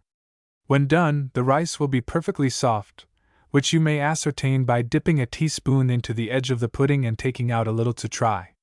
Eat it cold. Rice milk. Pick and wash half a pint of rice, and boil it in a quart of water till it is quite soft. Then drain it, and mix it with a quart of rich milk. You may add half a pound of whole raisins. Set it over hot coals, and stir it frequently till it boils. When it boils hard, stir in alternately 2 beaten eggs, and 4 large tablespoonfuls of brown sugar. Let it continue boiling 5 minutes longer, then take it off, and send it to table hot. If you put in raisins, you must let it boil till they are quite soft. A boiled rice pudding. Mix 1/4 pound of ground rice with a pint of milk, and simmer it over hot coals, stirring it all the time to prevent its being lumpy, or burning at the bottom. When it is thick and smooth, take it off, and pour it into an earthen pan. Mix 1/4 pound of sugar, and 1/4 pound of butter with half a pint of cream or very rich milk, and stir it into the rice, adding a powdered nutmeg, and the grated rind of 2 lemons, or half a teaspoonful of strong oil of lemon. Beat the yolks of 6 eggs with the whites of 2 only. When the eggs are quite light, mix them gradually with the other ingredients, and stir the whole very hard. Butter a large bowl, or a pudding mold. Put in the mixture, tying a cloth tightly over the top, so that no water can get in, and boil it 2 hours. When done, turn it out into a dish. Send it to table warm, and eat it with sweetened cream, flavored with a glass of brandy or white wine and a grated nutmeg. A Marlborough pudding. Pare, core, and quarter 6 large ripe pippin apples. Stew them in half a pint of water. When they are soft but not broken, take them out, drain them through a sieve, and mash them to a paste with the back of a spoon. Mix with them 6 large tablespoonfuls of sugar and 1/4 pound of butter, and set them away to get cold. Grate 2 milk biscuits or amyl sponge cakes, or an equal quantity of stale bread, and grate also the yellow peel, and squeeze the juice of a large lemon. Beat 6 eggs light, and when the apple is cold, stir them gradually into it, adding the grated biscuit and the lemon. Stir in a wine glass of rose water and a grated nutmeg. Put the mixture into a buttered dish or dishes, lay round the edge a border of puff paste, and bake it 3/4 hour. When cold, grate white sugar over the top, and ornament it with slips of citron handsomely arranged. Almond cheesecake. This, though usually called a cheesecake, is in fact a pudding. Cut a piece of rennet about 2 inches square, wash off the salt in cold water, and wipe it dry. Put it into a teacup, pour on it sufficient lukewarm water to cover it, and let it soak all night, or at least several hours. Take a quart of milk, which must be made warm, but not boiling. Stir the rennet water into it. Cover it, and set it in a warm place. When the curd has become quite firm, and the whey looks greenish, drain off the whey, and set the curd in a cool place. While the milk is turning, prepare the other ingredients. Wash and dry half a pound of currants, and dredge them well with flour. Blanch 3 ounces of sweet and 1 ounce of bitter almonds, by scalding and peeling them. Then cool them in cold water, wiping them dry before you put them into the mortar. If you cannot procure bitter almonds, peach kernels may be substituted. Beat them, one at a time, in the mortar to a smooth paste, pouring in with every one a few drops of rose water to prevent their being oily, dull-colored, and heavy. If you put a sufficiency of rose water, the pounded almond paste will be light, creamy, and perfectly white. Mix, as you do them, the sweet and bitter almonds together. Then beat the yolks of 8 eggs, and when light, mix them gradually with the curd. Add 5 tablespoonfuls of cream, and a teaspoonful of mixed spice. Lastly, stir in, by degrees, the pounded almonds and the currants alternately. Stir the whole mixture very hard. Bake it in buttered dishes, laying puff paste round the edges. If accurately made, it will be found delicious. It must be put in the oven immediately. Common cheesecake. Boil a quart of rich milk. Beat 8 eggs, put them to the milk, and let the milk and eggs boil together till they become a curd. Then drain it through a very clean sieve, till all the whey is out. Put the curd into a deep dish, and mix with it half a pound of butter, working them well together. When it is cold, add to it the beaten yolks of 4 eggs, and 4 large tablespoonfuls of powdered white sugar, also a grated nutmeg. Lastly, stir in, by degrees, half a pound of currants that have been previously picked, washed, dried, and dredged with flour. Lay puff paste round the rim of the dish, and bake the cheesecake half an hour. Send it to table cold. Prune pudding. Scald a pound of prunes, cover them, and let them swell in the hot water till they are soft. Then drain them, and extract the stones. Spread the prunes on a large dish, and dredge them with flour. Take 1 gill or 8 large tablespoonfuls from a quart of rich milk, and stir into it, gradually, 8 spoonfuls of sifted flour. Mix it to a smooth batter, pressing out all the lumps with the back of the spoon. Beat 6 eggs very light, and stir them, by degrees, into the remainder of the milk, alternately with the batter that you have just mixed. Then add the prunes one at a time, stirring the whole very hard. Tie the pudding in a cloth that has been previously dipped in boiling water and then dredged with flour. Leave room for it to swell, but secure it firmly, so that no water can get in. Put it into a pot of boiling water, and boil it 2 hours. Send it to table hot, not taking it out of the pot till a moment before it is wanted, and eat it with cream sauce, or with butter, sugar, and nutmeg beaten together, and served up in a little tureen. A similar pudding may be made with whole raisins. Eve's pudding. Pare, core, and quarter 6 large pippins, and chop them very fine. Grate stale bread till you have 6 ounces of crumbs, and roll fine 6 ounces of brown sugar.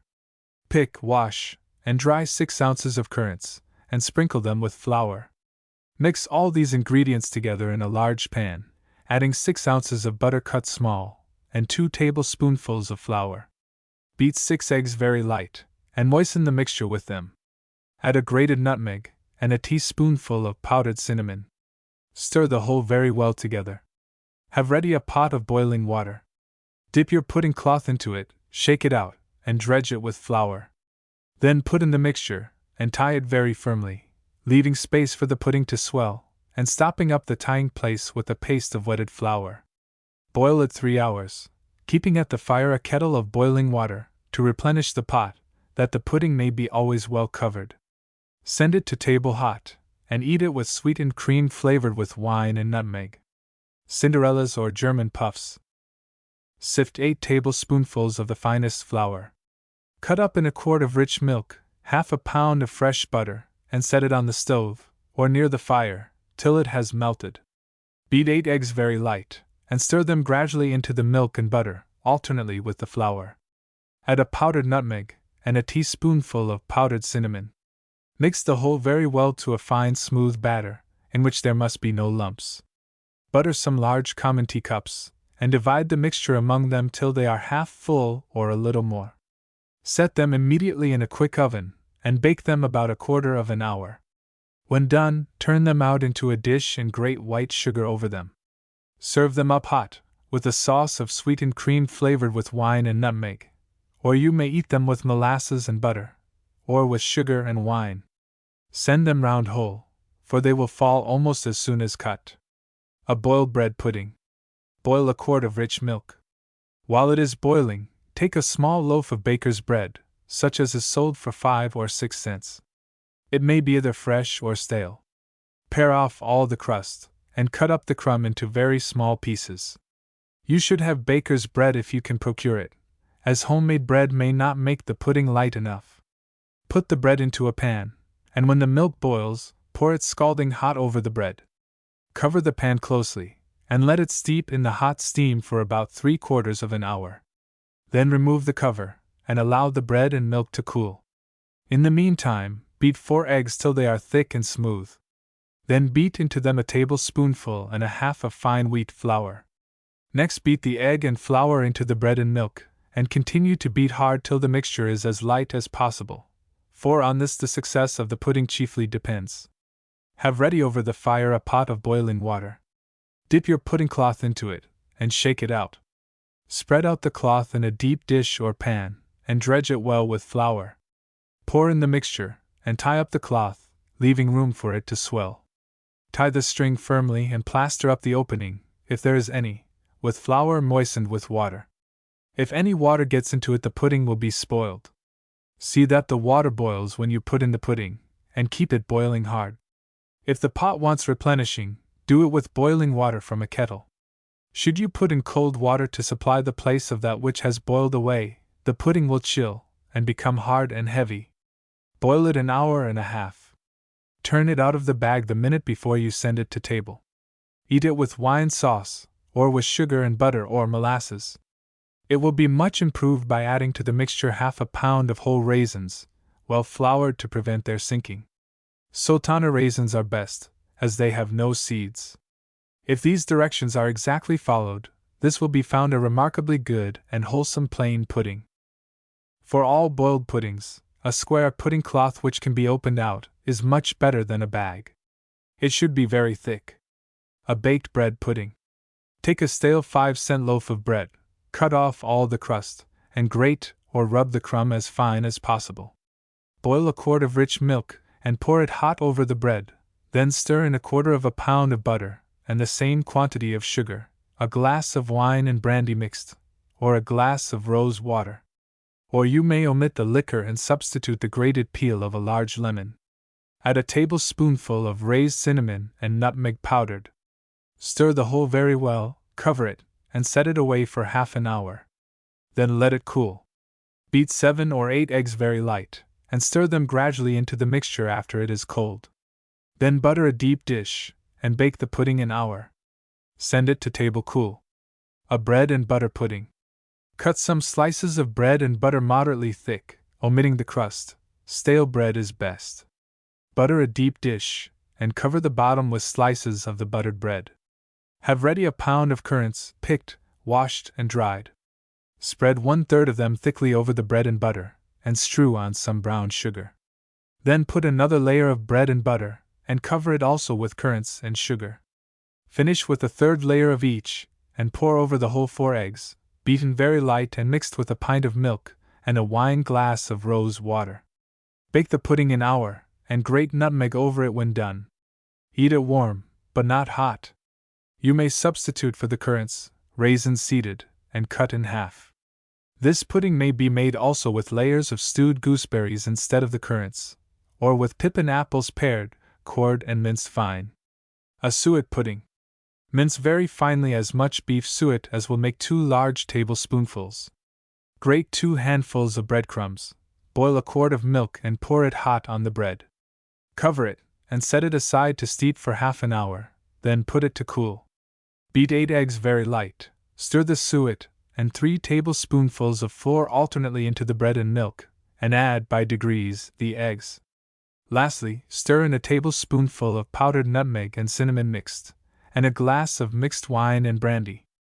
Pour it into a bag that has been dipped in hot water and floured, tie it firmly, put it into a pot of boiling water, and boil it 2 hours. Do not take it up till immediately before it is wanted, and send it to table hot. Eat it with wine sauce, or with molasses. A custard pudding. Take 5 tablespoonfuls out of a quart of cream or rich milk, and mix them with 2 large spoonfuls of fine flour. Set the rest of the milk to boil, flavoring it with 1/2 dozen peach leaves, or with bitter almonds broken up. When it has boiled hard, take it off, strain it, and stir in the cold milk and flour. Set it away to cool, and beat very light 10 yolks and 4 whites of eggs, add them to the milk, and stir in, at the last, a glass of brandy, or white wine, a powdered nutmeg, and 1/4 pound of sugar. Butter a large bowl or mold, pour in the mixture, tie a cloth tightly over it, put it into a pot of boiling water, and boil it 2 hours, replenishing the pot with hot water from a tea kettle. When the pudding is done, let it get cool before you turn it out. Eat it with butter and sugar stirred together to a cream, and flavored with lemon. Flour hasty pudding. Tie together 6 peach leaves, put them into a quart of milk, and set it on the fire to boil. When it has come to a hard boil, take out the leaves, but let the pot remain boiling on the fire. Then, with a large wooden spoon in one hand, and some wheat flour in the other, thicken and stir it till it is about the consistence of a boiled custard. Afterwards throw in, one at a time, a dozen small bits of butter rolled in a thick coat of flour.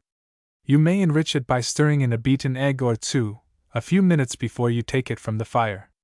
When done, pour it into a deep dish, and strew brown sugar thickly over the top. Eat it warm. Indian mush. Have ready on the fire a pot of boiling water. Stir into it by degrees, a handful at a time, sufficient Indian meal to make it very thick, and then add a very small portion of salt. You must keep the pot boiling on the fire all the time you are throwing in the meal, and between every handful, stir very hard with the mush stick, a round stick flattened at one end, that the mush may not be lumpy. After it is sufficiently thick, keep it boiling for an hour longer, stirring it occasionally.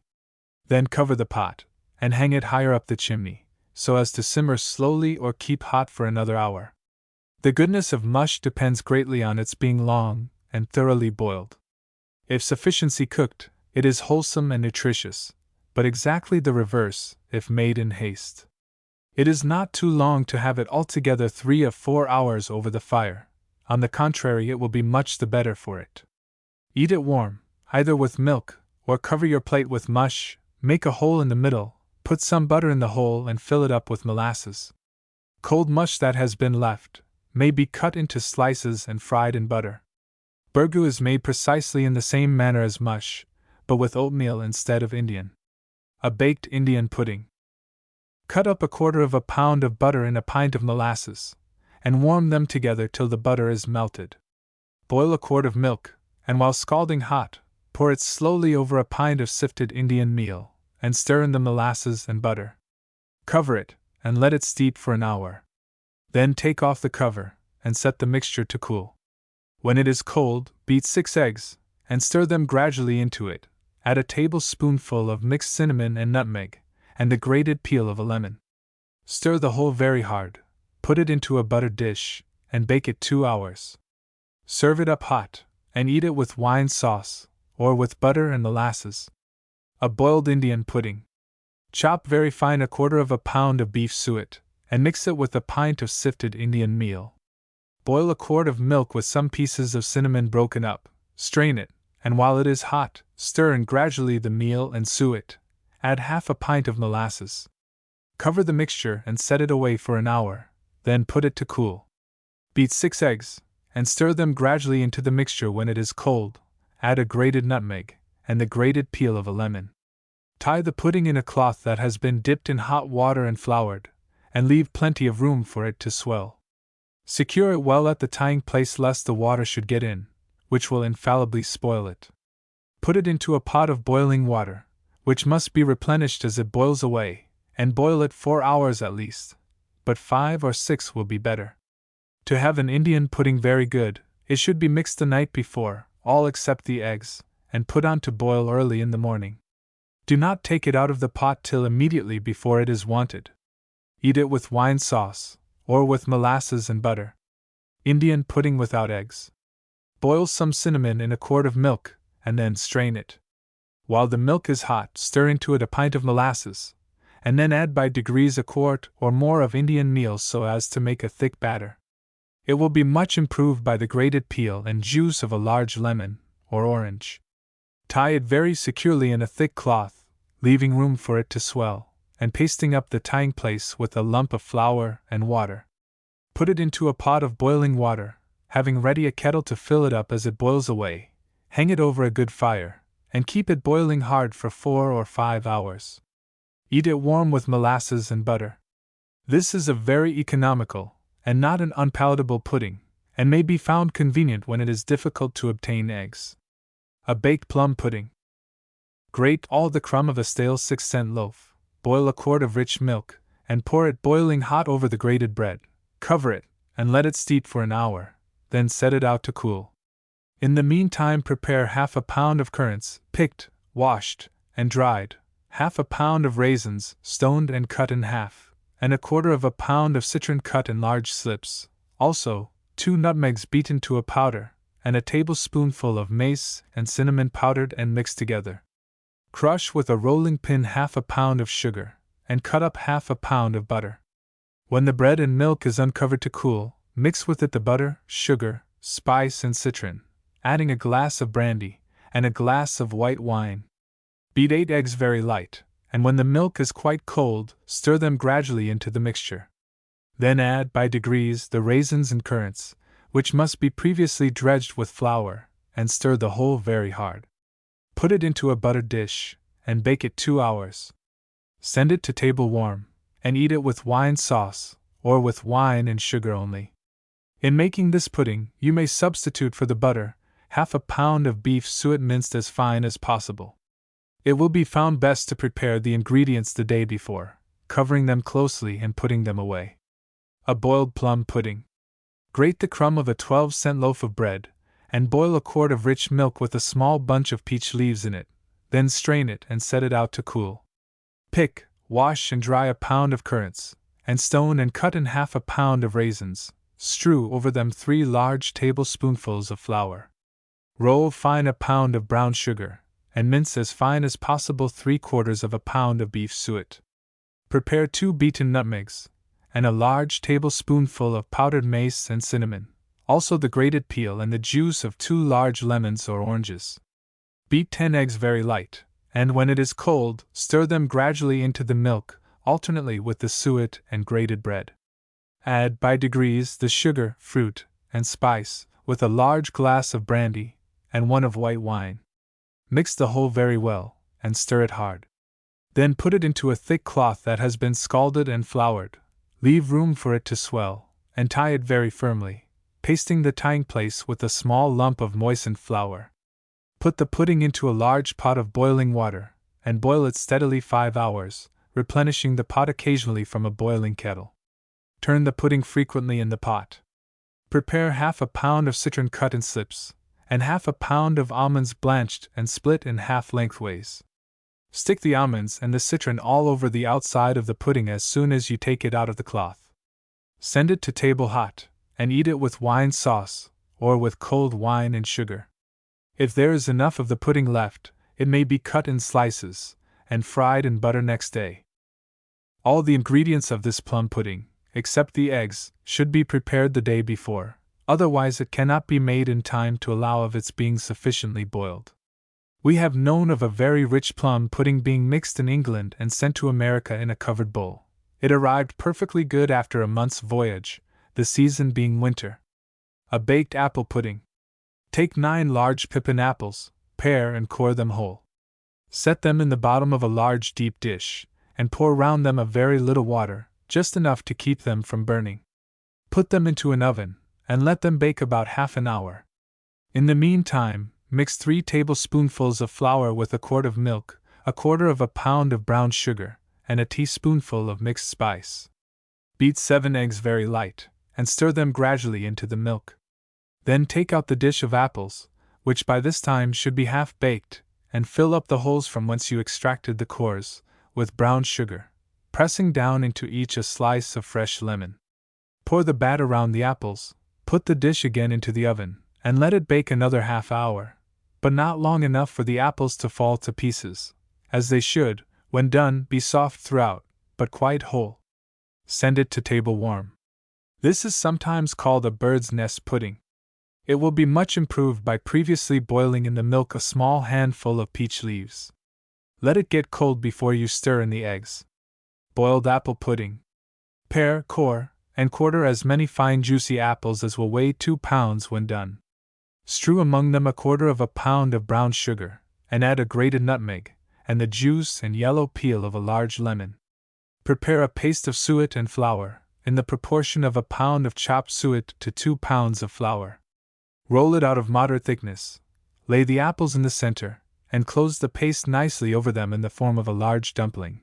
Tie it in a cloth and boil it 3 hours.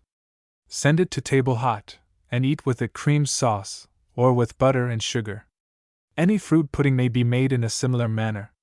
An Eastern pudding. Make a paste of a pound of flour and half a pound of minced suet, and roll it out thin into a square or oblong sheet. Trim off the edges so as to make it an even shape.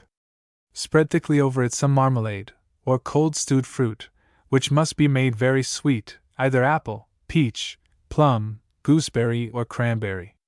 Roll up the paste, with the fruit spread on it, into a scroll. Secure each end by putting on nicely a thin round piece rolled out from the trimmings that you cut off the edges of the sheet. Put the pudding into a cloth, and boil it at least 3 hours. Serve it up hot, and eat it with cream sauce, or with butter and sugar. Apple dumplings. Take large fine juicy apples. Pare them, and extract the cores without dividing the apple. Fill each hole with brown sugar, and some chips of lemon peel. Also squeeze in some lemon juice. Or you may fill the cavities with raspberry jam, or with any sort of marmalade. Have ready a paste made in the proportion of a pound of suet, chopped as fine as possible, to 2 pounds and a half of sifted flour, well mixed, and wetted with as little water as possible. Roll out the paste to a moderate thickness, and cut it into circular pieces, allowing 2 pieces to each dumpling. Lay your apple on one piece, and put another piece on the top, closing the paste round the sides with your fingers, so as to cover the apple entirely. This is a better way than gathering up the paste at one end, as the dumpling is less liable to burst. Boil each dumpling in a small coarse cloth, which has first been dipped in hot water. There should always be a set of cloths kept for the purpose. Tie them tightly, leaving a small space for the dumpling to swell. Plaster a little flour on the inside of each tying place to prevent the water from getting in. Have ready a pot of boiling water. Put in the dumplings and boil them from 3/4 to an hour. Send them to table hot in a covered dish. Do not take them up till a moment before they are wanted. Eat them with cream and sugar, or with butter and sugar. You may make the paste with butter instead of suet, allowing a pound of butter to 2 pounds and a quarter of flour. But when paste is to be boiled, suet will make it much lighter and finer than butter. Apple dumplings may be made in a very plain manner with potato paste, and boiled without cloths, dredging the outside of each dumpling with flour. They should boil about 3/4 of an hour when without cloths. The apples for dumplings should always be whole, except the cores winky face, for if quartered, the pieces will separate in boiling and break through the crust. The apples should never be sweet ones. Rice dumplings. Pick and wash a pound of rice, and boil it gently in 2 quarts of water till it becomes dry, keeping the pot well covered, and not stirring it. Then take it off the fire, and spread it out to cool on the bottom of an inverted sieve, loosening the grains lightly with a fork, that all the moisture may evaporate. Pare a dozen pippins or other, large juicy apples, and scoop out the core. Then fill up the cavity with marmalade, or with lemon and sugar. Cover every apple all over with a thick coating of the boiled rice. Tie up each in a separate cloth. Footnote: your pudding and dumpling cloths should be squares of coarse thick linen, hemmed, and with tape strings sewed to them. After using, they should be washed, dried, and ironed, and kept in one of the kitchen drawers, that they may be always ready when wanted, and put them into a pot of cold water. They will require about an hour and a quarter after they begin to boil, perhaps longer.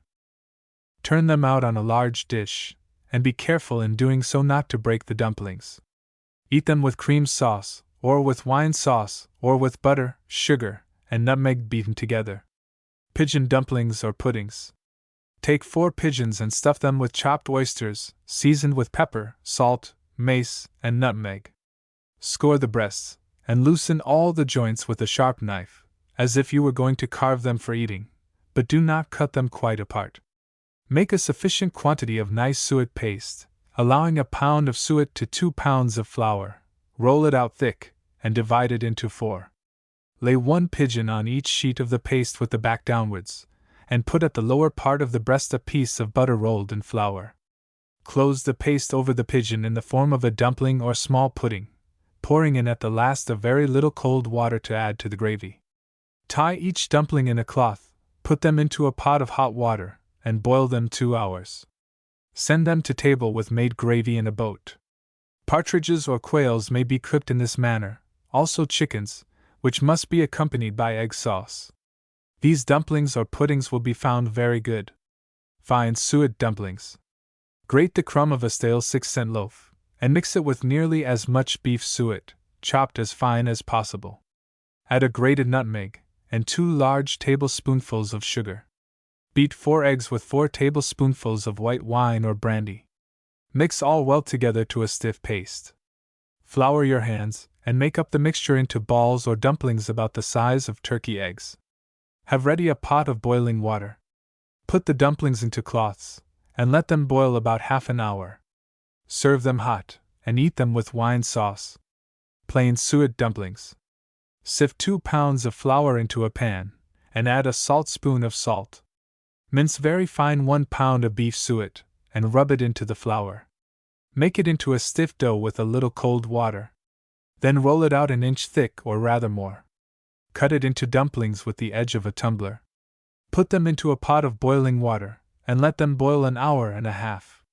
Send them to table hot, to eat with boiled loin of mutton, or with molasses after the meat is removed. Indian dumplings. Take a pint of milk, and 4 eggs well beaten. Stir them together, and add a saltspoon of salt. Then mix in as much sifted Indian meal as will make a stiff dough. Flour your hands, divide the dough into equal portions, and make it into balls about the size of a goose egg. Flatten each with the rolling pin, tie them in cloths, and put them into a pot of boiling water. They will boil in a short time.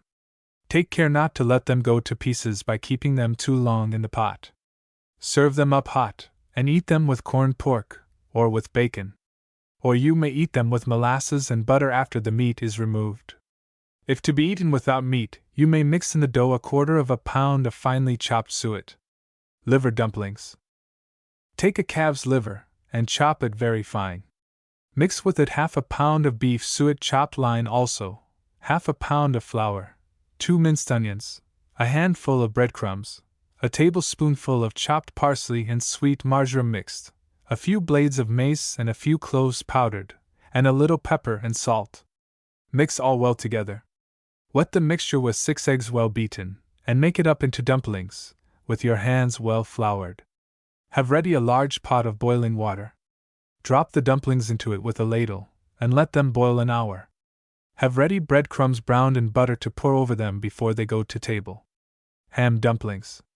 Chop some cold ham, the fat and lean in equal proportions. Season it with pepper and minced sage. Make a crust, allowing 1/2 pound of chopped suet, or 1/2 pound of butter to a pound of flour. Roll it out thick, and divide it into equal portions. Put some minced ham into each, and close up the crust. Have ready a pot of boiling water, and put in the dumplings. Boil them about 3/4 hour. Light dumplings. Mix together as much grated bread, butter, and beaten egg, seasoned with powdered cinnamon, as will make a stiff paste. Stir it well. Make the mixture into round dumplings, with your hands well floured. Tie up each in a separate cloth, and boil them a short time, about 15 minutes. Eat them with wine sauce, or with molasses and butter. Plain fritters. Beat 7 eggs very light, and stir them gradually into a quart of milk. Add by degrees 3/4 pound, or 1.5 pints of sifted flour. Beat the whole very hard. Have ready in a frying pan over the fire a large quantity of lard. When the lard has come to a hard boil, begin to put in the fritters, allowing for each about a gill of batter, or 1/2 large teacup full. They do not require turning, and will be done in a few minutes. Fry as many at a time as the pan will hold. Send them to table hot, and eat them with powdered cinnamon, sugar, and white wine. Let fresh hot ones be sent in as they are wanted. They chill and become heavy immediately. Begin to fry the fritters as soon as the batter is mixed, as it will fall by setting. Near 1.5 pounds of lard will be required for the above quantity of fritters. Apple fritters. Pave, core, and parboil, in a very little water, some large juicy pippins. When half done, take them out, drain them, and mince them very fine. Make a batter according to the preceding receipt, adding some lemon juice and grated lemon peel. Stir into the batter a sufficient quantity of the minced apple to make it very thick. Then fry the fritters in hot lard as before directed. Eat them with nutmeg and sugar. Plain pancakes. Sift 1/2 pound or a pint of flour. Beat 7 eggs very light, and stir them gradually into a quart of rich milk. Then add by degrees the flour, so as to make a thin batter. Mix it very smooth, pressing out all the lumps with the back of a spoon. Set the frying pan over the fire, and when it is hot, grease it with a spoonful of lard. Then put in a ladle full of the batter, and fry it of a light brown, turning it with care to prevent its breaking. Make each pancake large enough to cover the bottom of a dessert plate, greasing the pan every time. Send them to table hot, accompanied by powdered sugar and nutmeg mixed in a small glass bowl. Have wine with them also. Sweetmeat pancakes. Take a large red beetroot that has been boiled tender, cut it up and pound it in a mortar till you have sufficient juice for coloring the pancakes. Then make a batter as in the preceding receipt, and stir into it at the last enough of the beet juice to give it a fine pink color. Or instead of the beet juice, you may use a little cochineal dissolved in a very small quantity of brandy. Fry the pancakes in a pan greased with lard or fresh butter, and as fast as they are done, spread thickly over them raspberry jam or any sort of marmalade. Then roll them up nicely, and trim off the ends. Lay them, side by side, on a large dish, and strew powdered sugar over them. Send them to table hot, and eat them with sweetened cream. Plain custards. Tie together 6 or 8 peach leaves, and boil them in a quart of milk with a large stick of cinnamon broken up. If you cannot procure peach leaves, substitute a handful of peach kernels or bitter almonds, or a vanilla bean split in pieces. When it has boiled hard, strain the milk and set it away to cool. Beat very light 8 eggs, and stir them by degrees into the milk when it is quite cold. If warm, the eggs will curdle it, and cause whey at the bottom, and add gradually 1/4 pound of sugar. Fill your cups with it, set them in a Dutch oven, and pour round them boiling water sufficient to reach nearly to the tops of the cups. Put hot coals under the oven and on the lid, which must be previously heated by standing it up before a hot fire, and bake the custards about 20 minutes.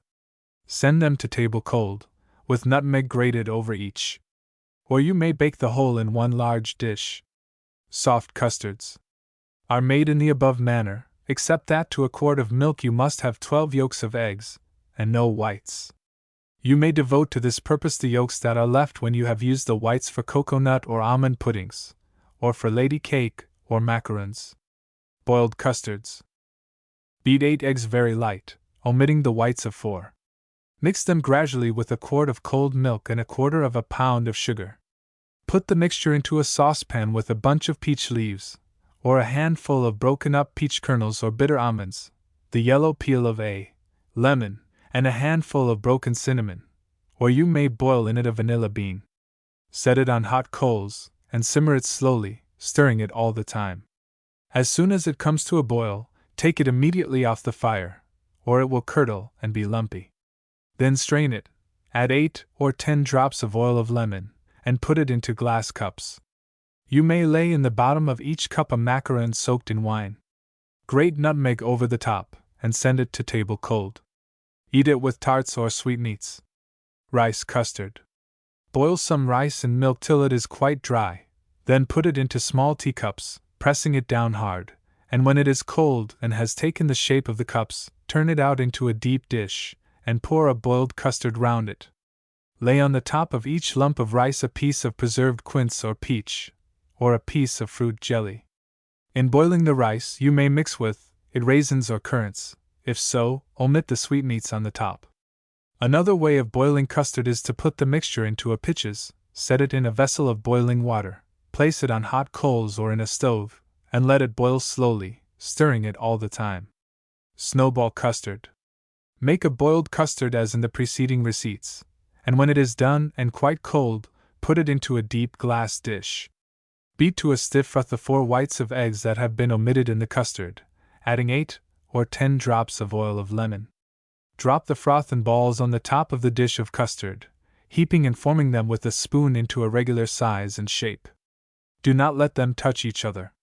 You may lay a fresh, rose leaf on the top of every one.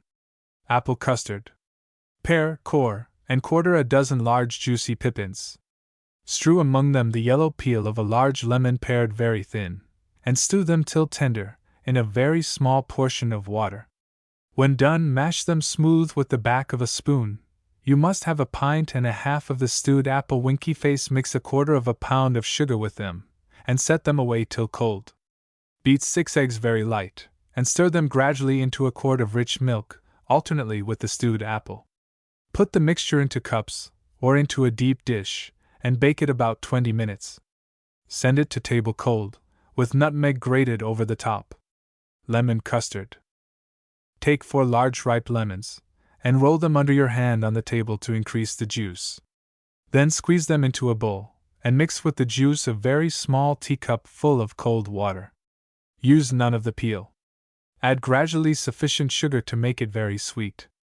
Beat 12 eggs till quite light, and then stir the lemon juice gradually into them, beating very hard at the last. Put the mixture into cups, and bake it 10 minutes. When done, grate nutmeg over the top of each, and set them among ice, or in a very cold place. These custards, being made without milk, can be prepared at a short notice. They will be found very fine. Orange custards may be made in the same manner. Gooseberry custard. Top and tail 2 quarts of green gooseberries.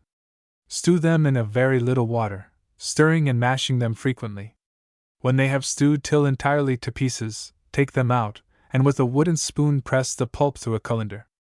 Stir in, while the pulp is hot, a tablespoonful of butter, and sufficient sugar to make it very sweet. Beat 6 eggs very light. Simmer the gooseberry pulp over a gentle fire, and gradually stir the beaten eggs into it. When it comes to a boil, take it off immediately, stir it very hard, and set it out to cool. Serve it up cold in glasses or custard cups, grating some nutmeg over each. Almond custard.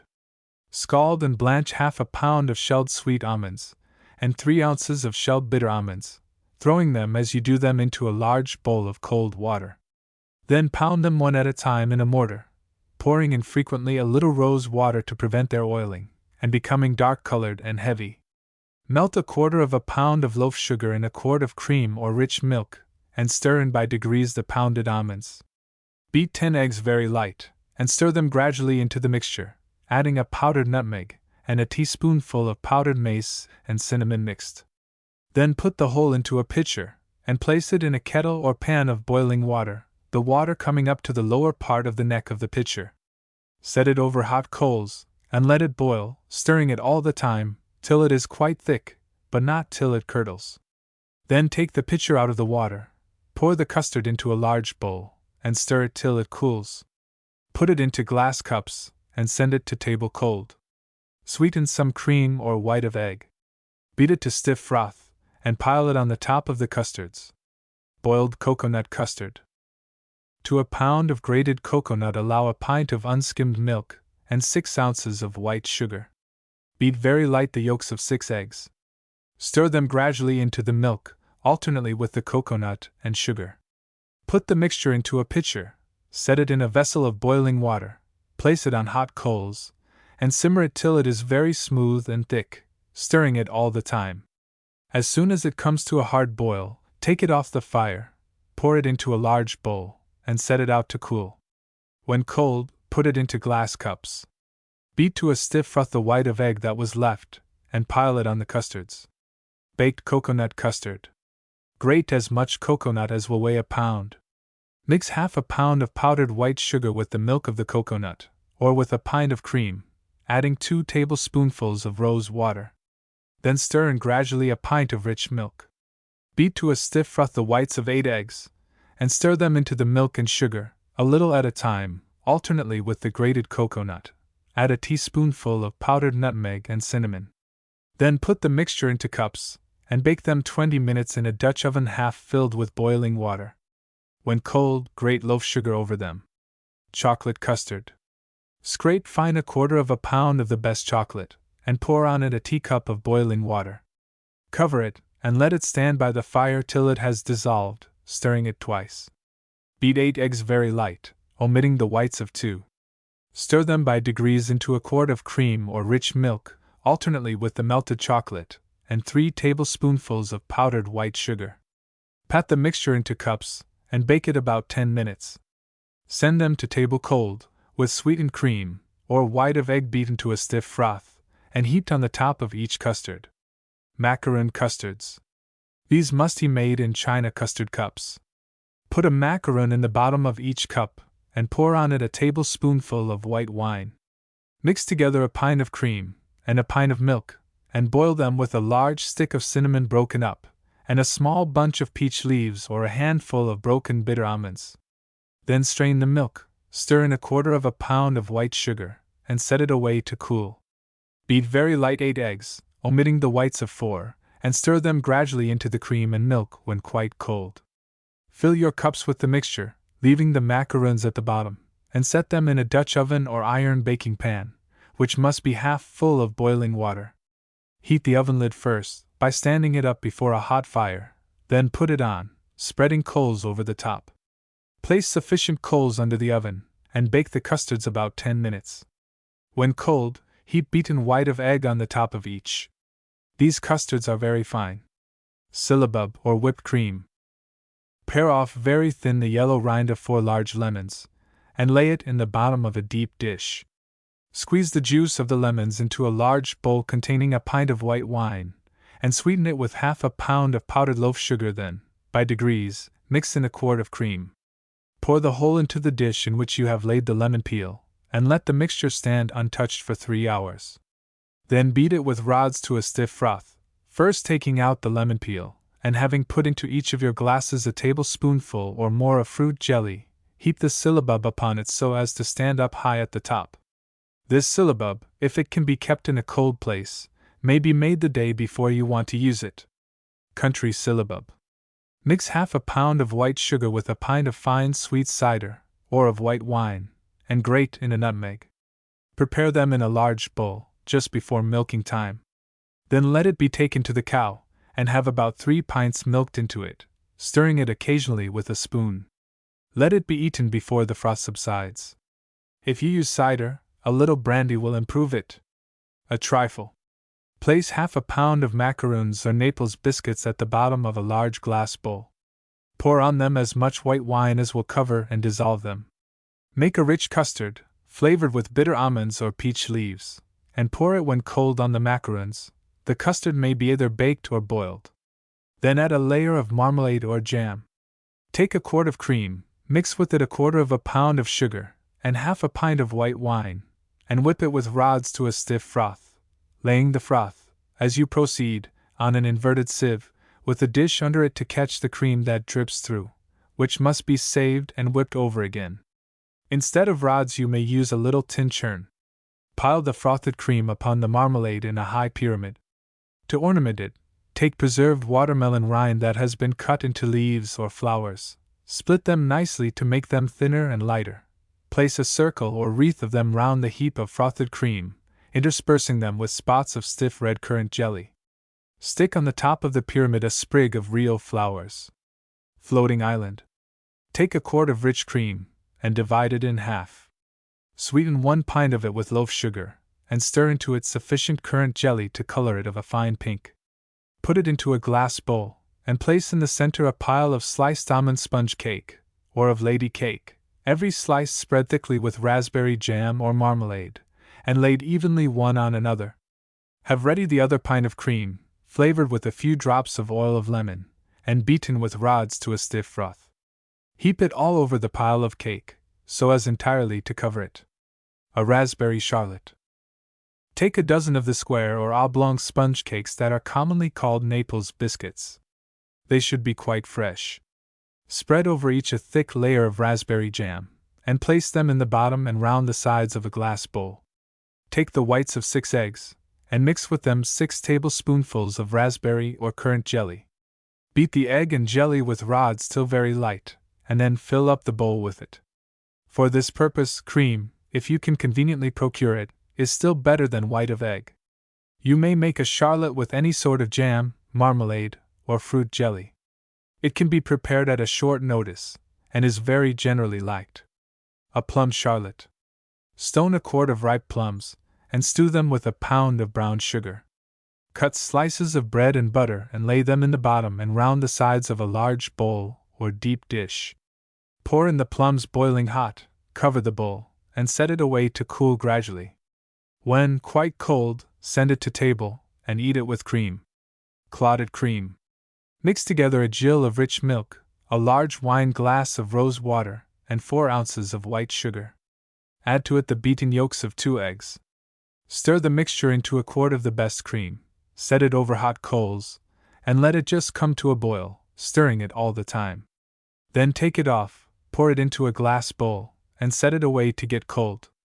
Eat it with fresh strawberries, raspberries, or with any sort of sweetmeats. Lemon cream. Beat well together a quart of thick cream and the yolks of 8 eggs. Then gradually beat in half a pound of powdered loaf sugar, and the grated rind of 3 large lemons. Put the mixture into a porcelain skillet, and set it on hot coals till it comes to a boil, then take it off, and stir it till nearly cold. Squeeze the juice of the lemons into a bowl, pour the cream upon it, and continue to stir it till quite cold. You may serve it up in a glass bowl, in glass cups, or in jelly glasses. Eat it with tarts or sweetmeats. Orange cream. Beat very light 6 eggs, omitting the whites of 2. Have ready a pint of orange juice, and stir it gradually into the beaten egg, alternately with a pound of powdered loaf sugar. Put into a porcelain skillet the yellow rind of 1 orange, pared very thin, pour the mixture upon it, and set it over a slow fire. Simmer it steadily, stirring it all the time, but when nearly ready to boil, take it off, remove the orange peel, and put the mixture into glasses to get cold. Curds and whey. Take a piece of rennet about 3 inches square, and wash it in 2 or 3 cold waters to get off the salt, wipe it dry, and fasten a string to one corner of it. Have ready in a deep dish or pan a quart of unskimmed milk that has been warmed but not boiled. Put the rennet into it, leaving the string hanging out over the side, that you may know where to find it.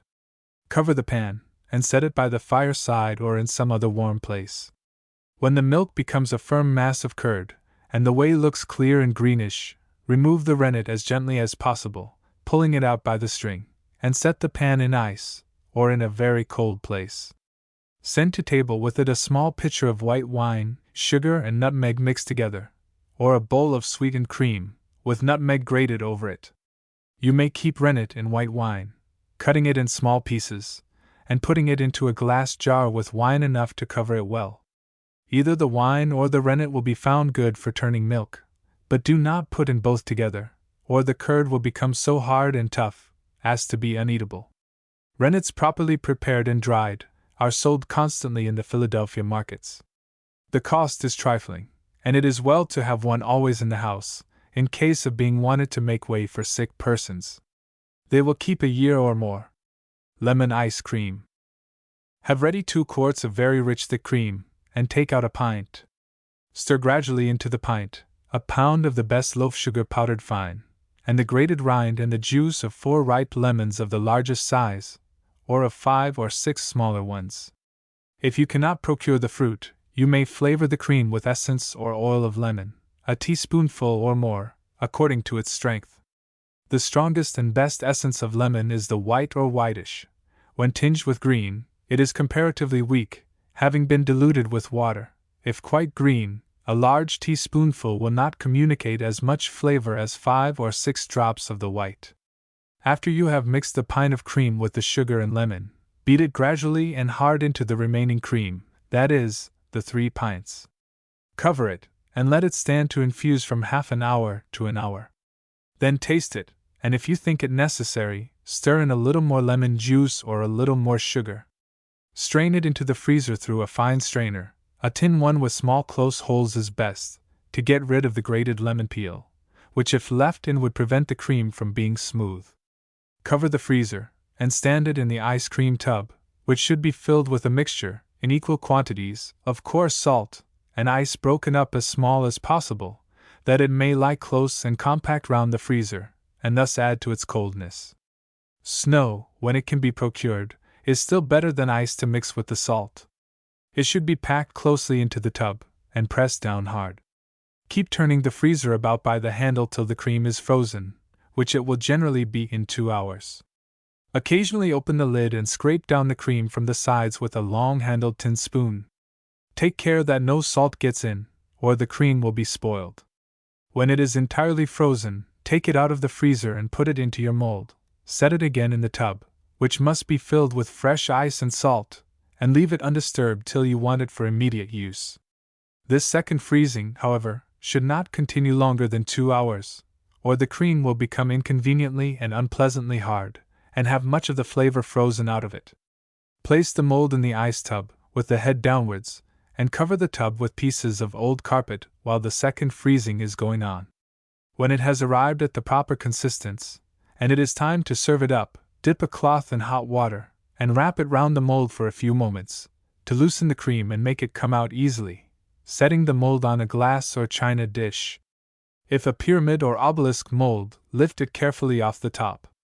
If the mold or form represents doves, dolphins, lapdogs, fruit baskets, &c., it will open down the middle, and must be taken off in that manner.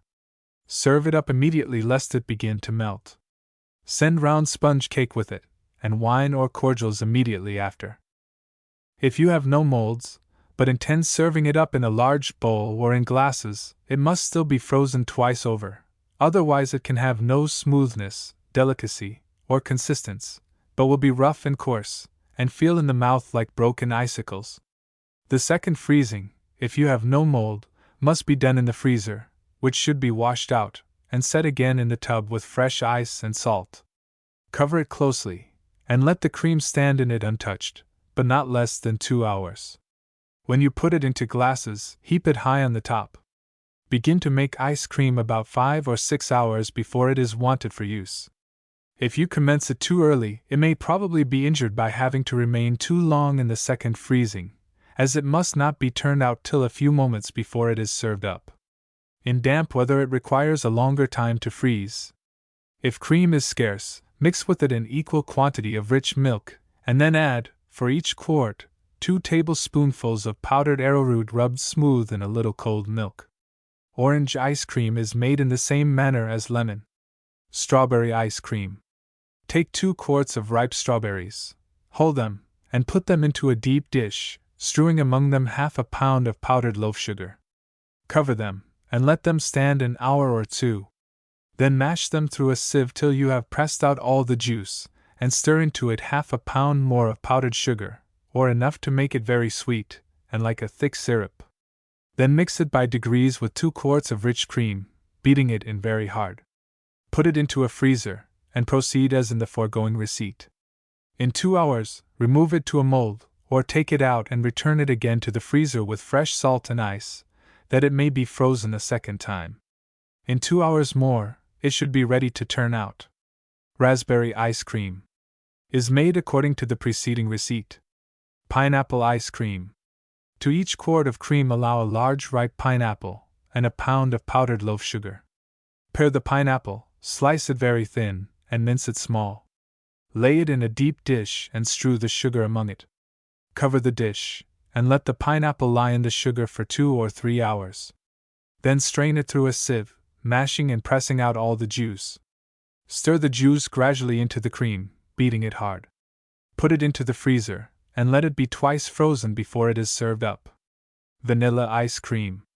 Split up half a vanilla bean, and boil it slowly in half a pint of milk till all the flavor is drawn out, which you may know by tasting it. Then mix into the milk half a pound of powdered loaf sugar, and stir it very hard into a quart of rich cream. Put it into the freezer, and proceed as directed in the receipt for lemon ice cream, freezing it twice. Almond ice cream. Take 6 ounces of bitter almonds, sweet ones will not do, blanch them, and pound them in a mortar, adding by degrees a little rose water.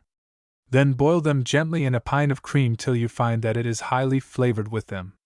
Then pour the cream into a bowl, stir in a pound of powdered loaf sugar, cover it, and set it away to cool gradually, When it is cold, strain it, and then stir it gradually and hard into 3 pints of cream.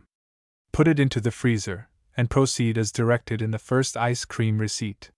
Freeze it twice. It will be found very fine.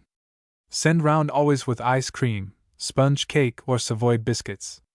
Afterwards wine, and cordials, or liqueurs as they are now generally called. Ice orangeade. Take a pint and a half of orange juice, and mix it with half a pint of clear or filtered water. Stir in half a pound of powdered loaf sugar. Pare very thin the yellow rind of 6 deep-colored oranges, cut in pieces, and lay it at the bottom of a bowl or tureen. Pour the orange juice and sugar upon it, cover it, and let it infuse an hour. Then strain the liquid into a freezer, and proceed as for ice cream. When it is frozen, put it into a mold. It will look best in the form of a pineapple, and freeze it a second time. Serve it in glass cups, with any sort of very nice sweet cakes. Ice lemonade may be made in the above manner, but with a larger proportion of sugar. The juice of pineapples, strawberries, raspberries, currants, and cherries may be prepared and frozen according to the above receipts. They will freeze in a shorter time than if mixed with cream, but are very inferior in richness. Blancmange. Put into a bowl an ounce of isinglass. In warm weather you must take an ounce and a quarter winky face, pour on as much rose water as will cover the isinglass, and set it on hot ashes to dissolve. Footnote: you may make the stock for blancmange without isinglass, by boiling 4 calves' feet in 2 quarts of water till reduced 1/2, and till the meat is entirely to rags. Strain it, and set it away till next day. Then clear it from the fat and sediment, cut it into pieces and boil it with the cream and the other ingredients. When you take it from the fire, and strain it into the pitcher, keep stirring it till it gets cold. Blanch a quarter of a pound of shelled almonds, half sweet and half bitter, and beat them to a paste in a mortar, one at a time, moistening them all the while with a little rose water. Stir the almonds by degrees into a quart of cream, alternately with half a pound of powdered white sugar. Add a large teaspoonful of beaten mace. Put in the melted isinglass, and stir the whole very hard. Then put it into a porcelain skillet, and let it boil fast for a quarter of an hour. Then strain it into a pitcher, and pour it into your molds, which must first be wetted with cold water. Let it stand in a cool place undisturbed, till it has entirely congealed, which will be in about 5 hours. Then wrap a cloth dipped in hot water round the molds. Loosen the blancmange round the edges with a knife, and turn it out into glass dishes. It is best to make it the day before it is wanted. Instead of using a figure mold, you may set it to congeal in teacups or wine glasses. Blancmange may be colored green by mixing with the cream a little juice of spinach. Cochineal, which has been infused in a little brandy for half an hour, will color it red, and saffron will give it a bright yellow tinge. Carrageen blancmange. This is made of a seaweed resembling moss, that is found in large quantities on some parts of our coast, and is to be purchased in the cities at most of the druggists. Carrageen costs but little, and is considered extremely salutary for persons of delicate constitutions. Its glutinous nature, when boiled, renders it very suitable for blancmange. From a quart of rich unskimmed milk take half a pint. Add to the half pint 2 ounces of bitter almonds, blanched and pounded, half a nutmeg, and a large stick of cinnamon, broken up, also 8 or 9 blades of mace. Set it in a closed pan over hot coals, and boil it half an hour. In the meantime, wash through 2 or 3 cold waters half a handful of carrageen. If you put in too much, it will communicate an unpleasant taste to the blancmange, and add it to the pint and a half of cold milk. Then, when it is sufficiently flavored, stir in the boiled milk, adding gradually half a pound of powdered sugar, and mix the whole very well. Set it over the fire, and keep it boiling hard 5 minutes from the time it has come to a boil.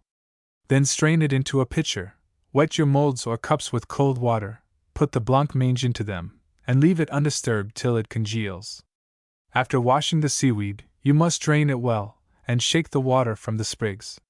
You may flavor the mixture, after it is boiled and strained, with rose water or peach water, stirred in at the last. Arrowroot blancmange. Take a teacup full of arrowroot, put it into a large bowl, and dissolve it in a little cold water. When it is melted, pour off the water, and let the arrowroot remain undisturbed. Boil in half a pint of unskimmed milk, made very sweet with white sugar, a beaten nutmeg, and 8 or 9 blades of mace, mixed with the juice and grated peel of a lemon. When it has boiled long enough to be highly flavored, strain it into a pint and a half of very rich milk or cream, and add 1/4 pound of sugar. Boil the whole for 10 minutes, then strain it, boiling hot, over the arrowroot. Stir it well and frequently till cold, then put it into molds and let it set to congeal. John Mange. Put 2 ounces of isinglass into a pint of water, and boil it till it has dissolved. Then strain it into a porcelain skillet, and add to it half a pint of white wine, the grated peel and juice of 2 large deep-colored oranges, half a pound of loaf sugar, and the yolks only of 8 eggs that have been well beaten. Mix the whole thoroughly, place it on hot coals and simmer it, stirring it all the time till it boils hard. Then take it off directly, strain it, and put it into molds to congeal. Calves' foot jelly. The best calves' feet for jelly are those that have had the hair removed by scalding, but are not skinned, the skin containing a great deal of glutinous matter. In Philadelphia, unskinned calves' feet are generally to be met with in the Lower or Jersey market. Boil a set of feet in 4 quarts of cold water. If the feet have been skinned, allow but 3 quarts winky face. They should boil slowly till the liquid is reduced to 2 quarts, or 1/2 the original quantity, and the meat has dropped in rags from the bone. Then strain the liquid, measure and set it away in a large earthen pan to get cold, and let it rest till next morning. Then, if you do not find it a firm cake of jelly, boil it over again with an ounce of isinglass, and again set it away till cold and congealed. Remove the sediment from the bottom of the cake of jelly, and carefully scrape off all the fat. The smallest bit of fat will eventually render it dull and cloudy. Press some clean blotting paper all over it to absorb what little grease may yet remain. Then cut the cake of jelly into pieces, and put it into a porcelain kettle to melt over the fire. To each quart allow a pound of broken up loaf sugar, a pint of Madeira wine, and a large glass of brandy. 3 large sticks of the best Ceylon cinnamon broken up. If common cinnamon, use 4 sticks, the grated peel and juice of 4 large lemons, and lastly, the whites of 4 eggs strained, but not beaten. In breaking the eggs, take care to separate them so nicely that none of the yellow gets into the white, as the smallest portion of yolk of egg will prevent the jelly from being perfectly clear. Mix all the ingredients well together, and put them to the jelly in the kettle. Set it on the fire, and boil it hard for 20 minutes, but do not stir it. Then throw in a teacup of cold water, and boil it 5 minutes longer. Then take the kettle off the fire, and set it aside, keeping it closely covered for half an hour. This will improve its clearness. Take a large white flannel jelly bag, suspend it by the strings to a wooden frame made for such purposes, or to the legs of a table. Pour in the mixture boiling hot, and when it is all in, close up the mouth of the bag that none of the flavor may evaporate. Hang it over a deep white dish or bowl, and let it drip slowly, but on no account squeeze the bag, as that will certainly make the jelly dull and cloudy. If it is not clear the first time, empty the bag, wash it, put in the jelly that has dripped into the dish, and pass it through again. Repeat this till it is clear. You may put it into molds to congeal, setting them in a cold place. When it is quite firm, wrap a cloth that has been dipped in hot water round the molds to make the jelly turn out easily. But it will look much better, and the taste will be more lively, if you break it up after it has congealed, and put it into a glass bowl, or heap it in jelly glasses unless it is broken. Its sparkling clearness shows to little advantage. After the clear jelly has done dripping, you may return the ingredients to the kettle, and warm them over again for about 5 minutes. Then put them into the bag, which you may now squeeze hard, till all the liquid is pressed out of it into a second dish or bowl. This last jelly cannot, of course, be clear, but it will taste very well, and may be eaten in the family. A pound of the best raisins picked and washed, and boiled with the other ingredients, is thought by many persons greatly to improve the richness and flavor or calves' feet jelly. They must be put in whole, and can be afterwards used for a pudding. Similar jelly may be made of pigs or sheep's feet, but it is not so nice and delicate as that of calves. By boiling 2 sets, or 8 calves' feet in 5 quarts of water, you may be sure of having the jelly very firm. In damp weather it is sometimes very difficult to get it to congeal if you use but 1 set of feet. There is the same risk if the weather is hot. In winter it may be made several days before it is to be eaten. In summer it will keep in ice for 2 days, perhaps longer.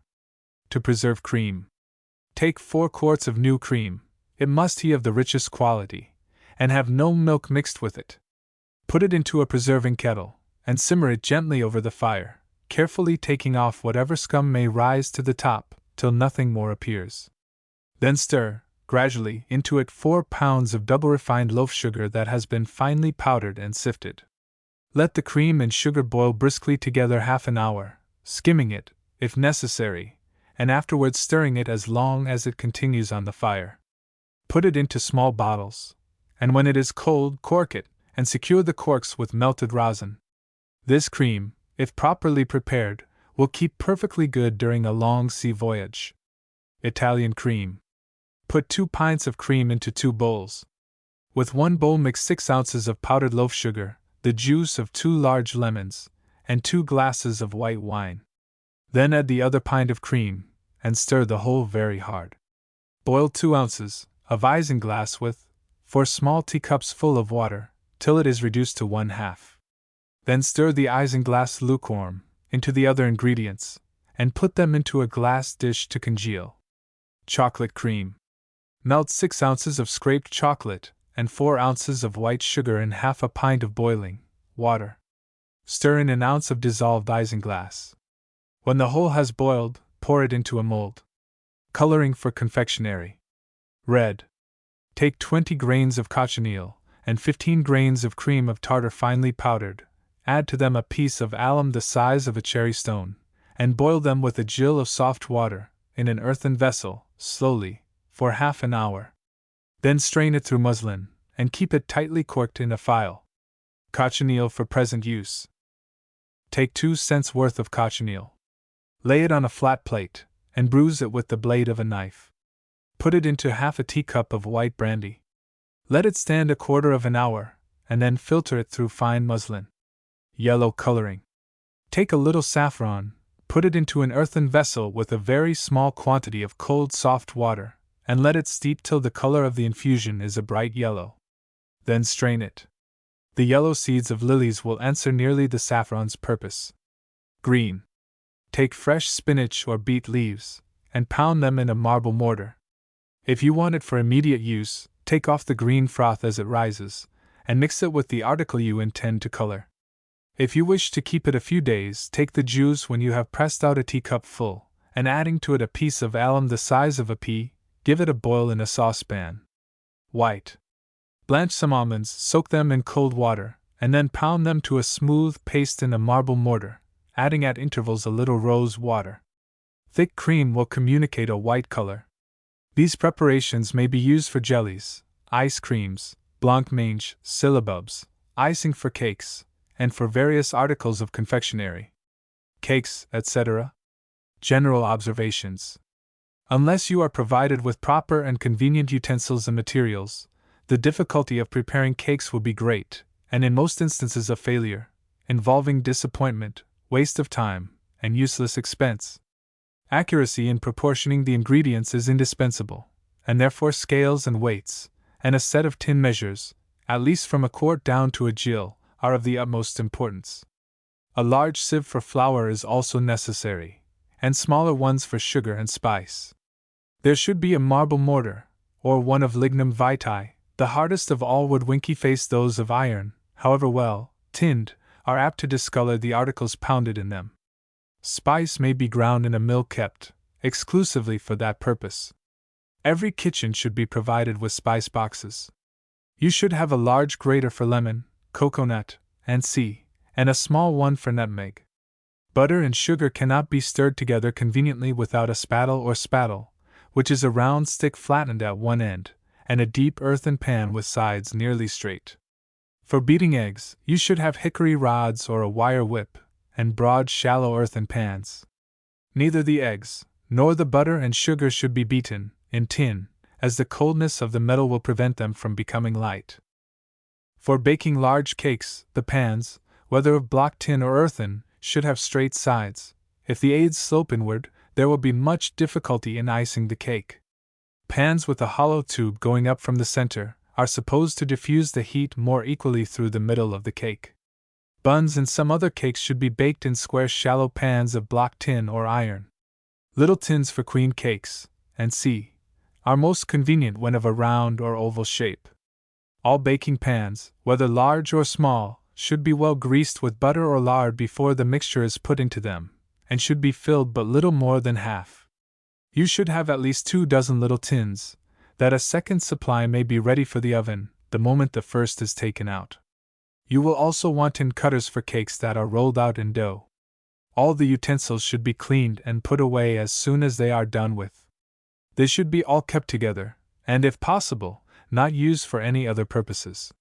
Footnote: all the utensils necessary for cake and pastry making, and for the other branches of cooking, may be purchased in Philadelphia, at Gideon Cox's Household Store in Market Street, number 335, 2 doors below 9th. Everything of the sort will be found there in great variety, of good quality, and at reasonable prices. As it is always desirable that cake making should be commenced at an early hour, it is well on the day previous to ascertain if all the materials are in the house, that there may be no unnecessary delay from sending or waiting for them in the morning. Wastefulness is to be avoided in everything, but it is utterly impossible that cakes can be good, or indeed anything else, without a liberal allowance of good materials. Cakes are frequently rendered hard, heavy, and uneatable by a misplaced economy in eggs and butter, or tasteless and insipid for want of their due seasoning of spice, lemon, and c. Use no flour but the best superfine. If the flour is of inferior quality, the cakes will be heavy, ill-colored, and unfit to eat. Even the best flour should always be sifted. No butter that is not fresh and good should ever be put into cakes, for it will give them a disagreeable taste which can never be disguised by the other ingredients. Even when of excellent quality, the butter will be improved by washing it in cold water and squeezing and pressing it. Except for gingerbread, use only white sugar, for the finest cakes the best loaf, and have it pulverized by pounding it in a mortar, or crushing it on the pasteboard with the rolling pin. It should then be sifted. In mixing butter and sugar, sift the sugar into a deep pan, cut up the butter in it, set it in a warm place to soften, and then stir it very hard with the spattle, till it becomes quite light, and of the consistence of cream. In preparing eggs, break them one at a time, into a saucer that, in case there should be a bad one among them, it may not spoil the others. Put them into a broad shallow pan, and beat them with rods or with a wire whisk, not merely till they froth, but long afterwards, till the froth subsides, and they become thick and smooth like boiled custard. White of egg by itself may be beaten with small rods, or with a 3-pronged fork, or a broad knife. It is a very easy process, and should be continued till the liquid is all converted into a stiff froth so firm that it will not drop from the rods when held up. In damp weather it is sometimes difficult to get the froth stiff. The first thing to be done in making cake is to weigh or measure all the ingredients. Next sift the flour, powder the sugar, pound or grind the spice, and prepare the fruit. Afterwards mix and stir the butter and sugar, and lastly beat the eggs, as, if allowed to stand any time, they will fall and become heavy. When all the ingredients are mixed together, they should be stirred very hard at the last, and unless there is yeast in the cake, the sooner it is put into the oven the better. While baking, no air should be admitted to it, except for a moment, now and then, when it is necessary to examine if it is baking properly. For baking cakes, the best guide is practice and experience, so much depending on the state of the fire that it is impossible to lay down any infallible rules. If you bake in a Dutch oven, let the lid be first heated by standing it up before the fire, and cover the inside of the bottom with sand or ashes to temper the heat. For the same purpose, when you bake in a stove, place bricks under the pans. Sheets of iron without sides will be found very useful for baking small flat cakes. For cakes of this description, the fire should be brisk. If baked slowly, they will spread, lose their shape, and run into each other. For all cakes, the heat should be regular and even. If one part of the oven is cooler than another, the cake will bake imperfectly, and have heavy streaks through it. Gingerbread, on account of the molasses, is more apt to scorch and burn than any other cake, therefore it should be baked with a moderate fire. It is safest, when practicable, to send all large cakes to a professional baker's, provided they can be put immediately into the oven, as standing will spoil them. If you bake them at home, you will find that they are generally done when they cease to make a simmering noise, and when on probing them to the bottom with a twig from a broom, or with the blade of the knife, it comes out quite clean. The fire should then be withdrawn, and the cake allowed to get cold in the oven. Small cakes should be laid to cool on an inverted sieve. It may be recommended to novices in the art of baking to do everything in little tins or in very shallow pans, there being then less risk than with a large thick cake. In mixing batter that is to be baked in small cakes, use less proportion of flour. Small cakes should be kept closely covered in stone jars. For large ones, you should have broad stone pans with close lids, or else tin boxes. All cakes that are made with yeast should be eaten quite fresh, so also should sponge cake. Some sorts may be kept a week, black cake much longer. Black cake. Prepare 2 pounds of currants by picking them clean, washing and draining them through a colander, and then spreading them out on a large dish to dry before the fire or in the sun, placing the dish in a slanting position. Pick and stone 2 pounds of the best raisins, and cut them in half. Dredge the currants, when they are dry, and the raisins thickly with flour to prevent them from sinking in the cake. Grind or powder as much cinnamon as will make a large gravy spoonful when done, also a tablespoonful of mace and 4 nutmegs. Sift these spices, and mix them all together in a cup. Mix together 2 large glasses of white wine, 1 of brandy and 1 of rose water, and cut a pound of citron into large slips. Sift a pound of flour into one pan, and a pound of powdered loaf sugar into another. Cut up among the sugar a pound of the best fresh butter, and stir them to a cream. Beat 12 eggs till perfectly thick and smooth, and stir them gradually into the butter and sugar, alternately with the flour. Then add by degrees the fruit, spice, and liquor, and stir the whole very hard at the last. Then put the mixture into a well-buttered tin pan with straight or perpendicular sides. Put it immediately into a moderate oven, and bake it at least 4 hours. When done, let it remain in the oven to get cold, it will be the better for staying in all night. Ice it next morning, first dredging the outside all over with flour, and then wiping it with a towel. This will make the icing stick. Icing. 1/4 pound of finely powdered loaf sugar, of the whitest and best quality, is the usual allowance to 1 white of egg. For the cake in the preceding receipt, 3/4 pound of sugar, and the whites of 3 eggs will be about the proper quantity. Beat the white of egg by itself till it stands alone. Have ready the powdered sugar, and then beat it hard into the white of egg, till it becomes thick and smooth, flavoring it as you proceed with a few drops of oil of lemon, or a little extract of roses. Spread it evenly over the cake with a broad knife or a feather. If you find it too thin, beat in a little more powdered sugar. Cover with it thickly the top and sides of the cake, taking care not to have it rough and streaky. To ice well requires skill and practice. When the icing is about half dry, put on the ornaments. You may flour it with colored sugar sand or nonpareils, but a newer and more elegant mode is to decorate it with devices and borders in white sugar. They can be procured at the confectioner's, and look extremely well on icing that has been tinted with pink by the addition of a little cochineal. You may color icing of a pale or deep yellow, by rubbing the lumps of loaf sugar, before they are powdered, upon the outside of a large lemon or orange. This will also flavor it finely. Almond icing, for a very fine cake, is made by mixing gradually with the white of egg and sugar some almonds, half bitter and half sweet, that have been pounded in a mortar with rose water to a smooth paste. The whole must be well incorporated, and spread over the cake near half an inch thick. It must be set in a cool oven to dry, and then taken out and covered with a smooth plain icing of sugar and white of egg. Whatever icing is left may be used to make macaroons or kisses. Pound cake. Prepare a tablespoonful of powdered cinnamon, a teaspoonful of powdered mace, and 2 nutmegs grated or powdered. Mix together in a tumbler a glass of white wine, a glass of brandy, and a glass of rose water. Sift a pound of the finest flour into a broad pan, and powder a pound of loaf sugar. Put the sugar into a deep pan, and cut up in it a pound of fresh butter. Warm them by the fire till soft, and then stir them to a cream. When they are perfectly light, add gradually the spice and liquor, a little at a time. Beat 10 eggs as light as possible, and stir them by degrees into the mixture, alternately with the flour. Then add 12 drops of oil of lemon, or more, if it is not strong. Stir the whole very hard. Put it into a deep tin pan with straight or upright sides, and bake it in a moderate oven from 2 to 3 hours.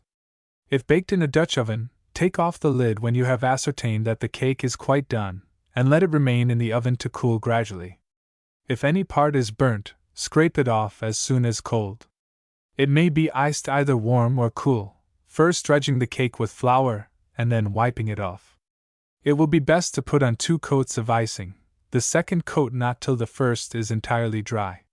Flavor the icing with essence of lemon, or with extract of roses. This cake will be very delicate if made with a pound of rice flour instead of wheat. Indian pound cake. Sift a pint of fine yellow Indian meal, and half a pint of wheat flour, and mix them well together. Prepare a nutmeg beaten, and mixed with a tablespoonful of powdered cinnamon. Stir together till very light, half a pound of powdered white sugar, and half a pound of fresh butter, adding the spice, with a glass of white wine, and a glass of brandy. Having beaten 8 eggs as light as possible, stir them into the butter and sugar, a little at a time in turn with the meal. Give the whole a hard stirring at the last. Put it into a well-buttered tin pan, and bake it about an hour and a half. This cake, like everything else in which Indian meal is an ingredient, should be eaten quite fresh. It is then very nice. When stale, even a day old, it becomes dry and rough as if made with sawdust. Queen cake. Sift 14 ounces of the finest flour, being 2 ounces less than a pound. Cakes baked in little tins should have a smaller proportion of flour than those that are done in large loaves. Prepare a tablespoonful of beaten cinnamon, a teaspoonful of mace, and 2 beaten nutmegs, and mix them all together when powdered. Mix in a tumbler half a glass of white wine, half a glass of brandy, and half a glass of rose water. Powder a pound of loaf sugar, and sift it into a deep pan. Cut up in it a pound of fresh butter, warm them by the fire, and stir them to a cream. Add gradually the spice and the liquor. Beat 10 eggs very light, and stir them into the mixture in turn with the flour. Stir in 12 drops of essence of lemon, and beat the whole very hard. Butter some little tins, half fill them with the mixture, set them into a brisk oven, and cake them about a quarter of an hour. When done, they will shrink from the sides of the tins. After you turn them out, spread them on an inverted sieve to cool. If you have occasion to fill your tins a second time, scrape and wipe them well before they are used again. Make an icing flavored with oil of lemon, or with extract of roses, and spread 2 coats of it on the queen cakes. Set them to dry in a warm place, but not near enough the fire to discolor the icing and cause it to crack. Queen cakes are best the day they are baked. Fruit queen cakes. Make them in the above manner, with the addition of a pound of currants, picked, washed, dried, and floured, and the juice and grated peel of 2 large lemons, stirred in gradually at the last. Instead of currants, you may put in sultana or seedless raisins, cut in half and floured. You may make a fruit pound cake in this manner. Lady cake. Take a quarter of a pound of shelled bitter almonds, or peach kernels. Put them into a bowl of boiling water, renewing the water as it cools, and let them lie in it till the skin peels off easily. Then throw them, as they are blanched, into a bowl of cold water, which will much improve their whiteness. Pound them, one at a time, in a mortar, pouring in frequently a few drops of rose water to prevent them from oiling and being heavy.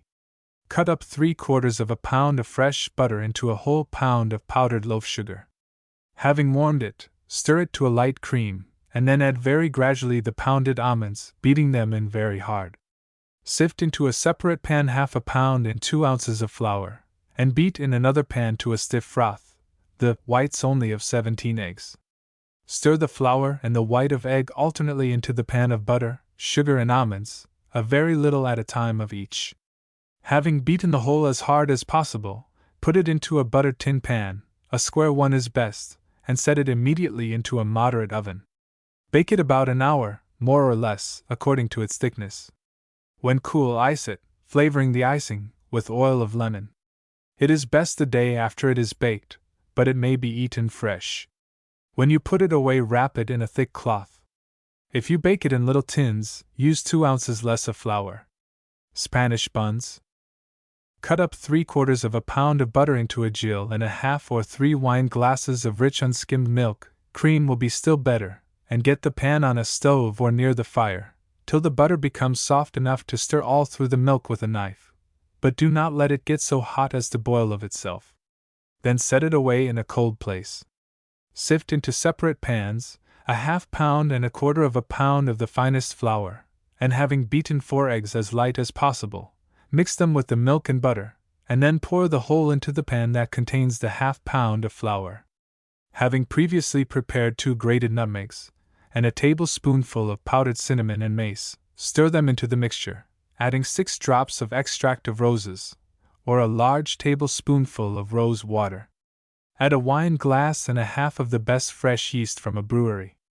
If you cannot procure yeast of the very best quality, an attempt to make these buns will most probably prove a failure, as the variety of other ingredients will prevent them from rising unless the yeast is as strong as possible. Before you put it in, skim off the thin liquid or beer from the top, and then stir up the bottom. After you have put in the yeast, add the sugar, stirring it well in, a very little at a time. If too much sugar is put in at once, the buns will be heavy. Lastly, sprinkle in the 1/4 pound of flour that was sifted separately, and stir the whole very hard. Put the mixture into a square pan well buttered, and having covered it with a cloth, place it in a corner of the hearth to rise, which will require, perhaps, about 5 hours. Therefore these buns should always be made early in the day. Do not bake it till the batter has risen to twice its original quantity, and is covered on the top with bubbles. Then set the pan into a moderate oven, and bake it about 20 minutes. Let it get cool in the pan, then cut it into squares, and either ice them, flavoring the icing with essence of lemon or extract of roses, or sift grated loaf sugar thickly over them. These buns, like all other cakes made with yeast, should be eaten the day they are baked, as when stale, they fall and become hard. In mixing them, you may stir in at the last 1/2 pound of raisins, stoned, chopped, and floured, or 1/2 pound of currants. If you use fruit, put in 1/2 wine glass more of the yeast. Bath buns. Boil a little saffron in sufficient water to cover it, till the liquid is of a bright yellow, then strain it, and set it to cool. Rub 1/2 pound of fresh butter into a pound of sifted flour, and make it into a paste with 4 eggs that have been well beaten, and a large wine glass of the best and strongest yeast, adding the infusion of saffron to color it yellow. Put the dough into a pan, cover it with a cloth, and set it before the fire to rise. When it is quite light, mix into it a 1/4 pound of powdered and sifted loaf sugar, a grated nutmeg, and if you choose, 2 or 3 spoonfuls of caraway seeds. Roll out the dough into a thick sheet, and divide it into round cakes with a cutter. Strew the top of each bun with caraway comfits, and bake them on flat tins buttered well. They should be eaten the day they are baked, as they are not good unless quite fresh. Jelly cake. Sift 3/4 pound of flour.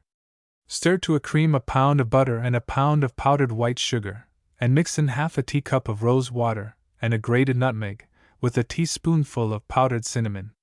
Beat 10 eggs very light, and add them gradually to the mixture, alternately with the flour, stirring the whole very hard. Put your griddle into the oven of a stove, and when it is quite hot, grease it with fresh butter tied in a clean rag, and set on it a tin cake ring, about the size of a large dinner plate, greased also. Dip out 2 large tablespoonfuls and a half of the cake batter, put it within the tin ring, and bake it about 5 minutes, or a little longer, without turning it. When it is done, take it carefully off, place it on a large dish to cool, wipe the griddle, grease it afresh, and put on another cake. Proceed thus till all the batter is baked. When the cakes are cool, spread every one thickly over with grape jelly, peach marmalade, or any other sweetmeat that is smooth and thick, currant jelly will be found too thin, and is liable to run off. Lay the cakes smoothly one on another, each having a layer of jelly or marmalade between, and either grate loaf sugar over the top one, or ice it smoothly, marking the icing with cross lines of colored sugar sand, all the lines meeting at the center so as to divide the cake, when cut, into triangular or wedge-shaped slices. If you ice it, add a few drops of essence of lemon to the icing. Jelly cake should be eaten fresh. It is best the day it is baked. You may bake small jelly cakes in muffin rings. Sponge cake. Sift 3/4 pound of flour. Footnote: sponge cake may be made with rice flour, and powder a pound of the best loaf sugar. Grate the yellow rind and squeeze into a saucer the juice of 3 lemons. Beat 12 eggs, and when they are as light as possible, beat into them gradually and very hard the sugar, adding the lemon, and beating the whole for a long time. Then by degrees stir in the flour slowly and lightly, for if the flour is stirred hard and fast into sponge cake, it will make it porous and tough. Have ready buttered a sufficient number of little square tins, the thinner they are the better, half fill them with the mixture, grate loaf sugar over the top of each, put them immediately into a quick oven, and bake them about 10 minutes, taking out one to try when you think they are done. Spread them on an inverted sieve to cool. When baked in small square cakes, they are generally called Naples biscuits. If you are willing to take the trouble, they will bake much nicer in little square paper cases, which you must make of a thick letter paper, turning up the sides all round, and pasting together or sewing up the corners. If you bake the mixture in one large cake, which is not advisable unless you have had much practice in baking, put it into a buttered tin pan or mold, and set it directly into a hot Dutch oven, as it will fall and become heavy if allowed to stand. Keep plenty of live coals on the top and under the bottom till the cake has risen very high, and is of a fine color, then diminish the fire, and keep it moderate till the cake is done. It will take about an hour. When cool, ice it, adding a little essence of lemon or extract of roses to the icing. Sponge cake is best the day it is baked. Diet bread is another name for sponge cake. Almond cake. Blanch, and pound in a mortar, 4 ounces of shelled sweet almonds and 2 ounces of shelled bitter ones, adding, as you proceed, sufficient rosewater to make them light and white. Sift half a pound of flour, and powder a pound of loaf sugar. Beat 13 eggs, and when they are as light as possible, stir into them alternately the almonds, sugar, and flour, adding a grated nutmeg. Butter a large square pan, put in the mixture, and bake it in a brisk oven about half an hour, less or more, according to its thickness. When cool, ice it. It is best when eaten fresh. Coconut cake. Cut up and wash a coconut, and grate as much of it as will weigh a pound. Powder a pound of loaf sugar. Beat 15 eggs very light, and then beat into them, gradually, the sugar. Then add by degrees the coconut, and lastly, a handful of sifted flour. Stir the whole very hard, and bake it either in a large tin pan, or in little tins. The oven should be rather quick. Washington cake. Stir together a pound of butter and a pound of sugar, and sift into another pan a pound of flour. Beat 6 eggs very light, and stir them into the butter and sugar, alternately with the flour and a pint of rich milk, or cream. If the milk is sour, it will be no disadvantage. Add a glass of wine, a glass of brandy, a powdered nutmeg, and a tablespoonful of powdered cinnamon. Lastly, stir in a small teaspoonful of pearl ash, or saleratus, that has been melted in a little vinegar. Take care not to put in too much pearl ash, lest it give the cake an unpleasant taste. Stir the whole very hard, put it into a buttered tin pan, or into little tins, and bake it in a brisk oven. Wrapped in a thick cloth, this cake will keep soft for a week. Cider cake. Pick, wash, and dry a pound of currants, and sprinkle them well with flour, and prepare 2 nutmegs, and a large tablespoonful of powdered cinnamon. Sift half a pound and 2 ounces of flour. Stir together till very light.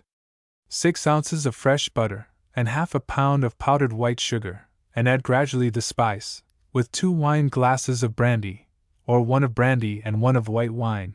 Beat 4 eggs very light, and stir them into the mixture alternately with the flour. Add by degrees half a pint of brisk cider, and then stir in the currants, a few at a time. Lastly, a small teaspoonful of pearl ash or saleratus dissolved in a little warm water. Having stirred the whole very hard, put it into a buttered tin pan, and let it stand before the fire half an hour previous to baking. Bake it in a brisk oven an hour or more according to its thickness. Or you may bake it as little cakes, putting it into small tins, in which case use but half a pound of flour in raising the batter. Election cake. Make a sponge, as it is called, in the following manner: sift into a pan 2 pounds and a half of flour, and into a deep plate another pound. Take a second pan, and stir a large tablespoonful of the best West India molasses into 5 gills or 2 tumblers and a half of strong fresh yeast, adding a gill of water, warm, but not hot. Then stir gradually into the yeast, and see the pound of flour that you have sifted separately. Cover it, and let it set by the fire 3 hours to rise. While it is rising, prepare the other ingredients, by stirring in a deep pan 2 pounds of fresh butter and 2 pounds of powdered sugar, till they are quite light and creamy, adding to them a tablespoonful of powdered cinnamon, a teaspoonful of powdered mace, and 2 powdered nutmegs. Stir in also half a pint of rich milk. Beat 14 eggs till very smooth and thick, and stir them gradually into the mixture, alternately with the 2 pounds and a half of flour which you sifted first. When the sponge is quite light, mix the whole together, and bake it in buttered tin pans in a moderate oven. It should be eaten fresh, as no sweet cake made with yeast is so good after the first day. If it is not probable that the whole will come into use on the day it is baked, mix but half the above quantity. Moravian sugar cake. Cut up 1/4 pound of butter into a pint of rich milk, and warm it till the butter becomes soft, then stir it about in the milk so as to mix them well. Sift 3/4 pound of flour, or 1.5 pints, into a deep pan, and making a hole in the middle of it, stir in a large tablespoonful of the best brewer's yeast in which a saltspoonful of salt has been dissolved, and then thin it with the milk and butter. Cover it, and set it near the fire to rise. If the yeast is sufficiently strong, it will most probably be light in 2 hours. When it is quite light, mix with the dough a well-beaten egg and 3/4 pound more of sifted flour, adding a tablespoonful of powdered cinnamon, and stirring it very hard. Butter a deep square baking pan, and put the mixture into it. Set it to rise again, as before. Mix together 5 ounces or a large coffee cup of fine brown sugar, 2 ounces of butter, and 2 tablespoonfuls of powdered cinnamon. When the dough is thoroughly light, make deep incisions all over it, at equal distances, and fill them with the mixture of butter, sugar, and cinnamon, pressing it hard down into the bottom of the holes, and closing the dough a little at the top to prevent the seasoning from running out. Strew some sugar over the top of the cake, set it immediately into the oven, and bake it from 20 minutes to half an hour, or more, in a brisk oven, in proportion to its thickness. When cool, cut it into squares. This is a very good plain cake, but do not attempt it unless you have excellent yeast. Huckleberry cake. Spread a quart of ripe huckleberries on a large dish, and dredge them thickly with flour. Mix together half a pint of milk, half a pint of molasses, half a pint of powdered sugar, and half a pound of butter. Warm them by the fire till the butter is quite soft, then stir them all together, and set them away till cold. Prepare a large tablespoonful of powdered cloves and cinnamon mixed. Beat 5 eggs very light, and stir them gradually into the other ingredients, adding by degrees sufficient gifted flour to make a thick batter. Then stir in a small teaspoonful of pearl ash or dissolved saleratus. Lastly, add by degrees the huckleberries. Put the mixture into a buttered pan, or into little tins, and bake it in a moderate oven. It is best the second day. Bread cake. When you are making wheat bread, and the dough is quite light and ready to bake, take out as much of it as would make a 12-cent loaf, and mix with it a teacup full of powdered sugar, and a teacup full of butter that has been softened and stirred about in a teacup of warm milk. Add also a beaten egg. Knead it very well, put it into a square pan, dredged with flour, cover it, and set it near the fire for half an hour. Then bake it in a moderate oven, and wrap it in a thick cloth as soon as it is done. It is best when fresh. Federal cakes. Sift 2 pounds of flour into a deep pan, and cut up in it a pound of fresh butter. Rub the butter into the flour with your hands, adding by degrees half a pound of powdered white sugar, a teaspoonful of powdered cinnamon, a beaten nutmeg, a glass of wine or brandy, and 2 glasses of rose water. Beat 4 eggs very light, and add them to the mixture with a salt spoonful of pearl ash melted in a little lukewarm water. Mix all well together. Add, if necessary, sufficient cold water to make it into a dough just stiff enough to roll out. Knead it slightly, and then roll it out into a sheet about half an inch thick. Cut it out into small cakes with a tin cutter, or with the edge of a tumbler, dipping the cutter frequently into flour, to prevent its sticking. Lay the cakes in shallow pans buttered, or on flat sheets of tin, taking care not to let them touch, lest they should run into each other, and bake them of a light brown in a brisk oven. They are best the second day. Savoy biscuits? Take 4 eggs, and separate the whites from the yolks. Beat the whites by themselves to a stiff froth, then add gradually the yolks, and beat them both together for a long time. Next add by degrees half a pound of the finest loaf sugar, powdered and sifted, beating it in very hard, and 8 drops of strong essence of lemon. Lastly, stir in 1/4 pound of sifted flour, a little at a time. Stir the whole very hard, and then with a spoon lay it on sheets of white paper, forming it into thin cakes of an oblong or oval shape. Take care not to place them too close to each other, lest they run. Grate loaf sugar over the top of each, to assist in keeping them in shape. Have the oven quite ready to put them in immediately. It should be rather brisk. They will bake in a few minutes, and should be but slightly colored. Almond macaroons. Take a pound of shelled sweet almonds, and 1/4 pound of shelled bitter almonds. Blanch them in scalding water, mix them together, and pound them, 1 or 2 at a time, in a mortar to a very smooth paste, adding frequently a little rose water to prevent them from oiling and becoming heavy. Prepare a pound of powdered loaf sugar.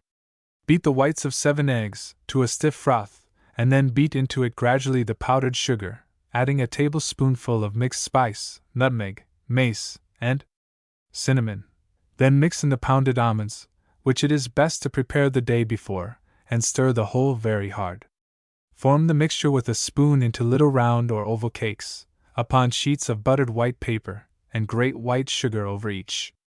Lay the paper in square shallow pans, or on iron sheets, and bake the macarons a few minutes in a brisk oven, till of a pale brown.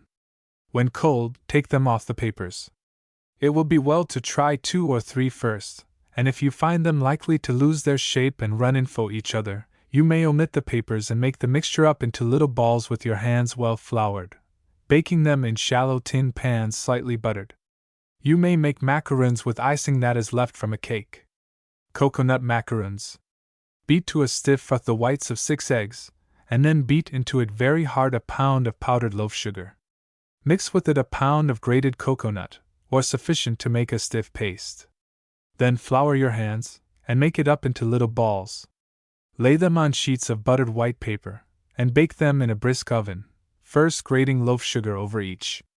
They will be done in a few minutes. Macarons may be made in a similar manner of pounded cream nuts, ground nuts, filberts, or English walnuts. White coconut cakes. Break up a coconut, peel and wash the pieces in cold water, and grate them. Mix in the milk of the nut, and some powdered loaf sugar, and then form the grated coconut into little balls upon sheets of white paper. Make them all of a regular and handsome form, and touch the top of each with a spot of red sugar sand. Do not bake them, but place them to dry for 24 hours, in a warm room where nothing is likely to disturb them. Coconut jumbles. Grate a large coconut. Rub half a pound of butter into a pound of sifted flour, and wet it with 3 beaten eggs, and a little rose water. Add by degrees the coconut, so as to form a stiff dough. Flour your hands and your paste hoard, and dividing the dough into equal portions, make the jumbles with your hands into long rolls, and then curl them round and join the ends so as to form rings. Grate loaf sugar over them, lay them in buttered pans, not so near as to run into each other, and bake them in a quick oven from 5 to 10 minutes. Common jumbles. Sift a pound of flour into a large pan. Cut up a pound of butter into a pound of powdered white sugar, and stir them to a cream. Beat 6 eggs till very light, and then pour them all at once into the pan of flour. Next add the butter and sugar, with a large tablespoonful of mixed mace and cinnamon, 2 grated nutmegs, and a teaspoonful of essence of lemon, or a wine glass of rose water. When all the ingredients are in, stir the mixture very hard with a broad knife. Having floured your hands and spread some flour on the pasteboard, make the dough into long rolls, all of equal size, and form them into rings by joining the 2 ends very nicely. Lay them on buttered tins, and bake them in a quick oven from 5 to 10 minutes. Grate sugar over them when cool. Apes. Rub a pound of fresh butter into 2 pounds of sifted flour, and mix in a pound of powdered white sugar, a grated nutmeg, a tablespoonful of powdered cinnamon, and 4 large tablespoonfuls of caraway seeds. Add a wine glass of rose water, and mix the whole with sufficient cold water to make it a stiff dough. Roll it out into a large sheet about 1/3 of an inch in thickness, and cut it into round cakes with a tin cutter or with the edge of a tumbler. Lay them in buttered pans, and bake them in a quick oven, rather hotter at the bottom than at the top, till they are of a very pale brown. White cup cake. Measure 1 large coffee cup of cream or rich milk, which, for this cake, is best when sour, 1 cup of fresh butter, 2 cups of powdered white sugar, and 4 cups of sifted flour. Stir the butter and sugar together till quite light, then by degrees add the cream, alternately with half the flour. Beat 5 eggs as light as possible, and stir them into the mixture, alternately with the remainder of the flour. Add a grated nutmeg and a large teaspoonful of powdered cinnamon, with 8 drops of oil of lemon. Lastly, stir in a very small teaspoonful of saleratus or pearl ash, melted in a little vinegar or lukewarm water. Having stirred the whole very hard, put it into little tins, set them in a moderate oven, and bake them about 20 minutes. Kisses. Powder a pound of the best loaf sugar. Beat to a strong froth the whites of 8 eggs, and when it is stiff enough to stand alone, beat into it the powdered sugar, a teaspoonful at a time, adding the juice of 2 lemons, or 10 drops of essence of lemon. Having beaten the whole very hard, drop it in oval or egg-shaped heaps upon sheets of white paper, smoothing them with the spoon and making them of a handsome and regular form. Place them in a moderate oven. If it is too cool they will not rise, but will flatten and run into each other, and bake them till colored of a very pale brown. Then take them off the papers very carefully, place 2 bottoms, or flat sides, together, so as to unite them in an oval ball, and lay them on their sides to cool. To manage them properly requires so much practice and dexterity that it is best, when practicable, to procure kisses from a confectioner's shop. Marmalade cake. Make a batter as for queen cake, and bake it in small tin rings on a griddle. Beat white of egg and powdered loaf sugar according to the preceding receipt, flavoring it with lemon. When the batter is baked into cakes, and they are quite cool, spread over each a thick layer of marmalade, and then heap on with a spoon tire icing or white of egg and sugar. Pile it high, and set the cakes in a moderate oven till the icing is colored of a very pale brown. Instead of small ones, you may bake the whole in 1 large cake. Secrets. Take glazed paper of different colors, and cut it into squares of equal size, fringing 2 sides of each. Have ready, burn almonds, chocolate nuts, and bonbons or sugar plums of various sorts, and put 1 in each paper with a folded slip containing 2 lines of verse, or what will be much more amusing, a conundrum with the answer. Twist the colored papers so as entirely to conceal their contents, leaving the fringe at each end. This is the most easy, but there are various ways of cutting and ornamenting these envelopes. Scotch cake. Rub 3/4 of a pound of butter into a pound of sifted flour, mix in a pound of powdered sugar, and a large tablespoonful of powdered cinnamon. Mix it into a dough with 3 well-beaten eggs. Roll it out into a sheet, cut it into round cakes, and bake them in a quick oven. They will require but a few minutes. Scotch queen cake. Melt a pound of butter by putting it into a skillet on hot coals. Then set it away to cool. Sift 1/4 of a peck of flour into a deep pan, and mix with it a pound of powdered sugar and a tablespoonful of powdered cinnamon and mace. Make a hole in the middle, put in the melted butter, and mix it with a knife till you have formed of the whole a lump of dough. If it is too stiff, moisten it with a little rose water. Do not knead it, but roll it out into a large oval sheet an inch thick. Cut it down the middle, and then across, so as to divide it into 4 cakes. Prick them with a fork, and crimp or scallop the edges neatly. Lay them in shallow pans, set them in a quick oven and bake them of a light brown. This cake will keep a week or 2. You may mix in with the dough half a pound of currants, picked, washed, and dried. Honey cakes. Take a quart of strained honey, half a pound of fresh butter, and a small teaspoonful of pearlash dissolved in a wine glass of water. Add by degrees as much sifted flour as will make a stiff paste. Work the whole well together. Roll it out about half an inch thick. Cut it into cakes with the edge of a tumbler or with a tin cake cutter. Lay them on buttered tins and bake them with rather a brisk fire, but see that they do not burn. Wafer cakes. Mix together half a pound of powdered sugar and a quarter of a pound of butter, and add to them 6 beaten eggs. Then beat the whole very light, stirring into it as much sifted flour as will make a stiff batter, a powdered nutmeg, and a teaspoonful of cinnamon, and 8 drops of oil of lemon, or a tablespoonful of rose water. The batter must be very smooth when it is done, and without a single lump. Heat your wafer iron on both sides by turning it in the fire, but do not allow it to get too hot. Grease the inside with butter tied in a rag. This must be repeated previous to the baking of every cake, and put in the batter, allowing to each wafer 2 large tablespoonfuls, taking care not to stir up the batter. Close the iron, and when one side is baked, turn it on the other. Open it occasionally to see if the wafer is doing well. This should be colored of a light brown. Take them out carefully with a knife. Strew them with powdered sugar, and roll them up while warm, round a smooth stick, withdrawing it when they grow cold. They are best the day after they are baked. If you are preparing for company, fill up the hollow of the wafers with whipped cream, and stop up the 2 ends with preserved strawberries, or with any other small sweetmeat. Wonders or crullers. Rub half a pound of butter into 2 pounds of sifted flour, mixing in 3/4 of a pound of powdered sugar. Add a teaspoonful of powdered cinnamon, and a grated nutmeg, with a large tablespoonful of rose water. Beat 6 eggs very light, and stir them into the mixture. Mix it with a knife into a soft paste. Then put it on the pasteboard, and roll it out into a sheet an inch thick. If you find it too soft, knead in a little more flour, and roll it out over again. Cut it into long slips with a jagging iron, or with a sharp knife, and twist them into various fantastic shapes. Have ready on hot coals a skillet of boiling lard. Put in the crullers and fry them of a light brown, turning them occasionally by means of a knife and fork. Take them out one by one on a perforated skimmer, that the lard may drain off through the holes. Spread them out on a large dish, and when cold grate white sugar over them. They will keep a week or more. Dough nuts. Take 2 deep dishes, and sift 3/4 of a pound of flour into each. Make a hole in the center of one of them, and pour in a wine glass of the best brewer's yeast.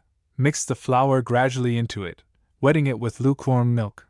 Cover it, and set it by the fire to rise for about 2 hours. This is setting a sponge. In the meantime, cut up 5 ounces of butter into the other dish of flour, and rub it fine with your hands. Add half a pound of powdered sugar, a teaspoonful of powdered cinnamon, a grated nutmeg, a tablespoonful of rose water, and a half pint of milk. Beat 3 eggs very light, and stir them hard into the mixture. Then when the sponge is perfectly light, add it to the other ingredients, mixing them all thoroughly with a knife. Cover it, and set it again by the fire for another hour. When it is quite light, flour your pasteboard, turn out the lump of dough, and cut it into thick diamond-shaped cakes with a jagging iron. If you find the dough so soft as to be unmanageable, mix in a little more flour, but not else. Have ready a skillet of boiling lard. Put the doughnuts into it, and fry them brown, and when cool grate loaf sugar over them. They should be eaten quite fresh, as next day they will be tough and heavy, therefore it is best to make no more than you want for immediate use. The New York Ole Cokes are doughnuts with currants and raisins in them. Waffles. Put 2 pints of rich milk into separate pans. Cut up and melt in one of them 1/4 pound of butter, warming it slightly. Then, when it is melted, stir it about, and set it away to cool.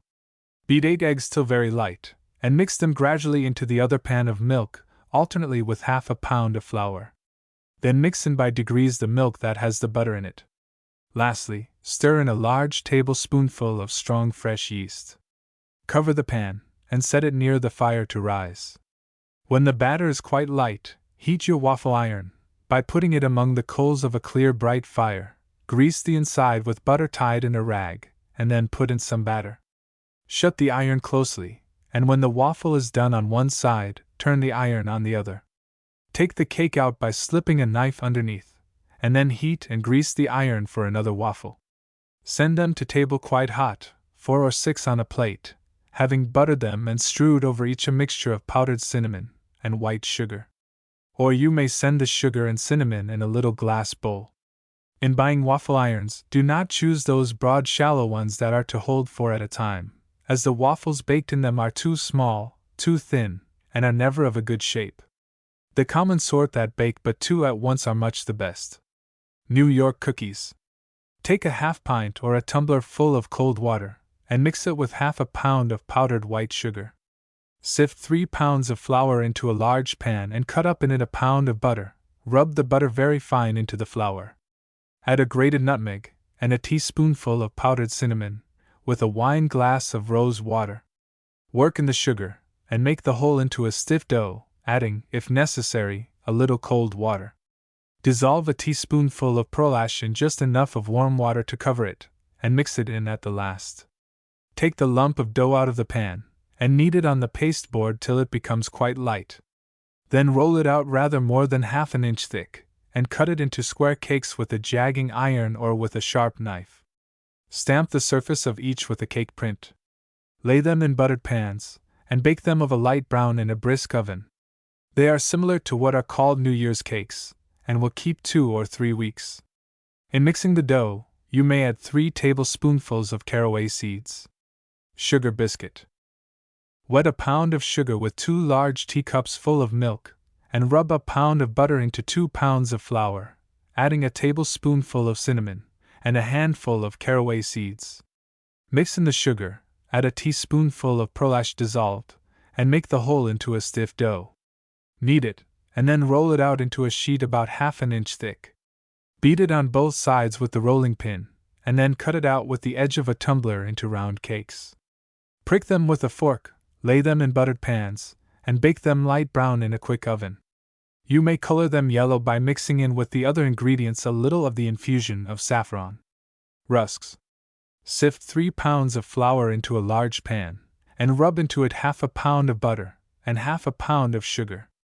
Beat 2 eggs very light, and stir them into a pint and a half of milk, adding 2 tablespoonfuls of rose water, and 3 tablespoonfuls of the best and strongest yeast.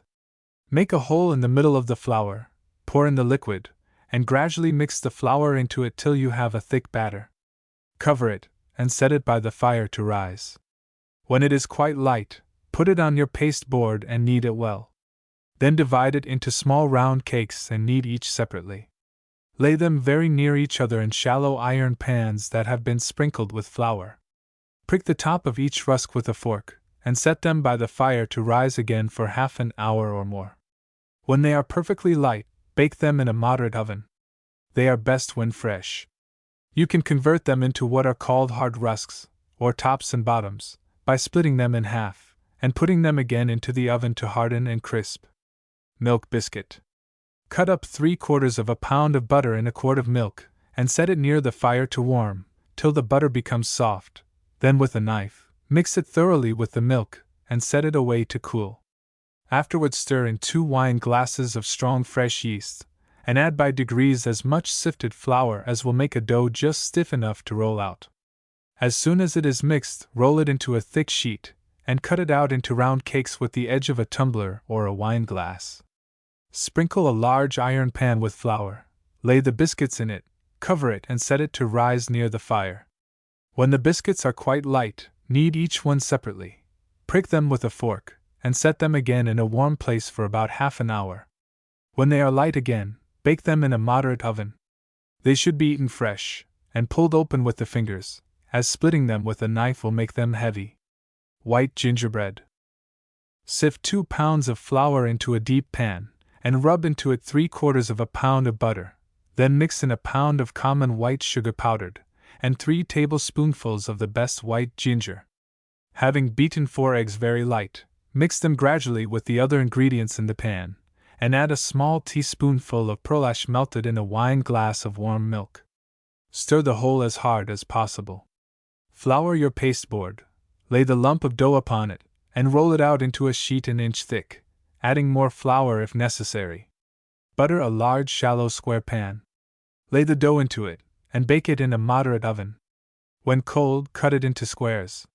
Or you may cut it out into separate cakes with a jagging iron, previous to baking.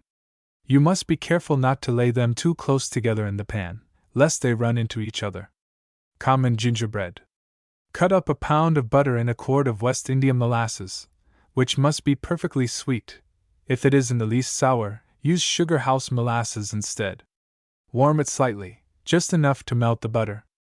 Crush with the rolling pin, on the pasteboard, half a pound of brown sugar, and add it by degrees to the molasses and butter.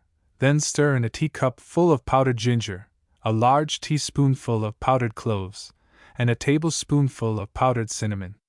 Add gradually sufficient flour to make a dough stiff enough to roll out easily, and lastly, a small teaspoonful of pearl ash melted in a little warm water.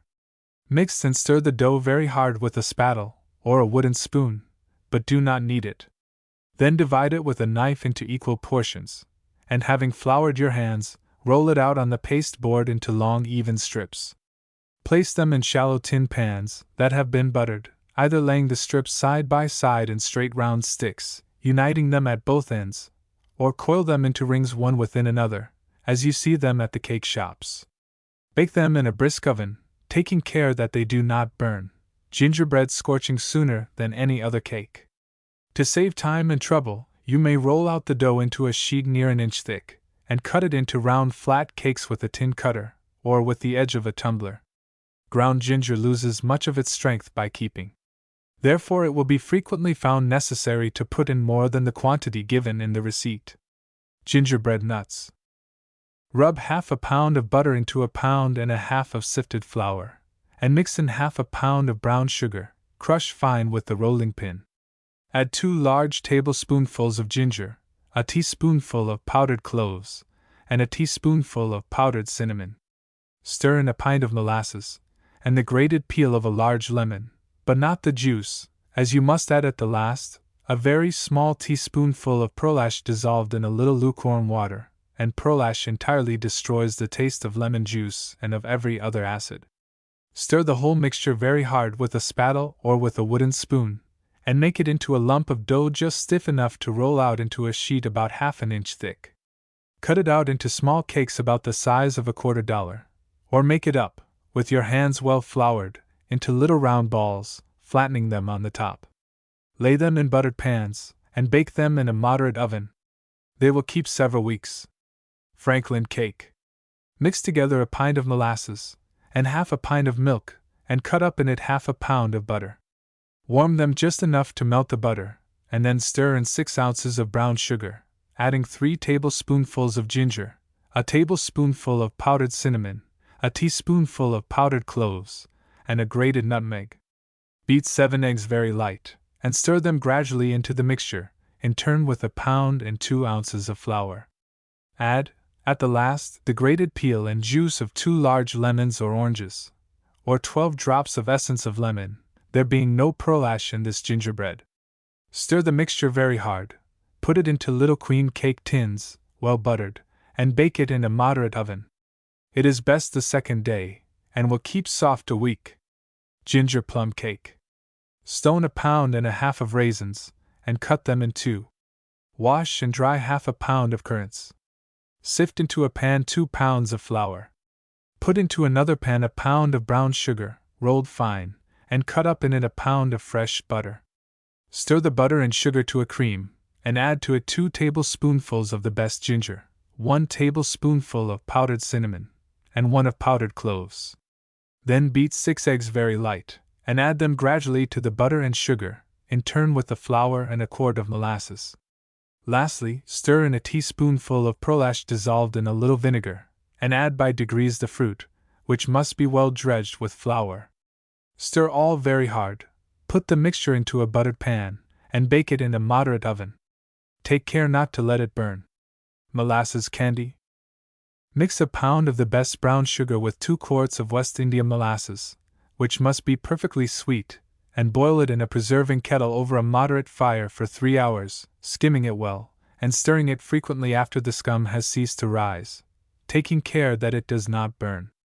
Have ready the grated rind and the juice of 3 lemons, and stir them into the molasses after it has boiled about 2 hours and a half, or you may substitute a large teaspoonful of strong essence of lemon. The flavor of the lemon will all be boiled out if it is put in too soon.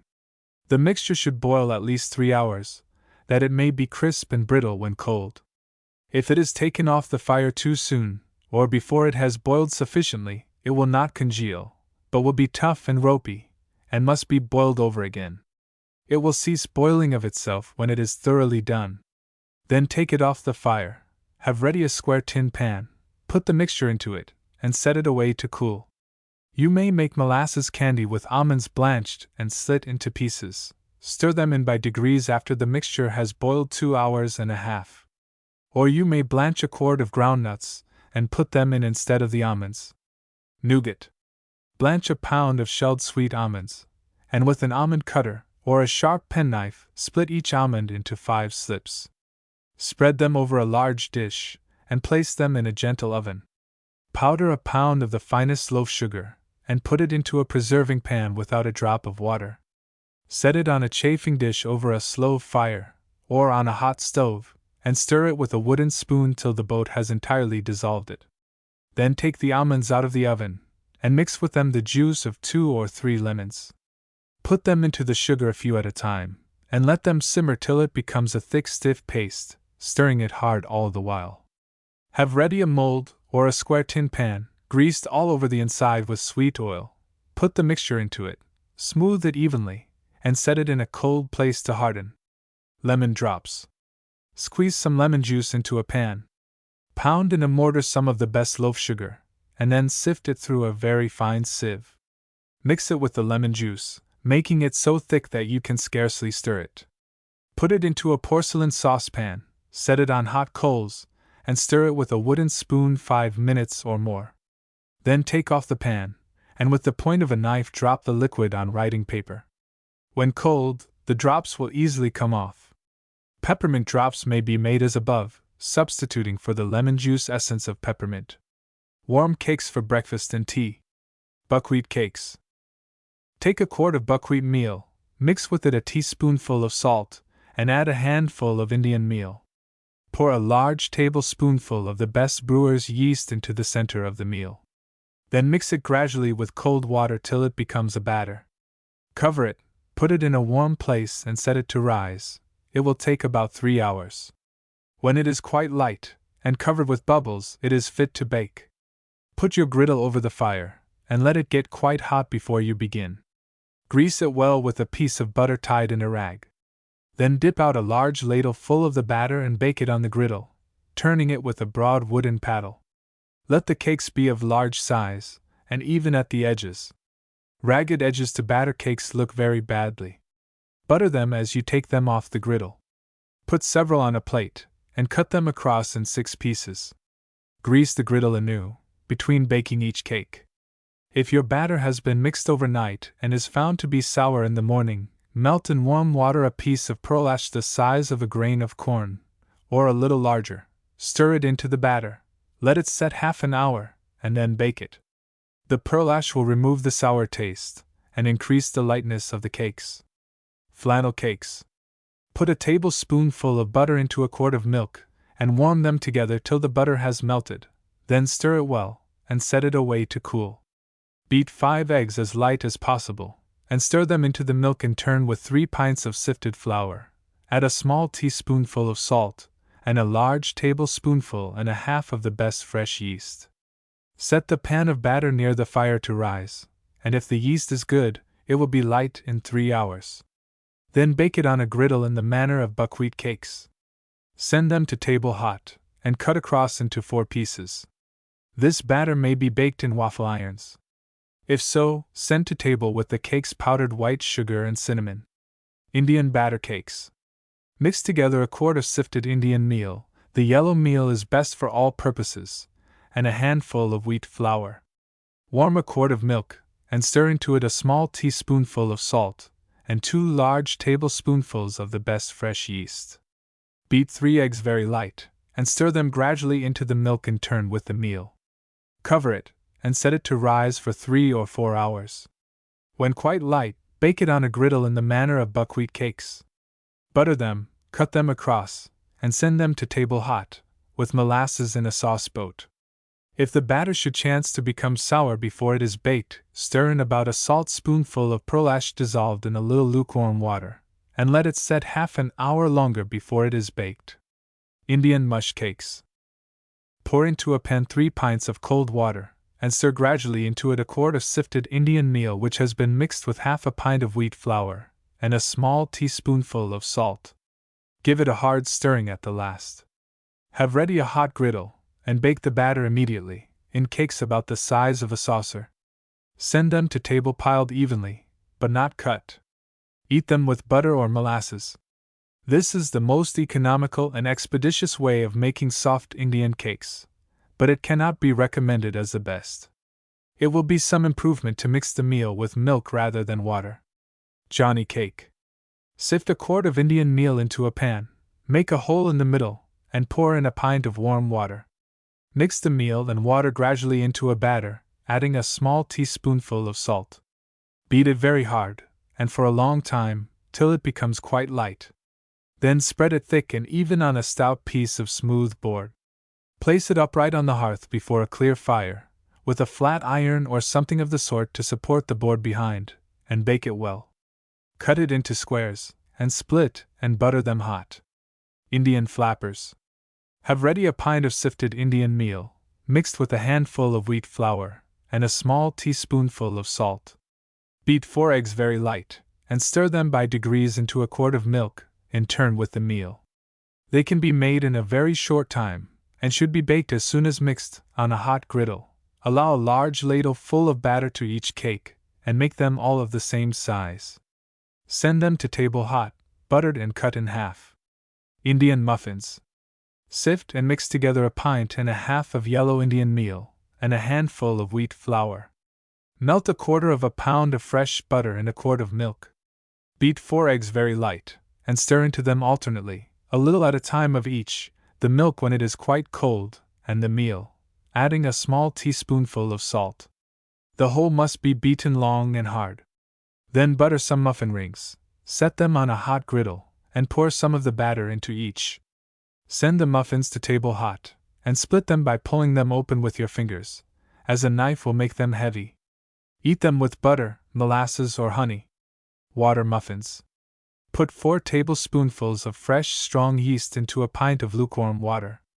Add a little salt, about a small teaspoonful, then stir in gradually as much sifted flour as will make a thick batter. Cover the pan, and set it in a warm place to rise. When it is quite light, and your griddle is hot, grease and set your muffin rings on it, having first buttered them round the inside. Dip out a ladle full of the batter for each ring, and bake them over a quick fire. Send them to table hot, and split them by pulling open with your hands. Common muffins. Having melted 3 tablespoonfuls of fresh butter in 3 pints of warm milk, set it away to cool. Then beat 3 eggs as light as possible, and stir them gradually into the milk when it is quite cold, adding a teaspoonful of salt. Stir in by degrees enough of sifted flour to make a batter as thick as you can conveniently beat it, and lastly, add 2 tablespoonfuls of strong fresh yeast from the brewery. Cover the batter and set it in a warm place to rise. It should be light in about 3 hours. Having heated your griddle, grease it with some butter tied in a rag, grease your muffin rings round the inside, and set them on the griddle. Take some batter out of the pan with a ladle or a large spoon, pour it lightly into the rings, and bake the muffins of a light brown. When done, break or split them open with your fingers, butter them and send them to table hot. Soda biscuits. Melt half a pound of butter in a pint of warm milk, adding a teaspoonful of soda, and stir in by degrees half a pound of sugar. Then sift into a pan 2 pounds of flour. Make a hole in the middle, pour in the milk, and mix it with the flour into a dough. Put it on your paste board, and knead it long and hard till it becomes very light. Roll it out into a sheet half an inch thick. Cut it into little round cakes with the top of a wine glass, or with a tin cutter of that size. Prick the tops, lay them on tins sprinkled with flour, or in shallow iron pans, and bake them of a light brown in a quick oven. They will be done in a few minutes. These biscuits keep very well. A Sally Lunn. This cake is called after the inventress. Sift into a pan 1.5 pounds of flour.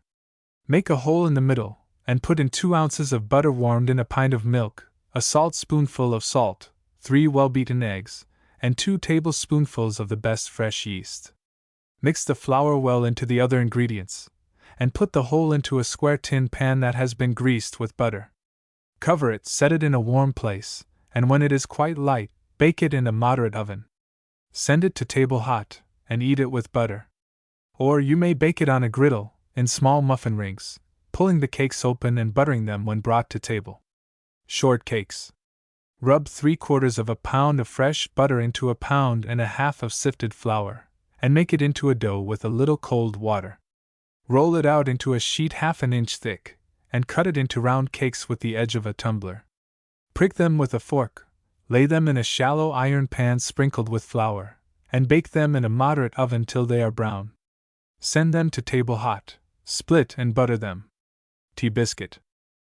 Melt 1/4 pound of fresh butter in a quart of warm milk, and add a saltspoonful of salt. Sift 2 pounds of flour into a pan, make a hole in the center, and put in 3 tablespoonfuls of the best brewer's yeast.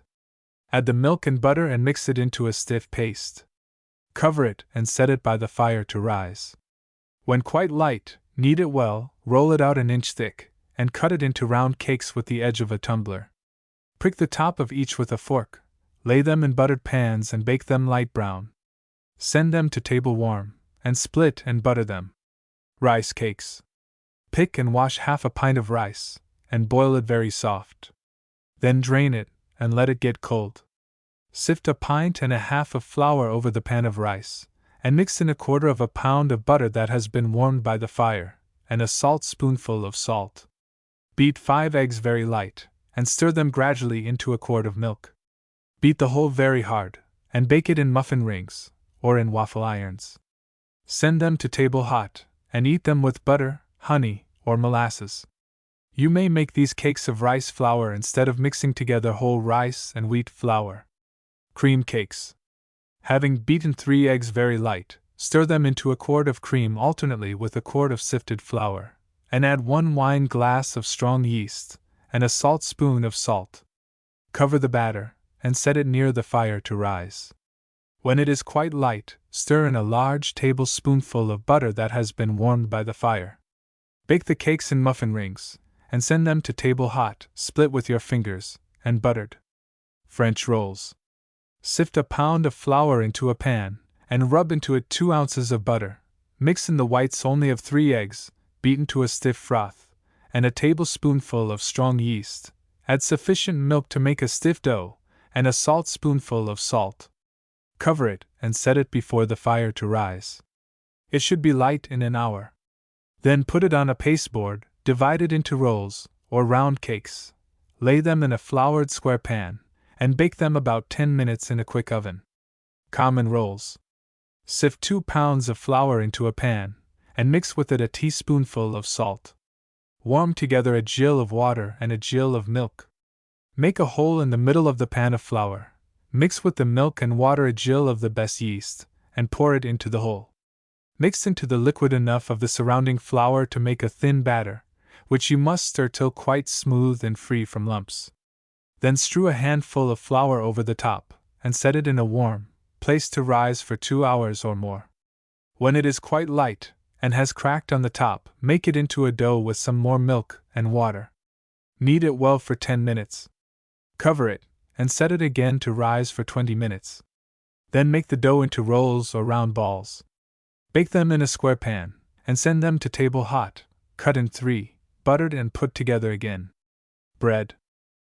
Take 1 peck or 2 gallons of fine wheat flour, and sift it into a kneading trough, or into a small clean tub, or a large, broad earthen pan, and make a deep hole in the middle of the heap of flour, to begin the process by what is called setting a sponge. Have ready half a pint of warm water, which in summer should be only lukewarm, but even in winter it must not be hot or boiling, and stir it well into half a pint of strong fresh yeast. If the yeast is homemade, you must use from 3/4 to a whole pint winky face, then pour it into the hole in the middle of the flour. With a spoon work in the flour round the edges of the liquid, so as to bring in by degrees sufficient flour to form a thin batter, which must be well stirred about, for a minute or 2. Then take a handful of flour, and scatter it thinly over the top of this batter, so as to cover it entirely. Lay a warmed cloth over the whole, and set it to rise in a warm place. In winter put it nearer the fire than in summer. When the batter has risen so as to make cracks in the flour on the top, scatter over it 3 or 4 tablespoonfuls, not more, of fine salt, and begin to form the whole mass into a dough, commencing round the hole containing the batter, and pouring as much soft water as is necessary to make the flour mix with the batter. The water must never be more than lukewarm.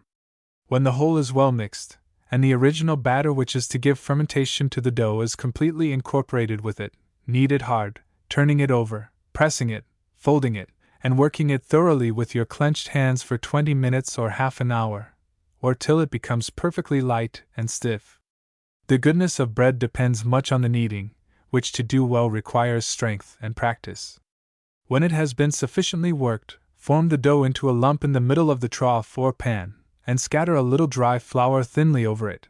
Then cover it, and set it again in a warm place to undergo a farther fermentation, for which, if all has been done rightly, about 20 minutes or half an hour will be sufficient. The oven should be hot by the time the dough has remained 20 minutes in the lump. If it is a brick oven, it should be heated by faggots or small light wood, allowed to remain until burnt down into coals. When the bread is ready, clear out the coals, and sweep and wipe the floor of the oven clean. Introduce nothing wet into the oven, as it may crack the bricks when they are hot. Try the heat of the bottom by throwing in some flour, and if it scorches and burns black, do not venture to put in the bread till the oven has had time to become cooler. Put the dough on the pasteboard, which must be sprinkled with flour, and divide it into loaves, forming them of a good shape. Place them in the oven, and close up the door, which you may open once or twice to see how the bread is going on. The loaves will bake in from 2 hours and a half to 3 hours, or more, according to their size. When the loaves are done, wrap each in a clean coarse towel, and stand them up on end to cool slowly. It is a good way to have the cloths previously made damp by sprinkling them plentifully with water, and letting them lie a while rolled up tightly. This will make the crust of the bread less dry and hard. Bread should be kept always wrapped in a cloth, and covered from the air in a box or basket with a close lid. Unless you have other things to bake at the same time, it is not worth while to heat a brick oven for a small quantity of bread.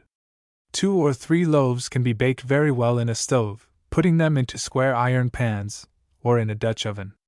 Footnote: if you bake bread in a Dutch oven, take off the lid when the loaf is done, and let it remain in the oven uncovered for a quarter of an hour. If the bread has been mixed overnight, which should never be done in warm weather, and is found, on tasting it, to be sour in the morning, melt a teaspoonful of pearl ash in a little milk-warm water, and sprinkle it over the dough. Let it set half an hour, and then knead it. This will remove the acidity, and rather improve the bread in lightness. If dough is allowed to freeze, it is totally spoiled. All bread that is sour, heavy, or ill-baked is not only unpalatable, but extremely unwholesome, and should never be eaten. These accidents so frequently happen when bread is made at home by careless, unpracticed, or incompetent persons, that families who live in cities or towns will generally risk less and save more, by obtaining their bread from a professional baker. If you like a little Indian in your wheat bread, prepare rather a larger quantity of warm water for setting the sponge, stirring into the water, while it is warming, enough of sifted Indian meal to make it like thin gruel. Warm water that has had pumpkin boiled in it is very good for bread. Strong fresh yeast from the brewery should always be used in preference to any other. If the yeast is homemade, or not very strong and fresh, double or treble the quantity mentioned in the receipt will be necessary to raise the bread. On the other hand, if too much yeast is put in, the bread will be disagreeably bitter. Footnote: if you are obliged from its want of strength to put in a large quantity of yeast, mix with it 2 or 3 handfuls of bran, add the warm water to it, and then strain it through a sieve or cloth. Or you may correct the bitterness by putting in a few bits of charcoal and then straining it. You may take off a portion of the dough that has been prepared for bread, make it up into little round cakes or rolls, and bake them for breakfast or tea. Bran bread. Sift into a pan 3 quarts of unbolted wheat meal. Stir a gill of strong yeast, and a gill of molasses into a quart of soft water, which must be warm but not hot, and add a small teaspoonful of pearl ash, or saleratus. Make a hole in the heap of flour, pour in the liquid, and proceed in the usual manner of making bread. This quantity may be made into 2 loaves. Bran bread is considered very wholesome, and is recommended to persons afflicted with dyspepsia. Rye and Indian bread. Sift 2 quarts of rye, and 2 quarts of Indian meal, and mix them well together. Boil 3 pints of milk, pour it boiling hot upon the meal, add 2 teaspoonfuls of salt, and stir the whole very hard. Let it stand till it becomes of only a lukewarm heat, and then stir in half a pint of good fresh yeast. If from the brewery and quite fresh, a smaller quantity will suffice. Knead the mixture into a stiff dough, and set it to rise in a pan. Cover it with a thick cloth that has been previously warmed, and set it near the fire. When it is quite light, and has cracked all over the top, make it into 2 loaves, put them into a moderate oven, and bake them 2 hours and a half. Common yeast. Put a large handful of hops into 2 quarts of boiling water, which must then be set on the fire again, and boiled 20 minutes with the hops. Have ready in a pan 3 pints of sifted flour, strain the liquid, and pour half of it on the flour. Let the other half stand till it becomes cool, and then mix it gradually into the pan with the flour, and then stir into it half a pint of good strong yeast, fresh from the brewery if possible. If not, use some that was left of the last making. You may increase the strength by stirring into your yeast before you bottle it 4 or 5 large teaspoonfuls of brown sugar, or as many tablespoonfuls of molasses. Put it into clean bottles, and cork them loosely till the fermentation is over. Next morning put in the corks tightly, and set the bottles in a cold place. When you are going to bottle the yeast, it will be an improvement to place 2 or 3 raisins at the bottom of each bottle. It is best to make yeast very frequently, as, with every precaution, it will scarcely keep good a week, even in cold weather. If you are apprehensive of its becoming sour, put into each bottle a lump of pearl ash the size of a hazelnut. Bran yeast. Mix a pint of wheat bran, and a handful of hops with a quart of water, and boil them together about 20 minutes. Then strain it through a sieve into a pan.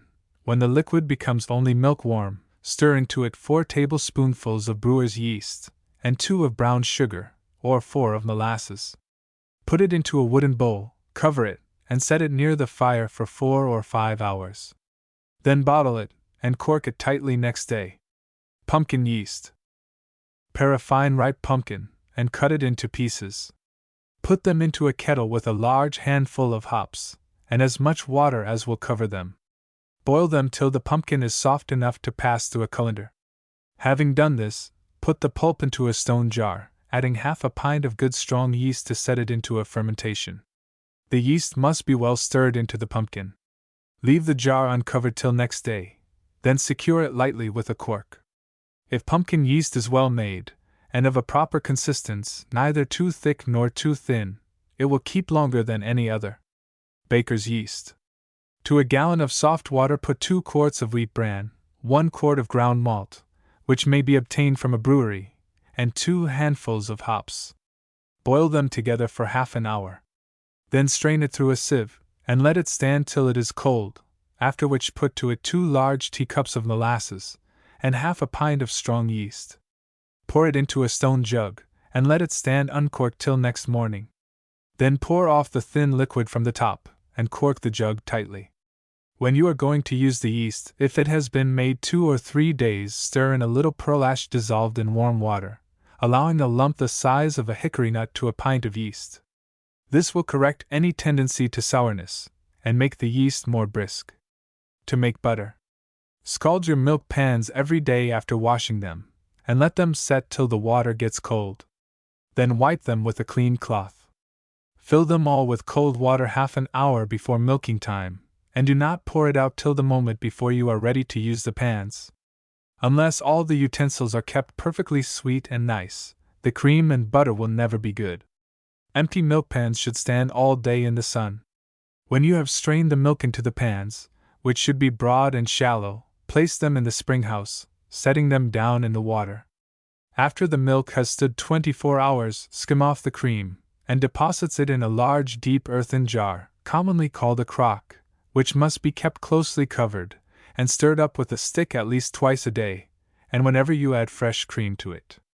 This stirring is to prevent the butter from being injured by the skin that will gather over the top of the cream. You should churn at least twice a week, for if the cream is allowed to stand too long, the butter will inevitably have an odd taste. Add to the cream the strippings of the milk. Butter of only 2 or 3 days gathering is the best. With 4 or 5 good cows, you may easily manage to have a churning every 3 days. If your dairy is on a large scale, churn every 2 days. Have your churn very clean, and rinse and cool it with cold water. A barrel churn is best, though a small upright one, worked by a staff or dash, will do very well where there are but 1 or 2 cows. Strain the cream from the crock into the churn, and put on the lid. Move the handle slowly in warm weather, as churning too fast will make the butter soft. When you find that the handle moves heavily and with great difficulty, the butter has come, that is, it has separated from the thin fluid and gathered into a lump, and it then is not necessary to churn any longer. Take it out with a wooden ladle, and put it into a small tub or pail. Squeeze and press it hard with the ladle, to get out all that remains of the milk. Add a little salt, and then squeeze and work it for a long time. If any of the milk is allowed to remain in, it will speedily turn sour and spoil the butter. Set it away in a cool place for 3 hours, and then work it over again. Footnote: a marble slab or table will be found of great advantage in working and making up butter. Wash it in cold water, weigh it, make it up into separate pounds, smoothing and shaping it, and clap each pound on your wooden butter print, dipping the print every time in cold water. Spread a clean linen cloth on a bench in the spring house, place the butter on it, and let it set till it becomes perfectly hard. Then wrap each pound in a separate piece of linen that has been dipped in cold water. Pour the buttermilk into a clean crock, and place it in the spring house, with a saucer to dip it out with. Keep the pot covered. The buttermilk will be excellent the first day, but afterwards it will become too thick and sour. Winter buttermilk is never very palatable. Before you put away the churn, wash and scald it well, and the day that you use it again, keep it for an hour or more filled with cold water. In cold weather, churning is a much more tedious process than in summer, as the butter will be longer coming. It is best then to have the churn in a warm room, or near the fire. If you wish to prepare the butter for keeping a long time, take it after it has been thoroughly well made, and pack it down tightly into a large jar. You need not in working it add more salt than if the butter was to be eaten immediately, but preserve it by making a brine of fine salt, dissolved in water. The brine must be strong enough to bear up an egg on the surface without sinking. Strain the brine into the jar, so as to be about 2 inches above the butter. Keep the jar closely covered, and set it in a cool place. When you want any of the butter for use, take it off evenly from the top, so that the brine may continue to cover it at a regular depth. This receipt for making butter is according to the method in use at the best farmhouses in Pennsylvania, and if exactly followed will be found very good. The badness of butter is generally owing to carelessness or mismanagement, to keeping the cream too long without churning, to want of cleanliness in the utensils, to not taking the trouble to work it sufficiently, or to the practice of salting it so profusely as to render it unpleasant to the taste, and unfit for cakes or pastry. All these causes of bad butter are inexcusable, and can easily be avoided.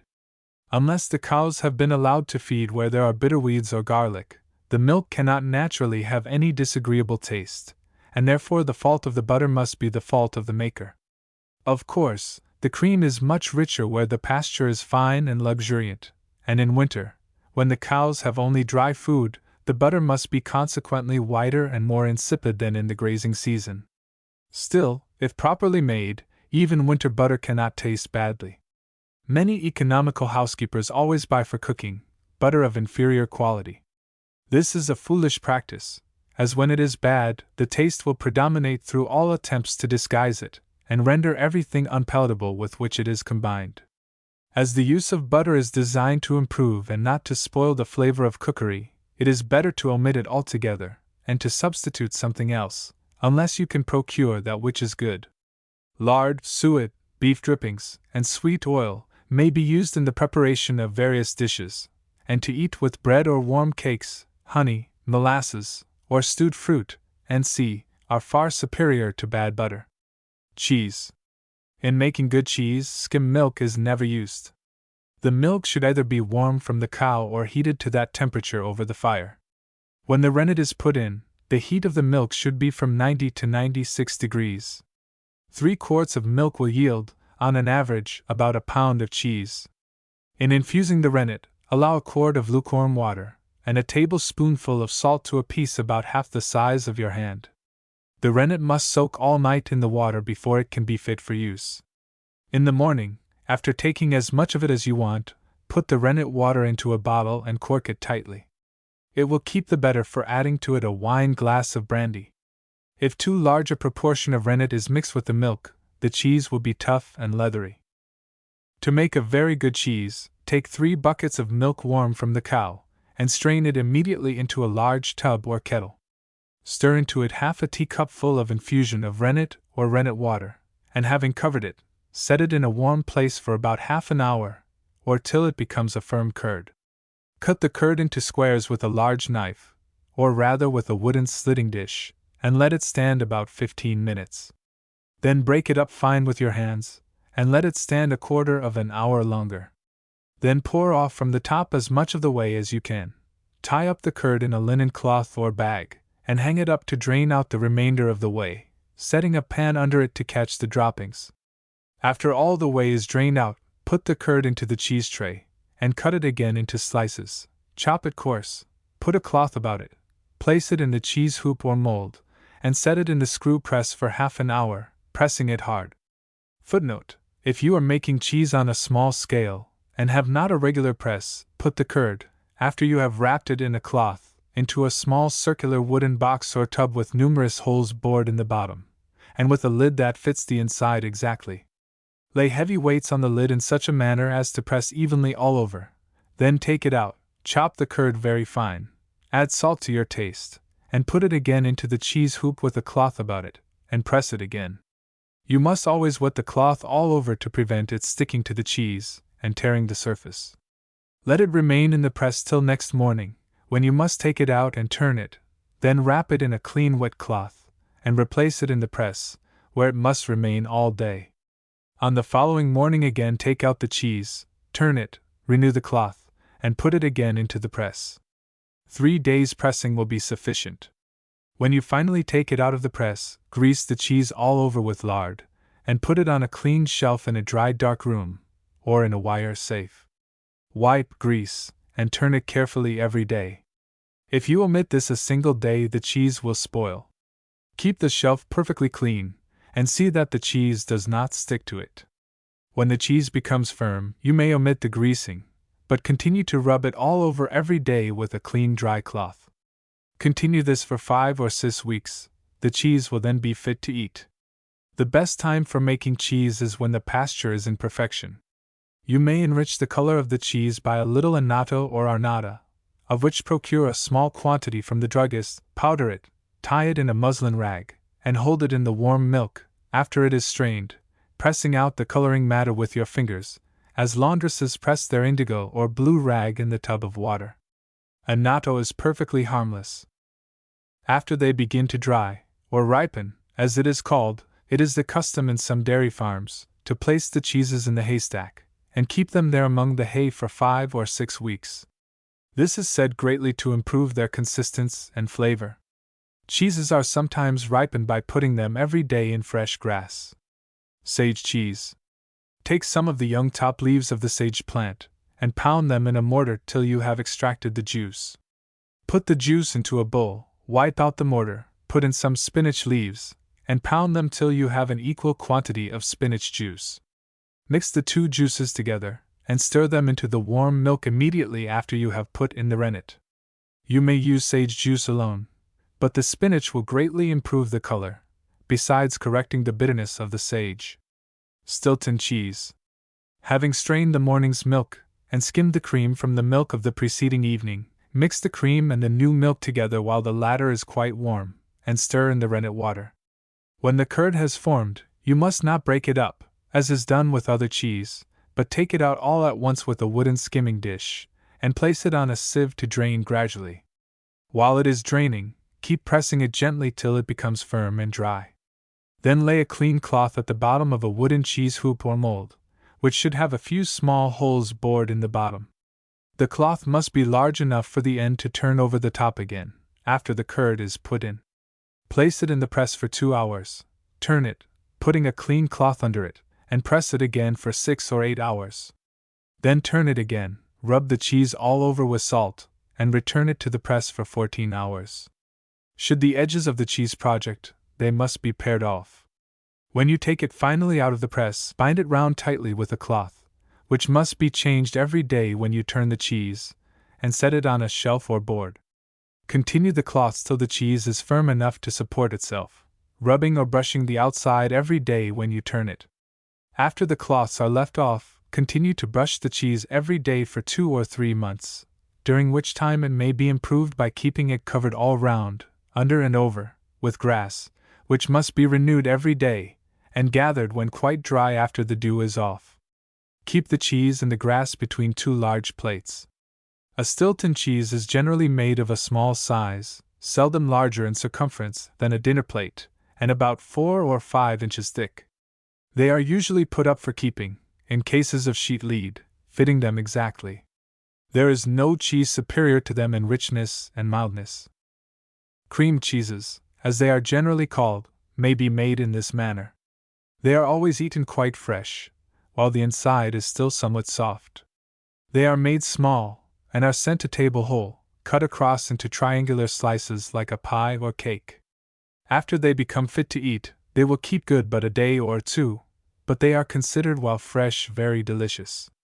Cottage cheese. This is that preparation of milk vulgarly called smear case.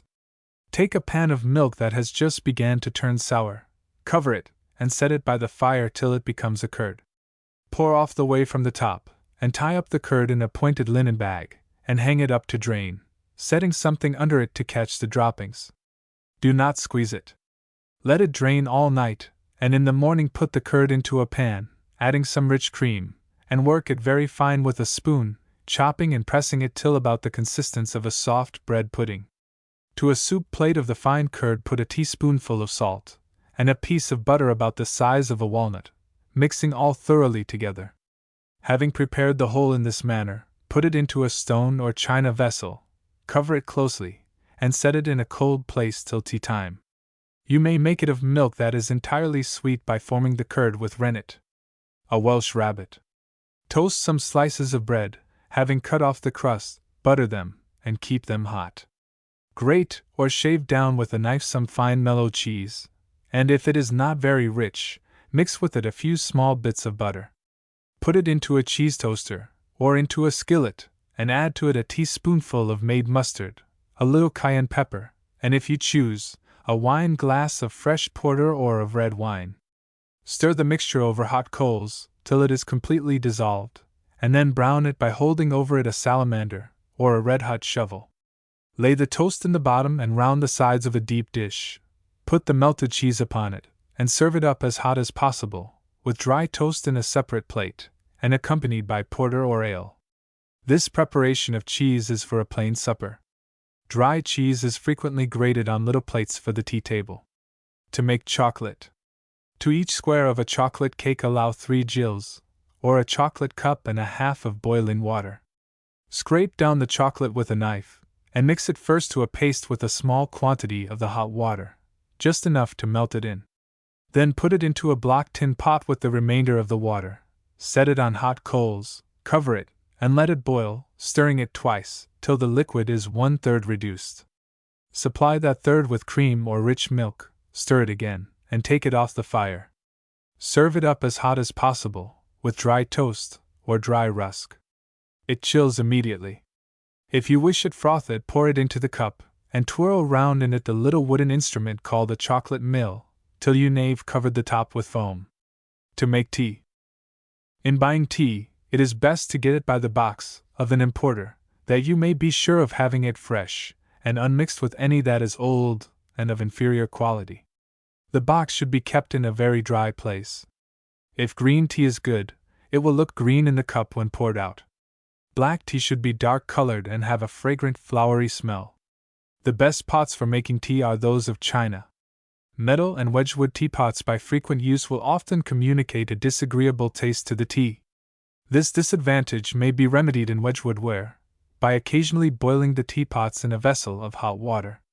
In preparing to make tea, let the pot be twice scalded from the tea kettle, which must be boiling hard at the moment the water is poured on the tea, otherwise it will be weak and insipid, even when a large quantity is put in.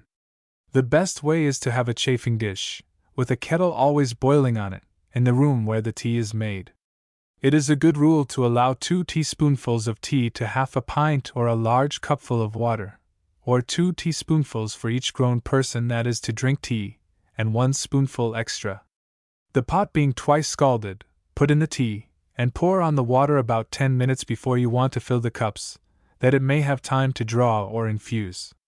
Have hot water in another pot, to weaken the cups of those that like it so. That the second course of cups may be as strong as the first, put some tea into a cup just before you sit down to table, pour on it a very little boiling water, just enough to cover it, set a saucer over it to keep in the steam, and let it infuse till you have filled all the first cups, then add it to that already in the teapot, and pour in a little boiling water from the kettle. Except that it is less convenient for a large family, a kettle on a chafing dish is better than an urn, as the water may be kept longer boiling. In making black tea, use a larger quantity than of green, as it is of a much weaker nature. The best black teas in general use are Pekoe and Pao Chong. The best green teas are Imperial, Young Hyson, and Gunpowder. To make coffee. The manner in which coffee is roasted is of great importance to its flavor. If roasted too little, it will be weak and insipid. If too much, the taste will be bitter and unpleasant. To have it very good, it should be roasted immediately before it is made, doing no more than the quantity you want at that time. It loses much of its strength by keeping, even in 24 hours after roasting. It should on no consideration be ground till directly before it is made. Every family should be provided with a coffee roaster, which is an iron cylinder to stand before the fire, and is either turned by a handle, or wound up like a jack to go of itself. If roasted in an open pot or pan, much of the flavor evaporates in the process.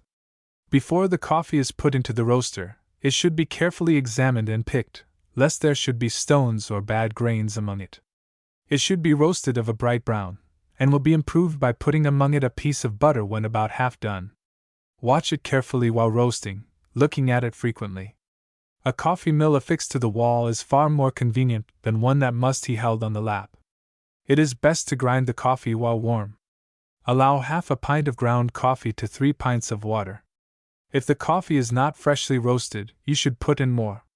Put the water into the tin coffee pot, and set it on hot coals. When it boils, put in the coffee, a spoonful at a time, stirring it between each spoonful, and add 2 or 3 chips of isinglass, or the white of an egg.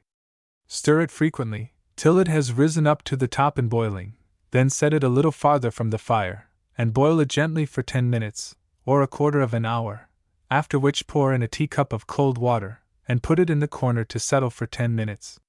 Scald your silver or china pot, and transfer the coffee to it, carefully pouring it off from the grounds so as not to disturb them.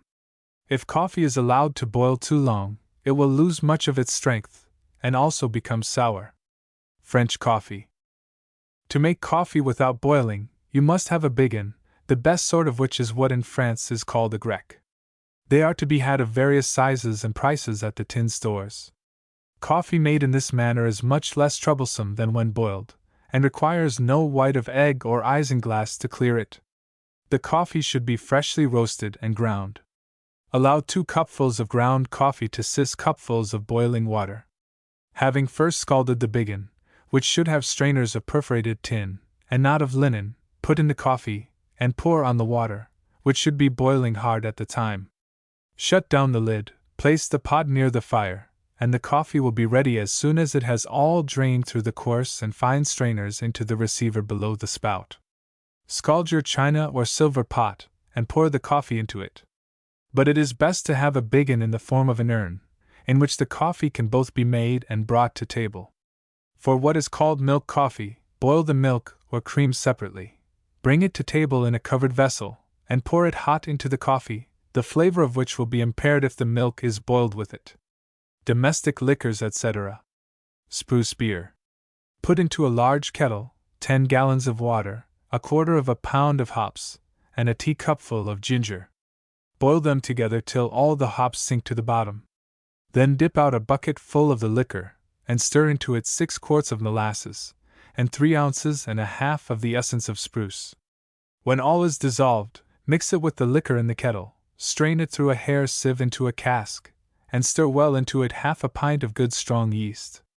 Let it ferment a day or 2, then bung up the cask, and you may bottle the beer the next day. It will be fit for use in a week. For the essence of spruce, you may substitute 2 pounds of the outer sprigs of the spruce fir, boiled 10 minutes in the liquor. To make spruce beer for present use, and in a smaller quantity, boil a handful of hops in 2 gallons and a half of water, till they fall to the bottom, then strain the water, and when it is lukewarm, stir into it a tablespoonful of ground white ginger, a pint of molasses, a tablespoonful of essence of spruce, and 1/2 pint of yeast. Mix the whole well together in a stone jug, and let it ferment for a day and a half, or 2 days.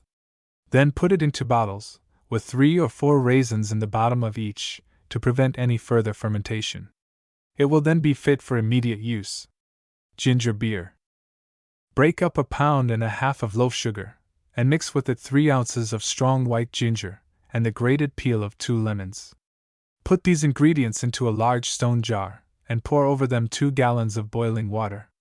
When it becomes milk-warm, strain it, and add the juice of the lemons and 2 large tablespoonfuls of strong yeast. Make this beer in the evening and let it stand all night. Next morning bottle it in little 1/2-pint stone bottles, tying down the corks with twine. Molasses beer. To 6 quarts of water, add 2 quarts of West India molasses, 1/2 pint of the best brewer's yeast, 2 tablespoonfuls of ground ginger, and 1 tablespoonful of cream of tartar. Stir all together. Let it stand 12 hours, and then bottle it, putting 3 or 4 raisins into each bottle. It will be much improved by substituting the juice and grated peel of a large lemon for 1 of the spoonfuls of ginger. Molasses beer keeps good but 2 or 3 days. Sassafras beer. Have ready 2 gallons of soft water, 1 quart of wheat bran, a large handful of dried apples, 1/2 pint of molasses, a small handful of hops, 1/2 pint of strong fresh yeast, and a piece of sassafras root the size of an egg. Put all the ingredients, except the molasses and yeast, at once into a large kettle. Boil it till the apples are quite soft. Put the molasses into a small clean tub, or a large pan. Set a hair sieve over the vessel, and strain the mixture through it. Let it stand till it becomes only milk-warm, and then stir in the yeast. Put the liquor immediately into the keg or jugs, and let it stand uncorked to ferment. Fill the jugs quite full, that the liquor in fermenting may run over. Set them in a large tub. When you see that the fermentation or working has subsided, cork it, and it will be fit for use next day. 2 large tablespoonfuls of ginger stirred into the molasses will be found an improvement. If the yeast is stirred in while the liquor is too warm, it will be likely to turn sour. If the liquor is not put immediately into the jugs, it will not ferment well. Keep it in a cold place. It will not in warm weather be good more than 2 days. It is only made for present use. Gooseberry wine. Allow 3 gallons of soft water, measured after it has boiled an hour, to 6 gallons of gooseberries, which must be full ripe. Top and tail the gooseberries, put them, a few at a time, into a wooden dish, and with a rolling pin or beetle break and mash every one, transferring them, as they are done, into a large stone jar. Pour the boiling water upon the mashed gooseberries, cover the jar, and let them stand 12 hours. Then strain and measure the juice, and to each quart allow 3/4 of a pound of loaf sugar. Mix it with the liquid, and let it stand 8 or 9 hours to dissolve, stirring it several times. Then pour it into a keg of proper size for containing it, and let it ferment at the bunghole, filling it up as it works out with some of the liquor reserved for that purpose. As soon as it ceases to hiss, stop it close with a cloth wrapped round the bung. A pint of white brandy for every gallon of the gooseberry wine may be added on bunging it up. At the end of 4 or 5 months it will probably be fine enough to bottle off. It is best to bottle it in cold frosty weather. You may refine it by allowing to every gallon of wine the whites of 2 eggs, beaten to a froth, with a very small teaspoonful of salt. When the white of egg, and C, is a stiff froth, take out a quart of the wine, and mix them well together. Then pour it into the cask, and in a few days it will be fine and clear. You may begin to use it any time after it is bottled. Put 2 or 3 raisins in the bottom of each bottle. They will tend to keep the wine from any farther fermentation. Fine gooseberry wine has frequently passed for champagne. Keep the bottles in sawdust, lying on their sides. Currant wine. Take 4 gallons of ripe currants, strip them from the stalks into a great stone jar that has a cover to it, and mash them with a long thick stick. Let them stand 24 hours. Then put the currants into a large linen bag, wash out the jar, set it under the bag, and squeeze the juice into it. Boil together 2 gallons and a half of water, and 5 pounds and a half of the best loaf sugar, skimming it well. When the scum ceases to rise, mix the syrup with the currant juice. Let it stand a fortnight or 3 weeks to settle, and then transfer it to another vessel, taking care not to disturb the lees or dregs. If it is not quite clear and bright, refine it by mixing with a quart of the wine, taken out for the purpose, the whites of 2 eggs beaten to a stiff froth, and half an ounce of cream of tartar. Pour this gradually into the vessel. Let it stand 10 days, and then bottle it off. Place the bottles in sawdust, laying them on their sides. Take care that the sawdust is not from pine wood. The wine will be fit to drink in a year, but is better when 3 or 4 years old. You may add a little brandy to it when you make it, allowing a quart of brandy to 6 gallons of wine. Raspberry wine. Put 4 gallons of ripe raspberries into a stone jar, and mash them with a round stick. Take 4 gallons of soft water, measured after it has boiled an hour, and strain it warm over the raspberries. Stir it well and let it stand 12 hours. Then strain it through a bag, and to every gallon of liquor put 3 pounds of loaf sugar. Set it over a clear fire, and boil and skim it till the scum ceases to rise. When it is cold, bottle it. Open the bottles every day for a fortnight, closing them again in a few minutes. Then seal the corks, and lay the bottles on their sides in sawdust, which must not be from pine wood. Elderberry wine. Gather the elderberries when quite ripe, put them into a stone jar, mash them with a round stick, and set them in a warm oven, or in a large kettle of boiling water till the jar is hot through, and the berries begin to simmer. Then take them out, and press and strain them through a sieve. To every quart of juice allow a pound of Havana or Lisbon sugar, and 2 quarts of cold soft water. Put the sugar into a large kettle, pour the juice over it, and when it has dissolved, stir in the water. Set the kettle over the fire, and boil and skim it till the scum ceases to rise. To 4 gallons of the liquor add a pint and a half of brandy. Put it into a keg, and let it stand with the bung put in loosely for 4 or 5 days, by which time it will have ceased to ferment. Then stop it closely, plastering the bung with clay. At the end of 6 months, draw off a little of it, and if it is not quite clear and bright, refine it with the whites and shells of 3 or 4 eggs beaten to a stiff froth and stirred into a quart of the wine, taken out for the purpose and then returned to the cask. Or you may refine it with an ounce or more of dissolved isinglass. Let it stand a week or 2, and then bottle it. This is an excellent domestic wine, very common in England, and deserving to be better known in America, where the elderberry tree is found in great abundance. Elderberry wine is generally taken mulled with spice, and warm. Elderflower wine. Take the flowers or blossoms of the elder tree, and strip them from the stalks. To every quart of flowers allow 1 gallon of water, and 3 pounds of wild sugar. Boil and skim the sugar and water, and then pour it hot on the flowers. When cool, mix in with it some lemon juice and some yeast, allowing to 6 gallons of the liquor the juice of 6 lemons, and 4 or 5 tablespoonfuls of good yeast stirred in very hard. Let it ferment for 3 days in a tub covered with a double blanket. Then strain the wine through a sieve, add 6 whites of eggs beaten to a stiff froth, or an ounce of melted isinglass, and put it into a cask, in the bottom of which you have laid 4 or 5 pounds of the best raisins stoned. Stop the cask closely, and in 6 months the wine will be fit to bottle. It will much resemble Frontignac, the elder flowers imparting to it a very pleasant taste. Cider wine. Take sweet cider immediately from the press. Strain it through a flannel bag into a tub, and stir into it as much honey as will make it strong enough to bear up an egg. Then boil and skim it, and when the scum ceases to rise, strain it again. When cool, put it into a cask, and set it in a cool cellar till spring. Then bottle it off, and when ripe, it will be found a very pleasant beverage. The cider must be of the very best quality, made entirely from good sound apples. Mead. To every gallon of water put 5 pounds of strained honey. The water must be hot when you add the honey, and boil it 3/4 of an hour, skimming it well. Then put in some hops tied in a thin bag, allowing an ounce or a handful to each gallon, and let it boil half an hour longer. Strain it into a tub, and let it stand 4 days.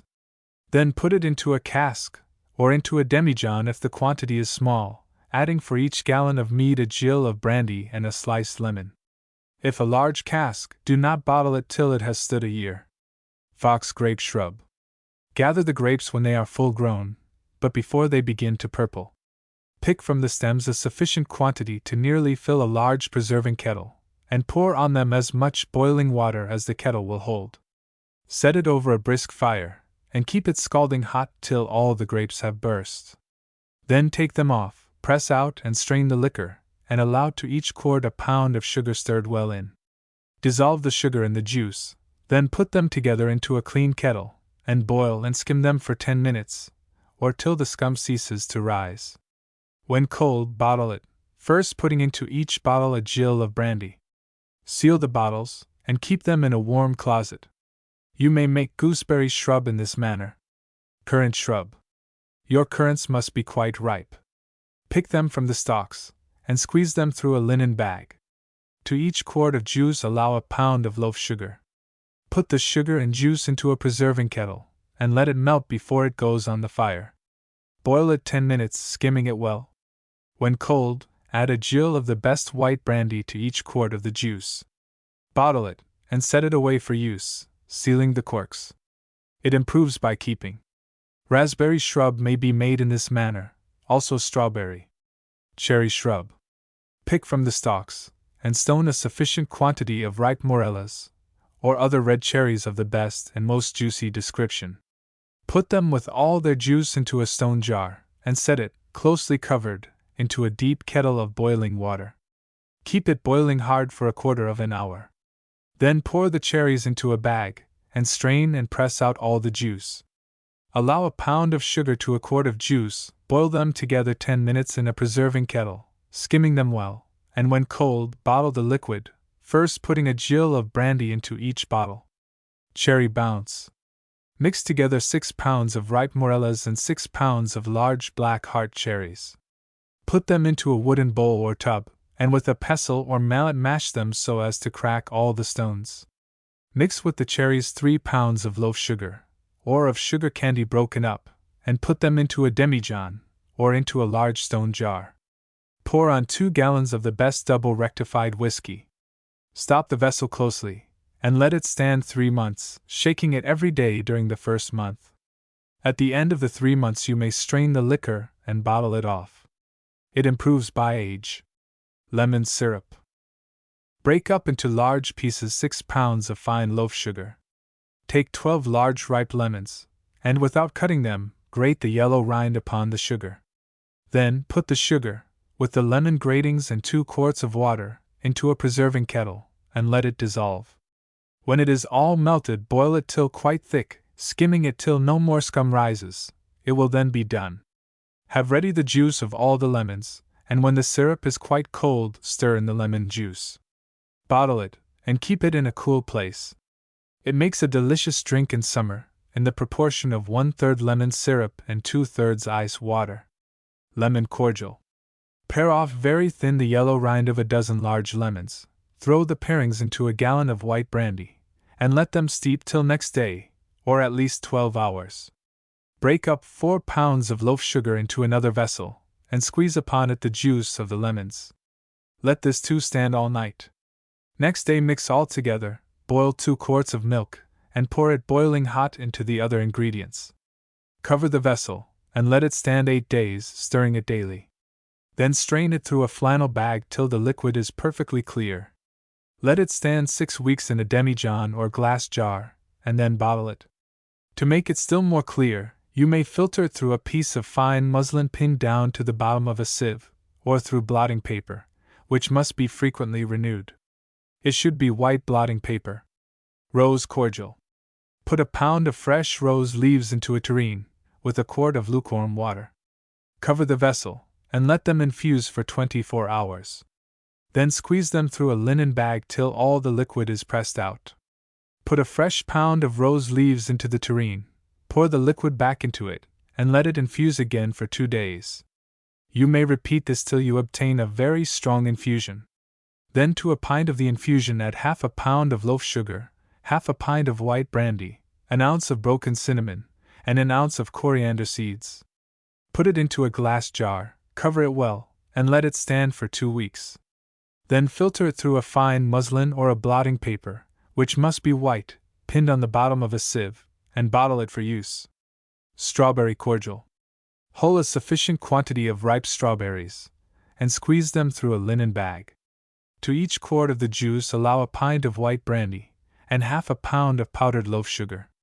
Put the liquid into a glass jar or a demijohn, and let it stand a fortnight. Then filter it through a sieve, to the bottom of which a piece of fine muslin or blotting paper has been fastened, and afterwards bottle it. Raspberry cordial. May be made in the above manner. Quince cordial. Take the finest and ripest quinces you can procure, wipe them clean, and cut out all the defective parts. Then grate them into a tureen or some other large vessel, leaving out the seeds and cores. Let the grated pulp remain covered in the tureen for 24 hours. Then, squeeze it through a jelly bag or cloth. To 6 quarts of the juice allow a quart of cold water, 3 pounds of loaf sugar, broken up, and a quart of white brandy. Mix the whole well together, and put it into a stone jar. Have ready 3 very small flannel or thick muslin bags, not larger than 2 inches square. Fill one with grated nutmeg, another with powdered mace, and the third with powdered cloves, and pat them into the jar that the spice may flavor the liquor without mixing with it. Leave the jar uncorked for a few days, reserving some of the liquor to replace that which may flow over in the fermentation. Whenever it has done working, bottle it off, but do not use it for 6 months. If not sufficiently bright and clear, filter it through fine muslin, pinned round the bottom of a sieve, or through a white blotting paper fastened in the same manner. Peach cordial. Take the ripest and most juicy freestone peaches you can procure. Cut them from the stones, and quarter them without paring. Crack the stones, and extract the kernels, which must be blanched and slightly pounded. Put the peaches into a large stone jar in layers, alternately with layers of the kernels, and of powdered loaf sugar. When the jar is 3 parts full of the peaches, kernels, and sugar, fill it up with white brandy. Set the jar in a large pan, and leave it uncovered for 3 or 4 days, in case of its fermenting and flowing over at the top. Fill up what is thus wasted with more brandy, and then close the jar tightly. Let it stand 5 or 6 months, then filter it, and bottle it for use. Cherry, apricot, and plum cordial may be made in the above manner, adding always the kernels. Aniseed cordial. Melt a pound of loaf sugar in 2 quarts of water. Mix it with 2 quarts of white brandy, and add a tablespoonful of oil of aniseed. Let it stand a week, then filter it through, white blotting paper, and bottle it for use. Clove or cinnamon cordial may be made in the same manner, by mixing sugar, water, and brandy, and adding oil of cinnamon or oil of cloves. You may color any of these cordials red by stirring in a little powdered cochineal that has been dissolved in a small quantity of brandy. Rose brandy. Nearly fill a china or glass jar with freshly gathered rose leaves, and pour in sufficient French white brandy to fill it quite up, and then cover it closely. Next day put the whole into a strainer, and having squeezed and pressed the rose leaves and drained off the liquid, throw away the leaves, put fresh ones into the jar, and return the brandy to it. Repeat this every day while roses are in season, taking care to keep the jar well covered, and you will find the liquid much better than rose water for flavoring cakes and puddings.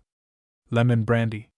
When you use lemons for punch or lemonade, do not throw away the peels, but cut them in small pieces, and put them into a glass jar or bottle of brandy. You will find this brandy useful for many purposes. In the same way, keep for use the kernels of peach and plum stones, pounding them slightly before you put them into the brandy. Noyau. Blanch and break up a pound of shelled bitter almonds or peach kernels. Mix with them the grated rinds of 3 large lemons, half a pint of clarified honey that has been boiled and skimmed, and 3 pounds of the best double-refined loaf sugar.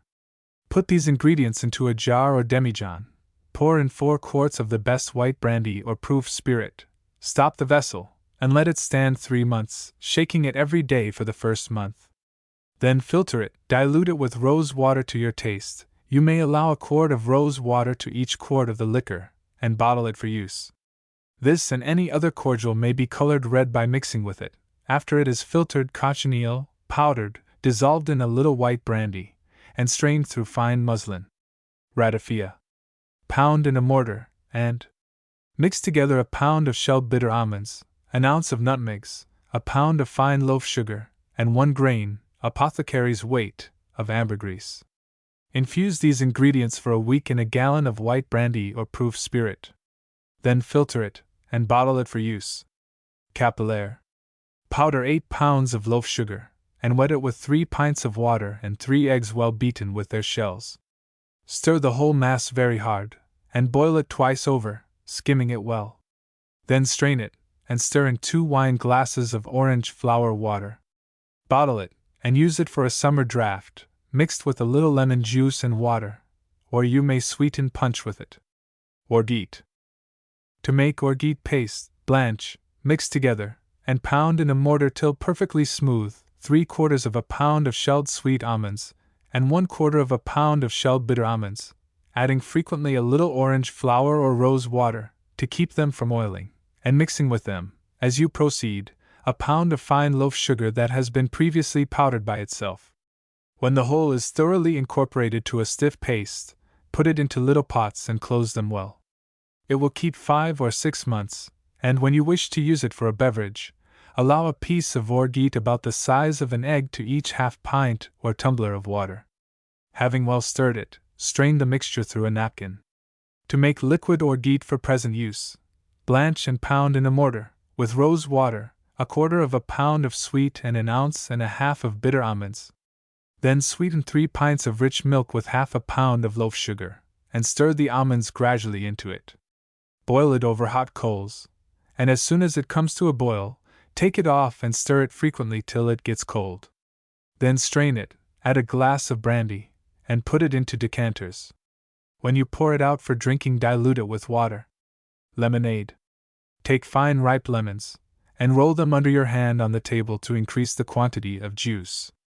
Then cut and squeeze them into a pitcher, and mix the juice with loaf sugar and cold water.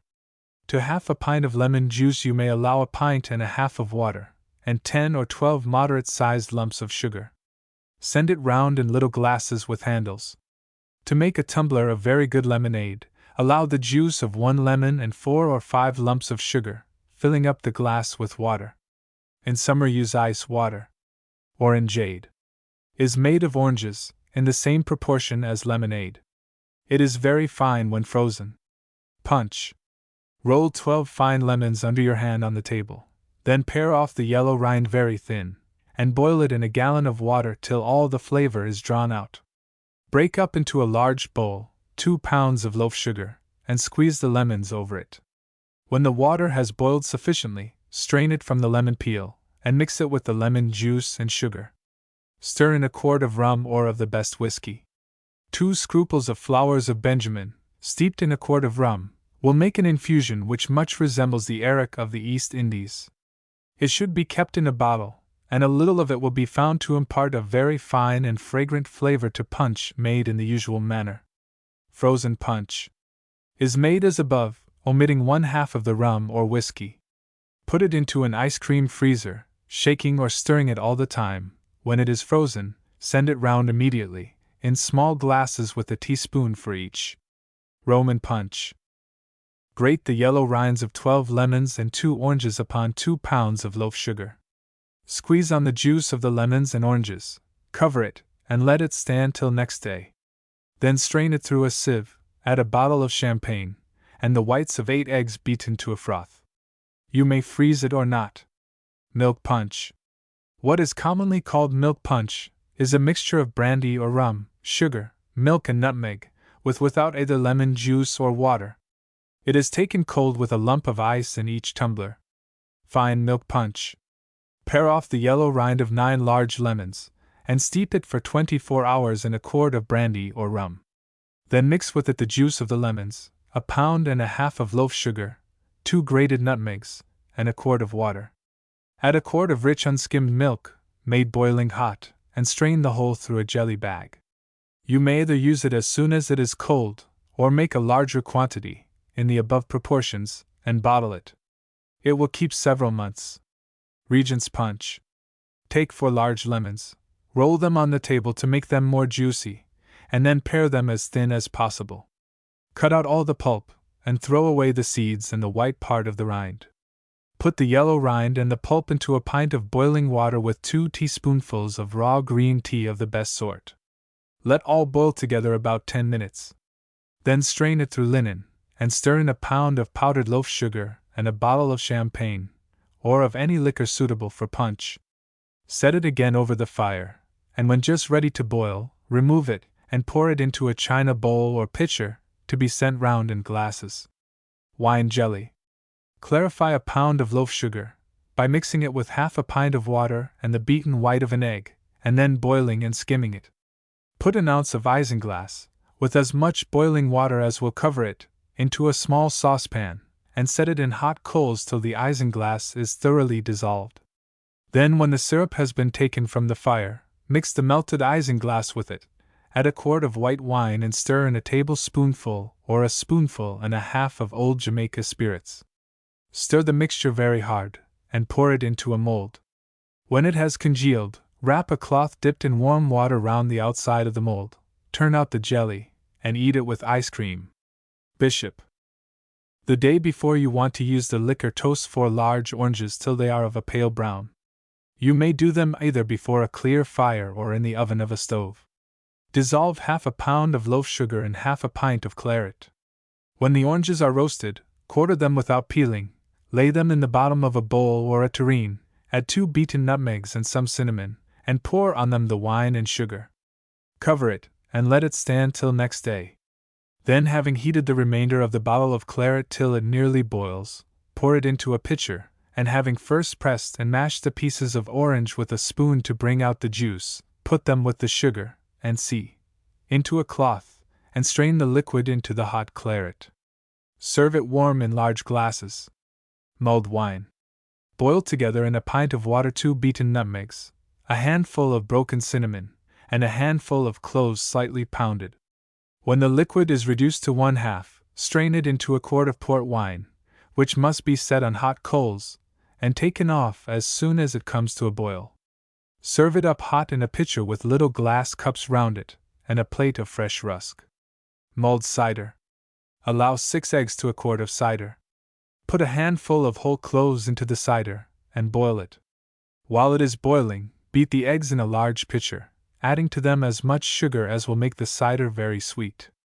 By the time the cider boils, the eggs will be sufficiently light. Pour the boiling liquor on the beaten egg, and continue to pour the mixture backwards and forwards from one pitcher to another, till it has a fine froth on it. Then pour it warm into your glasses, and grate some nutmeg over each. Port wine may be mulled in the same manner. Eggnog. Beat separately the yolks and whites of 6 eggs. Stir the yolks into a quart of rich milk, or thin cream, and add half a pound of sugar. Then mix in half a pint of rum or brandy. Flavor it with a grated nutmeg. Lastly, stir in gently the beaten white of an egg. It should be mixed in a china bowl. Sangaree. Mixed in a pitcher or in tumblers 1/3 of wine, ale, or porter, with 2/3 of water either warm or cold. Stir in sufficient loaf sugar to sweeten it, and grate some nutmeg into it. By adding to it lemon juice, you may make what is called negus.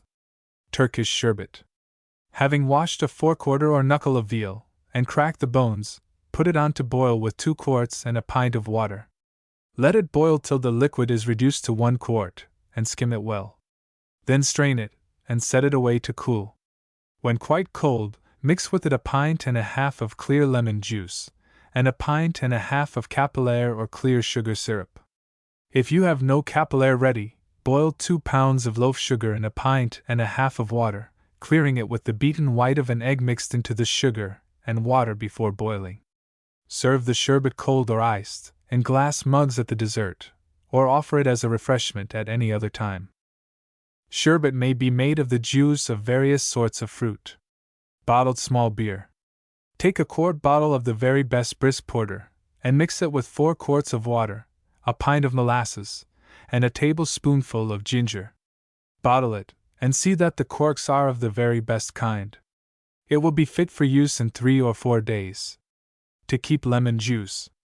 Powder a pound of the best loaf sugar, put it into a bowl, and strain over it a pint of lemon juice, stirring it well with a silver spoon till the sugar has entirely melted.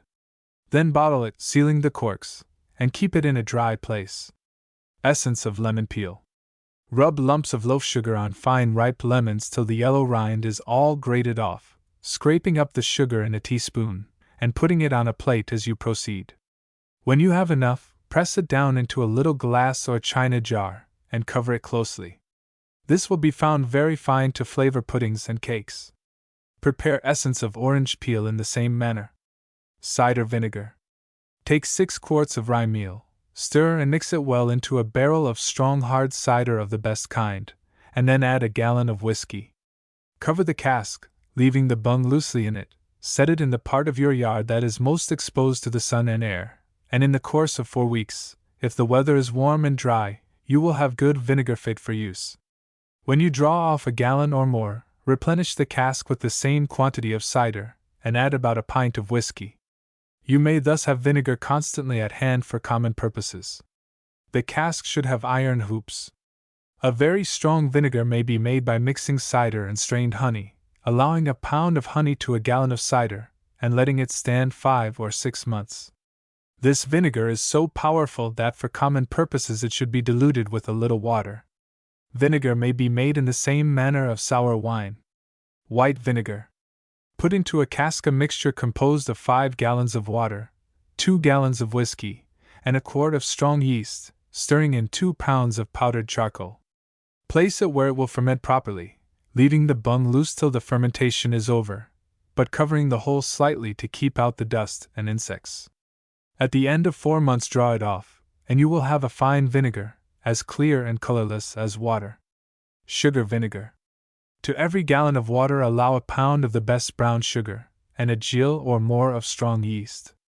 Mix the sugar and water together, and boil and skim it till the scum ceases to rise. Then pour it into a tub, and when it cools to lukewarm heat, put into it the yeast spread on pieces of toast. Let it work 2 days, then put it into an iron-hooped cask, and set it in a sunny place for 5 months, leaving the bung loose, but keeping the bung hole covered. In 5 months it will be good clear vinegar, and you may bottle it for use. A cask that has not contained vinegar before should have a quart of boiling hot vinegar poured into it, shaken about frequently till cold, and allowed to stand some hours. Preparations for the sick. Chicken jelly. Take a large chicken, cut it up into very small pieces, bruise the bones, and put the whole into a stone jar with a cover that will make it watertight. Set the jar in a large kettle of boiling water, and keep it boiling for 3 hours. Then strain off the liquid, and season it slightly with salt, pepper, and mace, or with loaf sugar and lemon juice, according to the taste of the person for whom it is intended. Return the fragments of the chicken to the jar, and set it again in a kettle of boiling water. You will find that you can collect nearly as much jelly by the second boiling. This jelly may be made of an old fowl. Bread jelly. Measure a quart of boiling water, and set it away to get cold. Take 1/3 of a 6-cent loaf of bread, slice it, pare off the crust, and toast the crumb nicely of a light brown. Then put it into the boiled water, set it on hot coals in a covered pan, and boil it gently, till you find by putting some in a spoon to cool, that the liquid has become a jelly. Strain it through a thin cloth, and set it away for use. When it is to be taken, warm a teacupful, sweeten it with sugar, and add a little grated lemon peel. Arrowroot jelly. Mix 3 tablespoonfuls of arrowroot powder in a teacup of water till quite smooth, cover it, and let it stand a quarter of an hour. Put the yellow peel of a lemon into a skillet with a pint of water, and let it boil till reduced to 1/2. Then take out the lemon peel, and pour in the dissolved arrowroot. While the water is still boiling, Winky Face add sufficient white sugar to sweeten it well, and let it boil together for 5 or 6 minutes. It may be seasoned, if thought necessary, with 2 teaspoonfuls of wine, and some grated nutmeg. It may be boiled in milk instead of water, or in wine and water, according to the state of the person for whom it is wanted. Rice jelly. Having picked and washed 1/4 pound of rice, mix it with 1/2 pound of loaf sugar, and just sufficient water to cover it. Boil it till it becomes a glutinous mass, then strain it, season it with whatever may be thought proper, and let it stand to cool. Port wine jelly. Melt in a little warm water an ounce of isinglass, stir it into a pint of port wine, adding 2 ounces of sugar candy, an ounce of gum arabic, and 1/2 a nutmeg grated.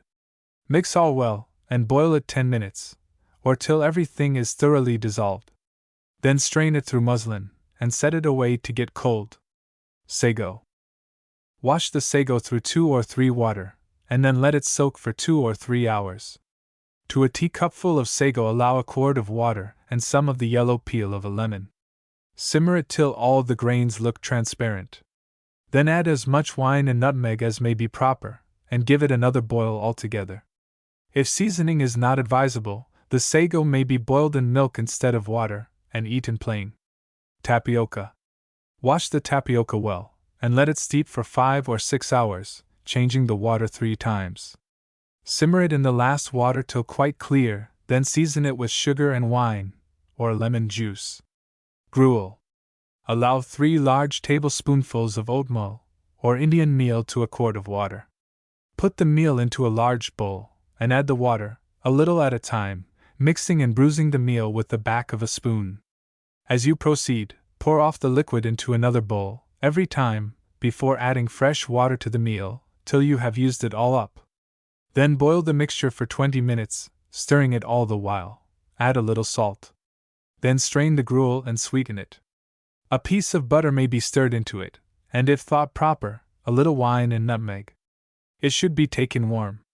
Oatmeal gruel. Put 4 tablespoonfuls of the best grits, oatmeal coarsely ground, into a pint of boiling water. Let it boil gently, and stir it often, till it becomes as thick as you wish it. Then strain it, and add to it while warm butter, wine, nutmeg, or whatever is thought proper to flavor it. If you make the gruel of fine oatmeal, sift it, mix it first to a thick batter with a little cold water, and then put it into the saucepan of boiling water. Stir it all the time it is boiling, lifting the spoon gently up and down, and letting the gruel fall slowly back again into the pan. Panada. Having pared off the crust, boil some slices of bread in a quart of water for about 5 minutes. Then take out the bread, and beat it smooth in a deep dish, mixing in a little of the water it has boiled in, and mix it with a bit of fresh butter, and sugar and nutmeg to your taste. Another way is to grate some bread, or to grate or pound a few crackers. Pour on boiling water, beat it well, and add sugar and nutmeg. Barley water. Wash clean some barley, either pearl or common, and to 2 ounces of barley allow a quart of water. Put it into a saucepan, adding, if you choose, an equal quantity of stoned raisins, or some lemon peel and sugar, or some licorice root cut up. Let it boil slowly till the liquid is reduced 1/2. Then strain it off, and sweeten it. Ground rice milk. Mix in a bowl 2 tablespoonfuls of ground rice, with sufficient milk to make a thin batter. Then stir it gradually into a pint of milk and boil it with sugar, lemon peel or nutmeg. Beef tea. Cut a pound of the lean of fresh juicy beef into small thin slices, and sprinkle them with a very little salt. Put the meat into a wide-mouthed glass or stone jar closely corked, and set it in a kettle or pan of water, which must be made to boil, and kept boiling hard round the jar for an hour or more. Then take out the jar and strain the essence of the beef into a bowl. Chicken tea may be made in the same manner. Mutton broth. Cut off all the fat from a loin of mutton, and to each pound of the lean allow a quart of water. Season it with a little salt and some shred parsley, and put in some large pieces of the crust of bread. Boil it slowly for 2 or 3 hours, skimming it carefully. Beef, veal, or chicken broth may be made in the same manner. Vegetables may be added if approved. Also barley or rice. Mutton broth made quickly. Cut 3 chops from the best part of a neck of mutton, and remove the fat and skin. Beat the meat on both sides and slice it thin. Put into a small saucepan with a pint of water, a little salt, and some crust of bread cut into pieces. You may add a little parsley, and a small onion sliced thin. Cover the saucepan, and set it over the fire. Boil it fast, skim it, and in half an hour it should be ready for use. Wine whey. Boil a pint of milk, and when it rises to the top of the saucepan, pour in a large glass of sherry or Madeira. It will be the better for adding a glass of currant wine also. Let it again boil up, and then take the saucepan off the fire, and set it aside to stand for a few minutes, but do not stir it. Then remove the curd, if it has completely formed, and pour the clear whey into a bowl and sweeten it. When wine is considered too heating, the whey may be made by turning the milk with lemon juice. Rennet whey. Wash a small bit of rennet about 2 inches square, in cold water, to get off the salt. Put it into a teacup and pour on it sufficient lukewarm water to cover it.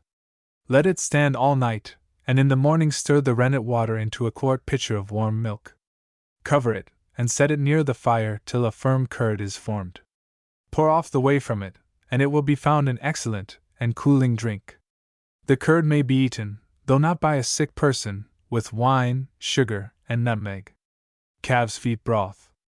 Boil 2 calves' feet in 2 quarts of water, till the liquid is reduced 1/2, and the meat has dropped to pieces.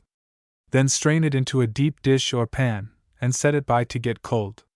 When it has congealed, take all the fat carefully off, put a teacupful of the jelly into a saucepan, and set it on hot coals. When it has nearly boiled, stir in by degrees the beaten yolk of an egg, and then take it off immediately. You may add to it a little sugar, and some grated lemon peel and nutmeg. Chicken broth and panada. Cut up a chicken, season it with a very little salt, and put it into 3 quarts of water. Let it simmer slowly till the flesh drops to pieces. You may make chicken panada or gruel of the same fowl, by taking out the white meat as soon as it is tender, mincing it fine, and then pounding it in a mortar, adding as you pound it, sufficient of the chicken water to moisten the paste. You may thin it with water till it becomes liquid enough to drink. Then put it into a saucepan and boil it gently a few minutes. Taken in small quantities, it will be found very nutritious. You may add to it a little grated lemon peel and nutmeg. Vegetable soup.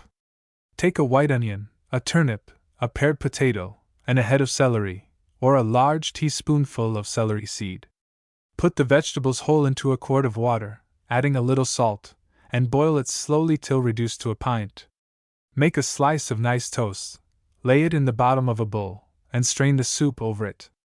Onion soup. Put 1/2 pound of the best fresh butter into a stewpan on the fire, and let it boil till it has done making a noise. Then have ready 12 large onions peeled and cut small, throw them into the butter, add a little salt, and stew them a quarter of an hour. Then dredge in a little flour, and stir the whole very hard, and in 5 minutes pour in a quart of boiling water, and some of the upper crust of bread, cut small. Let the soup boil 10 minutes longer, stirring it often, and after you take it from the fire, stir in the yolks of 2 beaten eggs, and serve it up immediately. In France, this soup is considered a fine restorative after any unusual fatigue. Instead of butter, the onions may be boiled in veal or chicken broth. Toast and water. Toast some slices of bread very nicely, without allowing them to burn or blacken. Then put them into a pitcher, and fill it up with boiling water. Let it stand till it is quite cold, then strain it, and put it into a decanter.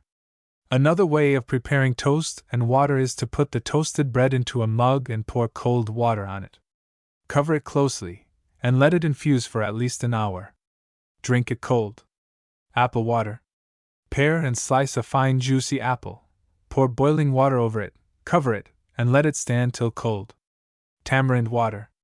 Put tamarinds into a pitcher or tumbler till it is 1/3 full, then fill it up with cold water, cover it, and let it infuse for a quarter of an hour or more. Currant jelly or cranberry juice mixed with water makes a pleasant drink for an invalid. Molasses possets. Put into a saucepan a pint of the best West India molasses, a teaspoonful of powdered white ginger, and a quarter of a pound of fresh butter. Set it on hot coals, and simmer it slowly for half an hour, stirring it frequently. Do not let it come to a boil. Then stir in the juice of 2 lemons, or 2 tablespoonfuls of vinegar, cover the pan, and let it stand by the fire 5 minutes longer. This is good for a cold.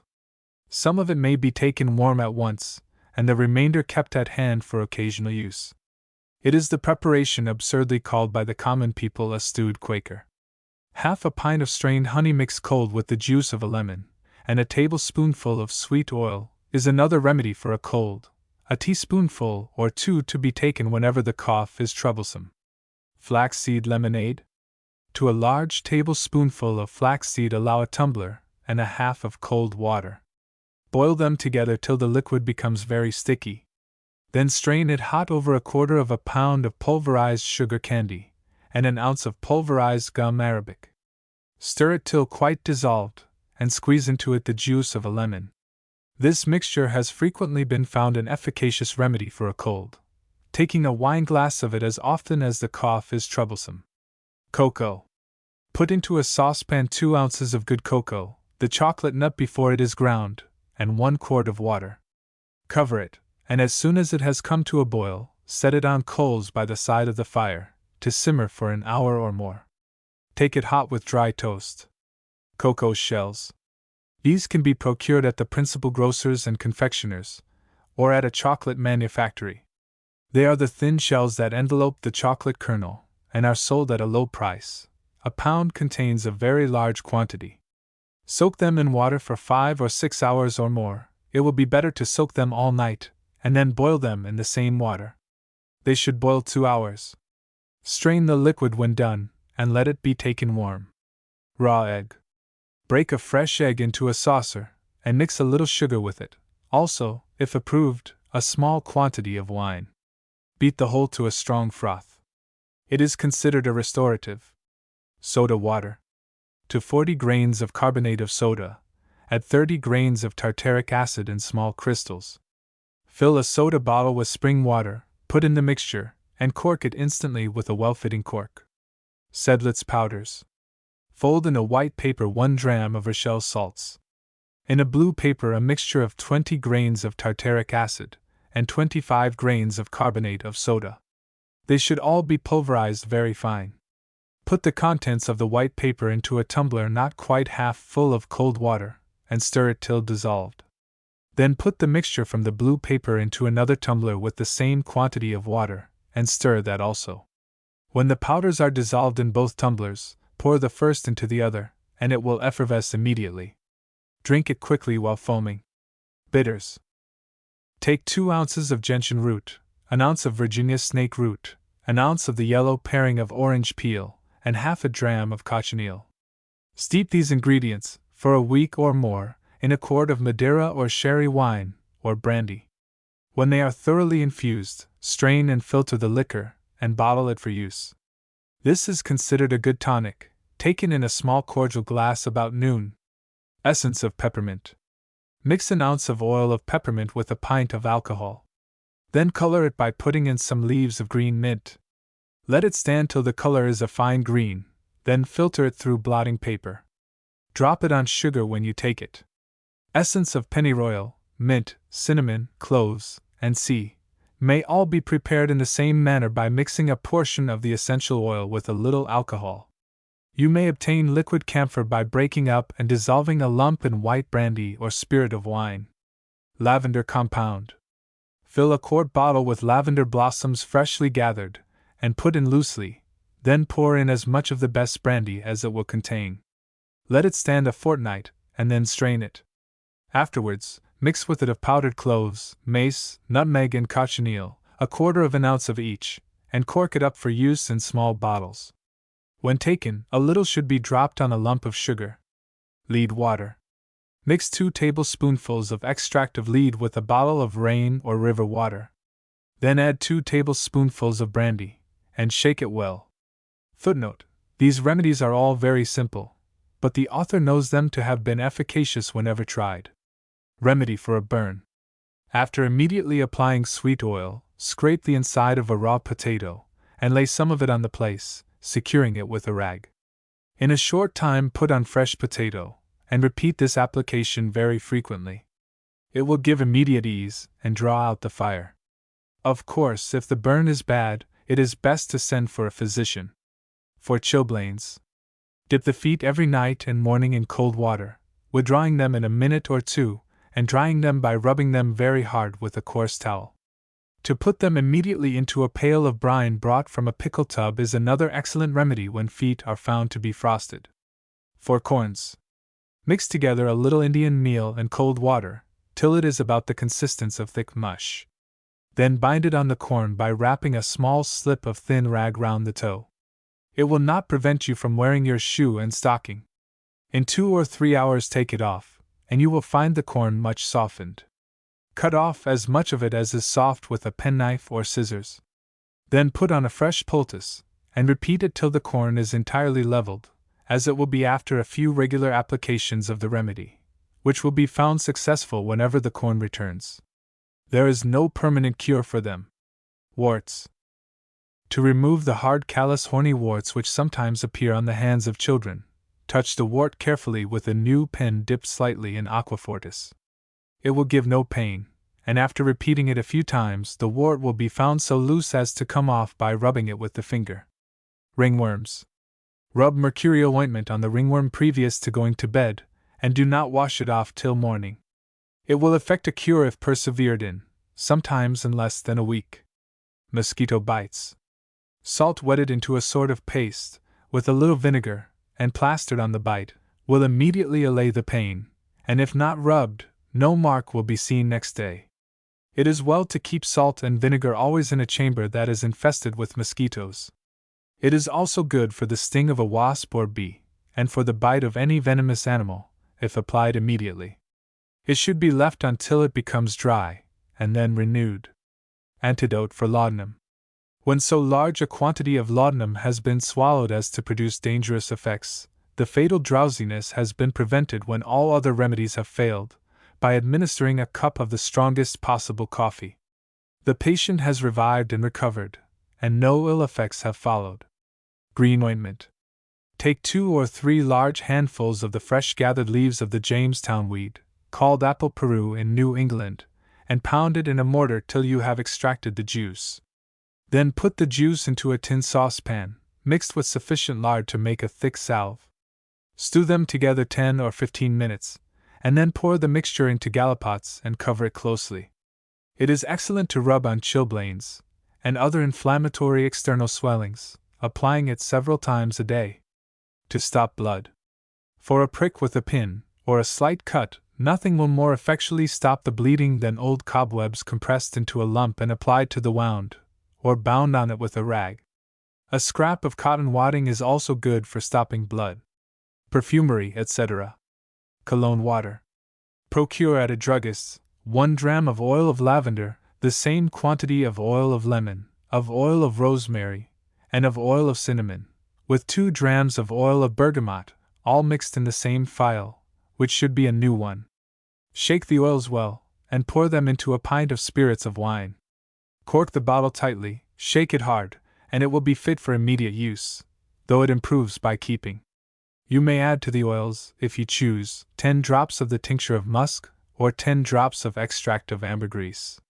For very fine cologne water, mix together in a new phial oil of lemon, 2 drams, oil of bergamot, 2 drams, oil of lavender, 2 drams, oil of cedrat, 1 dram, tincture of benzoin, 3 drams, neroli, 10 drops, ambergris, 10 drops, attar of roses, 2 drops. Pour the mixture into a pint of spirits of wine, cork and shake the bottle, and set it away for use. Another receipt for cologne water is to mix with a pint of alcohol, 60 drops or 2 large teaspoonfuls of orange flower water, and the same quantity of the essential oils of lemon, lavender, and bergamot. Lavender water. Mix 2 ounces of essential oil of lavender, and 2 drams of essence of ambergris, with a pint of spirits of wine, cork the bottle, and shake it hard every day for a fortnight. Hungary water. Mix together 1 ounce of oil of rosemary and 2 drams of essence of ambergris. Add them to a pint of spirits of wine. Shake it daily for a month, and then transfer it to small bottles. Rose vinegar. Fill a stone or china jar with fresh rose leaves put in loosely. Then pour on them as much of the best white wine vinegar as the jar will hold. Cover it, and set it in the sun, or in some other warm place for 3 weeks.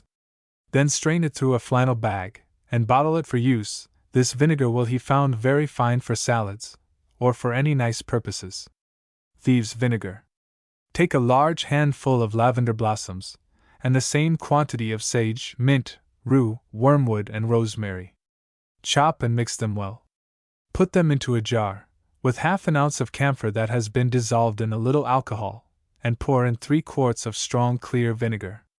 Keep the jar for 2 or 3 weeks in the hot sun, and at night plunge it into a box of heated sand. Afterwards strain and bottle the liquid, putting into each bottle a clove of garlic sliced. To have it very clear, after it has been bottled for a week, you should pour it off carefully from the sediment, and filter it through blotting paper. Then wash the bottles, and return the vinegar to them. It should be kept very tightly corked. It is used for sprinkling about in sick rooms, and also in close, damp, oppressive weather. Inhaling the odor from a small bottle will frequently prevent faintness in a crowd. It is best to make it in June. This vinegar is so called from an old tradition that during the prevalence of the plague in London the composition was invented by 4 thieves, who found it a preservative from contagion, and were by that means enabled to remain in the city and exercise their profession to great advantage, after most of the inhabitants had fled. Oil of flowers. A French process for obtaining essential oils from flowers or herbs has been described as follows. Take carded cotton, or split wadding, and steep it in some pure Florence oil, such as is quite clear and has no smell. Then place a layer of this cotton in the bottom of a deep china dish, or in an earthen pipkin. Cover it with a thick layer of fresh rose leaves, or the leaves of sweet pink, jasmine, wallflower, tuberose, magnolia blossoms, or any other odoriferous flower or plant from which you wish to obtain the perfume. Spread over the flower leaves another layer of cotton that has been steeped in oil. Afterwards a second layer of flowers, and repeat them alternately till the vessel is quite full. Cover it closely, and let it stand in the sun for a week. Then throw away the flower leaves, carefully press out the oil from the cotton, and put it into a small bottle for use. The oil will be found to have imbibed the odor of the flowers. Keep the scented cotton to perfume your clothes presses. Balm of Gilead oil. Put loosely into a bottle as many balm of Gilead flowers as will come up to a third part of its height. Then nearly fill up the bottle with sweet oil, which should be of the best quality. Let it infuse, shaking it occasionally, for several days, and it will then be fit for use. It is considered a good remedy for bruises of the skin, also for cuts, burns, and scalds that are not very bad, and should be applied immediately, by wetting a soft rag with it, renewing it frequently. Lip salve. Put into a wide-mouthed bottle 4 ounces of the best olive oil, with 1 ounce of the small parts of alkanet root. Stop up the bottle, and set it in the sun, shaking it often, till you find the liquid of a beautiful crimson. Then strain off the oil very clear from the alkanet root, put it into an earthen pipkin, and add to it an ounce of white wax, and an ounce and a half of the best mutton suet, which has been previously clarified, or boiled and skimmed. Set the mixture on the embers of coals, and melt it slowly, stirring it well. After it has simmered slowly for a little while, take it off, and while still hot, mix with it a few drops of oil of roses, or of oil of neroli, or tincture of musk. Cold cream. Cut very fine a dram of white wax and a dram of spermaceti. Put it into a small saucepan with 1 ounce of oil of sweet almonds, and mix them well together. Set it on hot coals, and as soon as it has boiled take it off, and stir in an ounce of orange flower or rosewater. Beat it very hard, and then put it into gallipots. Soft pomatum. Soak half a pound of fresh lard and a quarter of a pound of beef marrow in water for 2 or 3 days, squeezing and pressing it every day, and changing the water. Afterwards drain off the water, and put the lard and marrow into a sieve to dry. Then transfer it to a jar, and set the jar into a pot of boiling water. When the mixture is melted, put it into a basin, and beat it with 2 spoonfuls of brandy. Then drain off the brandy, perfume the pomatum by mixing with it any scented essence that you please, and tie it up in gallipots. Cosmetic paste. Take a quarter of a pound of Castile soap, and cut it into small pieces. Then, put it into a tin or porcelain saucepan, with just water enough to moisten it well, and set it on hot coals. Let it simmer till it is entirely dissolved, stirring it till it becomes a smooth paste, and thickening it with Indian meal, which even in a raw state is excellent for the hands. Then take it from the fire, and when cool scent it with rose water or with any fragrant essence you please. Beat and stir it hard with a silver spoon, and when it is thoroughly mixed put it into little pots with covers. Acid salt. This is the composition commonly, but erroneously called salt of lemon, and is excellent for removing ink and other stains from the hands, and for taking ink spots out of white clothes. Pound together in a marble mortar an ounce of salt of sorrel, and an ounce of the best cream of tartar, mixing them thoroughly. Then, put it in little wooden boxes or covered gallipots, and rub it on your hands when they are stained, washing them in cold water, and using the acid salt instead of soap. A very small quantity will immediately remove the stain. In applying it to linen or muslin that is spotted with ink or fruit juice, hold the stained part tightly stretched over a cup or bowl of boiling water. Then with your finger rub on the acid salt till the stain disappears. It must always be done before the article is washed. This mixture costs about 25 cents, and the above quantity, if kept dry, will be sufficient for a year or more. Ink stains may frequently be taken out of white clothes by rubbing on, before they go to the wash, some bits of cold tallow picked from the bottom of a mold candle. Leave the tallow sticking on in a lump, and when the article comes from the wash, it will generally be found that the spot has disappeared. This experiment is so easy, and so generally successful that it is always worth trying. When it fails, it is in consequence of some peculiarity in the composition of the ink. Sweet jars. Take a china jar, and put into it 3 handfuls of fresh damask rose leaves, 3 of sweet pinks, 3 of wallflowers, and stock gillyflowers, and equal proportions of any other fragrant flowers that you can procure. Place them in layers, strewing fine salt thickly between each layer, and mixing with them an ounce of sliced orris root. You may fill another jar with equal quantities of lavender, knotted marjoram, rosemary, lemon thyme, balm of Gilead, lemon peel, and smaller quantities of laurel leaves and mint, and some sliced orris root. You may mix with the herbs, which must all be chopped, cloves, cinnamon, and sliced nutmeg, strewing salt between the layers. Flowers, herbs, and spice may all be mixed in the same jar, adding always some orris root. Everything that is put in should be perfectly free from damp. The jar should be kept closely covered, except when the cover is occasionally removed for the purpose of diffusing the scent through the room. Scented bags. Take a quarter of a pound of coriander seeds, a quarter of a pound of orris root, a quarter of a pound of aromatic calamus, a quarter of a pound of damask rose leaves, 2 ounces of lavender blossoms, half an ounce of mace, half an ounce of cinnamon, a quarter of an ounce of cloves, and 2 drams of musk powder. Beat them all separately in a mortar, and then mix them well together. Make small silk or satin bags, fill each with a portion of the mixture, and sew them closely all round. Lay them among your clothes in the drawers. Violet perfume. Drop 12 drops of genuine oil of rhodium on a lump of loaf sugar. Then pound the sugar in a marble mortar with 2 ounces of orris root powder. This will afford an excellent imitation of the scent of violets. If you add more oil of rhodium, it will produce a rose perfume. Sew up the powder in little silk bags, or keep it in a tight box. Durable ink. Take, when empty, one of the little bottles that has contained indelible ink, such as is sold in cases, and wash and rinse it clean. Put into it half an inch of lunar caustic, fill it up with good vinegar, and cork it tightly. This is the marking ink. Prepare the larger bottle that has contained the liquid used for the first wash, by making it quite clean. Take a large teaspoonful of salt of tartar, and a lump of gum arabic the size of a hickory nut. Put them into the wash bottle, and fill it up with clear rain water, cork both bottles tightly, and set them for 2 days in the sun. The liquids will then be fit for use. Linen cannot be marked well with durable ink unless the weather is clear and dry. Dip a camel's hair pencil in the large bottle that contains the gum liquid, and wash over with it a small space on a corner of the linen, about large enough to contain the name. Dry it in the sun, and let it alone till next day. Then take a very good pen, acid with the ink from the smallest bottle, write the name you intend, on the place that has been prepared by the first liquid.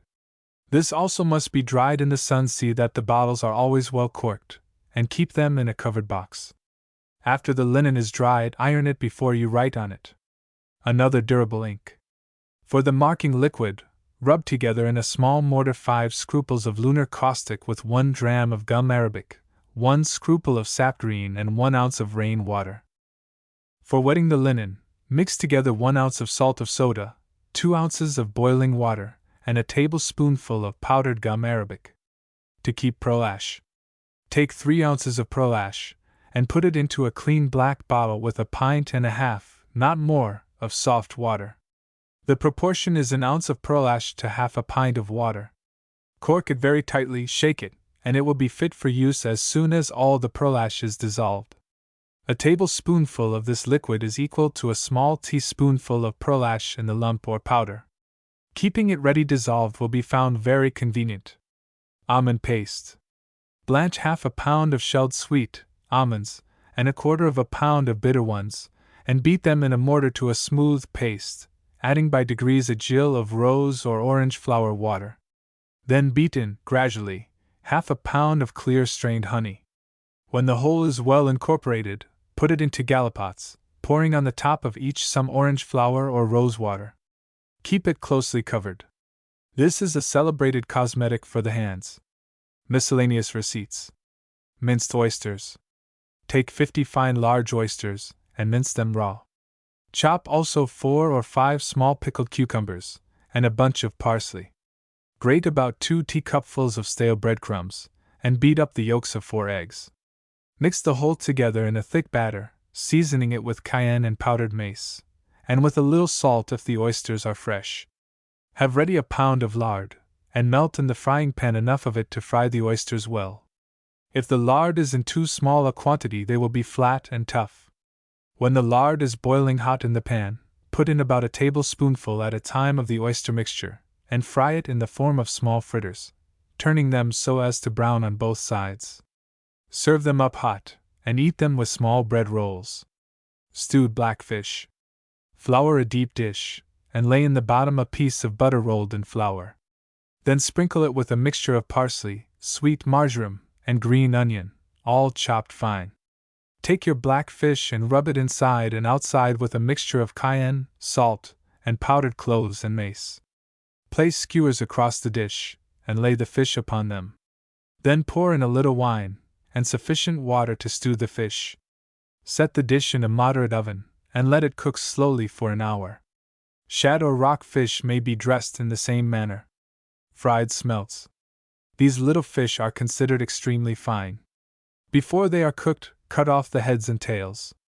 Sprinkle the smelts with flour, and have ready in a frying pan over the fire plenty of fresh lard or butter.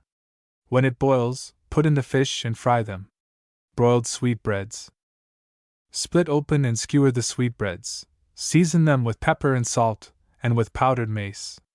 Broil them on a gridiron till thoroughly done.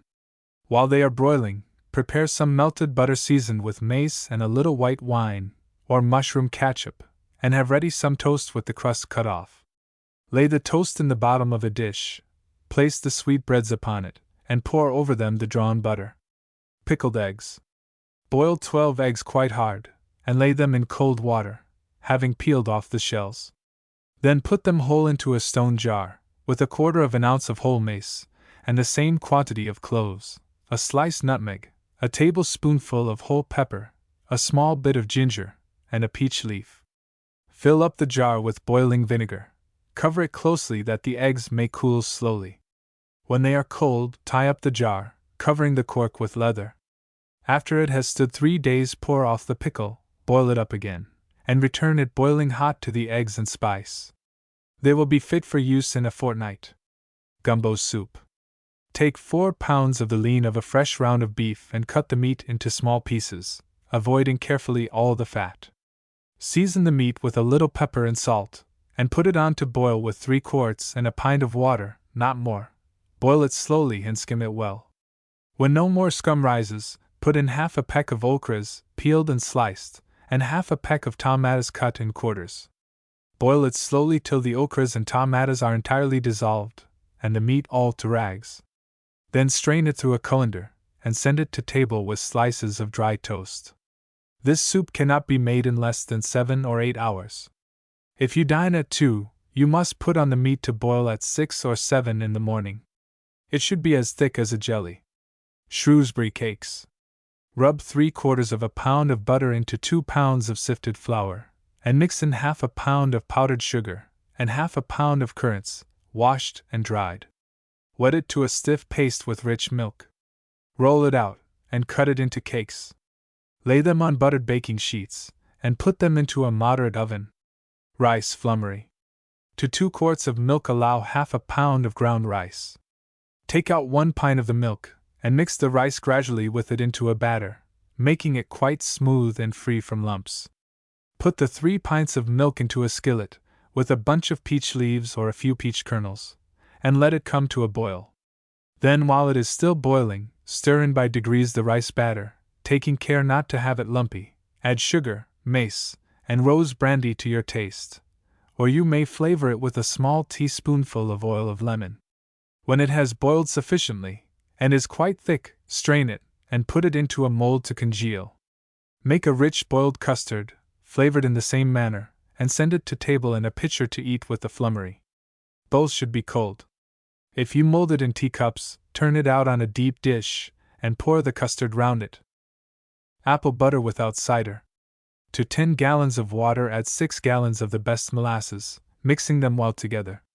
Put it into a large kettle over a good fire. Let it come to a hard boil, and skim it as long as any scum continues to rise. Then take out half the liquid, and put it into a tub. Have ready 8 bushels of fine sound apples, pared, cored, and quartered. Throw them gradually into the liquid that is still boiling on the fire. Let it continue to boil hard, and as it thickens, add by degrees the other half of the molasses and water, that which has been put into the tub. Stir it frequently to prevent its scorching, and to make it of equal consistence throughout. Boil it 10 or 12 hours, continuing to stir it. At night take it out of the kettle, and set it in tubs to cool, covering it carefully. Wash out the kettle and wipe it very dry. Next morning boil the apple butter 6 or 8 hours longer. It should boil 18 hours altogether. Half an hour before you take it finally out, stir in a pound of mixed spice, cloves, allspice, cinnamon, and nutmeg, all finely powdered. When entirely done, put up the apple butter in stone or earthen jars. It will keep a year or more. It can, of course, be made in a smaller quantity than that given in the above receipt, and also at any time in the winter, fresh cider not being an ingredient, as in the most usual way of making apple butter. An apple pot pie. Make a paste, allowing a pound of butter, or of chopped suet to 2 pounds and a quarter of flour. Have ready a sufficient quantity of fine juicy acid apples, pared, cored, and sliced. Mix with them brown sugar enough to sweeten them, a few cloves, and some slips of lemon peel. Butter the inside of an iron pot, and line it with some of the paste. Then put in the apples, interspersing them with thin squares of paste, and add a very little water.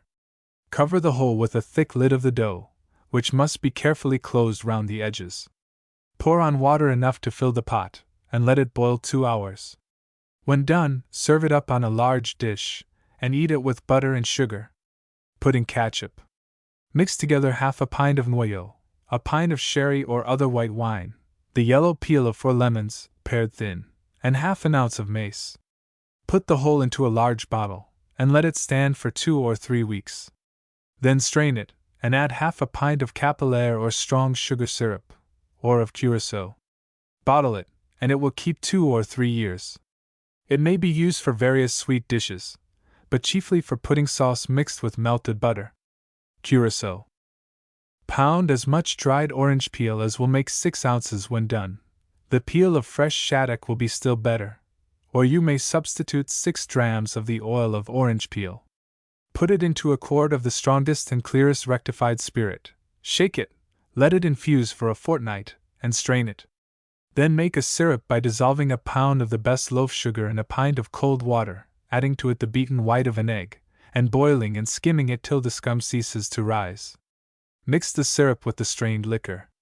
Let it stand till next day, and then filter it through white blotting paper fastened to the bottom of a sieve. Curaçao is a great improvement to punch. Also, a tablespoonful of it in a tumbler of water makes a very refreshing summer drink. Patent yeast. Boil half a pound of fresh hops in 4 quarts of water, till the liquid is reduced to 2 quarts. Strain it, and mix in sufficient wheat flour to make a thin batter, adding half a pint of strong fresh yeast, brewer's yeast, if it can be procured. When it is done fermenting, pour it into a pan, and stir in sufficient Indian meal to make a moderately stiff dough. Cover it, and set it in a warm place to rise. When it has become very light, roll it out into a thick sheet, and cut it into little cakes. Spread them out on a dish, and let them dry gradually in a cool place where there is no sun. Turn them 5 or 6 times a day while drying, and when they are quite dry, put them into paper bags, and keep them in a jar or box closely covered, in a place that is not in the least damp. When you want the yeast for use, dissolve in a little warm water 1 or more of the cakes, in proportion to the quantity of bread you intend making, and when it is quite dissolved, stir it hard, thicken it with a little flour, cover it, and place it near the fire to rise before you use it. Then mix it with the flour in the usual manner of preparing bread. This is a very convenient way of preserving yeast through the summer, or of conveying it to a distance. To dry herbs. By drying herbs with artificial heat as quickly as possible, you preserve their scent and flavor much better than when they are dried slowly by exposing them to the sun and air, a process by which a large portion of their strength evaporates. All sorts of herbs are in the greatest perfection just before they begin to flower. Gather them on a dry day, and place them in an oven, which must not be hot enough to discolor, scorch, or burn them. When they are quite dry, take them out, and replace them with others. Pick the leaves from the stems, which may be thrown away, and put them into bottles or jars, cork them tightly, and keep them in a dry place. Those that are used in cookery should be kept in a kitchen closet. Peach kernels. When peaches are in season, have in a convenient place an old basket or something of the sort, in which all the peach stones can be saved. They are too useful to be thrown away. Then have them carefully cracked, so as to extract the kernels whole if possible. Spread them out on a dish for 1 day. Then, put them into a box or jar, and keep them to use as bitter almonds, for which they are an excellent substitute in flavoring custards, creams, and cakes. Plum stones are worth saving in the same manner. Lemon peel. Never throw away the rind of a lemon. Keep a wide-mouthed bottle half full of brandy, and put into it, cut in pieces, all the lemon rind that you do not immediately want. As the white part of the rind is of no use, it will be best to pare off the yellow very thin, and put that alone into the brandy, which will thus imbibe a very fine lemon flavor, and may be used for many nice purposes. To keep tomatas. Take fine ripe tomatoes, and wipe them dry, taking care not to break the skin. Put them into a stone jar with cold vinegar, adding a small thin muslin bag filled with mace, whole cloves, and whole peppers. Then cork the jar tightly with a cork that has been dipped in melted rosin, and put it away in a dry place. Tomatoes pickled in this manner keep perfectly well and retain their color. For this purpose use the small round button tomatoes. Additional receipts. French green pea soup.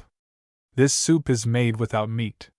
Put into a soup pot 4 quarts of shelled green peas, 2 large onions sliced, a handful of leaves of sweet marjoram shred from the stalks, or a handful of sweet basil, or a mixed handful of both, also, if you like it, a handful of green mint. Add 4 quarts of water, and boil the whole slowly till all the peas are entirely to pieces. Then take off the pot, and mash the peas well against its sides to extract from them all their flavor. Afterward strain off the liquid into a clean pot, and add to it a teacup full of the juice of spinach, which you must prepare, while the soup is boiling, by pounding some spinach in a mortar. This will give the soup a fine green color. Then put in 1/4 pound of the best fresh butter rolled whole in flour, and add 1.5 pints more of shelled young peas. If you wish the soup very thick, you may allow 1 quart of the additional peas. Season it with a very little salt and cayenne, put it again over the fire, and boil it till the last peas are quite soft, but not till they go to pieces. Have ready in a tureen 2 or 3 slices of toasted bread cut into small squares or dice, and pour the soup on it. This soup, if properly made, will be found excellent, notwithstanding the absence of meat. It is convenient for fast days, and in the country, where vegetables can be obtained from the garden, the expense will be very trifling. What is left may be warmed for the next day. Giblet soup. Take 3 pounds of shin of beef or of neck of mutton. Cut off the meat and break the bones. Then put the meat with the bones into a soup pot, with a teaspoonful of salt, and 3 quarts of water. Add a bunch of sweet marjoram, 1 of sweet basil, and 1/4 ounce of black peppercorns, all tied in a thin muslin rag, a sliced onion, and 6 or 8 turnips and carrots, cut small. Let the whole boil slowly for 2 or 3 hours, skimming it well. In the meantime, have ready 2 sets of goose giblets, or 4 of duck. They must be scalded, and well washed in warm water. Cut off the bills and split the heads, and cut the necks and gizzards into mouthfuls. Having taken the meat and bones out of the soup, put in the giblets, with a head of celery chopped.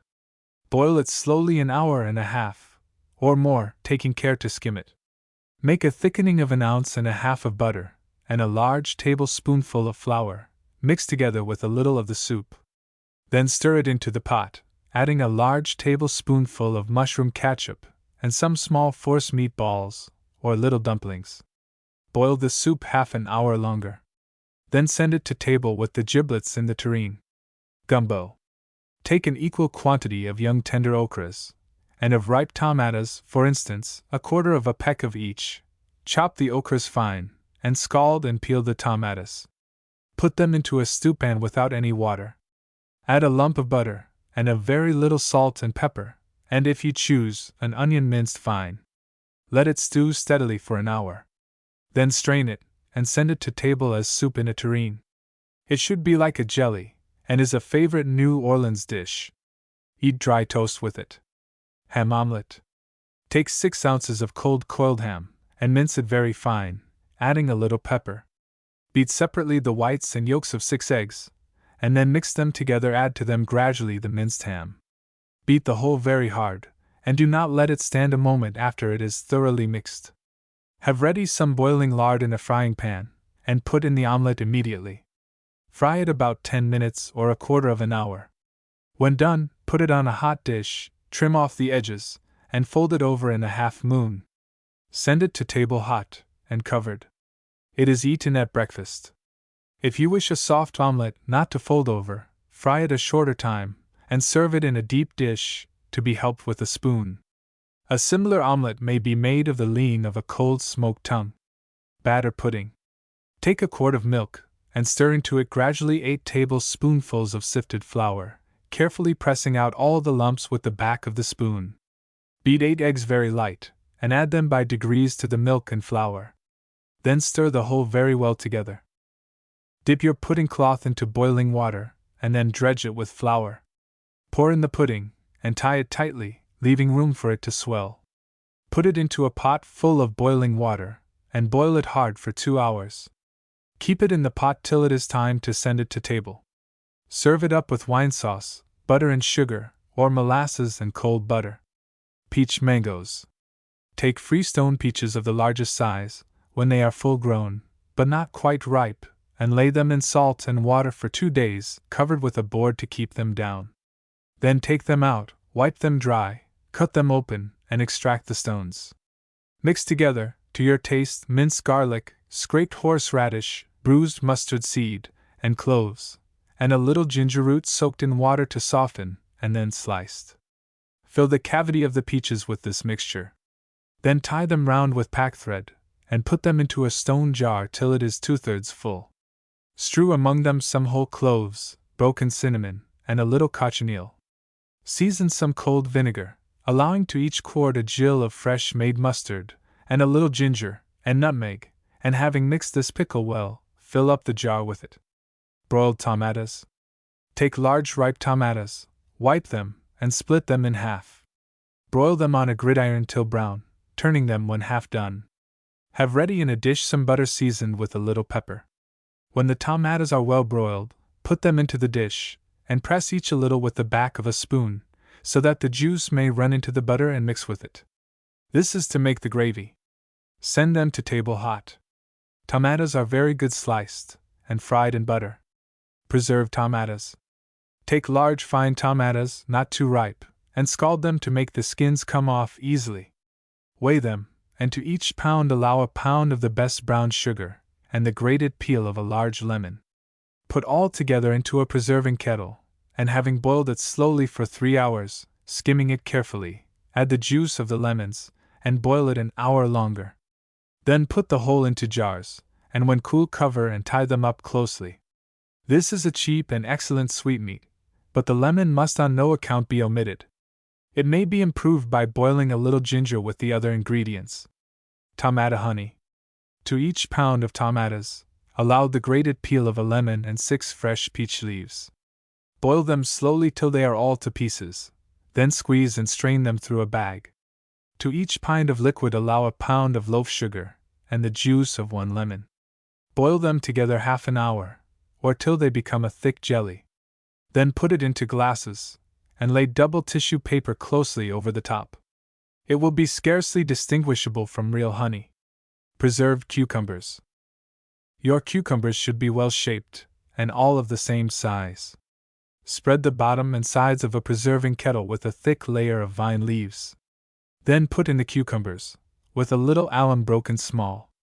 Cover them thickly with vine leaves, and then with a dish. Fill up the kettle with water, and let them hang over a slow fire till next morning, but do not allow the water to boil. Next day, take them out, cool them, and repeat the process with fresh vine leaves, till the cucumbers are a fine green. When cold, drain them, cut a small piece out of the flat side, and extract the seeds. Wipe the cucumbers in a dry cloth, and season the inside with a mixture of bruised mace and grated lemon peel. Tie on with a packthread the bit that was cut out. Weigh them, and to every pound of cucumbers allow a pound of loaf sugar. Put the sugar into a preserving kettle, a half pint of water to each pound, and the beaten white of an egg to every 4 pounds. Boil and skim the sugar till quite clear, adding sliced ginger and lemon parings to your taste. When cool, pour it over the cucumbers, and let them lie in it 2 days, keeping them covered with a plate, and a weight on it to press it down. Then boil up the syrup again, adding 1/2 as much sugar, and as you had at first, and at the last the juice and grated peel of 2 lemons for every 6 cucumbers. The lemon must boil in the syrup but 10 minutes. Then strain the syrup all over the cucumbers, and put them up in glass jars. If they are not quite clear, boil them in a third syrup. Small green melons may be preserved in this manner. Apple rice pudding. Wash half a pint of rice and boil it till soft and dry. Pare, core, and cut up 6 large juicy apples, and stew them in as little water as possible. When they are quite tender, take them out, and mash them with 6 tablespoonfuls of brown sugar. When the apples and rice are both cold, mix them together. Have ready 5 eggs beaten very light, and add them gradually to the other ingredients, with 5 or 6 drops of essence of lemon, and a grated nutmeg. Or you may substitute for the essence, the grated peel and the juice of 1 large lemon. Beat the whole very hard after it is all mixed. Tie it tightly in a cloth, leaving but a very small space for it to swell, and stopping up the tying place with a lump of flour moistened to paste with water. Put it into a pot of boiling water, and boil it fast for half an hour. Send it to table hot, and eat it with sweetened cream, or with beaten butter and sugar. Baked apple dumplings. Take large, fine, juicy apples, and pare and core them, leaving them as whole as possible. Put them into a kettle with sufficient water to cover them, and let them parboil 1/4 of an hour. Then take them out, and drain them on a sieve. Prepare a paste in the proportion of 1 pound of butter to 2 pounds of flour, as for plain pies. Roll it out into a sheet, and cut it into equal portions according to your number of apples. Place an apple on each, and fill up the hole from whence the core was extracted with brown sugar moistened with lemon juice, or with any sort of marmalade. Then cover the apple with the paste, closing it neatly. Place the dumplings side by side in buttered square pans, not so as to touch, and bake them of a light brown. Serve them warm or cool, and eat them with cream sauce. They will be found very good. Indian loaf cake. Mix a teacup full of powdered white sugar with a quart of rich milk, and cut up in the milk 2 ounces of butter, adding a saltspoonful of salt. Put this mixture into a covered pan or skillet, and set it on coals till it is scalding hot. Then take it off, and scald with it as much yellow Indian meal, previously sifted, as will make it of the consistence of thick boiled mush. Beat the whole very hard for 1/4 of an hour, and then set it away to cool. While it is cooling, beat 3 eggs very light, and stir them gradually into the mixture when it is about as warm as new milk. Add a teacup full of good strong yeast, and beat the whole another 1/4 of an hour, for much of the goodness of this cake depends on its being long and well beaten. Then have ready a turban mold or earthen pan with a pipe in the center, to diffuse the heat through the middle of the cake. The pan must be very well buttered, as Indian meal is apt to stick. Put in the mixture, cover it, and set it in a warm place to rise. It should be light in about 4 hours. Then bake it 2 hours in a moderate oven. When done, turn it out with the broad surface downwards, and send it to table hot and whole. Cut it into slices, and eat it with butter. This will be found an excellent cake. If wanted for breakfast, mix it, and set it to rise the night before. If properly made, standing all night will not injure it. Like all Indian cakes, of which this is one of the best, it should be eaten warm. It will be much improved by adding to the mixture a saltspoon of pearl ash, or saleratus, dissolved in a little water. Plain cider cake. Sift into a large pan 1.5 pounds of flour, and rub into it 1/2 pound of butter. Mix in 3/4 pound of powdered white sugar, and melt a small teaspoonful of saleratus or pearl ash in a pint of the best cider. Pour the cider into the other ingredients while it is foaming, and stir the whole very hard. Have ready a buttered square pan, put in the mixture, and set it immediately in a rather brisk oven. Bake it an hour or more, according to its thickness. This is a tea cake, and should be eaten fresh. Cut it into squares, split, and butter them. Tennessee muffins. Sift 3 pints of yellow Indian meal, and put 1/2 into a pan and scald it.